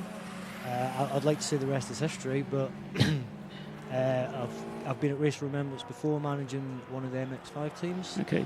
And a few other bits and bobs, Spa, with the C1 24-hour race, and just supporting a few other events. It's been phenomenal. Okay, so you've been around in-pit garages and motorsport for a while, so you know what goes on behind the scenes, because there's some people who just look at a motor race and look at the drivers and think it's just about the drivers, but as you now know, there's an awful lot that goes behind before a driver can get into the driver's seat. Yeah, I mean, you just sort of said it's a bit like a drug. I'd say it's a bit like a bug. Maybe once you've got it, you'll never get rid of it. And as I say, where do you go from here? You're going to go out tomorrow afternoon, and then on Monday you're going to start twiddling your thumbs, are you? Well, yeah, I haven't thought that far ahead. That's very wise, actually. I just want to get the car through the finish line at 3 o'clock. Just looking down, where are you placed at the moment? The number 53 car. I think it's down at It's scroll 40. Down a little bit. 39. Yeah, 39. There you go. Jonathan Hine is out at the moment in the Toyota GT86. But Alistair, it's lovely to talk to you. And I can kind of see that twinkle in your eye, and you're clearly enjoying yourself. So hope it goes well tomorrow. Thank you, much appreciated. And yeah, stay safe out there. Will do. Don't drive it on the grass again. I'll try. Well done, Alistair Brady then from car number 53. Just checking down the entry order then. He's been out in the car. He's sharing with Jonathan Hine, who's the driver in the car at the moment, and the other drivers, Mark Russell and Chris Hosward. And as I say, this is the Cloud Era Racing Toyota. How is the Toyota? Have you ever driven a Toyota GT86 before? I have not. Right. So it's taken a while to get used to, but on that stint there, just finally just starting to understand the car a bit. What do you drive on the road? I've got a Mercedes E-Class now. Right. I've only had it a few weeks. Okay. I think I need to do a bit more clutch work. Right. It's been a while since I've had a manual car. But yeah, as you say, lots to learn. Yeah. Big learning experience from a couple of weeks ago when you didn't even have a license. Definitely. Was there a point where you thought you might not have got here? Or was pretty much every step, but really the support from Mission Motorsport and everything around Cloud Era and the team has just been top notch. Really? Yeah, I mean, Mission Motorsport get in for a lot of good publicity around this meeting, and you know, there's always another story to tell. But yeah, as you say, when that moment of doubt happens, and there's somebody there to say, "Come on, Alistair, it'll be all right." That's what you need, isn't it? I can only say if you've not got involved, it's something you need to try. Yeah, any sort of part of getting involved in Mission Motorsport is just phenomenal. Great, that's a great advertisement. Thanks, Alistair Brady. We can go down to the pits again, and there's go down to the pits now. Well, so I believe we just heard the 55 VW Shocker that's had all sorts of up and down dramas throughout the race has just been brought back by Paul Roddison here. And Paul, it came back in a state that was rather less convenient than you were hoping. Just talk us through what happened. Well, we started to have a bit of a vibration, so I came on the radio and said to the guys, look, I think I need some tyres. These tyres have passed the best. And the guys came back and said, look, you've got half an hour to do, can we manage it till the end of the race? Well, I got up to what we call the pink, top of the hairpin, and realised that it didn't want to go around there, followed by sparks from underneath the car, and then at that point I realised I'm only on 3 wheels. So to say we're having a bit of a bad day is a bit of an understatement, really, but somehow I managed to get it back here on 3 wheels. Yeah, well, fair play to you for managing that. In terms of, you're now done for the evening in terms of that. I mean, yeah, it's been a race where you really have had a ton of ups and downs and nothing's really gone in your favour, but you're still fighting on, you're still carrying on, and I guess that's the spirit of the race in many cases, isn't it? If we can get bits overnight, we want to be back out in the morning, and we're never going to do anything, but it'd be nice to finish and maybe get a fastest lap or something tomorrow. Yeah. It's been great also to have Rob and Dan in the car as well. How much of an impact have they made in terms of how quick the car's been and just being out there and enjoying the weekend? Well, we've raced together previous in this race, but not in the Scirocco, and we've done very well. We've won our class in the past, but today is just one of them days. It's like them lads will tell you in touring cars. You know, they have very, very good days and they have very poor days. Unfortunately for us as a team, you know, they've done very well, but it's a team thing. We win and lose together, don't we? Yeah. I don't want to keep you from you beer any longer, but well done for taking part anyway and that sort of things. Best of luck to get it fixed overnight, and hopefully we'll see you out tomorrow. Good stuff. Right, he's now allowed to get back to his beer now. I didn't want to keep him too long. Never keep a man from his beer too long. That's what I've learned. Again, pit lane's gone pretty quiet at the moment, but it seems as though at the moment the 55 car is in the box and just being sorted out, so hopefully they can get that fixed beforehand. But we're currently getting towards, I think, the last half an hour of this first part, and of course once we finish that, I think there's a bit of a grace period before the teams are allowed to look at their cars. They can, as I mentioned, get parts, they can fix them if they need to, and then of course the real race starts going on top of that, which is for tomorrow for the 2 parts, parts 2 and 3, and that being for, of course, when the aggregate starts coming to play. So, and whether or not there'll be a safety car towards the end, we'll have to wait and see, but ultimately we're getting to quite a crucial part of the race, particularly when we're getting towards tomorrow. So once we go towards the end of this race and towards the red and white checkered flag, let's head back up to Paul and Rob in the box to see what's happening back out on track with roughly about, I'm guessing, half an hour-ish or so to go in this first part of ROR 2023. 25 minutes to be precise, 25 and a half minutes to be precise, and 3 laps is the margin that Callum Lockie and Williams Motorsport has on the rest of the field. But they know that motor racing, yeah, I mean, it's interesting to hear from Paul Roddison there, because I mean, you've raced as well. I think, you know, it's a bit like lottery tickets. You know pretty much when you buy a lottery ticket that you're not going to win. Yeah. And it's the same with motor racing. 90% of the time, you're not going to win. No. And it's just that 10%, some people would say it's even less than 10% of the time, when you are successful, that it becomes magic. Do you know, I was listening, with that in mind, I was listening to an interview with David Reynolds, the V8 supercar driver, yesterday, just on a podcast, and he put it in quite a nice, concise way. He said, in any other sport in the world, if you play in a team sport, chances are you go into it with a 50% chance of winning, especially if it's something like football, cricket. Football, tennis, because you're playing one other opponent. Well, in motor racing, you're playing against, it could be 20 cars, could be 40 other cars. So your winning percentage goes down significantly, minuscule. So it's a sport that rarely rewards you as much as you think it does. Even the greatest drivers in their generation, you know, if you ask them for their win percentage, it wouldn't be a lot. No. So that kind of puts it into context. Yeah, no, there. absolutely right. So, and I think you have to learn to deal with that level of disappointment that, as I say, these things happen. Rodisons have had a dreadful day this weekend. I mean, it started off dreadful and it just didn't get better. It could have done. You know, they were given dispensation to start the race. They could have been excluded because they didn't actually satisfy the qualification minimum for the start. They were given special dispensation to start by the stewards, and you know, they had to start from the pit lane, and they managed to make that element work. They got the car going, but yeah, there's more and more problems started to affect that car. Yeah, that's the car, 111 car on the screen there. Now, that's had a set of pads on it. That's the one that had the brake issues earlier, and those brake discs are absolutely glowing. Is that brake binding again, Paul? Well, it's glowing even when he's not on the brakes. Yeah. So yes, you're right. There is something not right with that front right brake, and it's probably not helped by the fact that the car is stuck in gear anyway, and they've only got use of, I think he said fourth gear only, didn't he? Yeah, fourth or third gear. When we spoke to Sean Reynolds, when he was actually strapped in the car, and but he's got to stick on with it, and you know, the car is going all right. They're in 7th place overall, and continuing to run reasonable lap times. Last lap time of 1:47 for that car.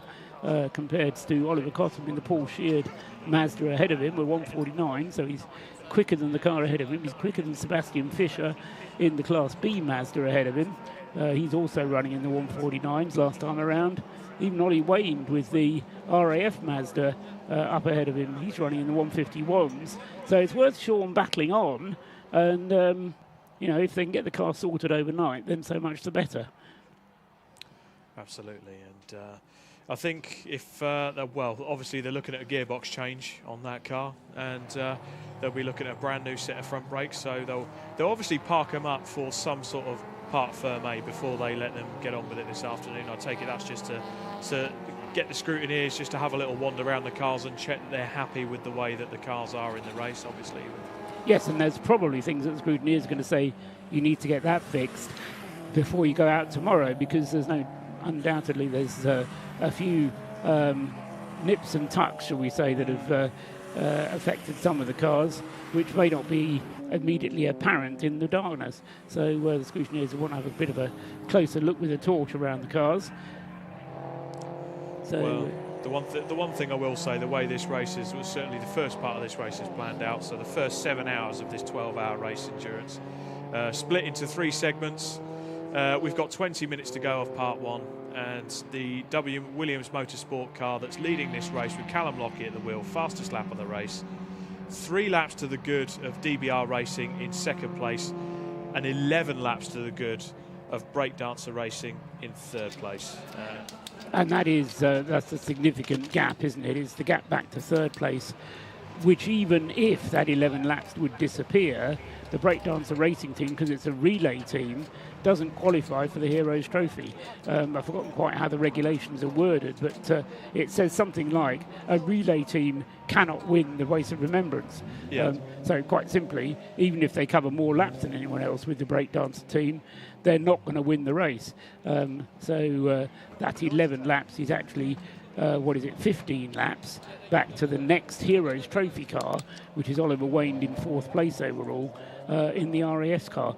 That number 7, I mean, what a performance they've put in so far. Absolutely, and the car immediately below them, car number 24, the Autotest TSW car, that's in Class B, which is one of the lower end in terms of power to weight ratio cars. That is a Mark 1 Mazda spec. That is a bog standard, I think they're about 130 horsepower. Bog standard Mazda Mark 1, built to the BRSCC regulations, and TSW Racing have brought that car here. They haven't changed anything on it, and they're just going racing. They're racing hard, they're racing fair. Their quickest lap time around here is a 1:46.9. Now, to put that into context, our current race leader, Callum Lockie, has just set the fastest lap of a 1:38.1. So their average lap times at the moment are about 9 or 10 seconds slower than Callum Lockie in 1st place in that Caterham. But they're in 5th place overall. They've kept their noses out of trouble. They've kept themselves clean, hard, fair racing. They've only pitted 3 times. They could do the longest stips. We know that.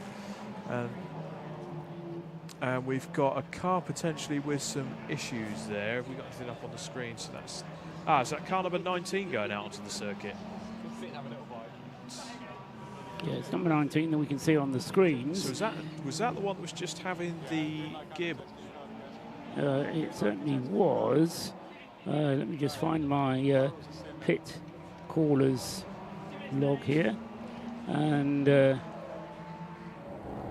car's been in the pit so long. It's it's an early pit stop for the 19 car. Okay. So they've only just come in, but they have fallen a long way down, the 19 car. They're dead last out of everybody. Yeah, I'm pretty sure that was a car that hit quite bad trouble earlier on. Yes, but it had the gearbox problem. It did, They yeah. put a new gearbox in the car.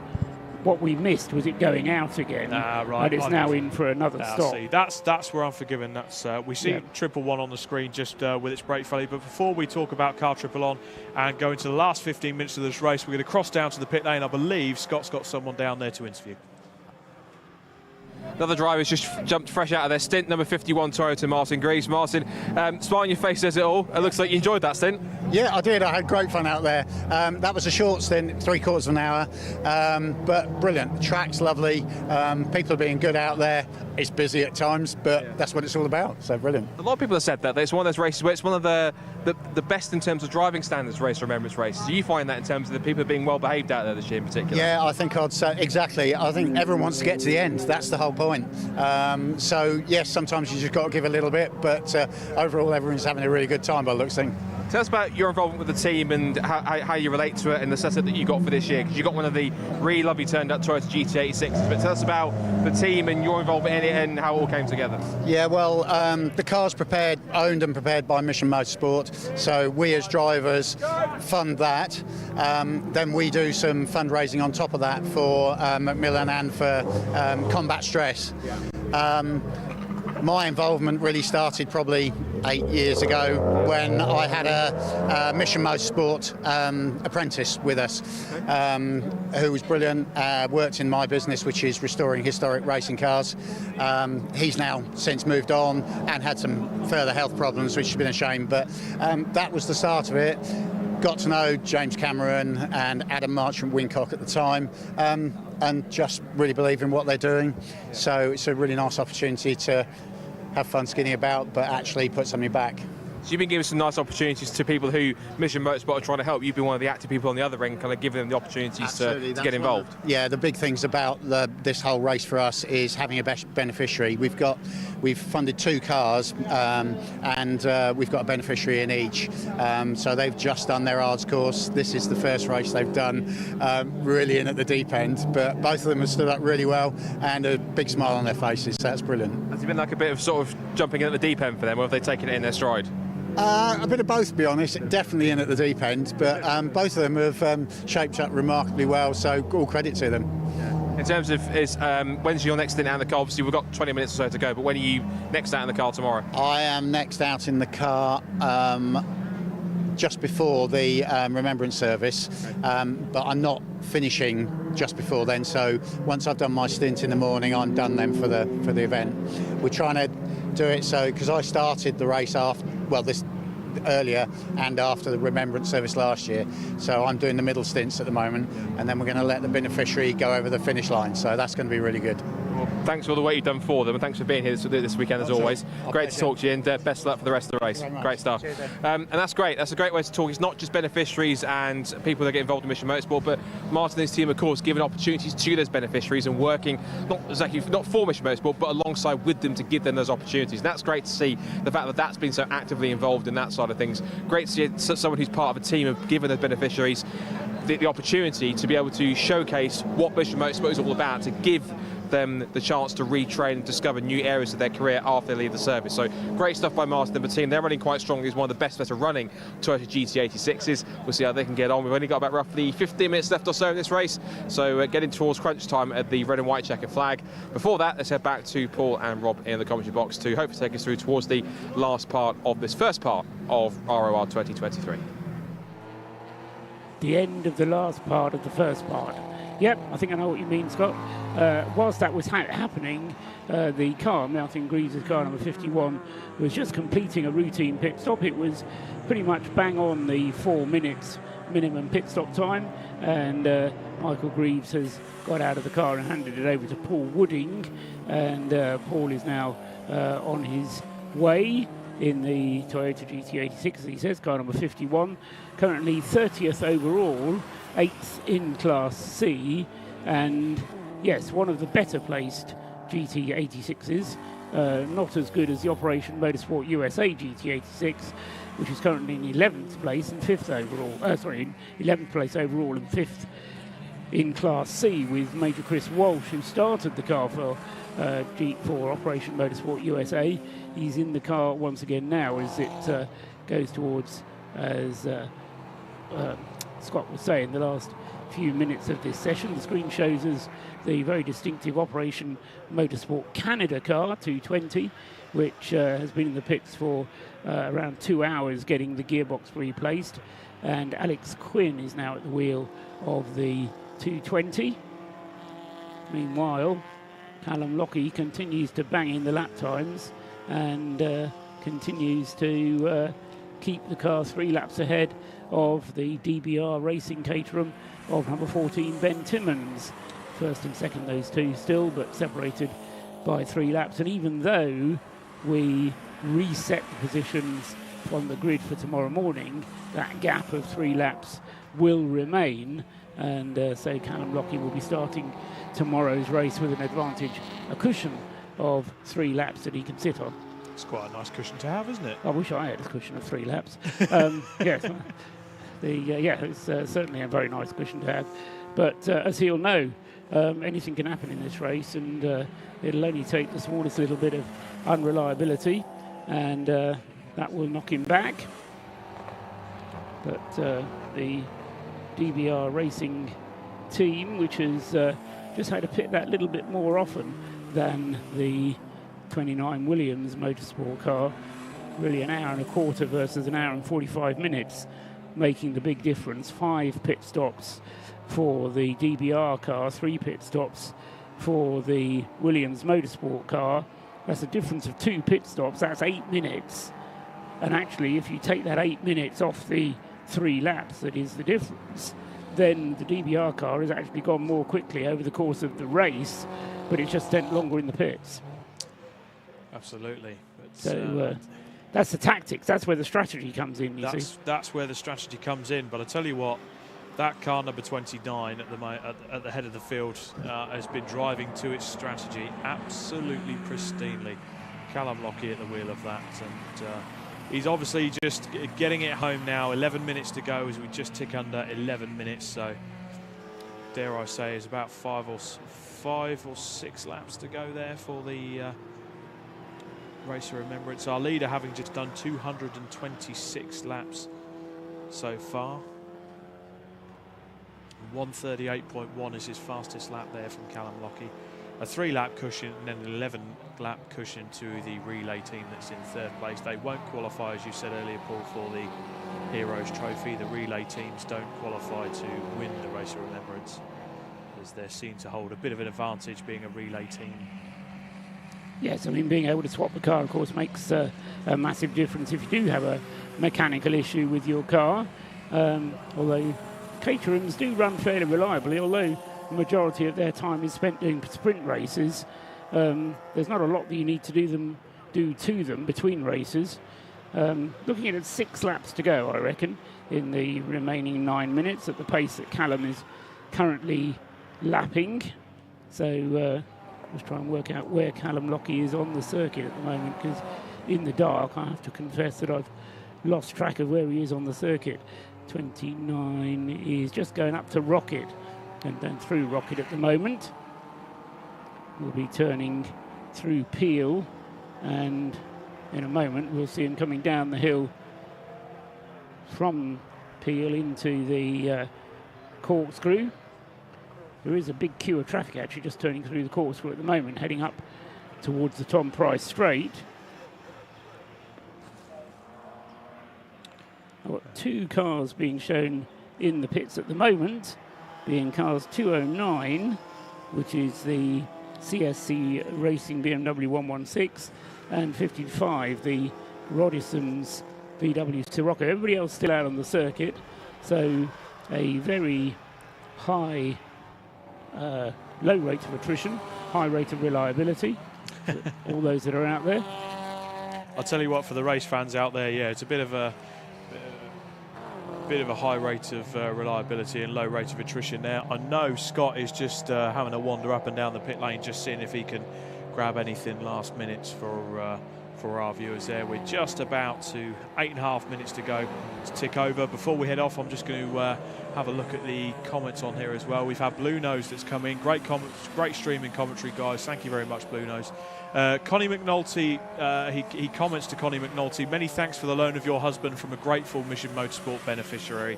This is proper night racing, and Connie has replied to that saying you're welcome. So Connie, thank you for tuning in.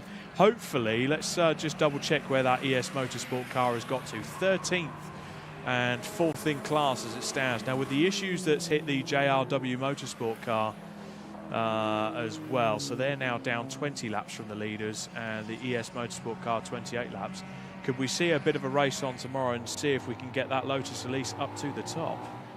Well, not quite the top. Top 10 would be a possibility, I would think. And you mentioned Scott Woodward, so he he's not stopped yet, has Scott? We can go down to him in the pit lane. What have you got for us, Scott? Well, I'm going to do the holy grail of presenting, which is walking and talking at the same time. I'm going to do it with Tom Brown, of course, is from C1 Club, but you've also been racing, of course, this one. This is one for Rob particularly.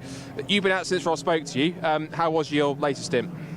Yeah, it was really good fun. It was obviously out in the dark, so it's pretty tricky to find your apexes, but I got my lap times down 2 seconds from what I'd managed to do in quali, so I was really happy with that, yeah. Is that magic advice from Rob's working then?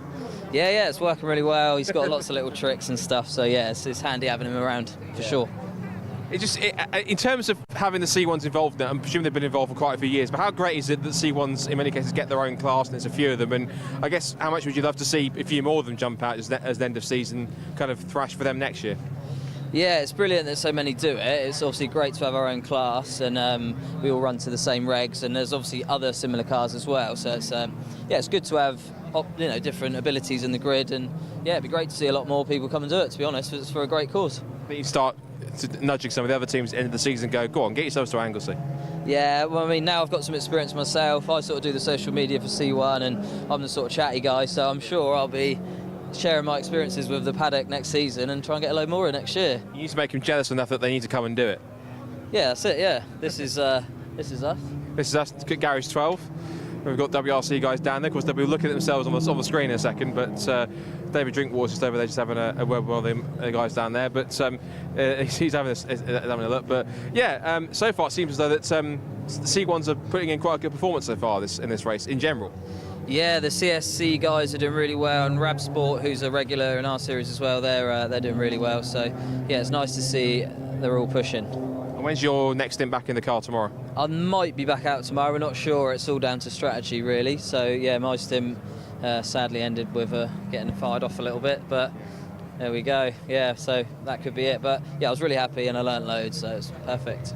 It's good to see you out, mate. So best of luck for you guys the rest of the race, and I hope we'll see you tomorrow. Yeah, good stuff. So there you go. So WRC Development soldiering on, less than 10 minutes to go on that side of things. I think we're going to make our last chat with somebody from Mission Motorsport to wrap things up for part number 1 before we get the red and white checker on part 1 of ROR 2023. So let's see if we can head down the pit lane quickly, see who we can find to wrap things up before we head to the red and white checker for this part of ROR 2023. Back to you guys. Thanks, Scott. So meanwhile, the safety car has come out, and we have got a car parked. Well, I was going to say, yes, I was going to say I was half expecting the safety car to come out anyway because of the end of the segment being imminent. But there's a car missing, and it's the number 44 Flying Haggis team, which I think has caused it again. Oh, no. So Flying Haggis, they've dispatched the flatbed trailer, and as I say, I think the screen is suggesting Brian Wilson is currently at the wheel of the Flying Haggis Honda Civic, and it was already a long way down in 32nd place out of 45 starters, but he's getting going. You know, he's not. He's still stationary. Unfortunately, it does look like they've got some marshals with them. That up at Rocket, isn't it? Looks like it. So the Flying Haggis at the moment not flying as much, impacting with all the yes. What's the expression? Bit of cold tripe on concrete. Yes. Rather than flying. But anyway, the Flying Haggis team, they've got the right attitude. They just haven't quite got the car to do the job. That's caused a couple of problems for them over the course of the race so far. Safety car crosses the line now with 3 minutes to go. Now, a safety car lap is about 3 minutes, so I suspect this is going on to the last lap of this segment. There is a board being held out at the start-finish line that says safety car, but I reckon this is the last lap, and next time around, the 7 hours of this segment will be at a close. So if we do hear from Scott again, it'll be with the cars under safety car, and this is closing the gaps up for those cars that are not separated by a lap, which is apparently most of them. Operation Motorsport USA is within a few seconds. This is the car 22 of the NJM Ford Fiesta. Kermit, as you like to call it, Rob, car number 3. That is the nickname of the car. Perfect. Yeah, so I'll start calling it Kermit as well now if you're not careful. So car number 3, David Murfitt, has Chris Walsh right up his gearbox. And we've had a few comments in there commenting on the performance of Stuart Humphrey Motorsport, which of course is the next car up there in Class C in the Mark III Mazda MX-5. So we've had Lewis M that's come on, a group performance from SH Racing. I'm pretty sure we had another couple of comments on there earlier just referring to the Stuart Humphrey Motorsport. Yes, Sachs has commented as well. Come on, SH Racing. So they've been hovering around that top 10 for a while now, but gutting to see that from the Flying Haggis team. They're just being towed back now, so the issues with that car looking a bit more terminal. Hopefully they can get that fixed overnight. Well, they've got the time to do it, haven't they? As the safety car leads the rest of the field around the circuit, and they'll be, as I say, bringing that car back to the paddock area whilst the safety car leads them up to Rocket, and the clock ticks down to 1.5 minutes to go. So, yeah, I think the checkered flag will be out when they reach the end of this lap. Up along the top of the hill they go, and it's a very slow safety car lap here. The Lotus Emira not stretching its legs by any manner of means. If I was in a Lotus Emira around the Anglesey Circuit, I'd be going quicker than this. If I was a safety car driver, I'd be pushing. Yeah, I'd be pushing. It would be tempting to, yeah. wouldn't it? just for the fun. I'll tell you one thing I would have the heater on as well, especially at this edition of the race. And the demister on the screen. Absolutely. Yeah, and I'd probably put it in the grass as well. Never mind. So it'll be 231 laps completed then in 7 hours for Callum Lockie. Multiply or divide that by 7, multiply by 12, and you can have some idea of how many laps he might be able to complete by the end of the race. And the other thing to remind you of is that the driver who is in the car at the moment is going to have to start the car tomorrow morning. And James Cameron's come up again. Is it James Cameron? I don't know. There's been so many James Camerons around this weekend. It's terrifying, isn't it? It is, actually. That is the word, terrifying. What do you want to tell us, James? I'll keep an eye on what's happening, but I think we're going to get a checkered flag coming out fairly soon. I think you're probably right. What's happened today is 4 brand new novice Mission Motorsport drivers have all driven in the dark, had successful stints, brought the cars home. And had fun. And I had an awful lot of fun in the process, which is fantastic. And actually, RF Motorsport as well. Your man, Alistair, most exhilarating thing he'd ever done, he said. Which is saying and something. That's from an ex-Marine. Yeah, absolutely. From a former Royal Marine as well, who's got a bit of time under his belt doing things like that. So it's extraordinary, and what a wonderful, wonderful race. Huge well done, I think, to all of the teams and everybody who's getting their cars across the line. I recognise, I think some will be working overnight in order to be able to get it done. But we've also had 3 novices RAF Motorsport Association, huge credit to them. They've really upped their game this year, haven't they? Fantastic. Really, really impressive. And from the point of view of fundraising as well, haven't they? I mean, it's not just I think so, yeah. the beneficiaries, but those drivers who are part of the team have been playing their part as well, haven't they? Really, yeah, absolutely phenomenal. And good to see, just mentioning on the RAF team, 4th place for the number 7 car. They kind of expected to be that far up, surely. No, that's a massive result, isn't it? That's Especially great. after this much running. I think they'll... Alex Smith did his part as well, the Chinook engineer. He's done his part. Yeah, no, I think they should be really proud of themselves, actually, going into the evening swap. I mean, they found a gearbox for that, BMW as well. Yeah. Chris Slater went and worked his magic in the pit lane. But the thing went in about 30 minutes. Once they found the right version. Right version. That's it, yeah, no. 5-speed box, 6-speed box, it was all a bit complicated. But yeah, 30-minute gearbox swap, get that thing in there, and then the car was back out there. So don't you just have to put a new knob on the top to make it 6 gears? Well, you think That's what so, I thought you did, yeah. Well, if they put the 6-speed box in, then it would have gone one faster, I would have thought. So, they could have cut up some of that space, but no, apparently it wasn't that simple. So it's been an extraordinary night's racing, hasn't it? It has. I mean, 7 hours. When you start it, you sort of, I'm going to got 7 hours to get through. What am I going to talk about? But it flies by. It does. So, the Race of Remembrance itself is alive and well and living in Anglesey. Yeah, and what an absolute joy it is that we're kind of here to witness it. So, a very successful day's racing, I think, and actually driving standards up and down across the field. The vast majority has been exceptional. It really has been exceptional, and I think the folk just downstairs from us at BRSCC have done a brilliant job of just making sure that things are as they're supposed to be, and that people are going about their racing in the correct way. Only 3 cars aren't still out there. Which is, again, a testament to the preparation, the standard, the amount of effort that goes into preparing the cars for this. Fantastic. And I'd be very surprised if we don't see some of those cars rejoin. Oh, yeah. I mean, I'm sure we'll get 55 cars starting on the grid tomorrow morning. It's one of the things that's nice about Race of Remembrance, actually, is that you do get that break. It isn't part firme, and that teams have got the opportunity to be able to pull things back again. We've seen people at this time of night buy a car on eBay, drive to Manchester, put it on a trailer, drag it back, pull it apart and fix things and make the grid tomorrow morning. So you're right, but I'll put the other side of the argument to you, because I've been involved in races that do have part ferme regulations, and what it does is actually to cement that relationship between driver and mechanic, because the drivers and the mechanics have got nothing to do, so they all go off and have a beer together.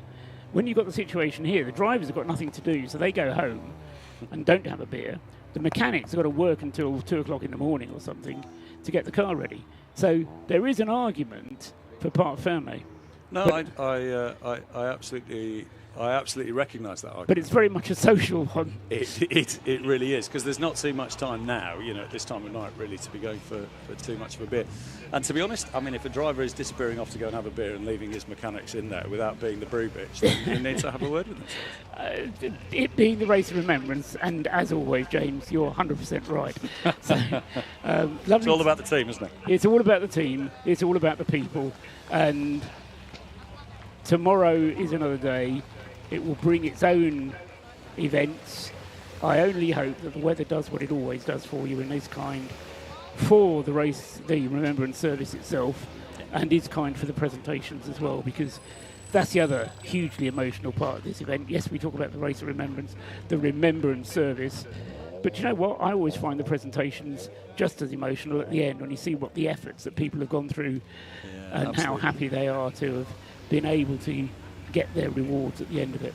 Oh, well, it's great. And of course, we've got to thank the marshals. They've been out there for a long old day. It's a big old stand. Long time to be paying attention and making sure that everybody can run safely. But particularly to the media team and the guys doing the TV pictures here as well. I think the quality of the stuff that's gone out. And thank you so much for coming and being the voice of Race of Remembrance, just as much as you are for many the voice of Le Mans, Paul. We're hugely grateful for that. And we know that we've got people who are listening into this at home. There are lots of folk who are following all of this and the footage online.